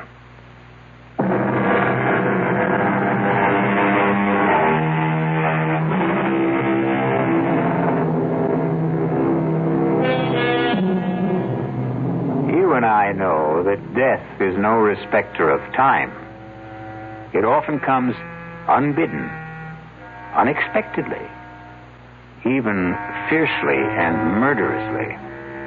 So, get your pith helmets, your sunglasses, your axes, shovels, and all the other paraphernalia you will need to join us in Dig Me Deadly. Young man, why aren't we on a road? Why do we have to cross the desert? Because it's the fastest way to where we're going, Detective Scrubshaw. Not Scrubshaw, Trubshaw. Trubshaw. Detective Claudia Trubshaw. And I bet your last toothpick, which I wish you'd take out of your mouth, that we're really crossing the Rocky Mountains. They're in Colorado. This is Arizona. I know it's Arizona, Sheriff Wiley. It's where I came to spend my vacation with my sister before you showed up with all your hornswoggling. Oh, ma'am, I did no such thing. Now, what else would you call it? I came here to get away from L.A. and all that smog and to breathe in the pure, fresh, clean air of Tucson. Now, thanks to you, I've got more sand in my mouth than the whole Sonora Desert. That's Mexico. This Arizona. I've got news for you. It's left Mexico and settled in my lungs.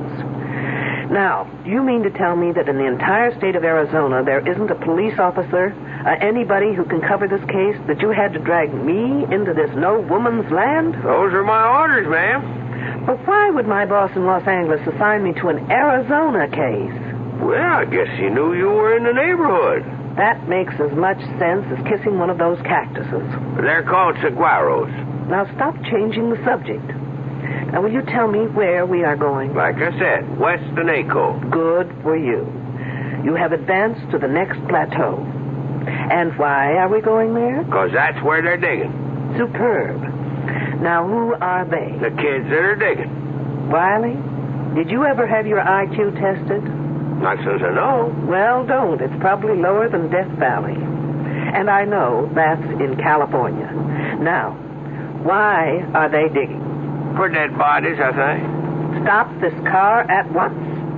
Well, what's wrong, Detective? Now, I'm not riding another minute until you tell me what this is all about. Well, what more do you want to know?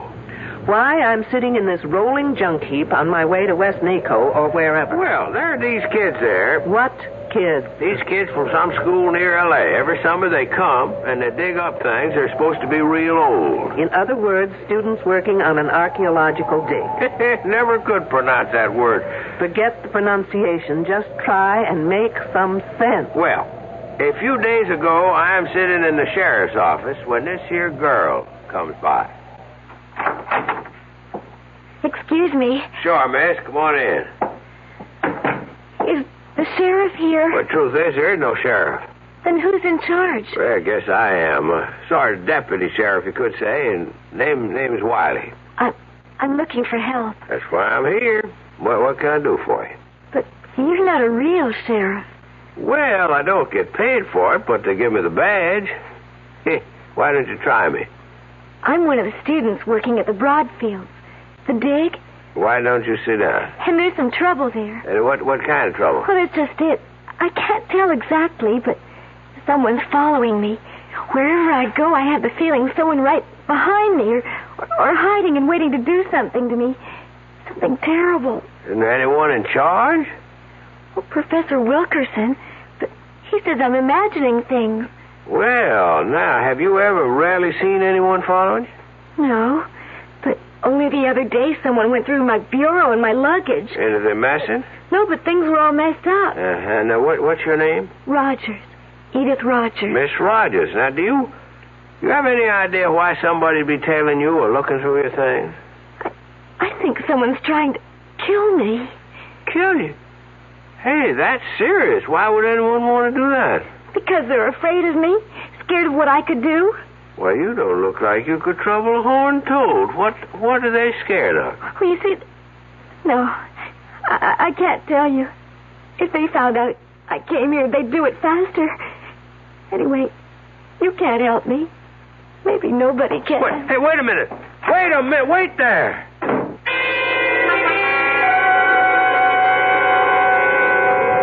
Then what did you do? I phoned that Professor Wilkerson. Say, Detective, can we get this thing going again? All right, but only as long as you tell me everything you know. Well, I called up that professor, and I told him about it. And he said that it was the girl's first summer there, and that working in the hot sun and seeing all those graves and skeletons was something she just wasn't used to. Then he said he'd take care of it and for me not to worry. Well, now, at first I thought I'd better leave well enough alone, except that the whole thing just kept a-pecking at me. So, a couple of days later, I dropped by the Broadfield spread and was told by a girl who roomed with this Edith Rogers that that is to say, this Edith Rogers here, she had left. Did she say when? I didn't ask. Did she say how or why? No, I didn't ask that either. Were her clothes and luggage gone? Gosh, I didn't think to ask that neither. Then how come you thought to ask for me? Well, I called this friend of my father's who is Assistant Deputy Chief of Police. Say no more. You called my boss, Morgan. In other words, this isn't an official assignment, is it? Well, he told me you were in Tucson and to speak to you. And dragging me through this sand heap is your idea of speaking to me. Wiley, if I admit something to you, will you promise never to tell anyone? Sure thing, Detective. I know of only one person who's a bigger fool than you. Who'd that be? Me.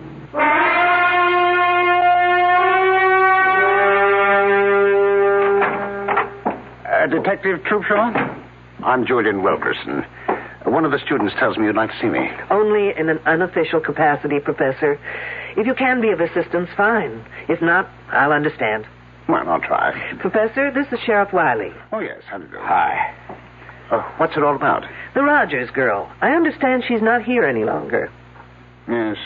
I knew that girl would be more trouble than it was worth to bring her out here. Then why was she here?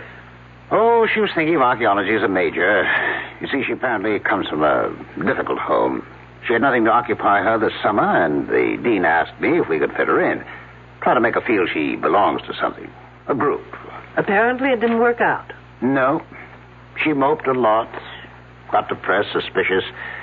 Felt she wasn't wanted. I did everything I could. I got two of the nicest girls to room with her. Who are they?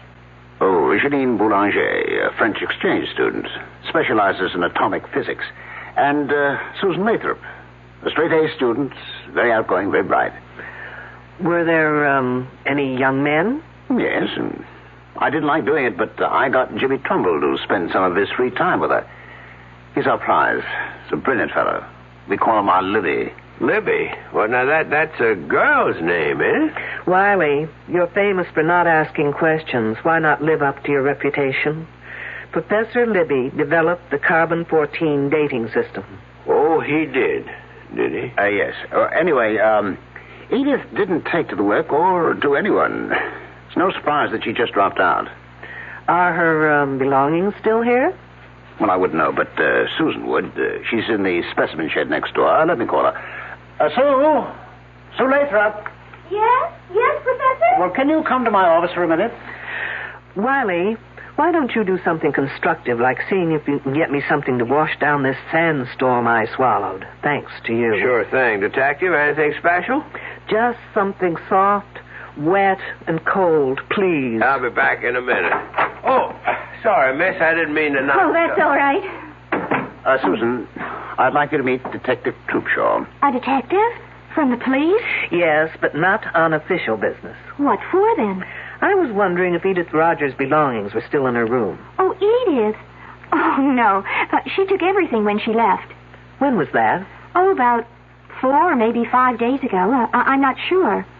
Do you have any idea why she left? Not really. She didn't tell anyone she was going, but then she just didn't get... Well, what can I say? Susan's trying to be discreet. The fact is, the girl just didn't belong. Did anyone notify her family? I know I didn't. We just assumed that she hitchhiked her way home, or perhaps to one of the youth communes around here. Then, at this point, we don't know if she left or disappeared. But what would make you think she disappeared? She went for help to what's supposed to be the local sheriff's office. She was frightened, thought she was being followed, that someone wanted to kill her. That's just like her. She was so silly, so romantic, always making up stories where so-and-so loved her madly and so-and-so was terribly jealous of her. And, of course, she was always at the top of the trying. I suppose we could phone her home and see if she got there. You fool! You stupid idiot fool! Come to read the sign. No call to get yourself all heated up. It's just an old arrowhead. The sign says radioactive area. Do not enter. Sounds like Wiley tried to get me a bottle of atomic soda pop. Oh, that's Shanine. Let's see what the fuss is about. Now what, Wiley? Well, it beats me. I just picked up this here arrowhead in that shed, and she comes down on me like an eagle on a stray lamb. That is not an arrowhead, young fella. It's a spear point that happens to be about 12,000 years old. Trouble is, it's recently been through carbon-14 dating. That? Yes, and it may still be hot. Like an atom bomb? Hopefully, Wiley, you'll go up in a mushroom any minute. Oh, Professor, I am so sorry. Wiley, just give that arrowhead to Janine. She's wearing protective gloves. And then follow her. She'll take you to the decontamination room. You'll probably be all right. Don't look so worried, Wiley. There's no chance of it affecting your brains. You're sure now, Detective? Absolutely. Follow me, you goose, quickly. So that stone point is 12,000 years old. Yes. Well, that's as close as we can get within the margins given by C14. But Jimmy is now working with radioactive potassium, which can give us an earlier reading.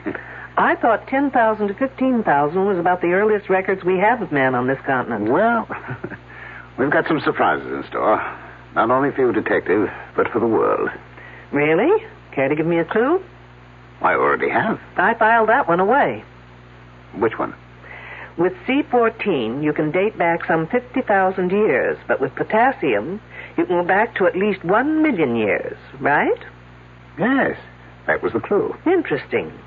What are you hoping for? It's no longer a hope, Detective. But you'll have to be patient and wait until we release our reports. What's that all about? I don't know. The kids seem to be heading for the northwestern bridge. I've got to go. I'll bet it's Wiley again. Nothing like this has happened before. Nothing like Wiley has happened before. Susan, do you know what's happening? No, Professor, but it's something exciting. Maybe a new find. I hope they didn't have to dig as much sand as I've got in my shoes. I'll catch up with you. Hi, Detective, aren't you coming? Someone screamed. Riley, where have you been? I've been in that shed with that French refrigerator. I need your shoulder. Well, what for? To lean on so I can get the Sahara out of my shoes. Okay, but you better hurry. Riley, no matter what has happened up there, you've got to do something for me. What's that? In that shed, can you remember what you saw there? Pretty much. Then listen carefully.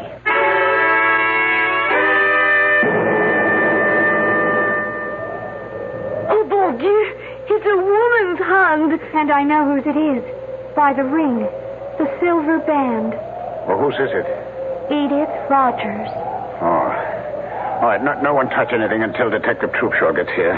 A detective? A lady detective in here. Okay, kids, one detective coming up. Let me through. All right. Yes. Let the detective through, please. Well, from the looks of it, here's a lady who definitely needs a hand. Who found her? I did. And who are you? James Trumbull. I told you about him, remember? Oh, yes, you're Libby, as you call him. Yes. But there doesn't seem to be any digging around here. Is this the way you found her? Just one hand sticking out of the sand? No. I was on my way to the datum point to figure out what the next grid would be when I passed this place and noticed that someone had been digging around here. The sand wasn't as flat as the surrounding area and not as compact. So I began to brush away the top layer until I uncovered this one hand. Professor, have I your permission to supervise this matter until I get official regulations? Yes, of course. Thanks. Has anyone been able to identify the hand? Susan, she said it is Edith Rogers. What makes you think that? The silver band. I was with her when she bought it in town a couple of weeks ago. She bought a silver wedding band? I asked her why, and she said she expected to be married very soon. It just sounded like one of her crazy stories, so I forgot about it. I see. Well, rings have been known to change fingers. Can we try and uncover the rest of the body? Of course. Jimmy, get 3 or 4 fellows to help you. Do it carefully, please. There's no way of telling the body's position. Sure thing, Professor. Oh, this is awful. What are we going to do? Don't worry, Professor. Ancient bodies are your specialty. Fresh ones are mine. Yes, but this is liable to stop our work. This place will be crawling with police, newsmen, television crews, what all. Really? Why? Isn't murder a little too common to rate that kind of attention? But how do you know it is murder? Miss Lathrop, you surprise me. A suicide may dig her own grave, but you'd hardly expect her to pull the dirt in after her. Pit's very shallow, Professor. I don't think we should use shovels. Shall we use the brushes from here? Sure, but let's get a move on, eh? Ah! Look! The hand is attached only to bones. To a skeleton. Oh, no, I've never seen it. Oh, now, will you all stop crowding? You'd think this was a Hollywood opening. Oh, Janine is right. There is no body. The hands are attached to a skeleton.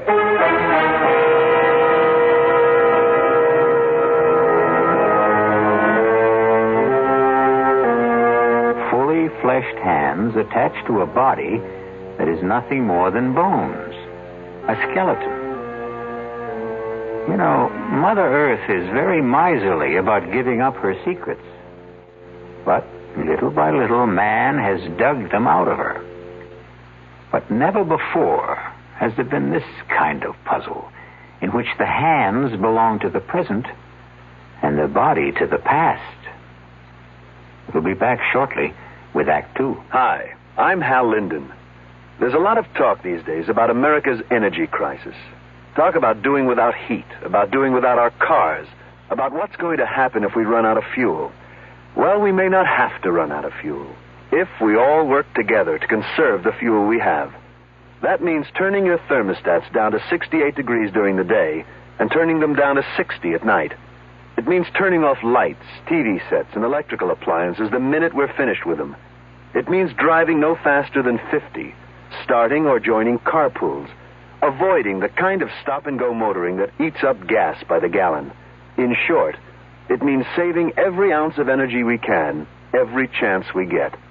So please, do your part to make the fuel supply stretch a little further. For your own sake, don't be selfish. Don't be foolish. Don't be fuelish. This message from the Federal Energy Office and the Advertising Council.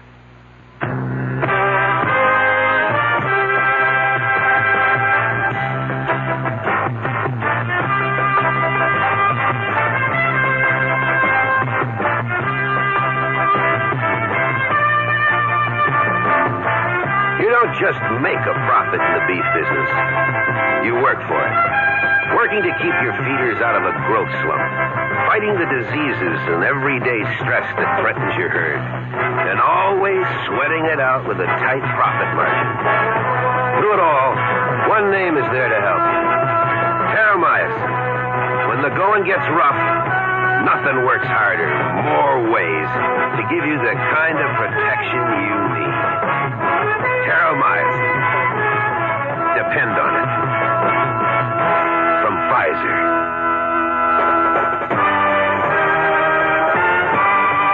More for growth and health.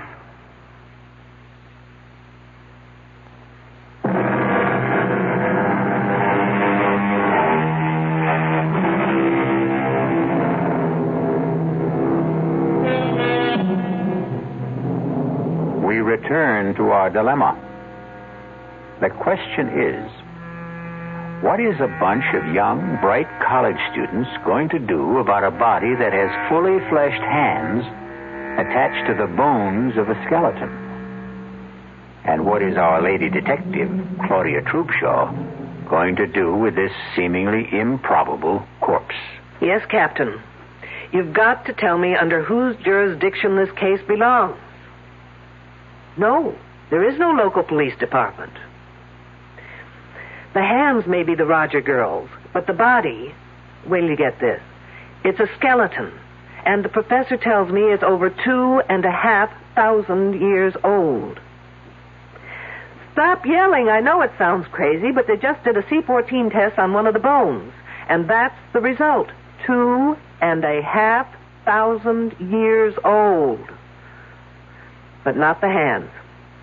Whose case is it, I want to know? Mine? Why mine? Well, will you get in touch with the FBI at once? No, I can't use anyone here to help me that's already here. Why not? Because they're all under suspicion, that's why not. Lunkhead.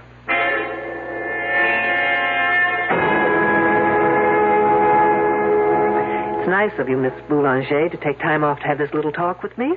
Professor Wilkerson said I should answer all your questions to the best that I can. Do you always do what Professor Wilkerson asks? Oh, yes, he is a marvelous man. He is so brilliant. I'm sure. Tell me, do you have many friends among the other students? I don't think so. Not even Jimmy Trumbull? Oh, he is nice, but he is such a little boy. And the others? I am afraid they're all too jealous. Do you know why? Oh, they think that the professor treats me like a favorite. Well, does he? Of course not. But I have studied all this and done it in France before, so I know it very well. And they do not. I think I understand. This body we found, you've seen it? I could not bear to look. Oh, but you did. Now tell me, in all your work, both here and in France, have you ever seen anything like it? No, absolutely not. And you couldn't explain how two perfectly fleshed hands could be attached to a prehistoric skeleton? It's against all possibilities.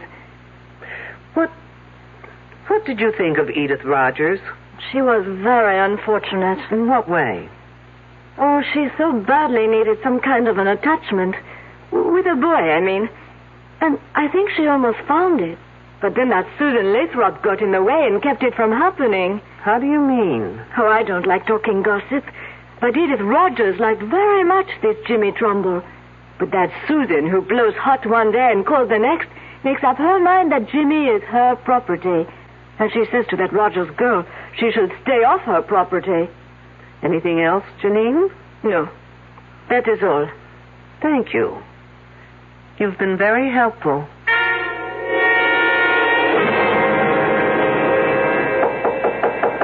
Come on in. Oh, hello, Jimmy. Hello, Detective Troopshaw. Professor Wilkerson says you want to see me. I have just a few questions that may or may not help clear up some of your problems. My problems? No, not yours personally, but the outfit. But where's the problem? Well, if those hands belong to Edith Rogers, it means she's dead. And that, I'd call a problem. This whole thing's crazy. It's some kind of gag. I mean, it's not possible for a skeleton of someone who's been dead for over 2,000 years to have the hands of someone who was alive a week ago, or less. Did you see Edith Rogers about a week ago? Yes, ma'am. I understood you were one of the very few who was sort of interested in Edith Rogers. Well, I was sorry for her. She was lonely and frightened. Did any of the others talk to you about her? No, but Edith had a lot to say about us. Can you give me some idea? Edith thought Susan was a fake, that Janine was phony, and the rest of us pretty silly digging away in over 100 degrees temperature. She just didn't understand why we were doing it. Didn't that make you wonder what she was doing here? Oh, sure. But she was lonely, and she would have done anything to be anywhere. Oh, say, I almost forgot. Something funny happened this morning, and I meant to tell you about it, but with all the rumors and gossip, well, it just slipped my mind. What was it? On my way to the grid we're working on, I ran into this Indian.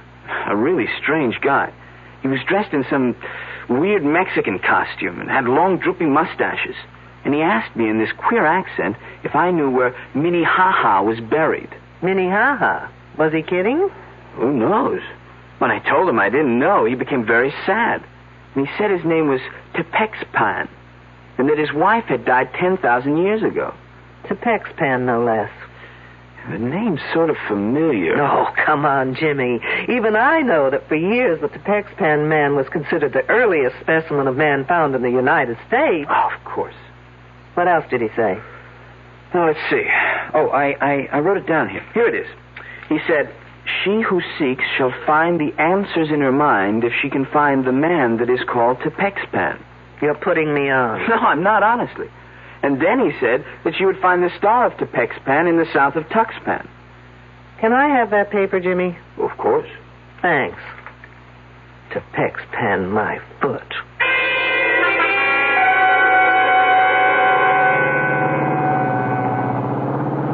Wiley must be a genius to be able to drive this kidney buster.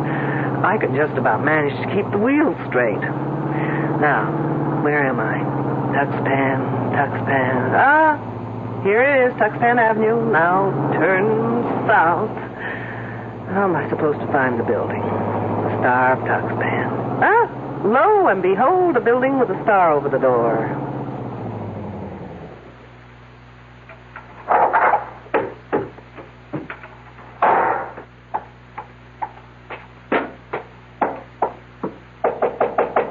Enter in peace, old ancient squaw. I'll fix that one's TP. I was told you've been to the ancient burial ground. You have been told well. I go to see my wife. Is she one of the workers at the dig? Oh, no, she toils no more. Your people toil for her. Hit me with that one again. She has been dead for over 10,000 years. I thought it was 2,500. But what's a few years in a romance that lasted that long, right? Her spirit gives me many answers to my prayers. Do the answers to mine happen to be among them? Well, if you open the pouch, I will place a magic message within. Gracias, senor. It is but the will of the gods that I obey. Incidentally, Senor Tepexpan, the next time you speak to the spirits of the gods, find out the name in Indian for fruitcake. As ancient squaw commands. And take that silly toothpick out of your face.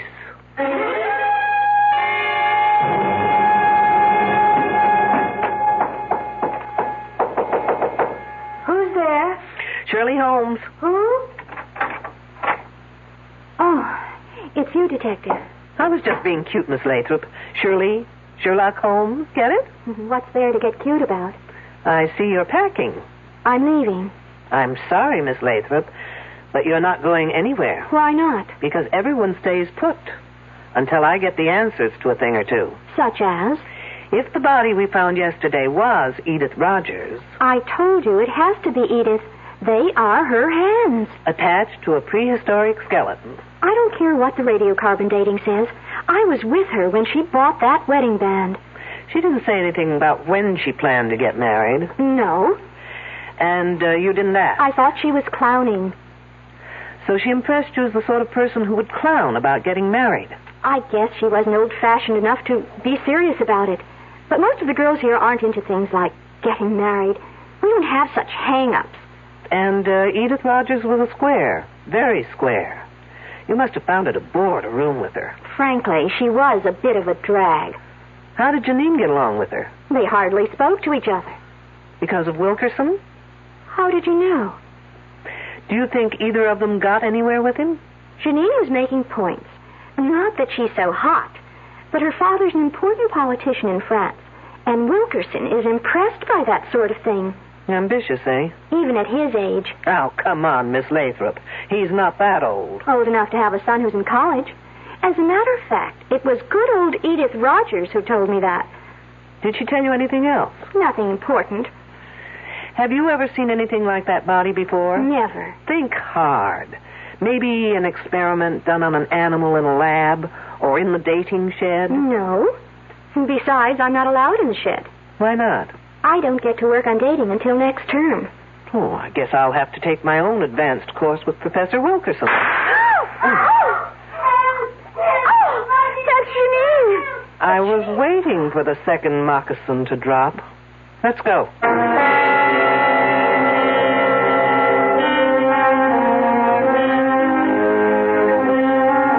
It is written in the book of Proverbs, and wisely, I believe, that whoso diggeth a pit shall fall therein.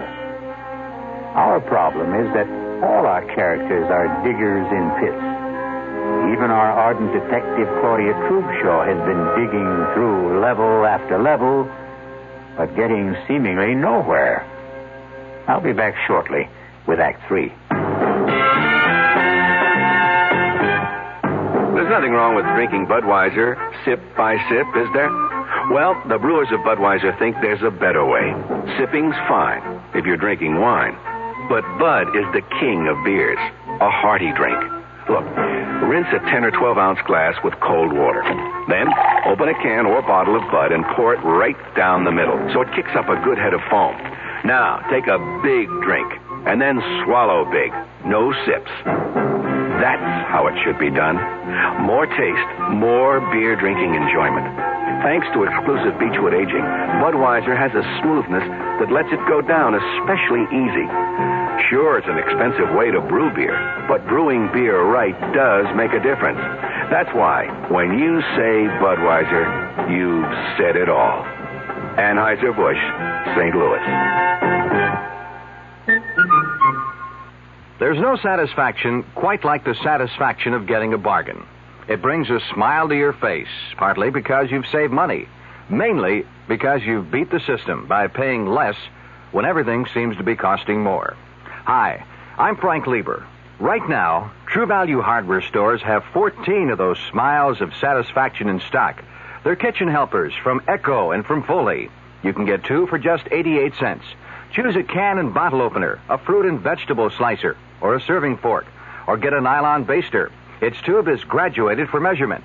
And there's a 2.5-inch strainer for making egg coffee, for straining loose tea, or for separating orange juice from its pulp and seeds. You can get 2 of these kitchen tools for just 88 cents. That should make you smile with satisfaction. You'll grin from ear to ear when you see the rest of the 2 for 88-cent bargains at the True Value hardware store near your home.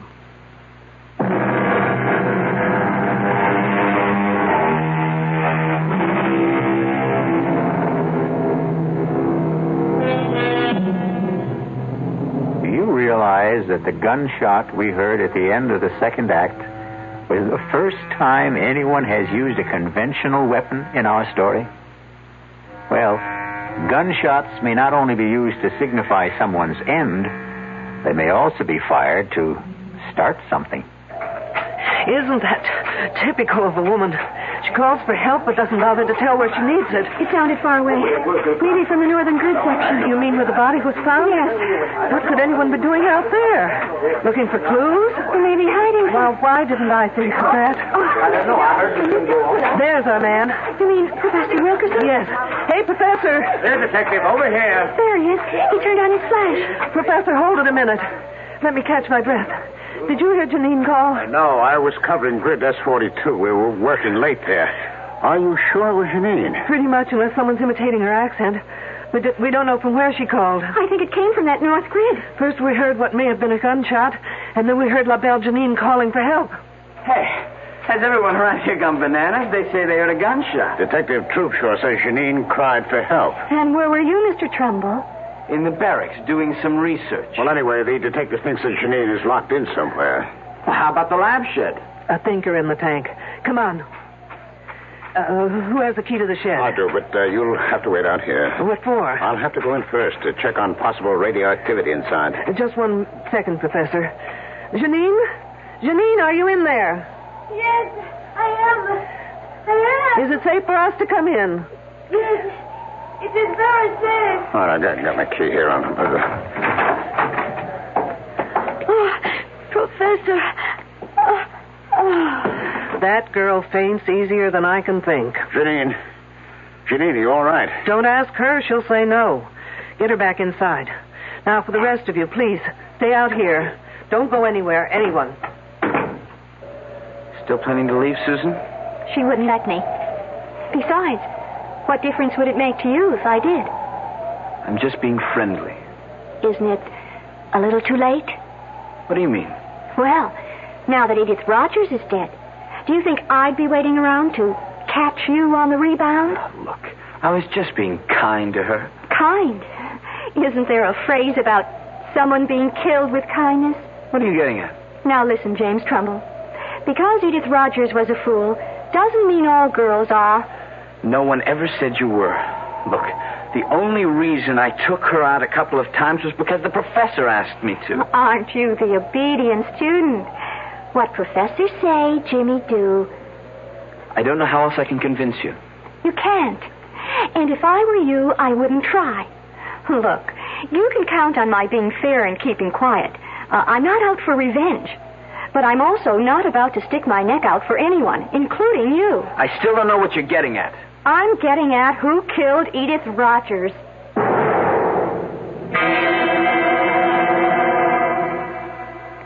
I don't know why it is, Professor, but I've never seen a woman in a faint whose legs didn't look lousy. Oh, what happened? That did it. It always does. Janine. I don't want to interrupt, but like a good archaeologist, would someone please get to the bones of the matter? I'm speaking as fast as I know. I heard a noise at the window. What kind of noise? The window was opening. Wasn't it locked? It's always locked. So I went to see what could be happening, and already there was this man climbing inside. What was he like? He was an old Indian man with long mustaches. I told him to get out, that it was dangerous to be here. And then? He would not say anything, but stood there. So I ran back to the lab room where I have my pistol. And when I returned, I found him in the specimen room. He had a leather bag tied around his waist. It was open. Did you see him put anything in it? No, but I held up the pistol and told him I would shoot if he didn't put back whatever he took.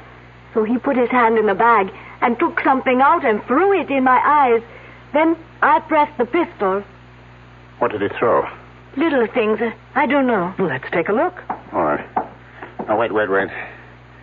Here on the floor. It's thin slivers. It's maybe wood. Let's take a closer look. No, don't touch them. For heaven's sakes, why not? They may be hot. I'll get the counter. Is anything missing, Miss Boulanger? I have not looked. Well, do that little thing.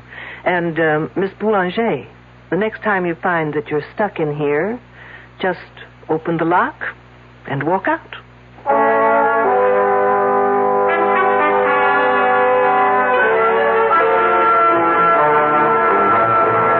Okay, folks, time has come to stop playing games. What kind of games? The game where one hand washes the other. Now, since you've got seniority, Professor, we'll start with you. What kind of a game could I possibly be playing? Well, as a professor, you're a great show. As a poker player, you're stupid. Oh, really? You don't know how to bluff. Remember how you insisted that spear point Wiley took from the shed had to be radioactive? Well, you were lying. How dare you? When it comes to the truth, Professor, I'm very daring. That spear point was in perfect condition. If it had been dated, a piece of it would have had to be missing. How could you know that? What do you think they teach us at the police academy? Home economics? Now, putting it simply, the less carbon-14 in an object, the older it is, right? That is correct. And the older, the more valuable. Sure, that's what we're here for. To find evidence leading back to the first human being in America. And when you can't find it? Well, then you can fake it, can't you? What do you mean, Detective? There's no dating equipment in that shed. You are preposterous. Wait till you hear how preposterous I really am. Only 2 people have been allowed in that shed. You and Miss Boulanger. Yes, those are the rules. Well, a certain friend of mine broke those rules. Senor Tepex Pen, if you please. Fancy, how about that? Now, if you'll just get rid of those tired handlebars from under your nose. Glad to. They sure itch. Wiley. They're serious. The one who asked me questions about Edith. Right. And he got into that shed not to take things, but to return them. Didn't you, Wiley? I sure did. But, what did you take that had to be put back? That old spear point and the nozzle on that machine. The head? The bombarding head? And I took them both to Tucson to have the experts there take a look at them. And they confirmed my best suspicions. Professor Wilkerson, you and Miss Boulanger were faking your specimens, making them older. That's one accusation I won't buy. You can always return it for credit when I open that department. Meanwhile, you were bombarding those specimens repeatedly, trying to get them to date more than 50,000 years. Professor, did you do that? I just can't believe it. Why not, Trumbull? You invented the machine. Well, only by accident. It was a fluke. And you told your esteemed professor about that fluke, and he told you to keep it under wraps. Yes, I did keep it under wraps. I never wrote a paper. Well, how'd they know about it in Tucson? Well, I sent them a report, but only for their opinion. Trumbull, you're a damn fool. You know, Professor, you're just plain not nice. Here we girls spend fortunes trying to keep young, while you try to make a fortune aging us. Which brings me to Edith Rogers. Of those present, only Wilkerson, Trumbull, and Miss Boulanger knew how to operate that machine. Oh, no, wait. They ought to be arrested at once. You'd like that, Miss Lathrop, wouldn't you? It leaves your hands clean, so to speak. Now, listen, Detective, I had no reason. Getting her pregnant and being blackmailed to marry her isn't a reason? Come off, Professor. He did? The professor? Surprised, aren't you, Miss Lathrop? But why would I want to hurt that Edith Rogers? You knew she had something on the professor, else she wouldn't have been here. But when you heard about the wedding ring, you thought you just might lose not only your professor, but more importantly, that machine. I'm sorry. What's going on here? I'm all alone. So am I, Trumbull, when it comes to you. I can't figure what you had to do with all this. Well, he may not be that innocent. He did try and make time with Edith Rogers until she dumped him. Well, that's not true, Susan. You're calling me a liar? I think you and your 2 pals are all to blame for that girl's death. You all deserve to be murdered. And this time, Miss Lathrop, you'd do it properly, wouldn't you? What are you talking about? Trumbull, did you ever tell Susan here about the machine? Well, yes, sort of, but not how to work it. I hadn't finished it then. But she was smart enough to know how it could be used. You're just guessing. True. But then came the monkey wrench.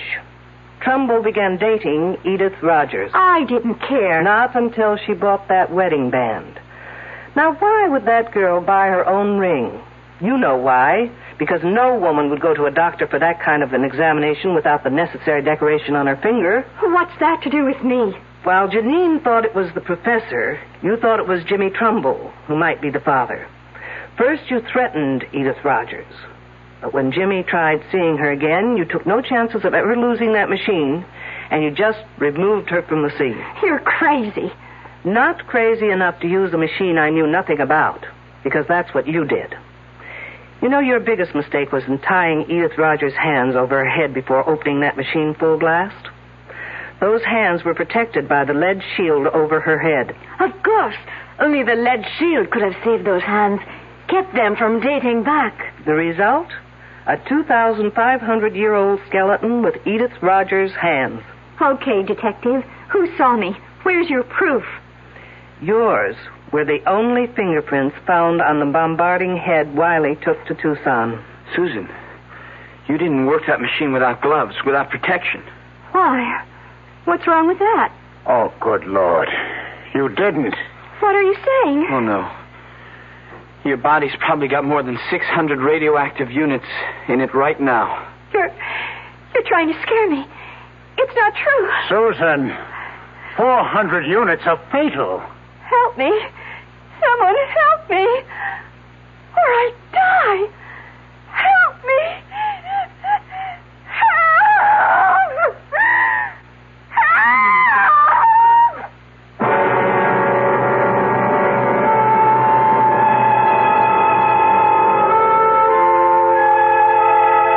Obviously, Miss Susan Lathrop got a dose of the same medicine she gave Edith Rogers. Except in her case, its effects will be much slower and very much more painful. Sad. Very sad. But it will save the state a great deal of money. I'll be back shortly. Well, it's all right to tell one lie, isn't it? You can't. Then how about lying just a little bit?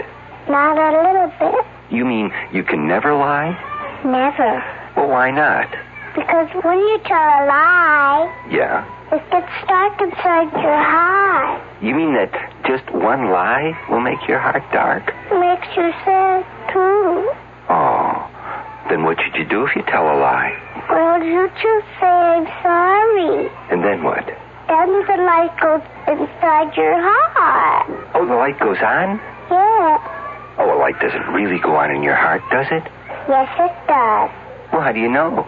Because the light in your heart will shine in your eyes. Oh. And then you'll be happy. I wonder why people tell lies. I wonder why, too. From the Franciscans, with love.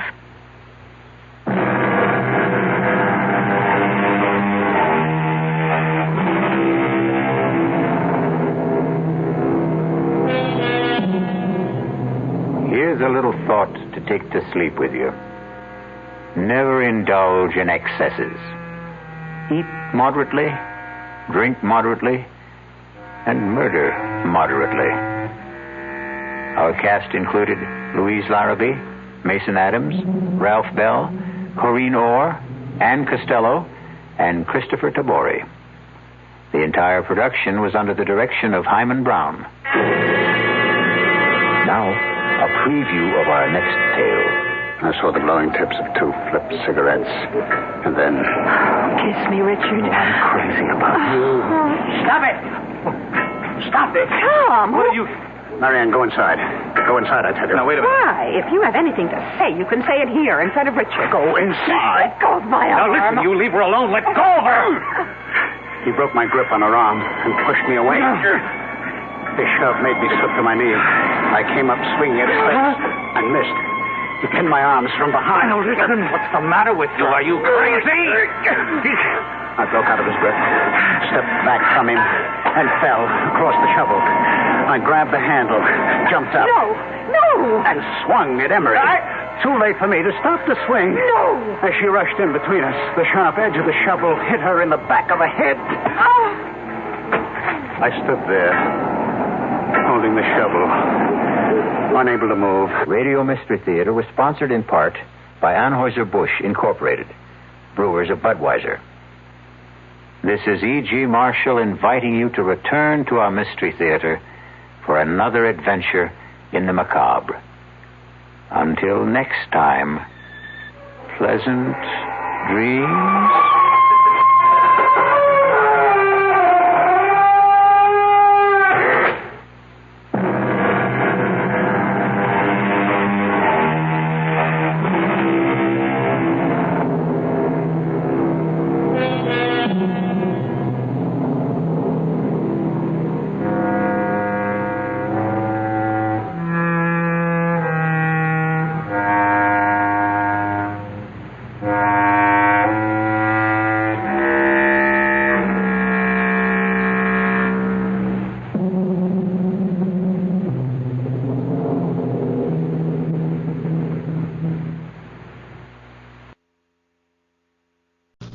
WDAF, Kansas City. Dan Henry, WDAF Local News at 11. The outlook for Kansas City, cool. One party was fatally shot tonight in the armed robbery of a service station at 21st and Indiana in Kansas City, Missouri. Kansas City detectives are investigating and withholding the name of the victim pending notification of next of kin. Preliminary reports indicate there may have been no money taken in the hold-up attempt.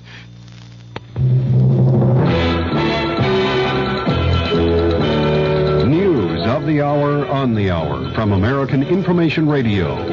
This is Richard Wall from Los Angeles, and at this hour, President Nixon says he's given Congress and the public all relevant evidence on Watergate and related issues. And in Phoenix, Arizona tonight, the president told a Republican rally, "The time has come to get Watergate behind us and get on with the business of America."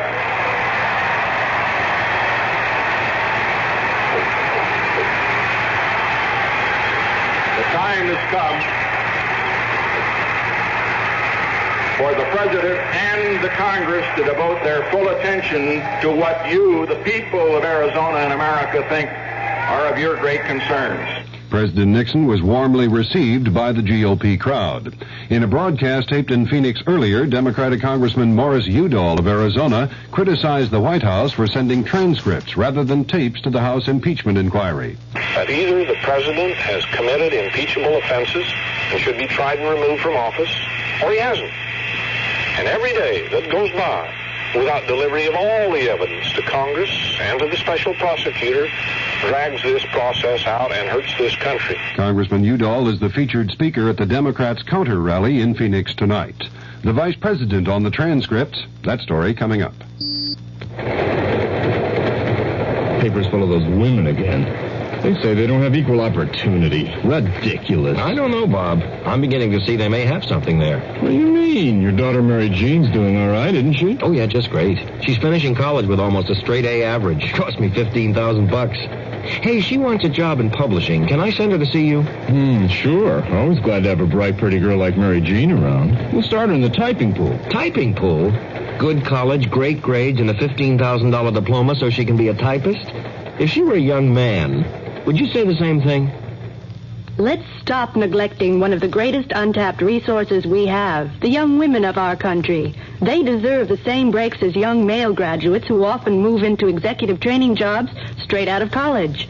Stereotyping women constantly as office workers only is just not fair. Woman power, it's much too good to waste. This message sponsored by the Now Legal Defense and Education Fund.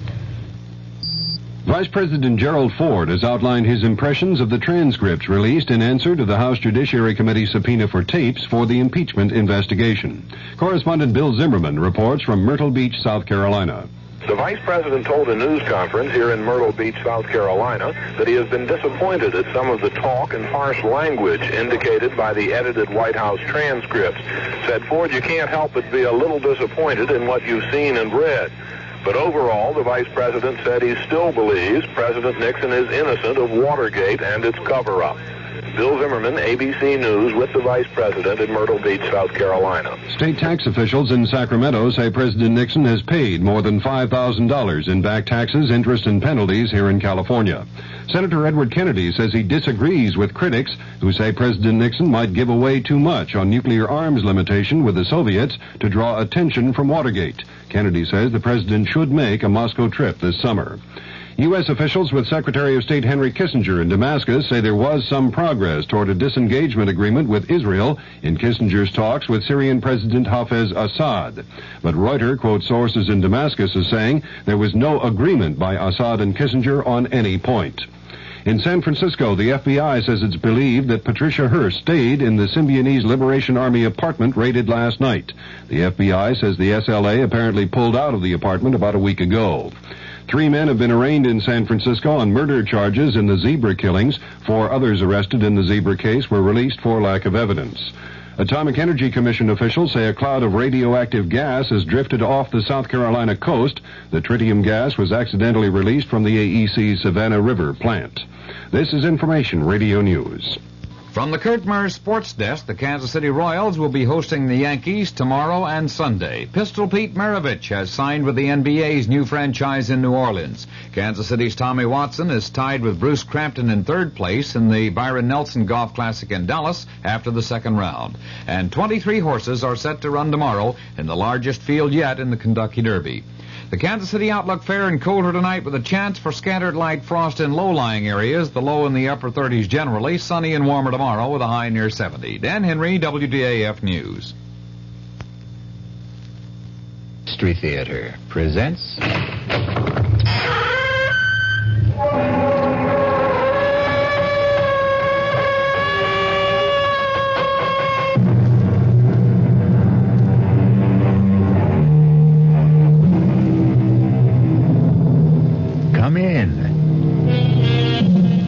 Welcome. I'm E.G. Marshall. Welcome to another hour of mystery and suspense, to a terrifying battle of wits. Our play poses a dilemma you have never faced, or are likely to face in your lifetime. Whether to commit the murder in your heart when your mind tells you to restrain yourself. Listen to what happened to one man, Thomas Drake, who did face that dilemma, and what he did about it. Professor Mallory, if you're a friend of Emery's, you've got to tell him to stay away from my wife. Really now, Drake, I don't like to interfere in the personal life of faculty. You must. You must tell him, or I won't be responsible. I don't want to kill him.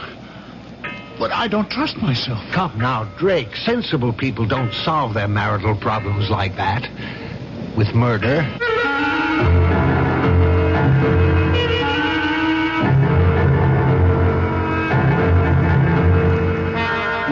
Our mystery drama, Under Grave Suspicion, was written especially for the Mystery Theater by Hank Warner and stars Ralph Bell. It is sponsored in part by the Kellogg Company, makers of Kellogg's Special K cereal, and by Anheuser-Busch Incorporated, brewers of Budweiser. I'll be back shortly with Act One. You've seen the Budweiser commercials on television, and maybe you've wondered how long people have been putting that famous Bud label on things. Well, not as long as the brewers of Bud have been putting things on the label. Things like a list of Bud's most important ingredients. Quote, brewed by our original process from the choicest hops, rice, and best barley malt. And things like the following statement. This is the famous Budweiser beer. We know of no brand produced by any other brewer which costs so much to brew and age. Our exclusive Beechwood aging produces a taste, a smoothness, and a drinkability you'll find in no other beer at any price. Unquote. Yes, brewing beer right does make a difference. Read the Bud label. Taste the king of beers, and you'll agree. When you say Budweiser, you've said it all. Anheuser-Busch, St. Louis.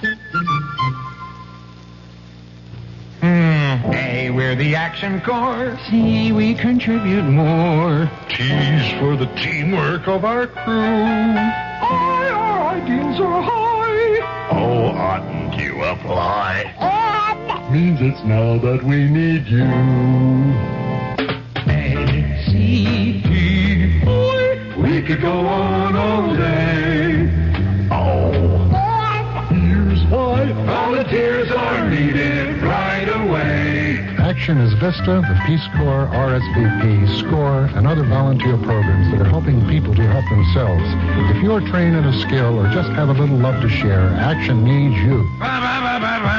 Yeah, baby. Action really needs you. Don't crawl under a rock. Get into action. Oh, yeah. This is a public service of this station and the Advertising Council.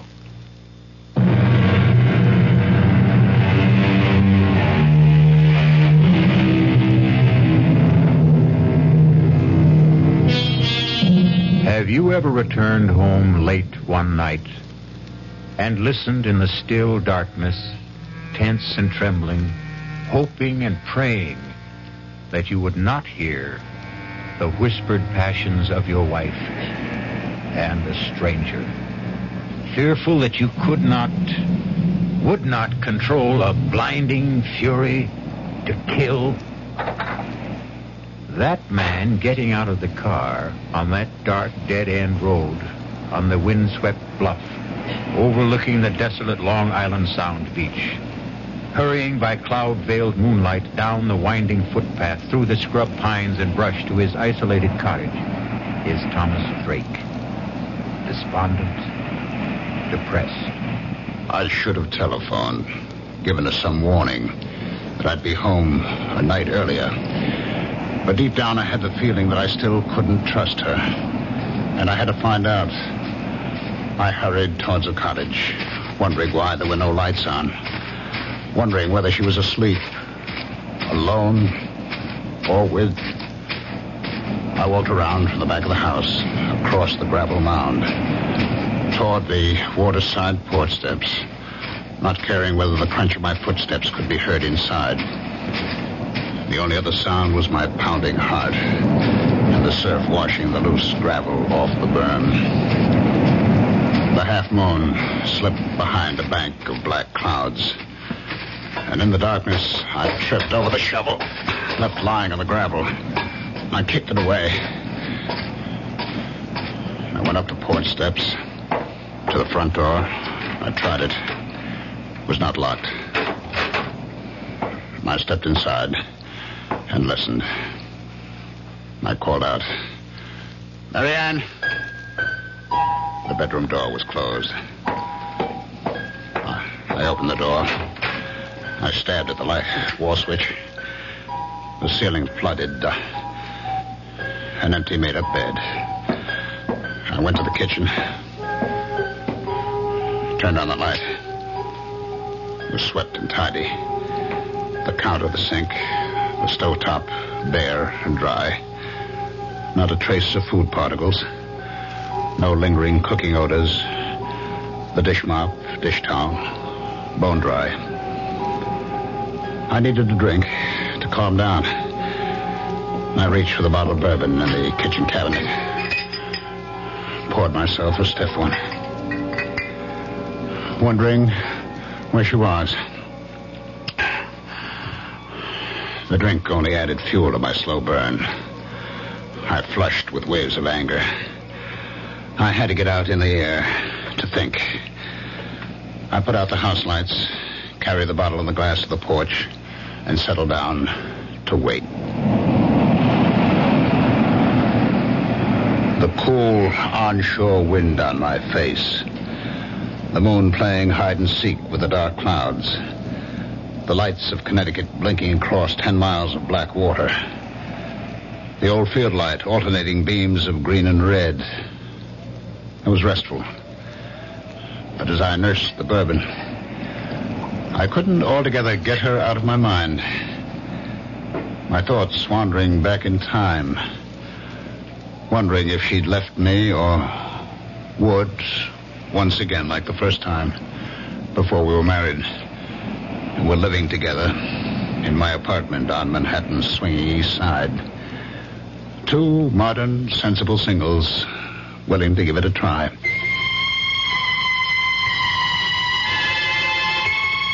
I had a job then. Good job. I was a vice president with electronics engineering. I got home that night. It was Friday night, about 8 o'clock. And as I let myself in... Yes, dear. I heard her talking on the phone. Come on up, Jack. Oh, ask the doorman to hold a cab. He just got home. Oh, who was that, Jack Harrison? Of course. Who else? You know, I'm getting tired of his hanging around. Why did you tell him to stop calling you? He didn't. I called him. You look so surprised, Thomas. You don't have the time anymore for anything but dear old electronics engineering. You did phone me you wouldn't be home for dinner, so I called him. There's a movie I want to see. That's the third time this week. Oh, I didn't know you were counting, darling.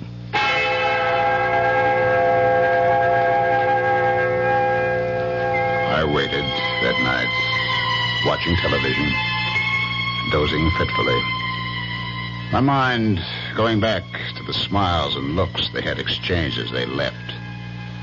I could see them after the movies going to the Purple Camellia for nightcaps and the wild rock of the panting cougars, and then senses-stimulated bodies pulsating with savage beats to spend the night with him.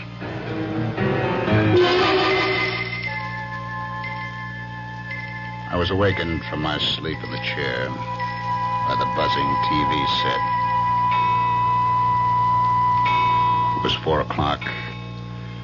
I fought off the idea of phoning her at Harrison's apartment. I had no one but myself to blame. We had agreed, like two sensible moderns, that there'd be no strings, that we'd be free to live our own lives. And for the first time, I admitted to myself I didn't want that freedom. By 10 o'clock that morning, I couldn't stand it. I phoned Harrison's apartment. There was no answer. I went down to the lobby reception desk to get the mail. It hadn't arrived yet. But the clerk handed me an unstamped envelope. My name and apartment number on it, in Mary Ann's handwriting. I tore it open. Dear Tom, I'm sorry. I think it would be best for both of us to call it quits. I'm going away. There was no date on the plain white notepaper. No imprint of name and address, no forwarding address. Just signed, Mary Ann. I refused to believe it. I hurried right back up to the apartment, to her bedroom closet. Her clothes were gone. I got through the day somehow, in a daze.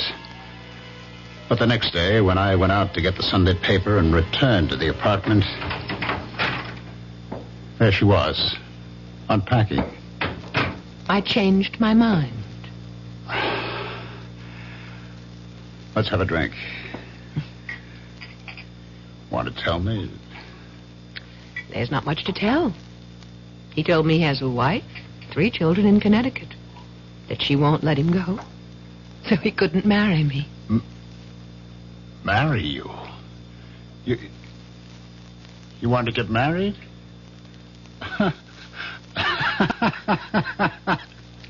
Is that all? You wanted to get married? Will you marry me? Yes.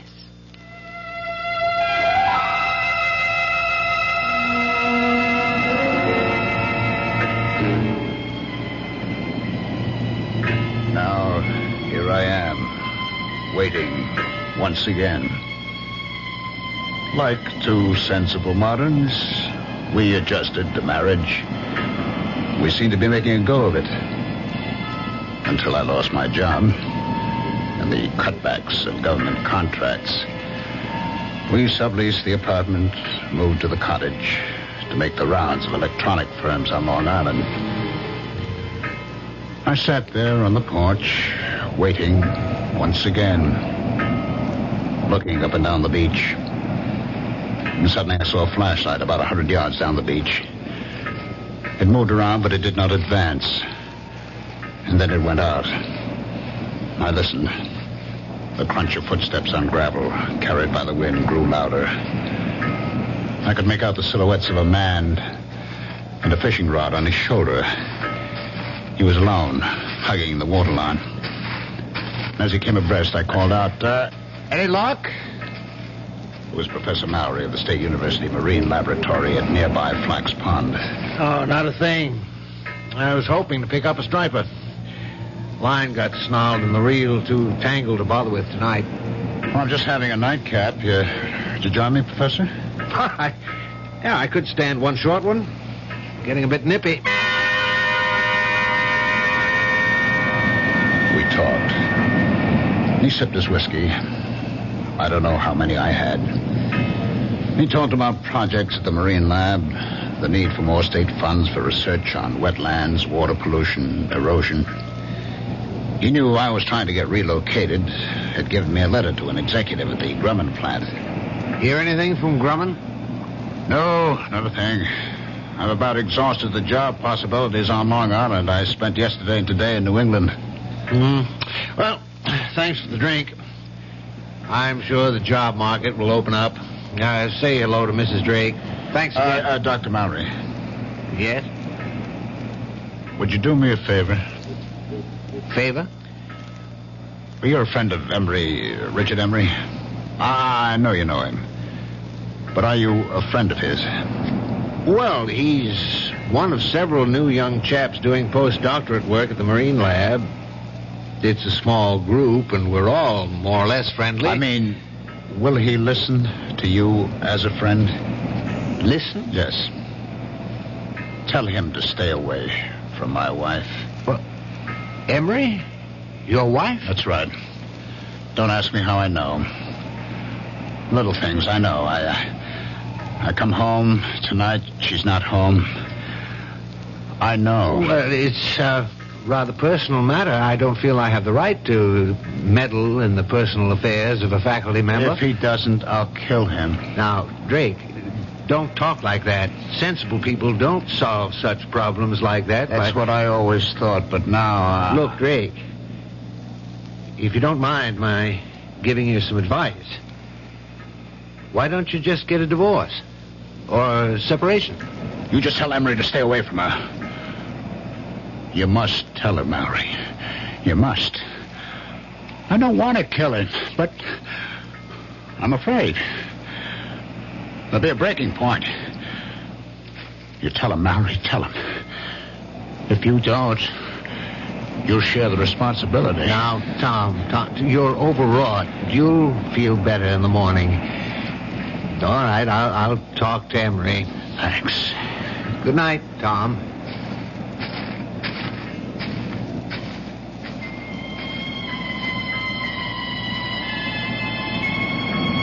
I picked up the bottle. It still had about one drink in it. I walked down to the waterline. I swallowed what was left in the bottle. And with swelling anger, I flung it into the waves. I turned back towards the cottage and stopped. I saw a flashlight down the beach. I could make out two persons walking towards me. And then the light was out, and silhouetted against the night sky, two forms embraced as one. And then, carried by the wind rising out of the northeast, I heard the teasing laughter of Marianne.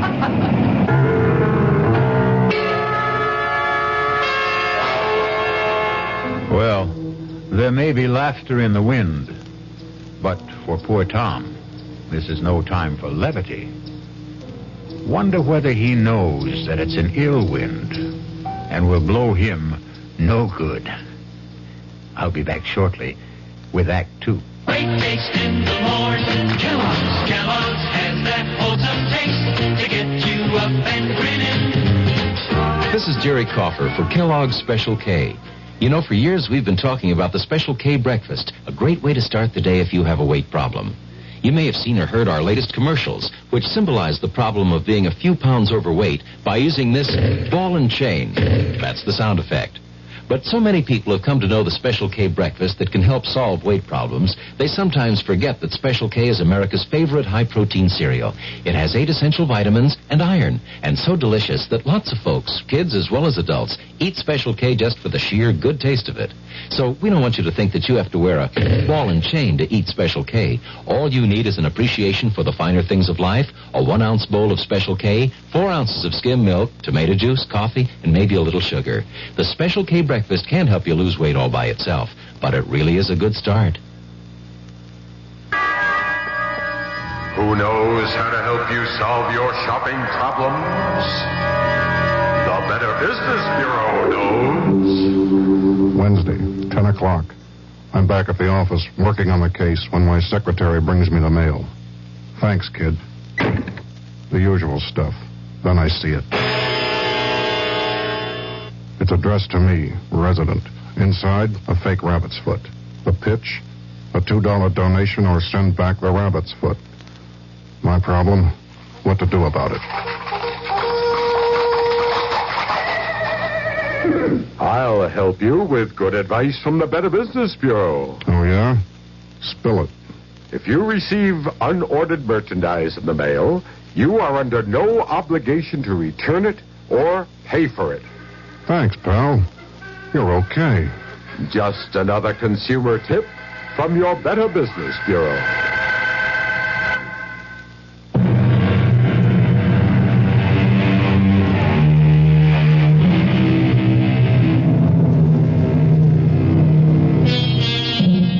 Now, what's a fella to do?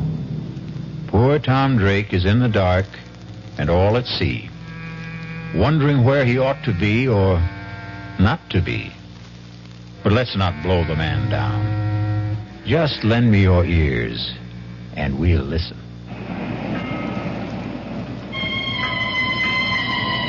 Their embrace in the dark was brief, and they started walking towards the cottage without using the flashlight. For a split second, I thought of walking towards them for a showdown. But Mallory's promise to talk to Emery made me put aside the impulse. I ducked behind a line of boulders that formed a breakwater above a high water line. They stopped in front of the cottage. From behind the boulders, I watched and listened. That was a good hike. Yeah. Let's go inside. Oh, let's sit out here for a while. It's such a beautiful night. I'd like a cigarette. Okay. He sat down beside her, struck a match, cupped it in his hands and held it to the cigarette in her lips. In the glow from the match flame, her face flushed, her eyes dreamy with desire. I knew I would never give her up. I'm going out to Montauk next week. It's a long Monday holiday weekend. How about coming with me? I'd love to, but I'll have to figure out some excuse to be away. Figure out? Well, that shouldn't be any problem. You're pretty clever about such things. I'll think of something. I couldn't help thinking she was pretty clever about such things. Like the night she went with that very clever Harrison leading her on. I'd never forget that Friday night. And now, another Friday night. Come on, let's go inside. You said he won't be back tonight. Oh, relax, Richard. You mean to tell me you prefer this cold gravel to a nice, comfortable couch? Come on, Marianne. Oh, what's wrong with staying out here?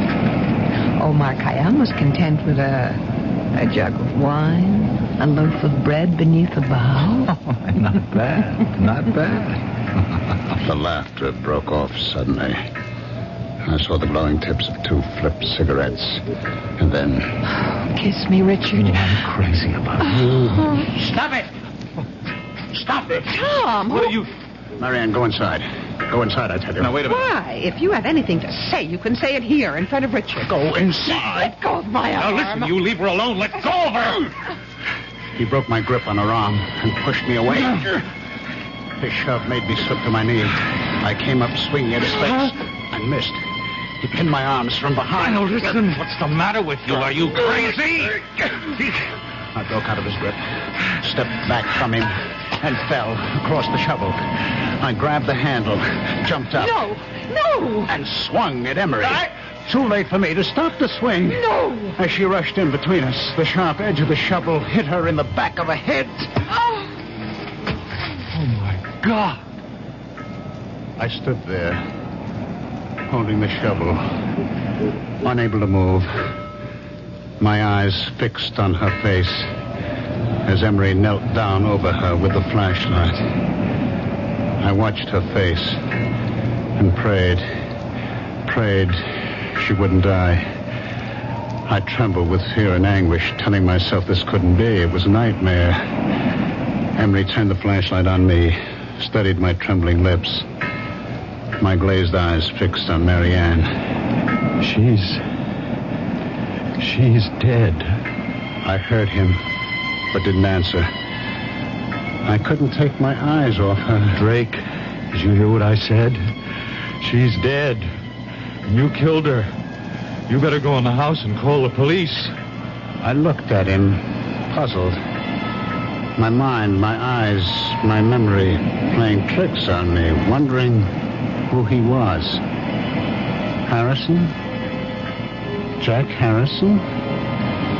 Mocking me the night he took her to the movie, telling me we'll be back. What's the matter with you, Drake? Don't you hear me? Call the police. I'll tell them. I'll say it was an accident. She tried to steal. I don't think you've heard a word I said. I'll call the police myself. Where are you going, Harrison? Call the... Who's Harrison? I'm Emery, Richard Emery. Drake. I'll be right back. Don't turn your back on me. What? He looked back as I swung the shovel, his mouth open, his eyes unbelieving. He went down. I hit him again. He was still, lying on his face. I staggered, gasping for air, my head pounding, thousands of pinpoints of light exploding inside my head. I sank down on the steps of the porch, holding my head in my hands, trying to clear my head, groping to recall, understand what had happened to me, to them. Slowly, the horror of it all returned. Marianne was dead. I turned the other body face up. It was not Harrison. It was Emery.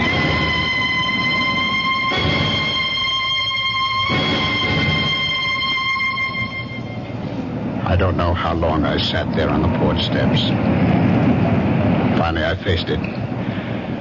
I decided to try to get rid of the bodies, bury them temporarily in the gravel berm.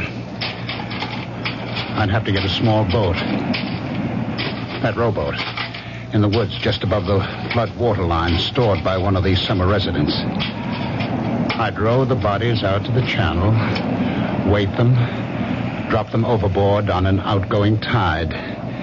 The strong current on the bottom of the channel would move them out to the sea. The loose gravel was only about 3 feet deep. It would be deep enough to hide them. I dragged the bodies over, laid them end to end, covered them, building up the gravel mound to the same height of the berm that ran parallel to the water level. I inspected the shovel.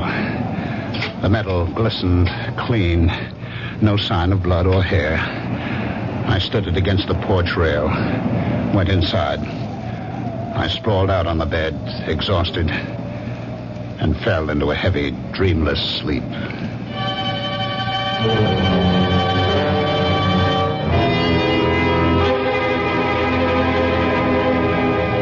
I woke up the next morning about an hour after sunrise. My mind clear, instantly aware of what had happened, what I had done. I jumped off the bed, went to the porch door, looked at the gravel graves on the burn. It looked natural, peaceful, like a cemetery. I knew what I had to do. I put on the coffee, showered, changed my clothes. Became aware that her clothes were still hanging in the closet. I got the old note she had left me on that weekend with Harrison. Read it over and over as I had my coffee on the kitchen counter.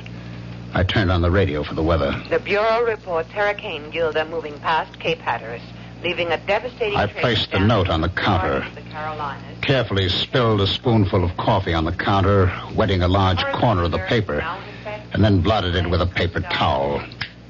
I knew I'd have to keep checking the weather, but first get rid of her clothes. I put them in a large plastic garbage bag. I knew I'd have to stay close to the cottage until I got rid of the bodies. Lay in a supply of food, so I drove to the supermarket, put the clothes into the collection bin of the Salvation Army on the parking lot. I did my shopping and was back in less than an hour. I went up to where the rowboat was on the bank of trees. It looked all right. Aluminum, light enough to drag. The oars were in it, and burlap fish bags, strong enough to hold the rocks I'd use for weights. I'd have to wait until dark to move the bodies. In the meantime, I could move the boat. It was a couple of 100 yards. I I placed the boat on top of the grave. By nightfall, the Coast Guard was sending out small craft warnings, and all through the night, I was glued to the radio for weather checks, feeling trapped, helpless to do what I had planned. I finally fell asleep on the couch. I was awakened by the Sunday morning church music and a loud knocking on the porch door. Dave, are you in now? I didn't recognize the voice. I hesitated. The knocking stopped. I heard him walk down the porch steps. I put on my shoes, went to the door. He was sitting on the edge of the transom of the boat, his back to me, smoking a cigarette, fishing pole across his knees. It was Mallory. He turned. Didn't wake you, did I? I heard the radio, and I thought I'd stop by. Feel all right? Okay now, but yesterday, what a head. All day. How about some coffee? Oh, thanks, but I've got to get back to the lab. I didn't know you had a boat. Well, it's not mine. Belongs to the Johnsons. I saw a couple of kids dragging it out of the patch of trees up there. They ran when I started towards them. Thought I'd better keep it here for them. I guess it's safe enough here, unless we get that hurricane. I'd pull it up on higher ground if the weather gets worse and Gilder doesn't move out to sea. Well, I'm glad to see you feeling better. Dr. Mallory, did you get a chance to talk to Emery? No. Matter of fact, I haven't seen him. I stopped by his room Friday night after I left you. He wasn't in. I left a note to call me. I didn't hear from him all day Saturday. He wasn't in Saturday night. Not in his room this morning either. It's not like him to go off without a word. I've been thinking over, Dr. Mallory. It's no use talking to Emery. I can't keep it tied to me. She's left me. Oh, did she? I'm sorry. Perhaps for the best. Well, she didn't get home Friday night and left me a note. I found it in the kitchen Saturday morning. Is she leaving you for Emery? She didn't say. I see. Well, I'm sorry, Drake. I really am.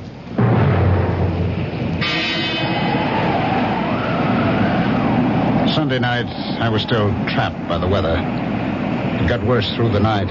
But the weather report said there still was a 50-50 chance that the hurricane would bypass Long Island.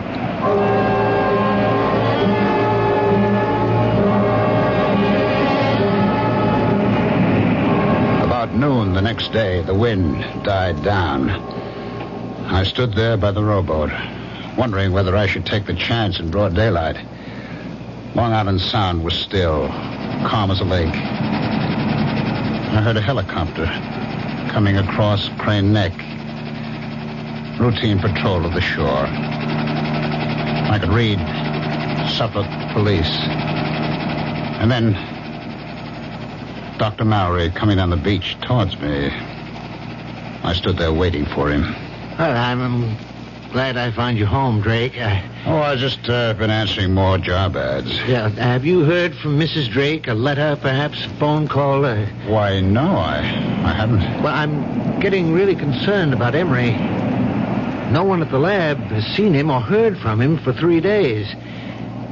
This morning, I looked through his room. His clothes, his suitcases were there. I can't understand. I was hoping if you'd heard from Mrs. Drake and knew where she was, I'd ask her if she had any idea about where Emery might be. Well, I do have her mother's phone number in Ohio and her sister's in Connecticut. If you don't mind. Do you want to call from here? Thanks, but I'm on my way to the village hall to see Police Chief Raymond. I stood there watching him make his way along the beach to the village hall at the old field lighthouse, wondering just what he'd tell Chief Raymond. Well, You know what they say. The path of gory murder leads but to the grave. What do you suppose will happen to Tom Drake? Will he be like that comedian who murdered people with stolen jokes and was hanged by his wits' end? I'll be back shortly with Act 3.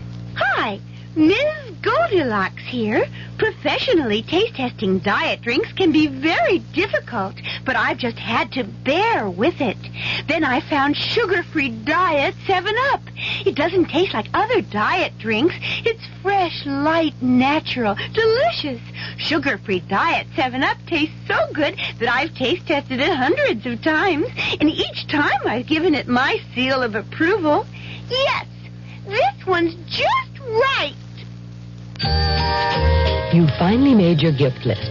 Your neighbor's child is 2, your niece is 6, and nephew is 7. But before you go to the toy store, there's something else you should do. Write Toys, Washington, D.C., 20207 for a free booklet on toy safety. That's Toys, Washington, D.C., 20207. This message is brought to you by the U.S. Consumer Product Safety Commission.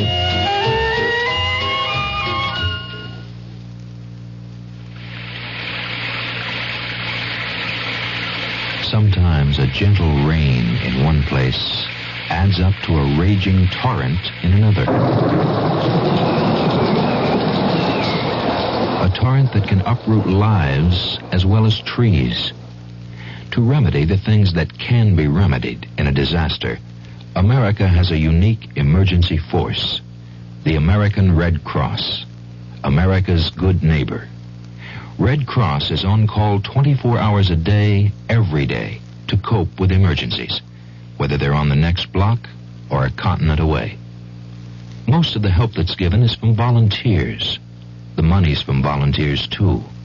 Volunteers like you. If you need help, join us. If you can give help, join us. The American Red Cross. Help us help people. Just like you.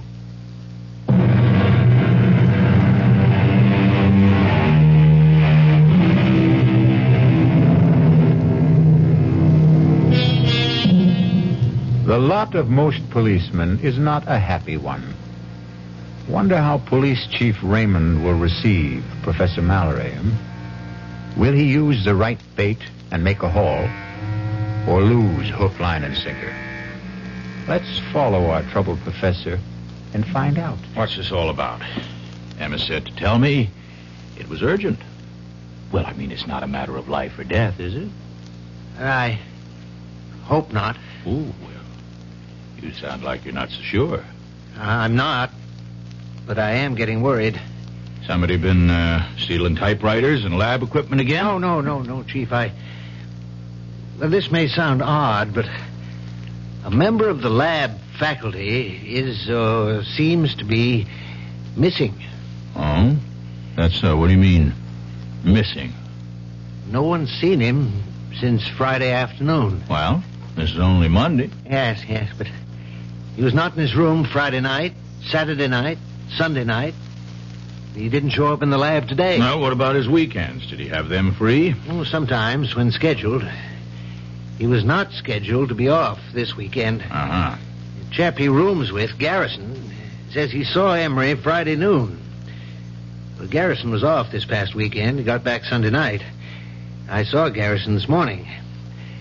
He wasn't surprised or upset over the fact that Emery hadn't spent the night in his room. Mm-hmm. It wasn't the first time. Do you know that cottage the Drakes rented? Yes, I do. It belongs to Howard. Is that the one? What about it? Well, last Friday night, I was out casting along the beach. On my way back to the lab, Drake invited me to stop for a nightcap on the porch. He'd already had quite a few. I had one drink with him, and he asked me, was I a friend of Emery's? And he asked me, the way he put it, would I do him a favor? Mm-hmm. Go on. What he wanted me to do was for me to tell Emery to stay away from his wife. Now, did he explain that? Did he mean Emery was annoying his wife, or did he mean they were having an affair? Well, my first impression was that it was more or less a dalliance. Well, that's kind of par for the course in this university town, you know. Yes, perhaps, but I told him I'd prefer not to get involved in personal affairs of faculty members. And what'd he say? He said if Emery didn't stay away, he'd kill him. His exact words. Huh? Of course, he was very drunk when he said it. I told Drake to calm him down, that I'd talked to Emery. Yes, I see. Well, now, what about Mrs. Drake? Was there anything said to indicate whether she was inside the cottage while Drake was blowing his top this way to you? No. There were no lights on inside. Matter of fact, Drake made it clear that she was not home. He implied, without mentioning Emery by name, that she was out somewhere with him. Well, in that case, she could have some idea about where he might be. That occurred to me. I went back there yesterday morning with that in mind. And did she? She wasn't there. Drake told me she'd left him. He said she didn't come home at all Friday night. He said he found a note from her in the kitchen Saturday morning. Well, that's quite a coincidence, to say the least. Did the note say she'd gone away with Emery? Well, Drake didn't show me the note, but as much as said, there was no mention of Emery. Have you been to the cottage since yesterday? I stopped there on my way here. Drake says he hasn't heard a word from her. No mail, no phone call. But I asked him, would she perhaps have gone to her parents' home, to a relative? He gave me these phone numbers. Oh, yes, let me see that. Ohio and Connecticut. You think we ought to call them? No. I'll drop in on Drake. I'd rather he made the call. You see, if we can't locate Mrs. Drake and you don't hear from Emery, that leaves us with 2 missing persons. We'll put out an all-points teletype alarm, full descriptions and photos. I'll keep you posted, Mallory.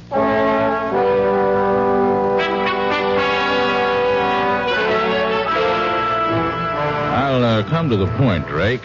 Mallory, Professor Mallory up at the Marine Lab, came to see me. And he's a bit worried about the absence of a faculty member, one Richard Emery. There's no use being delicate about this, Drake. From what he told me, it does look like Emery and your wife ran off together, doesn't it? Yes, it sure looks like it. Do you mind if I see that note she left you? Oh, no, not at all. It's on the kitchen counter where I found it. We went into the kitchen. He picked up the note, studied it carefully, looked at the back of the paper, felt the coffee stain. When did you, discover this note? Saturday morning. Well, that stain's some coffee spilled from my cup as I was reading it. Oh, I see. You mind if I, look around? Oh, go right ahead. I followed him into the bedroom. He looked through her dresser, the closet, the night table. Well, her clothes are gone, all right. I was looking for a letter she might have received from a friend or relative, inviting her for a visit for a few days or a week. I mean, did she mention such an invitation to you? No. Well, if she did get such a letter, she could have taken it with her. I mean, have you called her parents or her sister? Well, frankly, no. I was hoping I wouldn't have to do that when she come back, or write or phone. Well, if they don't turn up in a week or two, we might perhaps go on the assumption that they're dead. You see? And start a search for their bodies. You don't think... Well, look, Chief, I was drunk when I told Mallory... No. I don't think you killed them. Of course not. What would you do with the bodies? Bury them out there? Let's not get morbid about this. You don't think I'm going to call out the tractors to scrape down the gravel, do you? Oh, by the way, how long are you planning to stay on here? A couple of weeks. All right, fine. Well, now keep in touch. I'll call you if anything develops. Phone me if you get a letter or a call from your wife. I followed him out. He looked at the rowboat. It steadied the sky. I'd pull that little boat up higher beyond that low ground back of the house. I wouldn't be surprised if we get some of Hurricane Gilda before night's over. Better keep the radio set on the Coast Guard reports. I watched him go down the footpath across the low ground behind the cottage and then uphill to where his car was parked, top of the bluff. It was not till he was out of sight that I stopped sweating.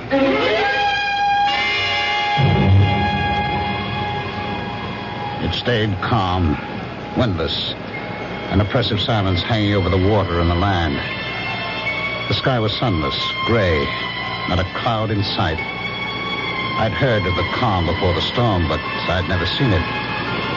I filled the kerosene lanterns, got candles ready. Gale warning, Cape May to Block Island.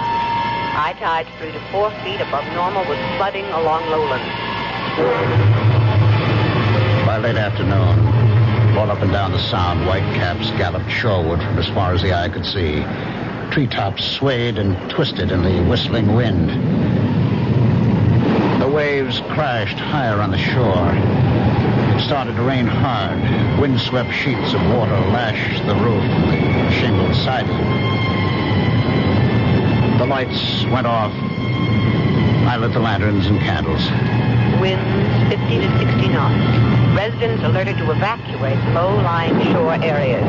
The door banged open, and the wind picked up the rowboat, sent it rolling side over side across the low ground behind the house. I stood with a lantern on the gravel berm, watching the waves inching closer, lapping the foot of the gravel mound, loosening gravel in the backwash.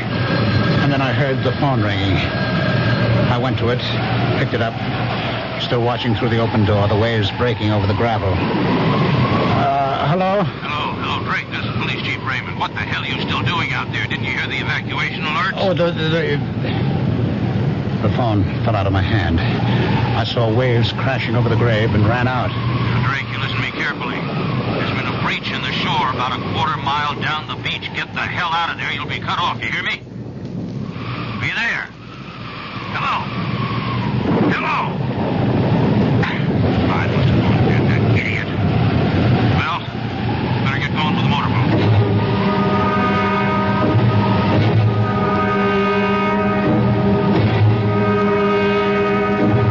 I knew I had to keep shoveling on the gravel and sand as fast as the waves washed it off. But for every shovelful I threw on the grave, the waves washed off too. I lost track of time. I knew I had to keep at it to keep the grave covered.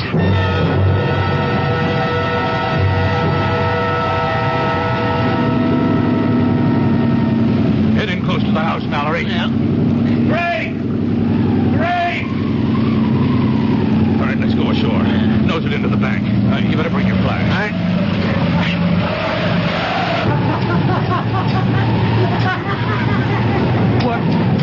What the hell is he doing? No! No! You can't come back! Never, Harrison! Never! God of mercy. It's Emery. Well, I better get him over to the Riverhead Prison Hospital. Tide will be going out in a little while. Let's put this rope around the ankles and secure it to the porch. Mallory, you stay here till the county police and the coroner get here.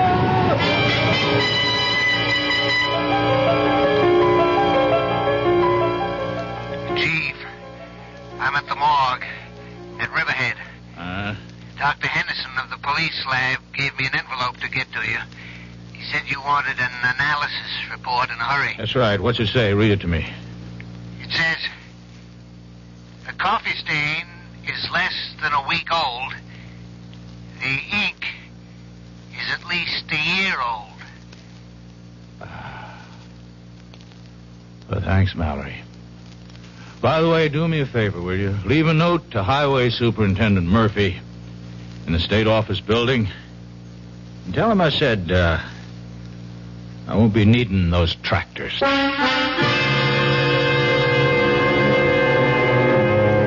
Well, imagine. What do you think of that police chief?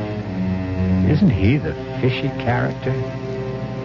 Anyhow, we didn't have to scrape bottom. I'll be back shortly. Hello, this is Goldilocks. It seems like only yesterday that I was a little girl tasting porridge. You know, this one's too hot. This one's too cold. And now I conduct taste tests on diet drinks. And there's one I must tell you about. Sugar-free diet 7-Up. It has a fresh, natural, delicious taste. It drives my taste-o-meter crazy. Sugar-free diet 7-Up. This one's just right. Answeron, I'm building a kite out of tissue paper, and it's beginning to rain. What do I need? Umbrella or plastic kite. Answeron, how many children are born with birth defects? 250,000 a year in the United States. What's being done? The March of Dimes supports research, medical service, and public education programs. How can I help? Answeron? Like me, the March of Dimes needs money for answers. Give to the March of Dimes.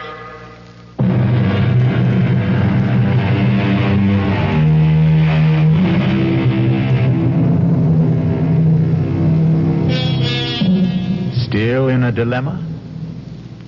We hope you never have to face it. We can offer some advice, though. When you are uptight about any matter, nothing like settling down at your radio and letting the cares of the day slip away as your mind and ears carry you off on a relaxing journey of mystery adventure.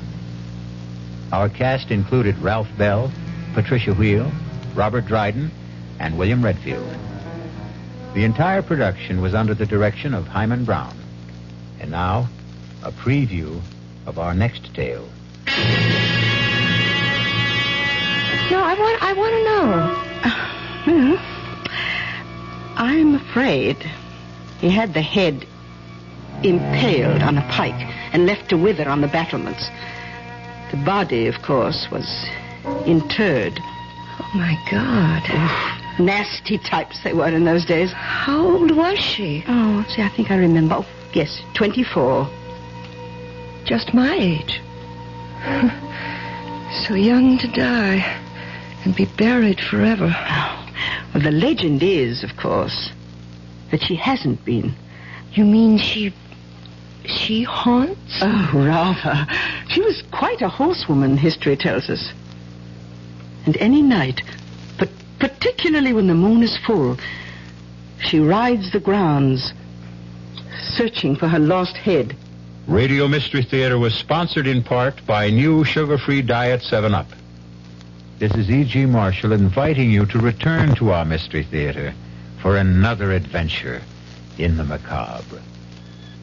Until next time, pleasant dreams.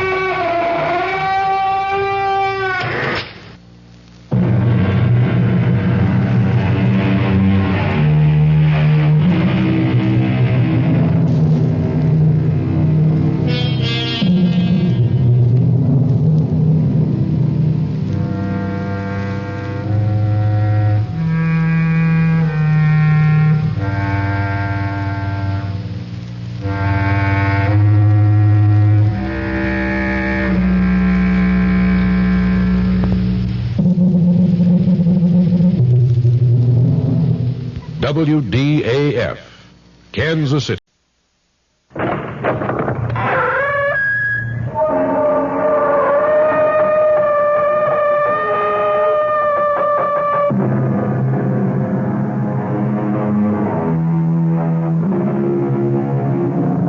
Come in. Welcome. I'm E.G. Marshall. Welcome to the fear you can hear. Welcome to the world of terrifying imagination. Our suspense-filled tale is about two ladies. One heedless, one, alas, headless.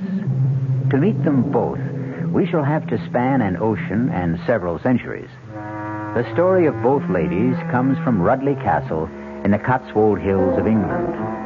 But the tale of the first lady belongs in this century, while the legend of the second comes riding to us out of the medieval past.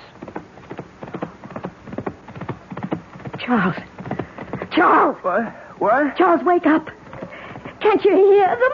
There they are again. What is it, Beth? The hoofbeats. This time they're coming straight for the house. Where are you going, Beth? I've got to see. It's the dead of night. You can't see anything. It's bright moonlight. Oh, God. She's right in the courtyard below. She's stopping. Out of your mind? She's throwing back the hood of her cage. You come back to bed. Oh, she has no head. There's nothing out there. Oh, no. Her head in her hand. She's holding it up by the hair. Charles, come quick. All right, I'm coming. The face, it looks 1,000 years old. Oh, it's my face, Charles. Help me. It's me.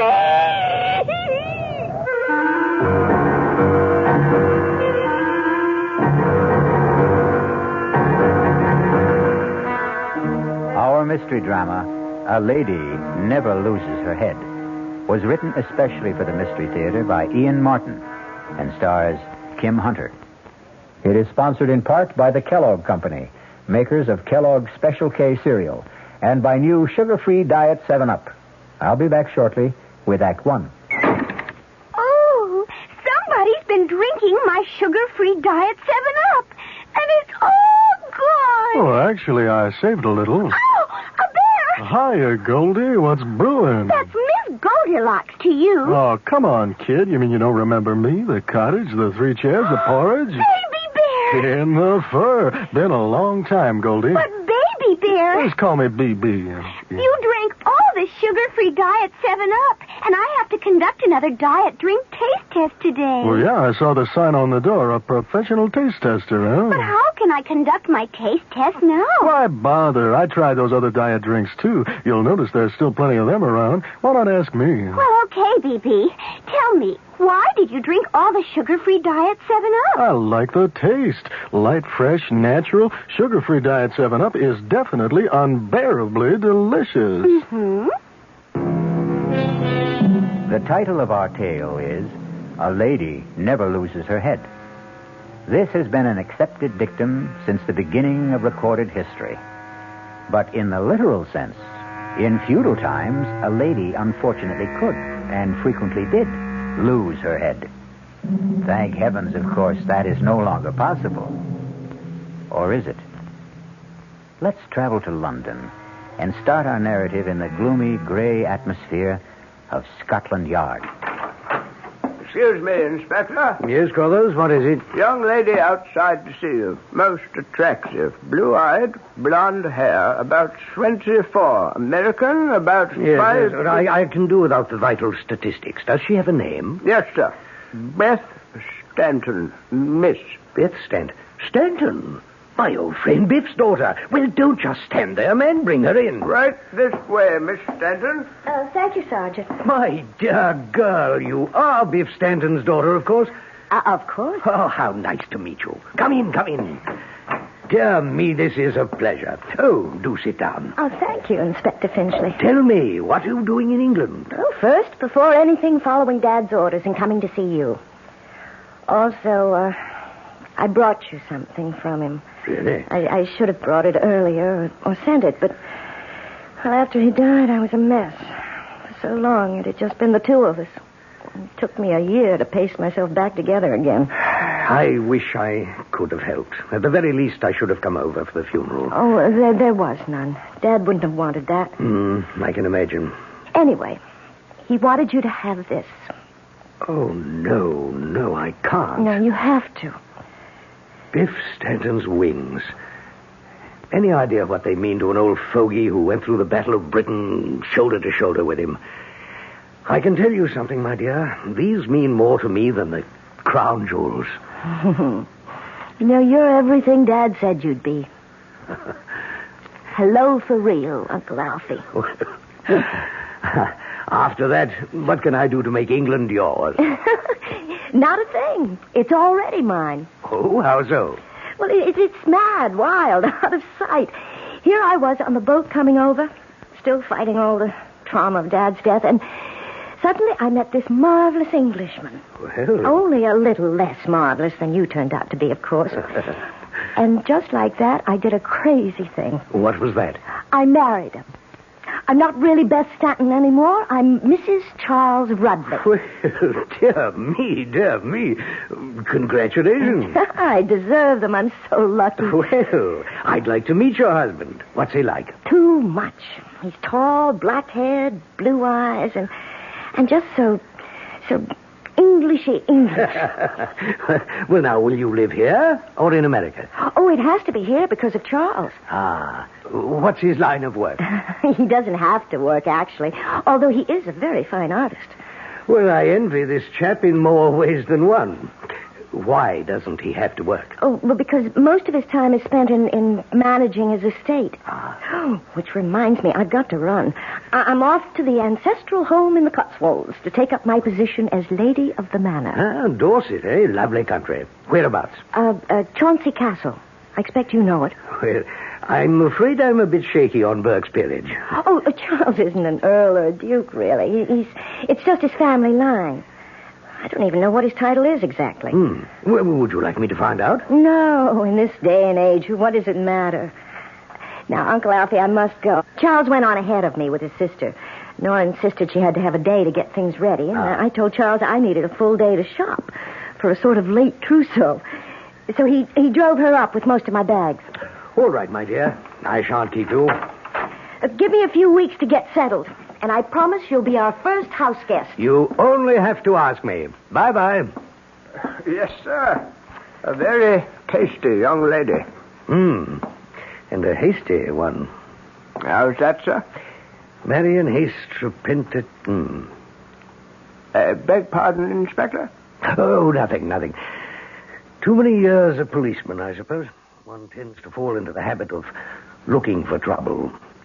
Still, she is the daughter of the best friend I ever had, and she must be a very rich young woman. I say, Crothers, rustle me a copy of Burke's Peerage, will you? Something I'd like to have a look at.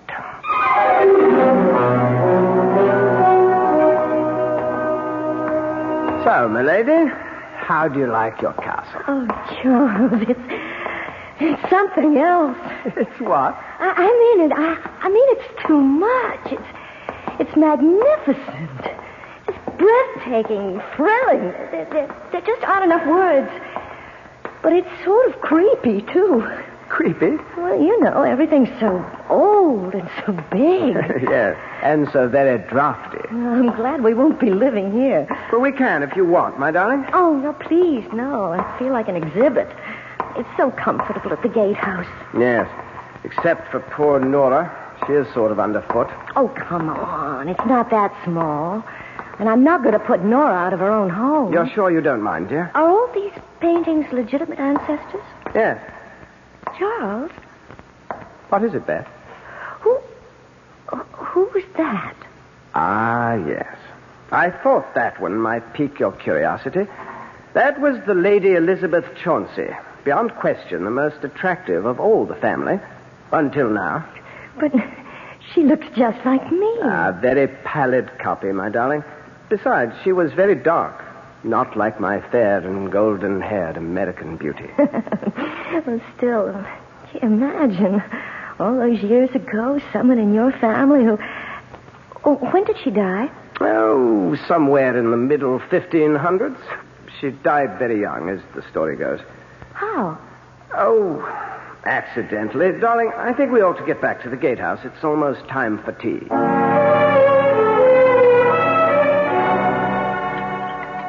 Do you have milk in your tea, Beth? No, thanks. Oh.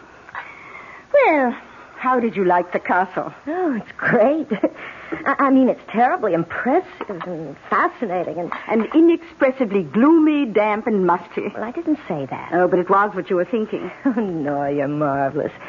Yes, I thought all of those things. I just hope Charles doesn't want to live there. Oh, heavens, dear, not a chance. You see all the rebuilding, refurbishing that's going on there? Yes, I did. That's why I thought maybe... Oh, not intended for private life, Beth. Strictly for the public. Beg pardon? Well, the only way of supporting these charming and historic white elephants is to open them to the public for a small fee, which mounts up. Oh, what a shame. Your own home. Poor Charles. Oh, he doesn't mind any more than I do.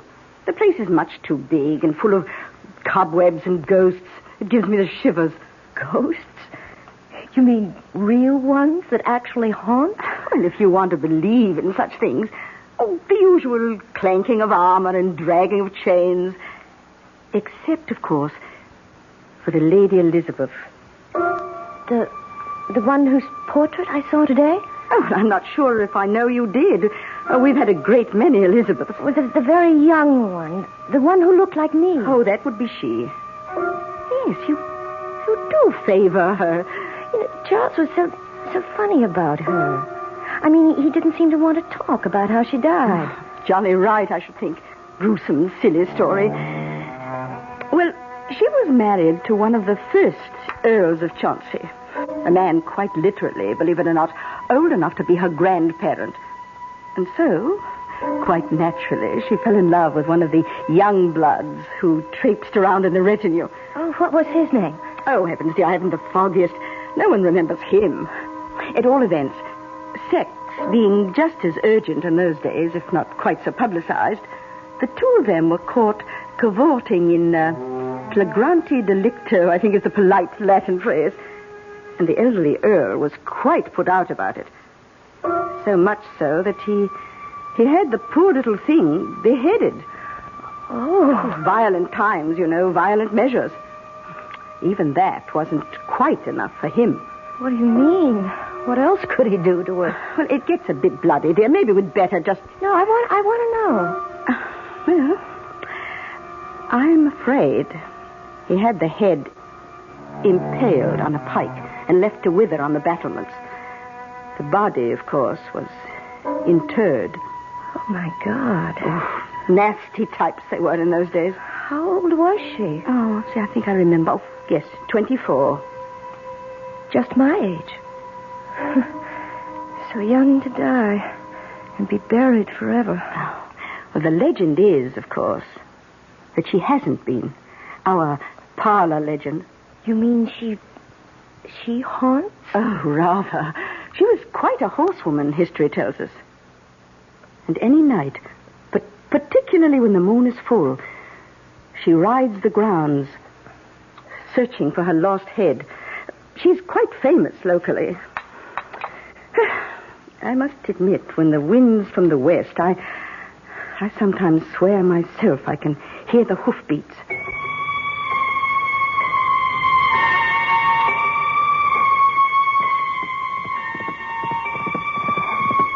Poor Elizabeth. Poor... No. What's that? Charles, wake up. What is it, Dolly? Do you hear them? What? Somebody riding a horse. It's 2:30 in the morning. But can't you hear them? You don't suppose Elizabeth... Oh, that stupid legend. I'm really quite furious at Nora. No, don't be, please. I expect I'm the stupid one. It's all so new to me. I'll settle down. Let me assist in that process. Darling. I don't hear the hoofbeats anymore. You never did. Just the excited beating of your husband's heart. Oh, I love you. And I love you. You're so lovely. I can't wait to paint you. I'll sit for you. Do you know what I'd like to do tomorrow? What? Make a life mask of you. Oh, how do you do that? You'll see. Tomorrow. You'll see. Charles really has something more sinister than history lurking in the dark corners of Chauncey Castle. And what, if one examines it, is a life mask? A mold of the features, once done in plaster of Paris, today in modern plastic, a technique often employed to perpetuate someone departed from this life and originally named the death mask. I'll be back shortly with Act 2. Ever had a tall, frosty glass of Amplitude? Well, if your beer is Budweiser, you've had it often. Amplitude is a fancy word for the entire taste phenomenon, the total experience of flavor. Next time you take a healthy swallow of Bud, watch what happens. think about the sensations you're experiencing. Notice how the flavor of Bud comes on nice and easy. Not too strong, not too quick, just right. Notice the clean, crisp togetherness of Bud's taste. Everything in perfect balance, with no single element jumping out at you. And there'll be no aftertaste either, no hanging on. And you'll be refreshed and ready for another glassful. Actually, Bud drinkers have been experiencing amplitude for years, but they never phrase it that way. They just say Budweiser, and that says it all. Anheuser-Busch, St. Louis. Hey, Mom, what's for dinner? Hey, Mom, what you got? It's time to get ready for the great outdoors, and your ShopRite supermarket has everything you'll need for cookout dinners and fun in the sun. And for this week's dinners, ShopRite is featuring whole grade A frying chickens just 37 cents a pound. Roasting chickens up to 4 pounds, 47 cents a pound. Choice beef rib steaks $1.19 a pound. ShopRite Franks 89 cents a pound. Get all your outdoor cooking equipment and many great food values at your ShopRite supermarket. She loves her family. She wants the best. She does all that she can do. She lets ShopRite do the rest. Hey, Ma, what's for dinner? ShopRite has the answer.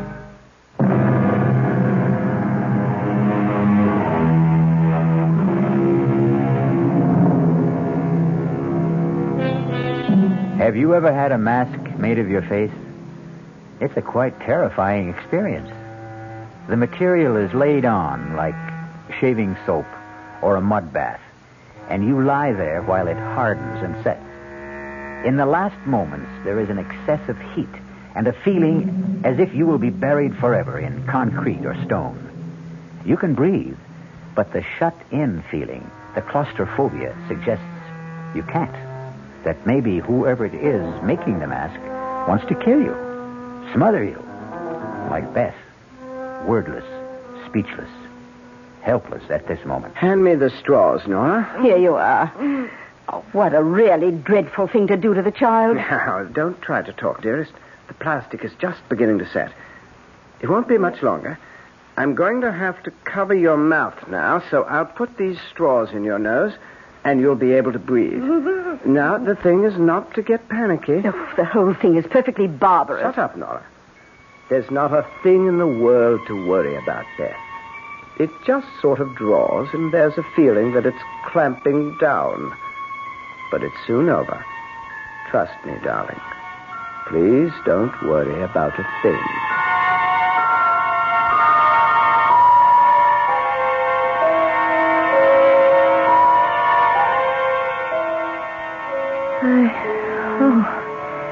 I thought I was going to die. I've got the most beautiful mold of your face. You'll see it was worth it. Oh, honestly, darling, I was scared. I'm like Elizabeth. I'm much too young to die. Will you forget her? Yeah, I'd like to, but she haunts me. I never ever thought about death before, and now suddenly... Darling, have you made a will? Good Lord, Beth. You are morbid. No, since you ask. Well, you should. Well, everyone should. Well, I expect you're quite right. I'm rather careless about money matters. I'll take care of it first thing in the morning. May I come with you? Why, if you want. But... I want to make one too, Charles. It's really quite important. Well, my dear, if you insist. See, I never told you, Charles, but I'm really worth an awful lot of money.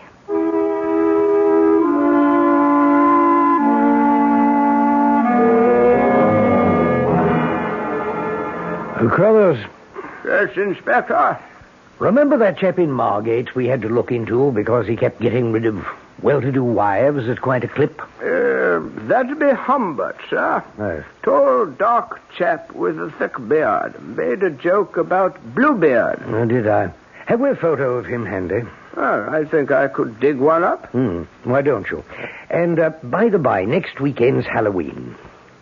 I think I might leave crime to the small fry and take a busman's holiday. Oh, you deserve it, sir. Where away? Well, I might take a run up to the Cotswolds. sort of a sentimental journey, you might say. Morning, Beth. Special today, kippers. Oh, no, thank you. Not for me. Oh, out of sorts, dear. I didn't sleep so well. Just a little orange juice and coffee. Oh, absolutely. Well, anything wrong? Oh, no, not really. I guess maybe I ought to look out for those toddies of yours. Why, Beth, nothing but a little Scotch, sugar, and lemon. I didn't mean I suspected the ingredients. It's just that maybe I can't handle quite so much whiskey. Oh, there was only a nip in there. Child, you do look a little wan. Should we have Dr. Yule in to have a glance at you, do you think? Oh, I can't need a doctor. I'm always so healthy. Oh, change of clime and all that, dear, and damp old England. Flu is always floating around. Why don't we just play safe? What do you think, Doctor? Oh, well, nothing serious, of course, but a high-strung young lady, you know. Well, sensitive, naturally, but high-strung. Well, you know Americans, very suggestible. What is this notion she has about somebody on horseback without a head? I beg your pardon? Some legend about a girl who looked like her centuries ago. I haven't the foggiest idea. Yeah. Well, for the moment, there's no real concern. I've left a sedative to be filled at the pharmacist with your sister. Convenient thing she happens to be an RN.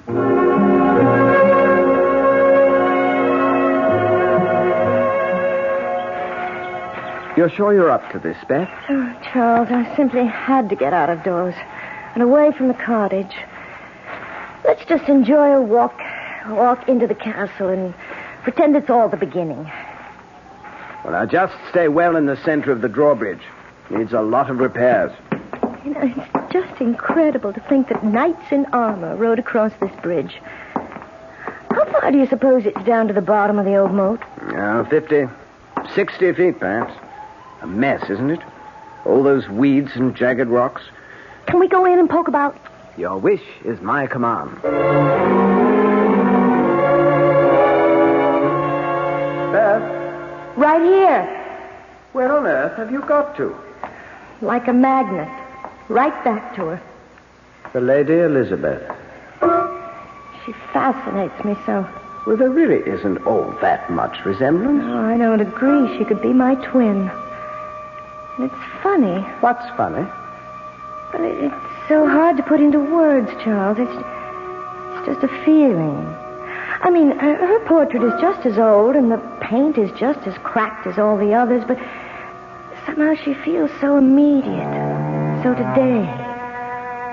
Almost as if she just sat for the portrait, and the artist had just finished it. That is rather strange. You can see that the pigments are medieval. The patina is centuries old, just like the model. I know. I should stop identifying myself with her just because of a chance resemblance. Oh, Charles, I'm cold. Let's get back to the gatehouse and that nice living room fire.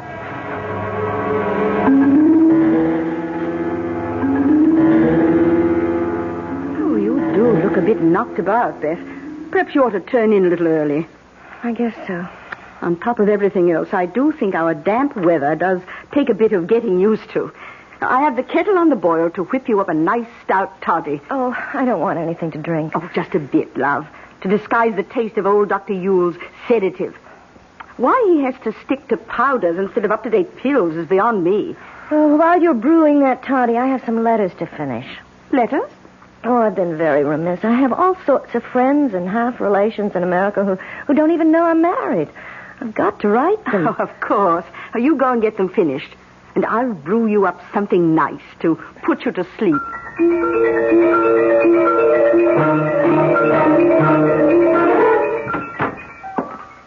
Here you are, darling. Nora's best. Plus Dr. Yule's guaranteed potion for a restful night. Thanks, Charles. Oh, I'm sorry to be such a bother. Hush. Get all your letters finished? Yes. I must mail them first thing tomorrow. Let me have them, darling. I have to run into the village to pick up the post. I'll send them off then. Okay. And by the by, I hate to bother you with this, But as long as you have pen in hand, want to look this over and sign it? What is it? That last will and testament that you insisted on making. Technically, I suppose I should have John and Nellie witness your signing, but I'm sure they'll take the will for the deed, if you'll excuse a complicated pun.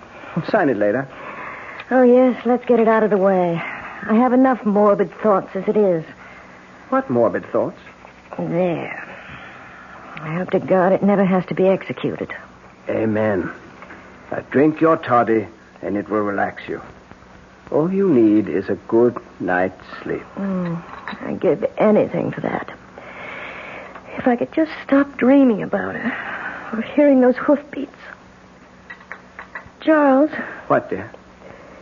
You don't think I'm going crazy, losing my mind? Oh, now, come on. Drink up, and I'll hold you tight till you go to sleep.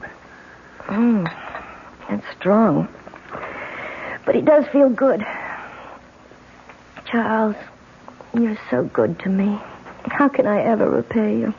You will, darling. You will.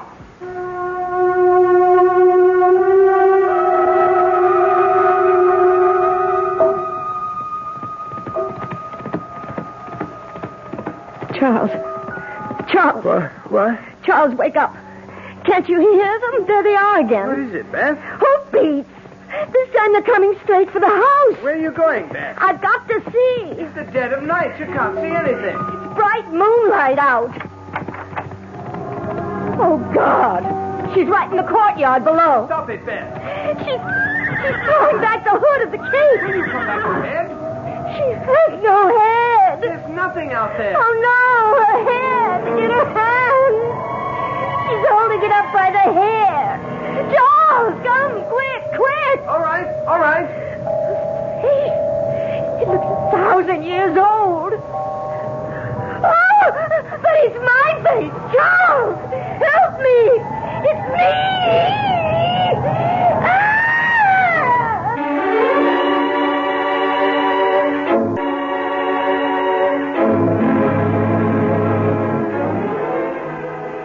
More and more, the question narrows itself down to a very simple one. Which lady has lost her head completely? Elizabeth from the past, who will not stay at rest? Or Beth from the present, who seems bound to raise her from the grave?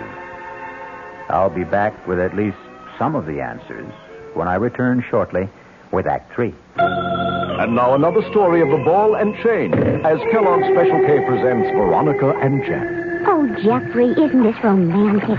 Out in a quiet lake at night with you rowing the boat. Yes, Veronica, it's really neat. Jeffrey, what was that? Frogs. Frogs that go bonk? They're pretty weird frogs. Oh, Jeffrey, you're such a card. You have a ball and chain, like the ones they use in those Special K commercials. Yes, Veronica. It symbolizes my few pounds of extra weight. But I'm going to get rid of it. How? By exercising. You know, like rowing this boat and eating smart at every meal, starting with a Special K breakfast. You mean a 1-ounce bowl of high-protein Special K, 4 ounces of skim milk, orange juice, and coffee? Precisely. It's less than 240 calories, and it tastes delicious. It'll help me get rid of this ball and chain. I'll help too, Jeff. After all, we're all in the same boat. You have a ball and chain, too. Your happy ending could begin with the Special K breakfast from Kellogg's. This year, Italy gives you the one thing every vacationer wants for his money. More. In fact, your dollar buys more in Italy than in 85% of the tourist countries of Europe. Take restaurants. There's one in Rome called Ambasciata d'Abruzzo. Without asking you, the waiter brings a whole ham, 24 kinds of sausage, a huge antipasto, and 3 courses of pasta. When you've consumed all this, the waiter finally asks, "What would you like to eat?" You order the meat platter and get 6 kinds of roasts. After a salad, cheese, fruit, and cake, the waiter now asks, "How much would you like to pay?" You agree to $5 a person. And how do you get to this feast? On Alitalia. No other airline flies only 747s nonstop from New York to Italy.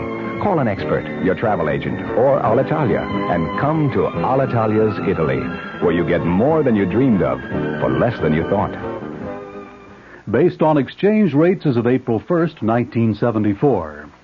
North Jersey is certainly getting a higher yield this spring, especially with Suburban Savings' special high-yield savings certificate that you can raise for fun and profit. All you have to do is plant a modest $2,500 minimum in Suburban's limited-issue 7.50% savings certificate.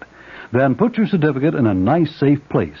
Suburban takes care of the rest by compounding interest continuously from day of deposit, paid quarterly.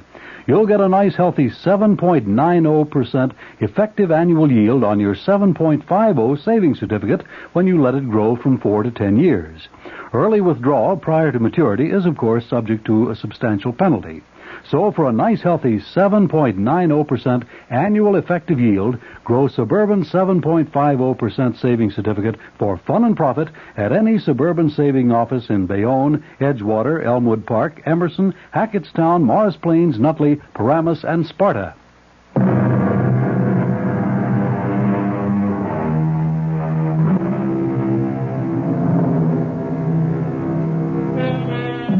So, back once again to the problem of our twin damsels in distress. The medieval one has vanished into thin air by now, if indeed she ever materialized from there, while our modern Beth has confounded us and her husband by doing something quite medieval, or at least old-fashioned. Beth? Mm-hmm. Beth? Yeah. Beth, it's Charles. Wake up. What? Charles? Oh, what happened to me? What happened to her? Charles. Now, darling, listen to me. There was nobody there. Oh, but I saw her sitting side saddle on the horse, and when she dropped the hood... Beth, it was a dream. She had no head at all, except in her hand. You've got to stop it, Beth. She was holding it by the hair, and the face was all wrinkled like a mummy. Beth, And it was my face, just like me. And do you know what she was doing? Do you know what she was doing? Beth, you've got to stop this. I can't... She was beckoning to me, Charles, calling me down. She wanted me. She wanted my head. Stop it, Beth. Stop it, Beth. Beth. Do you know the awful thing? I could feel myself being tugged, pulled toward her. If I hadn't fainted, Oh, God, Charles, what's the matter with me? What's wrong? What's that? Beth, get hold of yourself. It must be Nora. Yes? Charles, has something happened? Come in, Nora. The door's open. Oh, bless us. What's the matter with the child? She just had a bad dream. It wasn't a dream. The headless Elizabeth again? Yes, she thought she heard her ride into the court below the window. I did see her. Oh, let me take the child, Charles. No. Get her sedative powder. We've got to calm her I down. don't want any medicine. Just let us take care of you, Beth. We know what we're doing.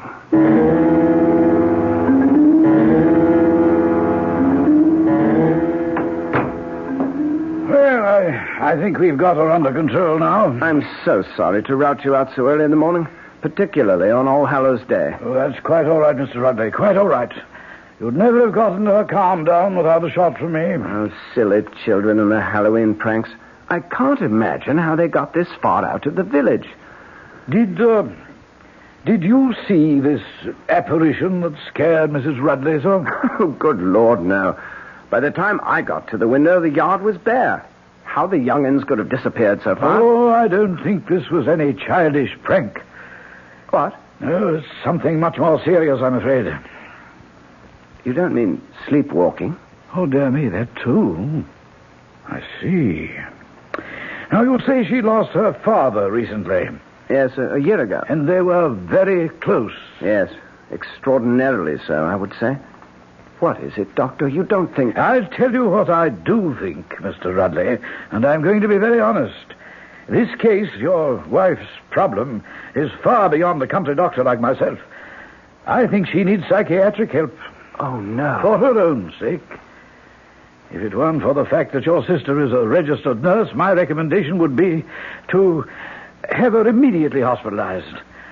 Psychiatric diagnosis is still my recommendation. I believe it's vital to keep her from harming herself. Harming herself? How? Oh, I don't know that. But I do know that for whatever reason she is, well, in layman's terms, a nervous wreck. Hypertense, in spite of all the sedation I've been giving her. Subject to delusions and the victim of a death wish. You must get help very quickly. Help from a specialist. And she should not be left alone for a moment. Well, that's quite a blow. I'm sorry, but even suicide is not out of the question. Good Lord. I wonder, could I talk to her now? Well, she may be a bit drowsy, but if she's not asleep, yes. Now, I'd like to suggest some doctors... Doctor, I want you to. I have to go into the village to pick up the post. Would you mind dropping me? We can talk on the way. Splendid. I'll only be a minute. I want to go back to Beth. Meet you at your car. Oh, it's you, Charles. Is she asleep? No, I'm awake. Charles. Yes, darling. Don't leave me. Stay with me. Don't leave me. Of course I won't leave you. You can't get rid of me. I've been very silly, haven't I? I can't quite remember. There's nothing to remember. What you need's a nice, long sleep. And while you're having it, I'm going to the village for a few minutes, get the post, and a few things we need for dinner. And the post? Mail? Oh, yes, don't forget to mail my letters. I should say not. Have them right here in my pocket. It won't be long. No, not over an hour. And Nora will be right here with you every moment I'm gone. Beth, dear, don't you worry. Charles and I know just how to take care of you.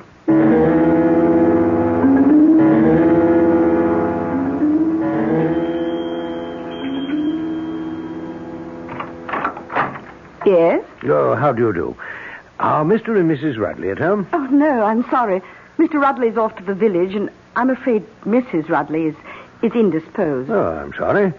Not serious, I hope? Oh, no, just a little bout with the flu. May I say who was calling? Oh, yes, of course. Alfred Finchley. Oh, well, are you a friend of Mrs. Rudley's? No, not really. Old army chum of her father's. Oh. Just happened to be driving by, and I'd heard she'd been married, and I wanted to, well, you know, pay my respects. Oh, well, I know Beth will be so sorry not to have seen you. I'm her sister-in-law, by the way. How'd you do? Perhaps later this afternoon, if there was some place she could call you. Oh, no. I'm driving back to London.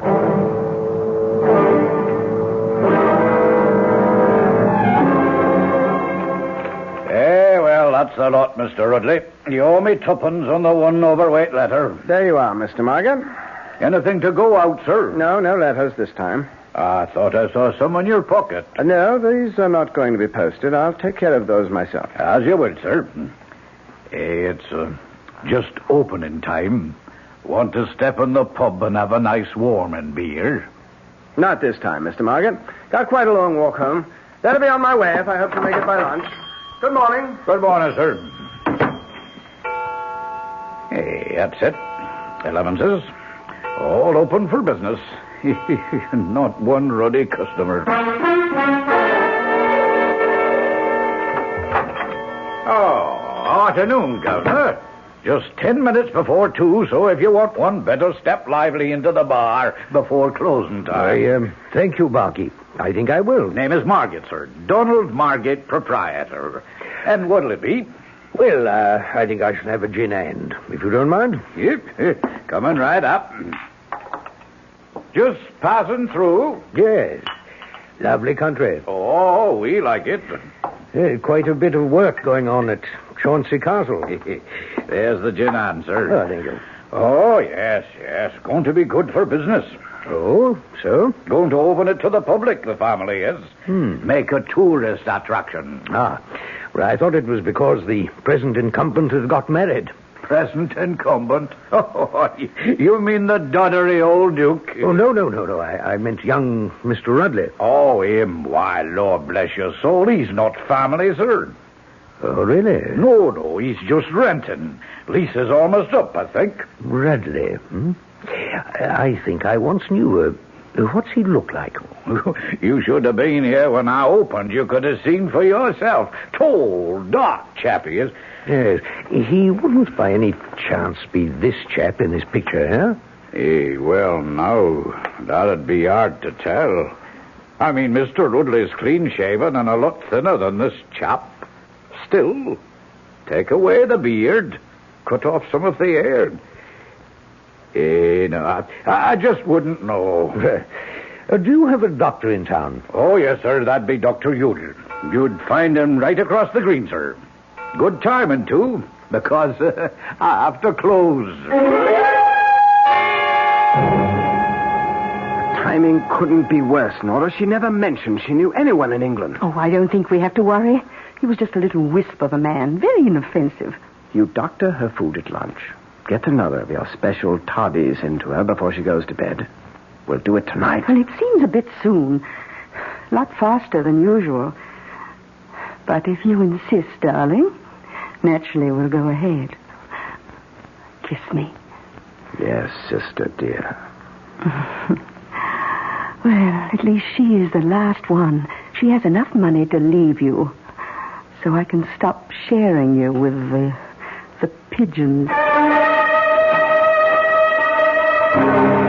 Inspector Finchley, Scotland Yard, Doctor. My credentials. Oh, dear me, a policeman, but why on earth? Could you answer my question? Well, of course. Yes, I've called on her several times in the last 10 days or so. What's the matter with her, Doctor? Well, that's rather difficult to say. She has delusions. Caused by what? Oh, now, Inspector, that would take a psychiatrist to explain. She couldn't be under the influence of drugs, could she? Why, does this man look at all familiar to you, Dr. Ewell? No, I can't say. Just a minute. Let me get my magnifying glass. Now, where did I... Oh, yes, here it is. Yes. Oh, yes, by George. Partly the facial structure, of course, but this is what did it. You see that old scar there bisecting the left eyebrow, more or less? Yes. Something a doctor would notice because it wasn't a very good job of suturing. Yes, I think I could swear. Shave off the mustache, the beard, and the sideburns. And by George, you'd have Charles Rudley. Or George Humbert.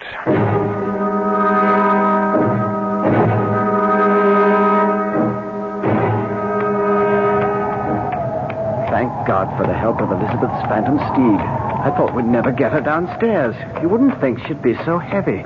Dead weight, brother dear. Not quite yet. Poor Beth. A pity. No time for sentiment. She's worth a lot more to us. Dead. Now help me get her off the horse and then get him back to the stable and call the doctor. After you throw her over into the moat, you'd better make very sure she's dead. I'll make sure. All right. I'll get her off the horse. Stand still, Rudley. Just hold it right there. What? I've got you covered. This is the police. Don't move. Oh, you fool.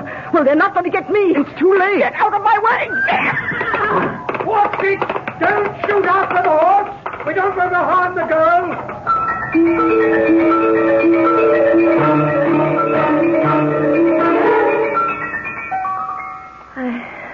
I just can't believe it, Uncle Alfie. Well, I can't blame you, my dear. Nasty chap you got mixed up with.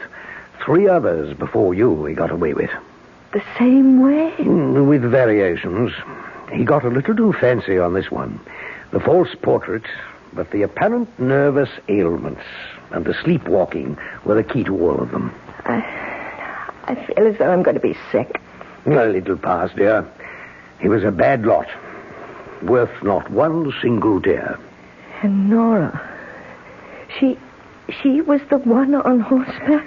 With the costume rigged to appear as if the wearer was headless, and a papier-mâché head made from your life mask. I think she's almost worse than him.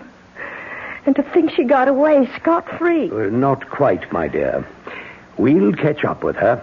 Now, you rest a while and don't worry. I'm right outside. As long as I'm around, you'll never have to worry again. Good night. Good night, Uncle Alfie. All right, Doctor? Oh, yes, she'll be fine. You say you did catch up with the woman? Nora. A lot more than just police caught up with her. You know the work they're doing on the castle? What's it called? Well, apparently they found some structural weakness in the arch of the main gate. So they supported it by stretching a thin steel cable from one side to the other. Well over normal head height, of course, if you're walking. But unfortunately not high enough to clear someone on horseback. Good Lord, no. Oh, yes. Cut her head off as clean as a whistle. Charles Rudley was eventually convicted of murder of one of his earlier wives. He was sentenced to life imprisonment. His common law wife, Nora, lost her life and, of course, her head. It's nice to consider that, in her case at least, the punishment fit the crime. I'll be back shortly.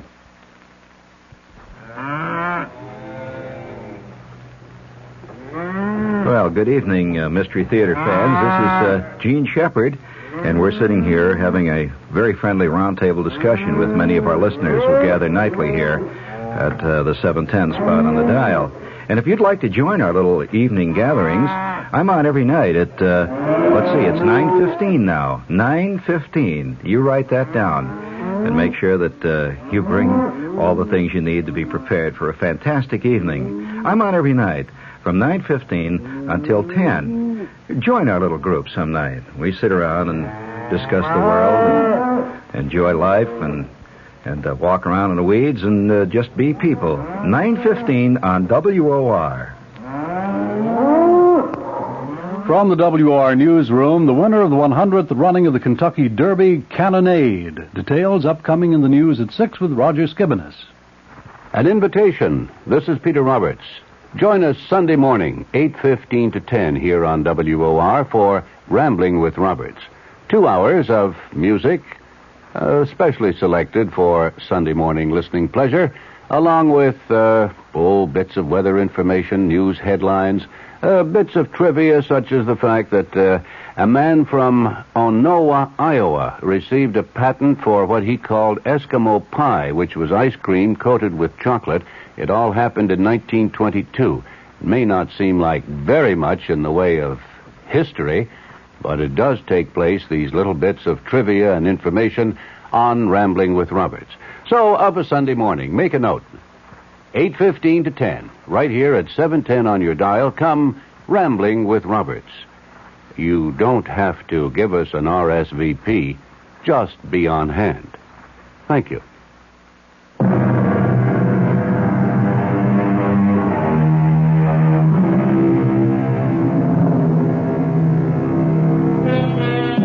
Uncle Alfie proved to be right about the resiliency of youth. It took a couple of years, but eventually Beth settled down and is happily married to a psychiatrist in Duluth. As for this fable itself, it also goes to prove that time not only heals all wounds, but eventually wounds all heals. Our cast included Kim Hunter, Nick Pryor, Bryna Rayburn, Ian Martin, and Court Benson. The entire production was under the direction of Hyman Brown. And now, a preview of our next tale. This is a voodoo doll. All of him is made with things that once belonged to Truedo. There's one last thing I needed to make the spell work. The weapon. Now at last I have in my hand the instrument of destruction. I straighten out the circle, turn the head to the sky, and death, the tail towards the ground, and strike! What have I done, Mr. Ramsey? You drove the bracelet like a knife straight through the doll's head. From temple to temple, Hernando Truedo will be dead by midnight, and we will all be free. Radio Mystery Theater was sponsored in part by Anheuser-Busch Incorporated, brewers of Budweiser. This is E.G. Marshall inviting you to return to our Mystery Theater for another adventure in the macabre. Until next time, pleasant dreams.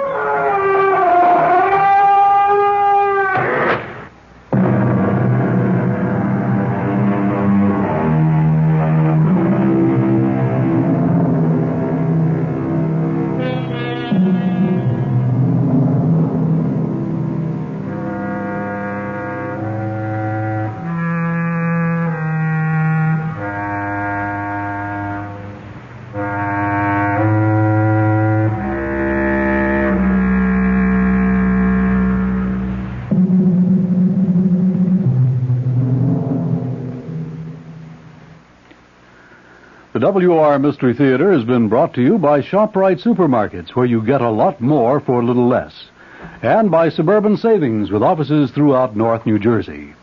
The preceding Mystery Theater program is furnished by the CBS Radio Network. 5 o'clock, time for the news on the hour from the WOR newsroom. This is Roger Skibinis reporting. Under sunny skies, 60 degrees now in Midtown Manhattan. Clear and cool tonight with the low 40 to 45 degrees. And it's going to be sunny and cool tomorrow with the high near 60. Fair, not as cool tomorrow night. More on the weather later on. Some $20 million in art treasures were recovered today in Ireland. Police in Dublin say the masterpieces stolen a week ago in what has been described as the biggest art robbery in history were found in West Cork. A woman is now being questioned. Yesterday, there was a ransom demand for $1.2 million. Also, the note sent to police insisted that 4 persons imprisoned in New England be transferred to Irish jails. The owner of the painting, Sir Alfred Beat, refused to pay any ransom, and the British refused to transfer the prisoners. The paintings, all of them, all $20 million worth, were described as not being harmed. Ron Ziegler, President Nixon's news secretary, today accused those the Watergate transcripts and believe former White House counsel John Dean over President Nixon as being partisan. Ziegler, speaking to newsmen in Spokane, said the transcribed Watergate tapes show numerous and serious contradictions in the testimony of John Dean. 2 Republicans on the Senate Watergate Committee, Howard Baker of Tennessee and Lowell Weicker of Connecticut, have made the comment that the transcripts seem to support Dean's testimony before the Senate panel. The President is in Spokane, Washington this afternoon for the opening of Expo 74. It follows on the heels of a public appearance in Phoenix, Arizona last night, where he addressed a Republican rally and said it's time to move beyond Watergate and get on with the business of America. Seattle police have in their custody this afternoon a 21-year-old soldier from Fort Lewis, Washington. He was picked up with 2 weapons and a hefty supply of ammunition. He's accused of threatening the president's life. From Washington this afternoon comes word that the president has decided not to reduce the 10-year sentence against Lieutenant William Calley, charged with the killing of civilians during the massacre at My Lai in South Vietnam. Calley, presently out of jail on bond, would be eligible for parole after an additional 6 months confinement. Here in New York, a 15-year-old is presently undergoing surgery for a bullet wound in the thigh. An unidentified woman was treated for a gunshot wound and discharged from Morrisania Hospital in the Bronx. The injuries occurred when transit police on a stakeout apparently intervened during an attempted holdup of a change booth at the 167th Grand Concourse station of the IND. According to police, the youth drew a gun, pointed it at an officer. The transit cop then fired 5 shots. It was later determined that the pistol pointed at the officer was a toy gun. It's believed that the 3 youths were involved. 1 apparently got away. Another is being questioned at the 44th Precinct in the Bronx. A citywide search is on at this hour by police in an effort to recapture 2 men who managed to escape from the Brooklyn House of Detention last night.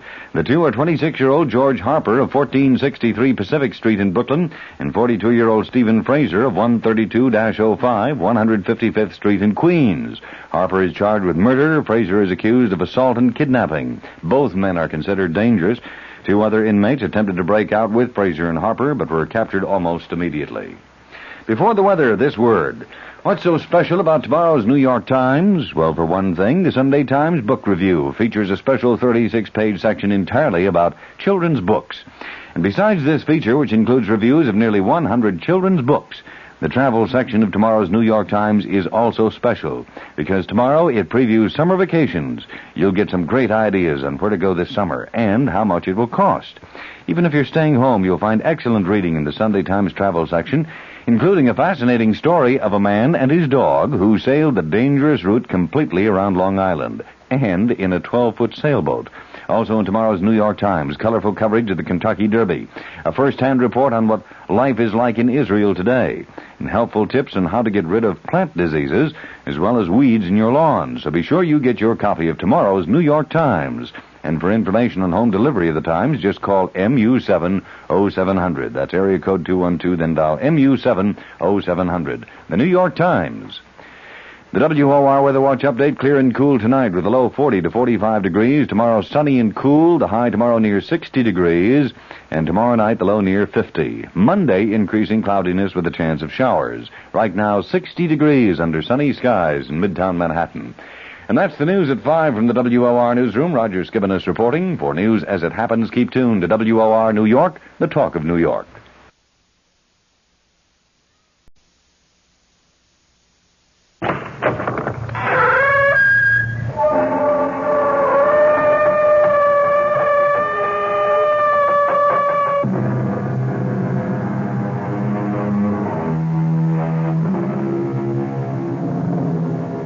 Come in.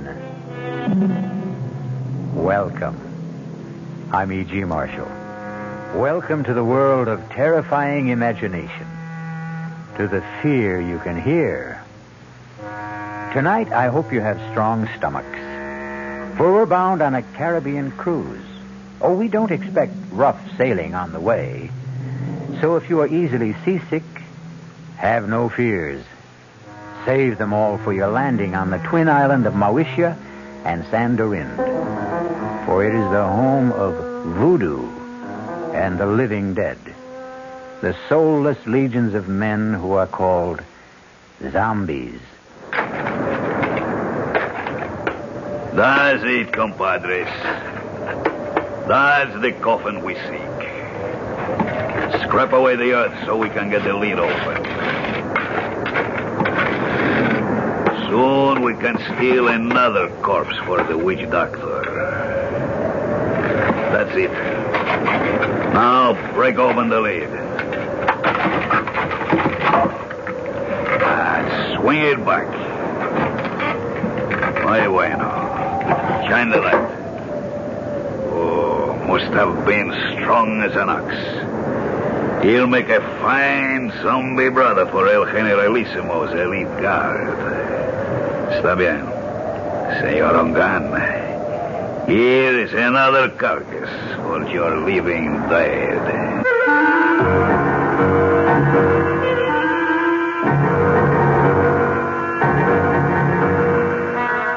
Our mystery drama, The Walking Corpse, was written especially for the Mystery Theater by Ian Martin and stars Tony Roberts.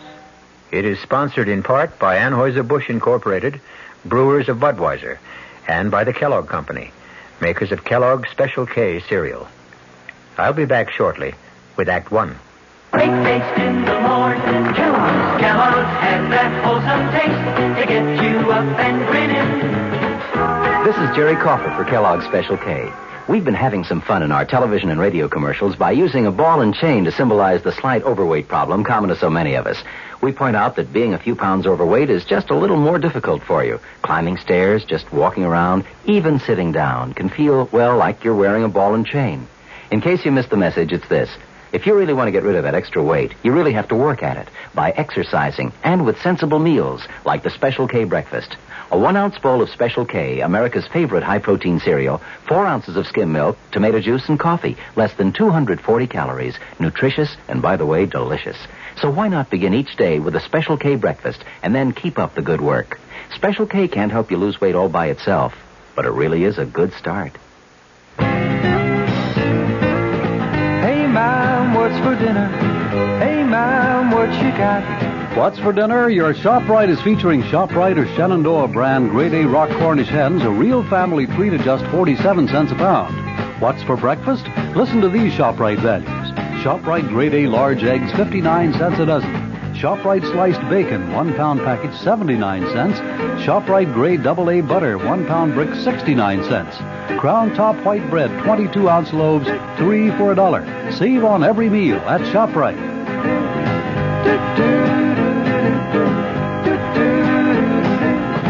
She loves the family. She wants the best.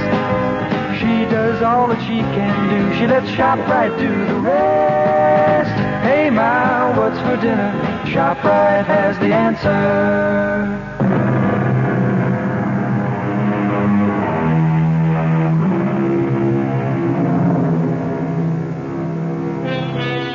The body of a dead person, given the semblance of life, usually for some evil purpose. That is a zombie. The very name itself is calculated to make the flesh creep and the blood run chill.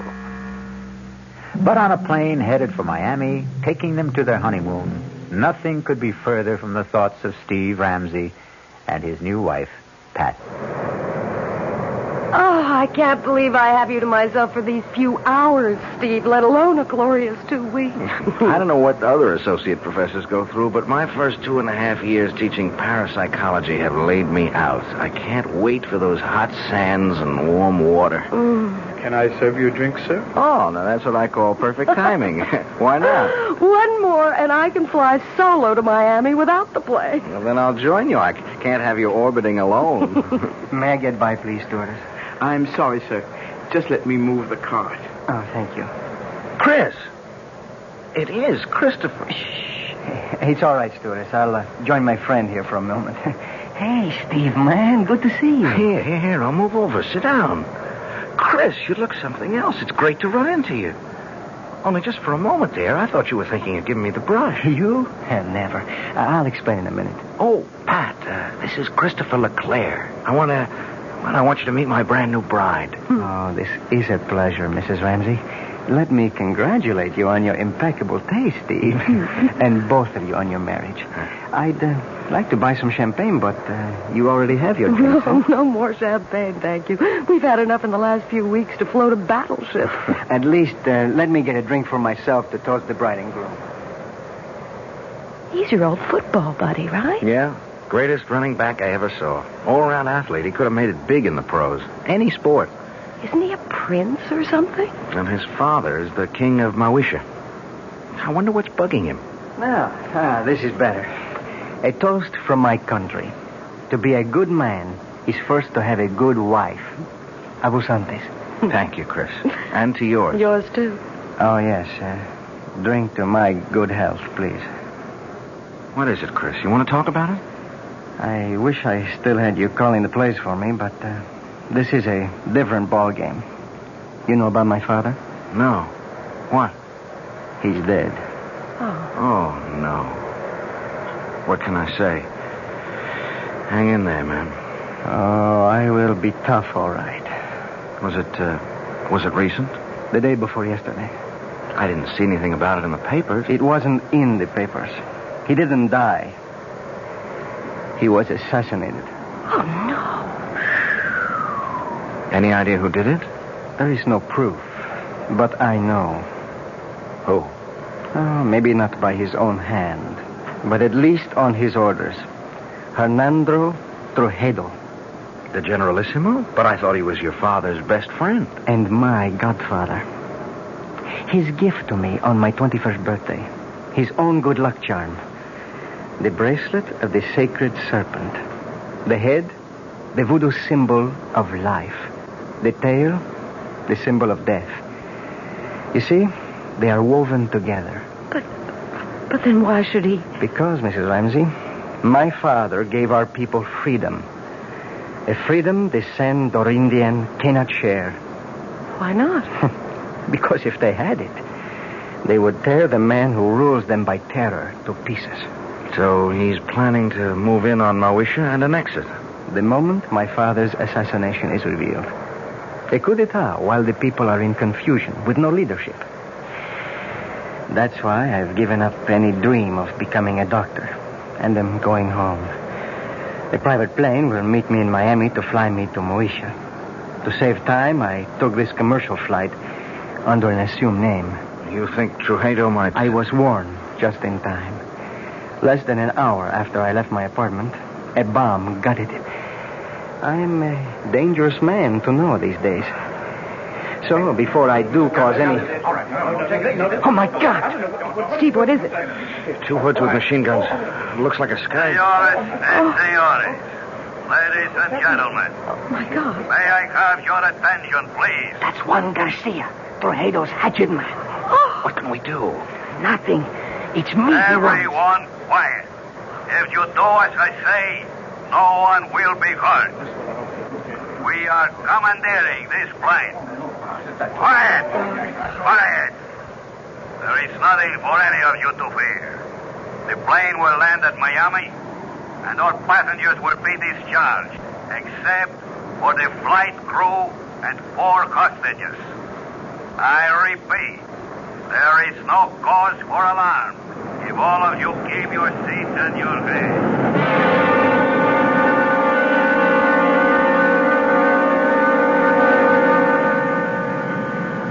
Hold still, everybody. Just follow orders. Anyone who doesn't will be shot. Okay. All right. You three. Up, point into first class. Look, Garcia. No names. And no wrong moves. My orders are to bring you dead or alive. I was only going to ask that my friends... Your friends can identify you. We don't want that for a few days. They will only be held as hostage till we are ready. If they do as they are told, they will be released unharmed. Now move. Join the other hostages you were sitting with in first class. Steve, I'm so sorry. It's not your fault. You okay, Patricia?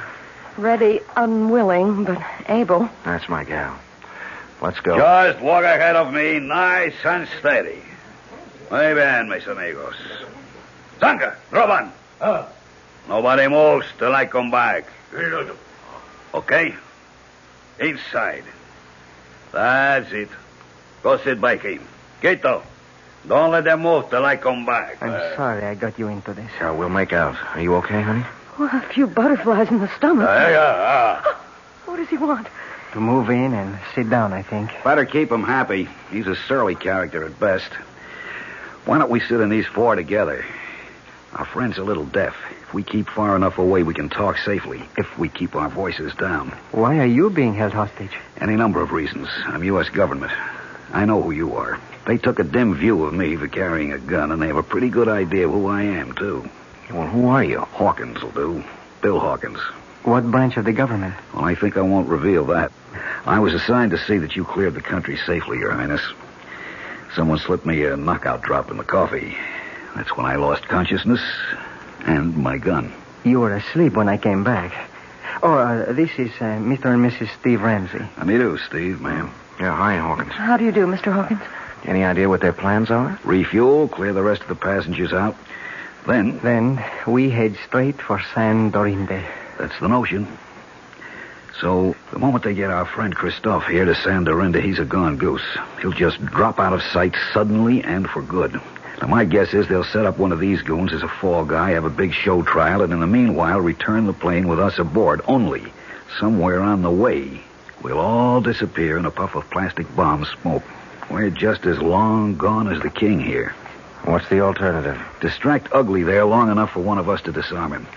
Garcia and his other boys can only get at us through the narrow passageway between tourist class and here. I can keep them pinned down till you get out the emergency exit. He's a big guy, but I'll admit... Okay, no time to argue. Now, how do we distract him? That's my job. Pat, please, stay out of this. I'm in it just as much as all of you. Watch this. Hey, mister, come here a second. Okay, then, I'll come to you.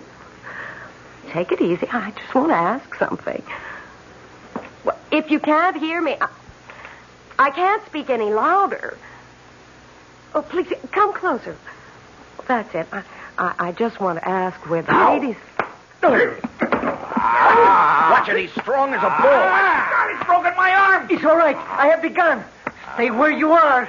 Don't let him near you. I'll shoot. What are you waiting for? Stop him! No! Let's stay like that. Don't move. All right, Kilo. Bring up your gun. Chris! You shot him, Garcia. You killed him. If I talk him dead or alive, it makes no difference. But that other man, Chris shot him twice. Point blank. It should have killed him. Quito? Oh, no. Don't you know you can kill a zombie?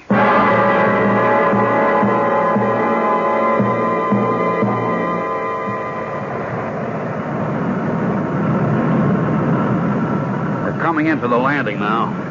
How's Chris? He's alive, but just barely. If he can just hang on, maybe when we land, a doctor can help Too him. late. Too late for me. Don't give up, Chris. Take Snake. What? The snake bracelet. He wants you to... Here. There. Steve has it, Chris. Good. Listen. You go dans ce lounge. She hide you, save you, give her bracelet. But where do we find her? Où est votre tante? Quelle rue? Quelle place? Dans Avenida de las Muñecas. Avenue of the Dolls. Yes, what number? Oh, there. Oh, Grace Harper. Take me home. Take me home. Dans ce loge. Help. This sign of the black boat. We're about to land. Pretty short runway. Better fasten your seatbelts. I'll get yours for you.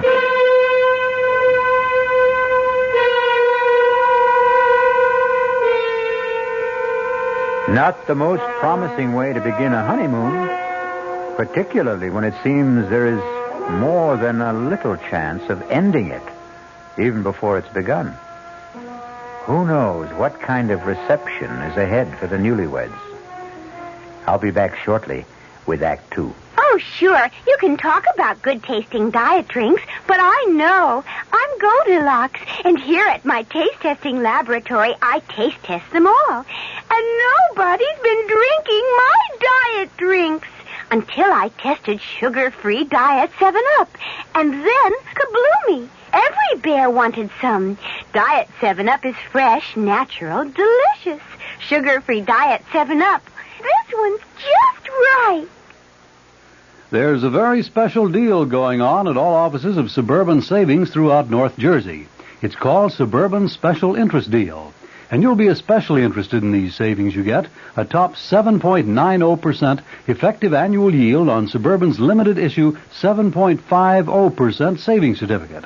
And Suburban guarantees it from 4 to 10 years, minimum deposit $2,500. Early withdrawal prior to maturity is subject to a substantial penalty. Suburban compounds interest continuously from day of deposit, paid quarterly. So you not only get interest on your savings, you get interest on the interest.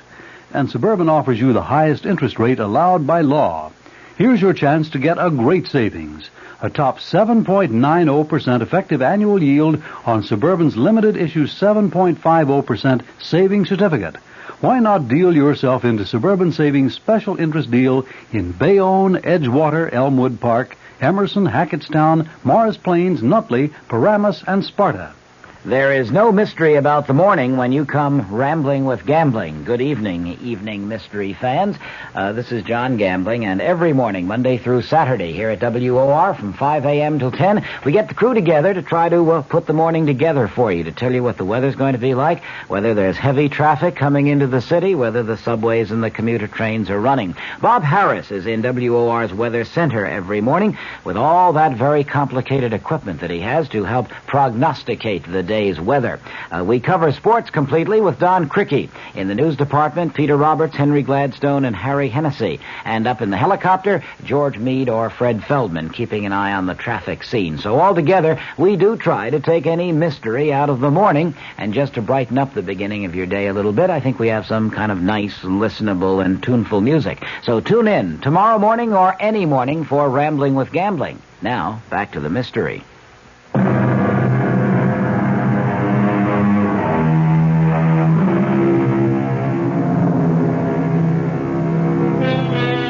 Under other circumstances, Pat and Steve would have no complaints about their accommodations on the island. Drained and exhausted, the silk-sheeted bed in an expensive suite is an alluring invitation to sleep. Except, even if you're dead to the world, who wants to become part of the world of the dead? Oh, Steve. Is it possible? Could there really be such a thing as a zombie? No, of course not. That's just a superstition. But you saw Chris fire 2 bullets right into his body. Yes. And he didn't even flinch. Cogito ergo sum. What? I think, therefore I am. Pat, look, under any other circumstances, I'd be fascinated. But, I mean, this is my field. Then you do believe that there are walking dead? Do I believe that a man can be exhumed from the grave and life breathed back into his corpse? No, I can't accept that. That's beyond my credulity. But I've seen things in parapsychological experiments and in psychic research that...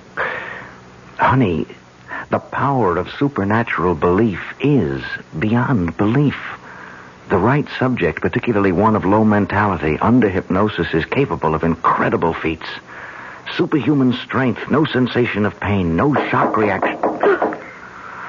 Oh, Lord. Now what? The knock wasn't at the door we came in. It's that one over there. Oh, wait a minute. Stay where you are, Pat. Yes? Who is it? Bill Hawkins. I'm in an adjoining room. Is there a bolt on your side? Yeah. Half a sec. Hi, Bill. Listen, we've got to talk. What's the sense in talking? Hello, Pat. Hello, Bill. How's your arm? Feels fine. They did a real good job of patching it up. I just wondered before we all turned in if you had a radio in here. There's one right over there. Good. Mind if I turn it on and see if I can catch some news? Uh-oh. Only one band. Well, let's see what it's got. Hey, I see they provided you with a meal, too. I never even noticed. Pretty good grub. You should try it. I wouldn't touch it. Nor I. Look, I don't see how well... All right, we can cut the comedy now. This place is bugged. The radio ought to block us out. Now, we've got to plan some kind of escape. How? I may have that lined up. It's where to hole out after we bust from here that's got me stumped. I've got a possible answer to that. What? Saint Solange. Who? Chris's aunt. She lives here. Where? The Avenue of the Dolls. It's a long, winding street. Any idea where? You know it? Oh, I spent 6 months on Secret Service here before we closed down our embassy. Did he give you a cross street, a number? He was pretty incoherent before he died. When I asked him, he just sort of rambled on about the great serpent and the black bull or something. The serpent is the basic symbol of the voodoo religion. Black bull I never heard of in this liturgy. Wait a minute. The chicken in the Obeah cult is a sacrificial animal considered to... Maybe it was the black pull. He was trying to say black pullet. Does that mean anything to you, Bill? Yeah, wait a minute. It's sort of a souvenir shop. You know, a typical tourist trap with straw hats and dolls and voodoo drums, you name it. Yeah, well, could you find it? Sure, it's not far from here. But how do we get out first? You got slacks on. Good. You got a dark scarf to cover that blonde hair? Right here. All right, come with me. Walk soft. Keep your voices low. Turn up that radio a little. Roger. I'll pick you at the door.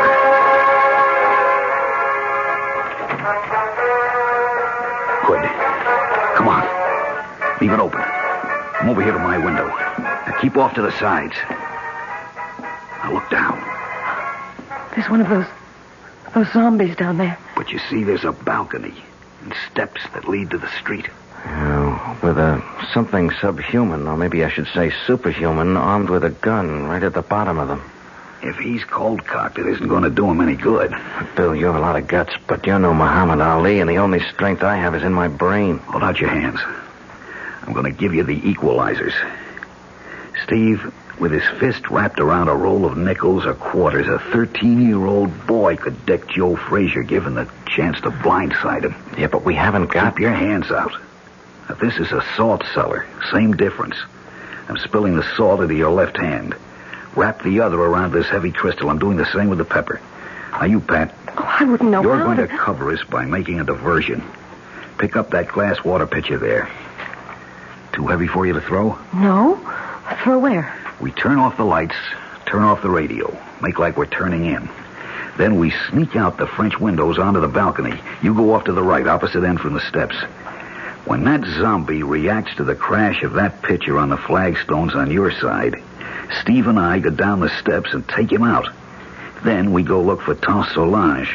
No, but he'd see you. Of course. So we wait until dark. And that won't be long now. Now! You take him, Steve. He's still not out. I'm throwing the pepper. Throw the salt in his eyes. There you are. Watch it. I think I killed him. Well, don't stop to find out. The light's going on. Come on, Pat. We'll have to run for it.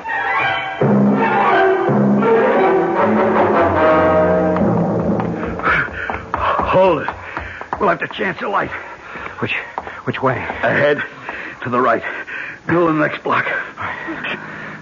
They're right on our heels. Give me that flashlight and you get out of here, both of you. What about you? Don't be a fool. Somebody's got to be a decoy. You have a wife to think of. Now hurry. Come on, Pat. Run. To the left! They went to the left! Follow that light!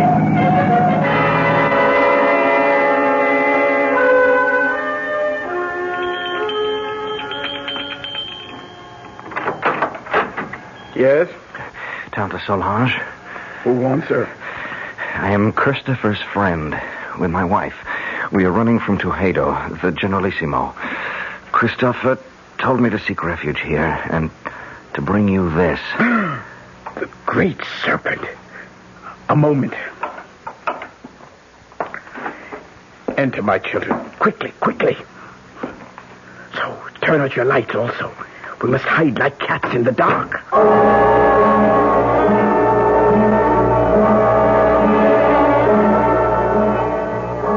So, they have killed little Christophe. First my brother, then his son.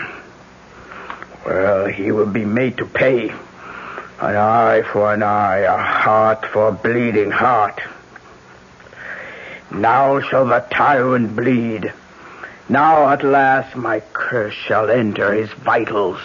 Now will the great serpent uncoil and strike Hernando Tuxedo dead. Oh, it wasn't the Generalissimo who shot Chris. It was a man named Garcia. Garcia! That jackal puppet dangled by the strings. That less than nothing with no mind or will of his own. Is he a zombie, too? What do you know of zombies, my child? Nothing, except what I saw on the plane and what my husband tried to tell me.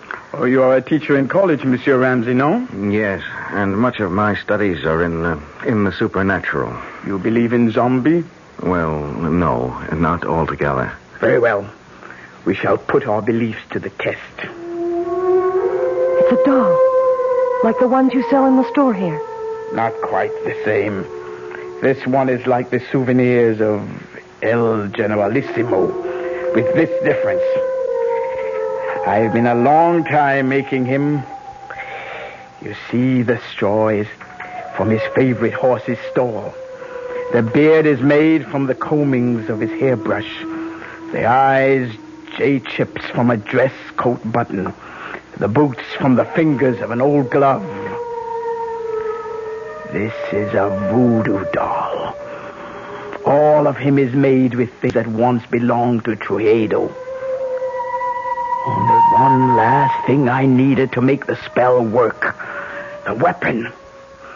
Now at last I have in my hand the instrument of destruction. I straighten out the circle, turn the head to the sky, and death.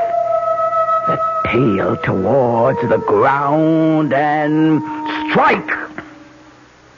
What have I done, Mr. Ramsey? You drove the bracelet like a knife straight through the doll's head.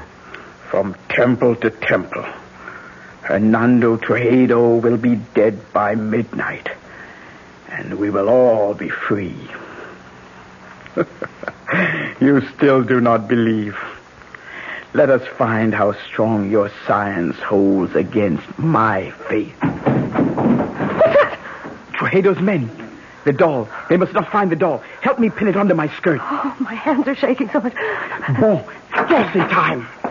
So, we meet again, Senor Ramsey. How did you find us? Your friend Hawkins. He gave us away? Senor Ramsey, every man will give anything away with the right persuasion. Senor Hawkins took longer than most. He was very foolish. What do you mean? Since in the end he told, why was it worth dying for? Vamos, we must not keep the Generalissimo waiting.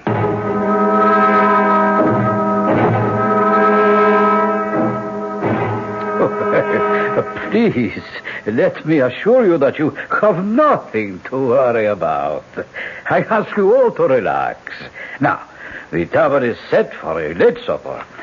I am sure you must all be famished after a long and difficult day. Won't you be my guests?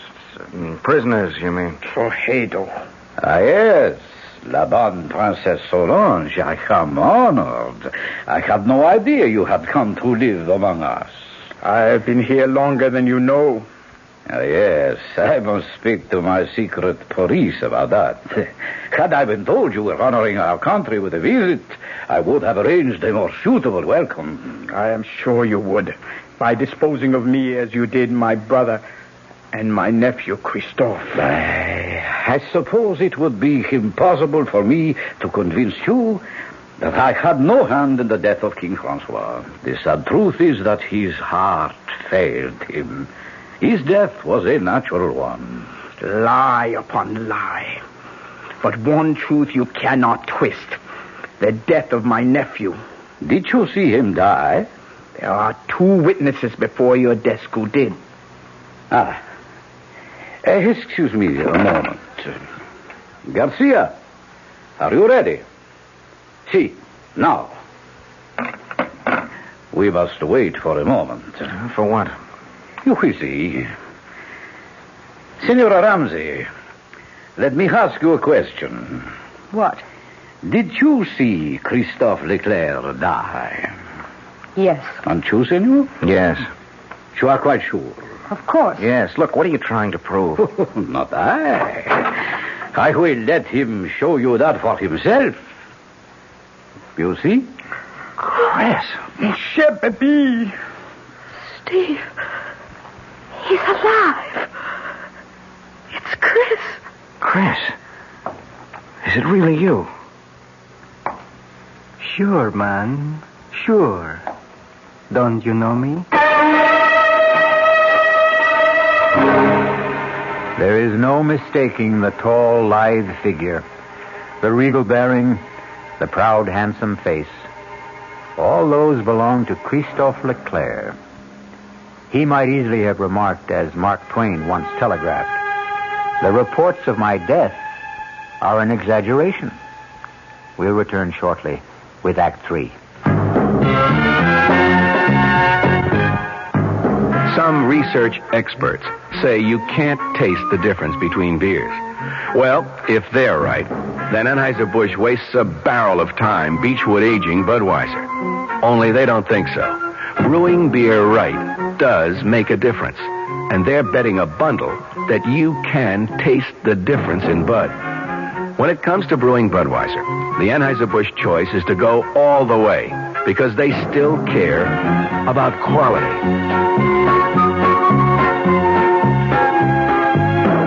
Look at it this way. If the Bud people have a choice between what some experts say and what beer drinkers say, well, you'd better believe they'll go with you beer drinkers every time. When you say Budweiser, you've said it all. Anheuser-Busch, St. Louis.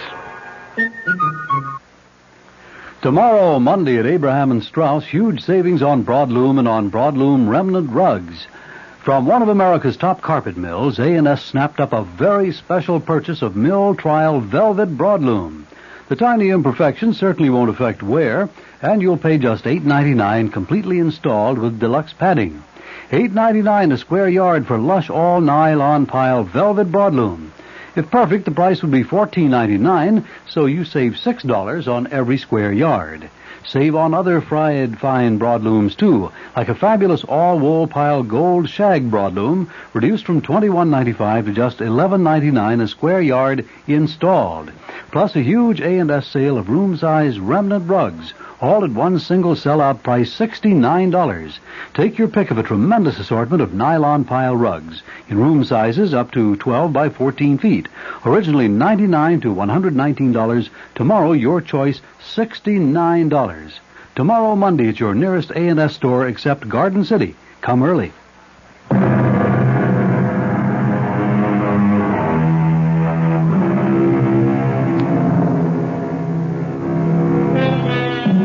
At the shock of the reincarnation of a dead man appearing from the grave, it is not surprising that his friends and relatives are literally frozen in their tracks. Under the circumstances, then, it is only decent courtesy for the returned corpse to break the ice. Tante Solange, qu'est-ce que c'est? Have you no greeting for me? Ah, mon pauvre, je te remercie pardon. Forgive me. I thought never to see you again. But here I am. Ah, mon cher baby, mon cher baby. Well, now, here is a reunion worth celebrating. That was a pretty rough wound you had, Chris. Worse than it looked. Thank God. It was mostly flesh damage. The doctors tell me the bullet bounced off my sternum and never entered the chest. But should you be on your feet? Long enough to ease your minds about me. I'm still a bit woozy. It was like the time you took the XB2 slant off tackle against Ohio State and that big linebacker, Sawchuck, kicked you in the head. Something like that. Tell them the good news, El Generalissimo. Set my aunt's mind at rest. Well, I know you hold out my motives, even Christophe did. I can hardly blame him, since I took such extreme measures to bring him here to Sandorinde before his planned arrival at the Moesia. What was your reason for that? We walk a tightrope on this shared island of ours. 2 cultures, 2 languages, 2 forms of government, perched precariously on a ever-increasing population in a far more ancient and primitive culture than either of ours. Your brother and I, each in his own way, preserved that delicate balance. With his unexpected death, steps had to be taken. Why? You know his plan was to return the government to the people. That would not have worked, not even for them. We would have ended, both of us, in anarchy. Fortunately, my godson was perceptive enough to realize that. We have worked out between us a better plan. A compromise? I would prefer to call it an entente. Tell them, Christophe. It's quite simple. Tomorrow, together, my godfather and I shall proclaim a union between Mauritius and Sandorinde. A trilingual state with one government. Ruled by whom? By the Generalissimo and myself. I as president, and my godfather as prime minister. Trujillo in second place. We elders grow no younger, Solange. Someone must take our place. I am happy to yield to the future. What better hands could this island be in than in Christophe's? So, now I think, Mr. Presidente, you should rest. Doctors can do only so much. Nature handles the rest. Yes, I would like to lie down. I am sure you will be excused. I beg you not to wait for me to enjoy your supper. The Presidente and myself have a few matters to settle about the announcement tomorrow before he goes to sleep. Forgive me, please. I'm tired, and tomorrow's a big day. Good night. Good night, Chris. Good night. Adieu, mon baby. Goodbye. Forever. What is it? What's the matter with you two? You saw? You know? Do you now believe in zombies? What are you trying to say? That wasn't Chris who was here just now. I don't understand. You don't know him as I do. First, he never would accept this deal. The guy's too decent, too honest to be part of it. But there are other things. What? Well, first off, our school never played Ohio State. Second, Sawchuck was no linebacker, but a running back who murdered us on the only loss we had together. Third, XB2 wasn't a run play, but a deep pass play that had nothing to do with Chris except as a decoy. I don't understand the things your husband says, but I tell you, that was not Christophe Leclerc who just left. Not my nephew. They have stolen his soul. And that I cannot allow. Well, what can we do about it, Tante Solange? It is a very few minutes to 12. I told you Hernando Trujillo would be dead by then. Remember? Yes? Here is a conjured doll which will make his death. I place it on his desk so he can see it. For it is by his own guilt he must die before the end of this day. But if he doesn't return? He will return. It is written in the dust. Oh, nobody feels like eating, Well, I don't suppose I can altogether blame you. Shall I have you shown to your quarters for the night instead? Where is Christoph? Oh, I should never really have allowed him to overtax himself after being wounded. He was absolutely exhausted. I saw him to bed. And you return to suggest the same to us? I think we are all tired. Whatever discussion there may be between us can wait for tomorrow. For you, there is no tomorrow. What do you mean? Liar, cheat, thief, murderer. Look, on your desk. A conjured doll. Your image. Made piece by piece from your belongings. Fashioned in your likeness. Christened in your name with the blood of the black pullet. Your own bracelet of the sacred serpent driven through its brain. Do you think I could buy such childish superstition? I am no savage. What a man thinks is what he is. This primitive mumbo-jumbo will have no effect on me. Are you sure? How large is a bag of guilt you carry? Will nothing convince you, woman? Your nephew and my nephew. Christoph. Christoph is dead. How can you say that? You have just seen him. I saw a walking corpse. More idiot superstition. Like my conjured doll? Of course. You don't believe in it. No. And you believe in zombies. You know the power of voodoo can create them. You know the power of voodoo can kill. What is it you want? Too late for that. I will give you anything. I offer you, and these two, safe transport now. No strings attached. How can you guarantee it? I am head generalissimo. My power is infinite. Not anymore. The clock is ticking your life away. No. 12 o'clock. No. Only a few seconds left. Help me. Help me. I cannot help. The die is cast. No. You cannot even help yourself. I will give you money, jewels, anything. Name it. What do you want? But you cannot give me what you stole from my nephew. His soul. I want yours in return. Then die. By the power granted me as an Obia woman, vested in my hands by the uncoiling sacred serpent, to take the place of the voodoo doll. As it should to all tyrants, so comes a violent death to you. I condemn you to everlasting fire and death by the serpent writhing in your face. No! I cannot die! I am the dictator! I am supreme! I am the law! No one can touch me, do you hear? No one! You condemn me! Why, all I have to do is raise this pistol and you...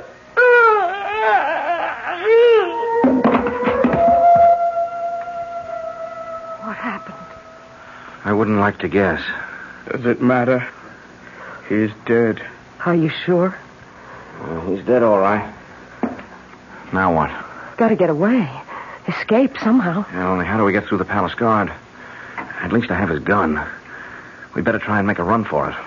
We have to rescue my nephew first.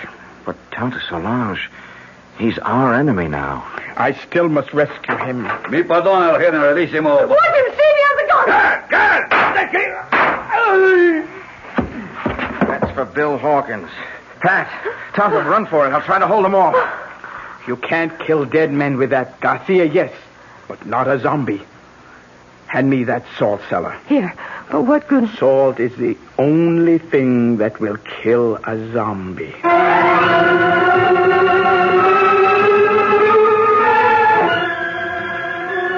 It's Chris. Lying on the bed. Is he... No, he's still breathing. He's just asleep. Leave me alone with him. Go if you want to, but leave me with Christoph. Will you be long? As long as it must take. Go. Well, we can't find our way out of here without you. We'll wait. Oh, great serpent who coils about the sky and holds our world together. Help me now. Help me to break the black magic that chains my baby to a living death. Help me to bring his soul home to you. Christoph. Listen to me. It is Tante Solange who speaks. You know me as an Obia magician. My magic is greater than the magic of the Hugan who made you what you are. He summoned you from the grave and stole away your soul. Now I must summon you back to the grave. Back to the dead. The everlasting dead. So that your immortal soul may live. But only you can break the bonds. Rise, zombie. Rise. And cross to the window. Open the shutters. Now, open your eyes and look at the sea. No! In the name of the great serpent, I command you, open your eyes.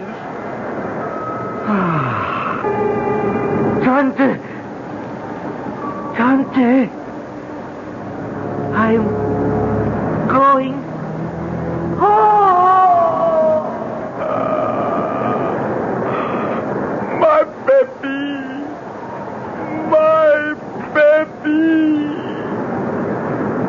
Tante, you all right? What happened to him?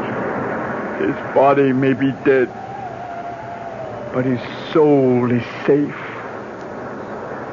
Christoph is home at last.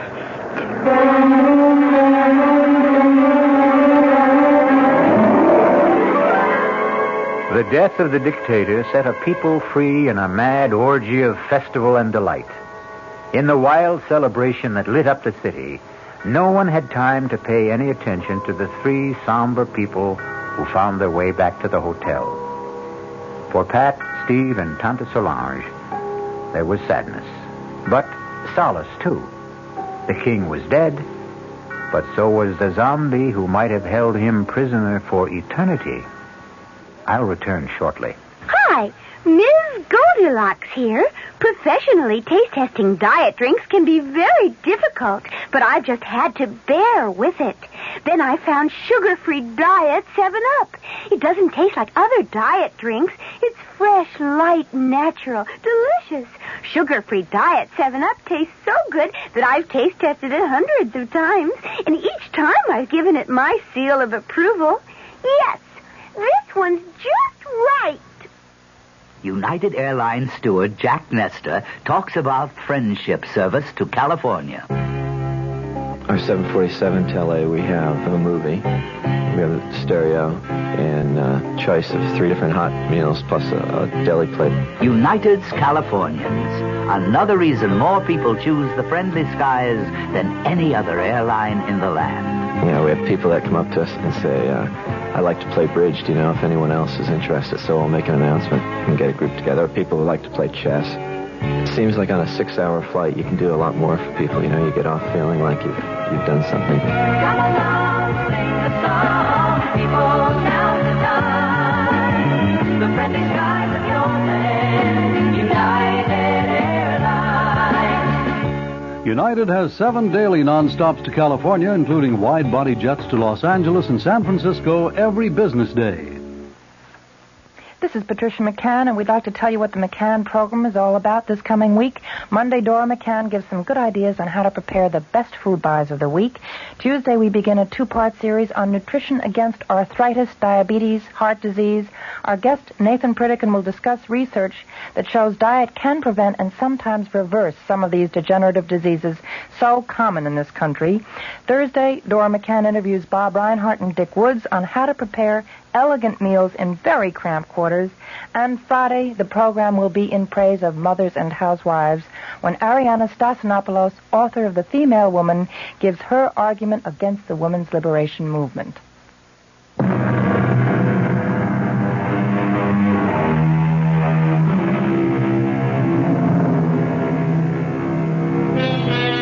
Power of suggestion, hypnosis, superstitious fear, overpowering guilt complexes, terror of the unknown.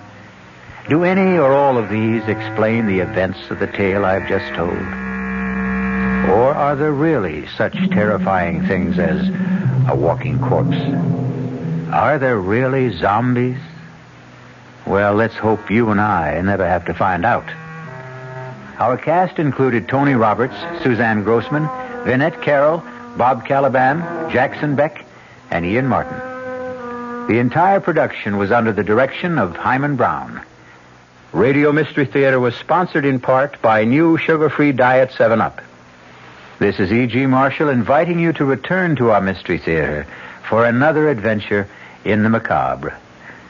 Until next time, pleasant dreams.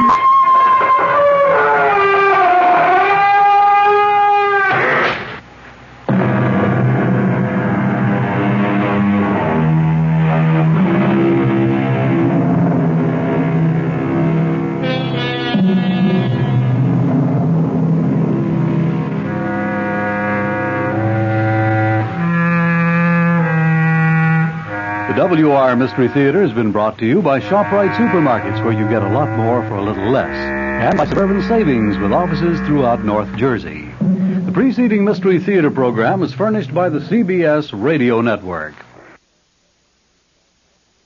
Thank you, Bruce Elliott. Good afternoon. It's time now for the latest news in brief from the WOR newsroom. President Nixon today rested at his mountain retreat in Camp David, Maryland, as the House Judiciary Committee prepared for the start of impeachment hearings. That panel is expected to begin assembling information on Tuesday in its quest to determine whether to bring charges against the chief executive. A survey by the Gallup organization says that the White House apparently gained little or nothing in the way of public support by releasing transcripts of Watergate tape recordings. The Gallup poll says 700 persons were questioned after that release. And the finding was that 17% had a higher opinion of Mr. Nixon because the transcripts were made public, but 42% said they had a lower opinion of him. A prominent Democratic senator, Henry Jackson of Washington, hammers away at the Nixon administration's economic policies. That story from WOR's Bob Brady. Senator Jackson put his own label on the economic policies of the Nixon administration. He called it elephant economics. Jackson, a potential candidate for the Democratic nomination for president, says there's no better symbol to represent the slow and sluggish economic state of the nation. Everything that is going up should be going down. Everything that's going down should be going up. We have our interest rates at the highest rate in history, with no end in sight, and with the only remedy for all of this is to put the economy of the United States into a major recession that'll hurt everyone. Jackson says the working man has taken the economic beating because the Nixon administration has been made ineffective by the loss of confidence in government as a result of the Watergate crisis. For WOR News, Bob Brady reporting from the Hotel Commodore. The senator is in Manhattan to speak before a meeting of the League for Industrial Democracy. If computer projections are accurate, France will soon have her first non-Gaullist president in 16 years. The computers say that the communist-supported socialist candidate in today's presidential elections will come up with the most votes, but not enough to win outright. The projections, that is, say that Francois Mitterrand will get about 44% of today's ballots. A conservative candidate is projected to run second with 33%, and the Gaullist hopeful is running a poor third. On the basis of these projections, Mitterrand and the conservative will face each other in a runoff 2 weeks from now. Top diplomatic officials of the United States and Russia were at work in the Middle East today. State Secretary Kissinger flew from Jerusalem to Jordan's capital city of Amman. There he is briefing King Hussein on details of recent negotiations for disengagement of Israeli and Syrian troops in the Golan Heights. A high-ranking official in Kissinger's party says that so far, they have managed to scale down the level of violence along the truce line. Checking sports, Milwaukee has defeated Boston 97-89 to tie that NBA championship playoff series at 2 games apiece. And the Stanley Cup semifinal decider at Philadelphia, the New York Rangers are tied with the Flyers, 1-1 after 1 period. In baseball, the Mets blew a 4-run lead and fell before San Diego in the first of 2 at Shea, 5-4. In the second game, the Mets lead the Padres 2-0 in the 5th inning. In Kansas City, the Yankees trail the Royals in the 8th inning, 4-2. And we'll have the latest weather after this.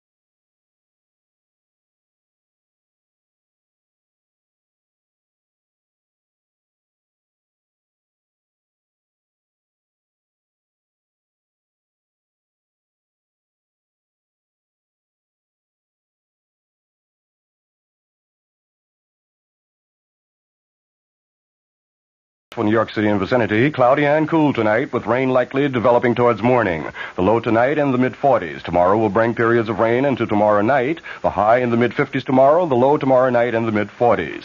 Under cloudy skies in mid-Manhattan, the temperature 52 degrees, humidity 38%, barometric pressure 30.02 inches and falling. The winds are out of the south at 9 miles per hour. That's the latest news. I'm Bert Wilson. This is WOR New York.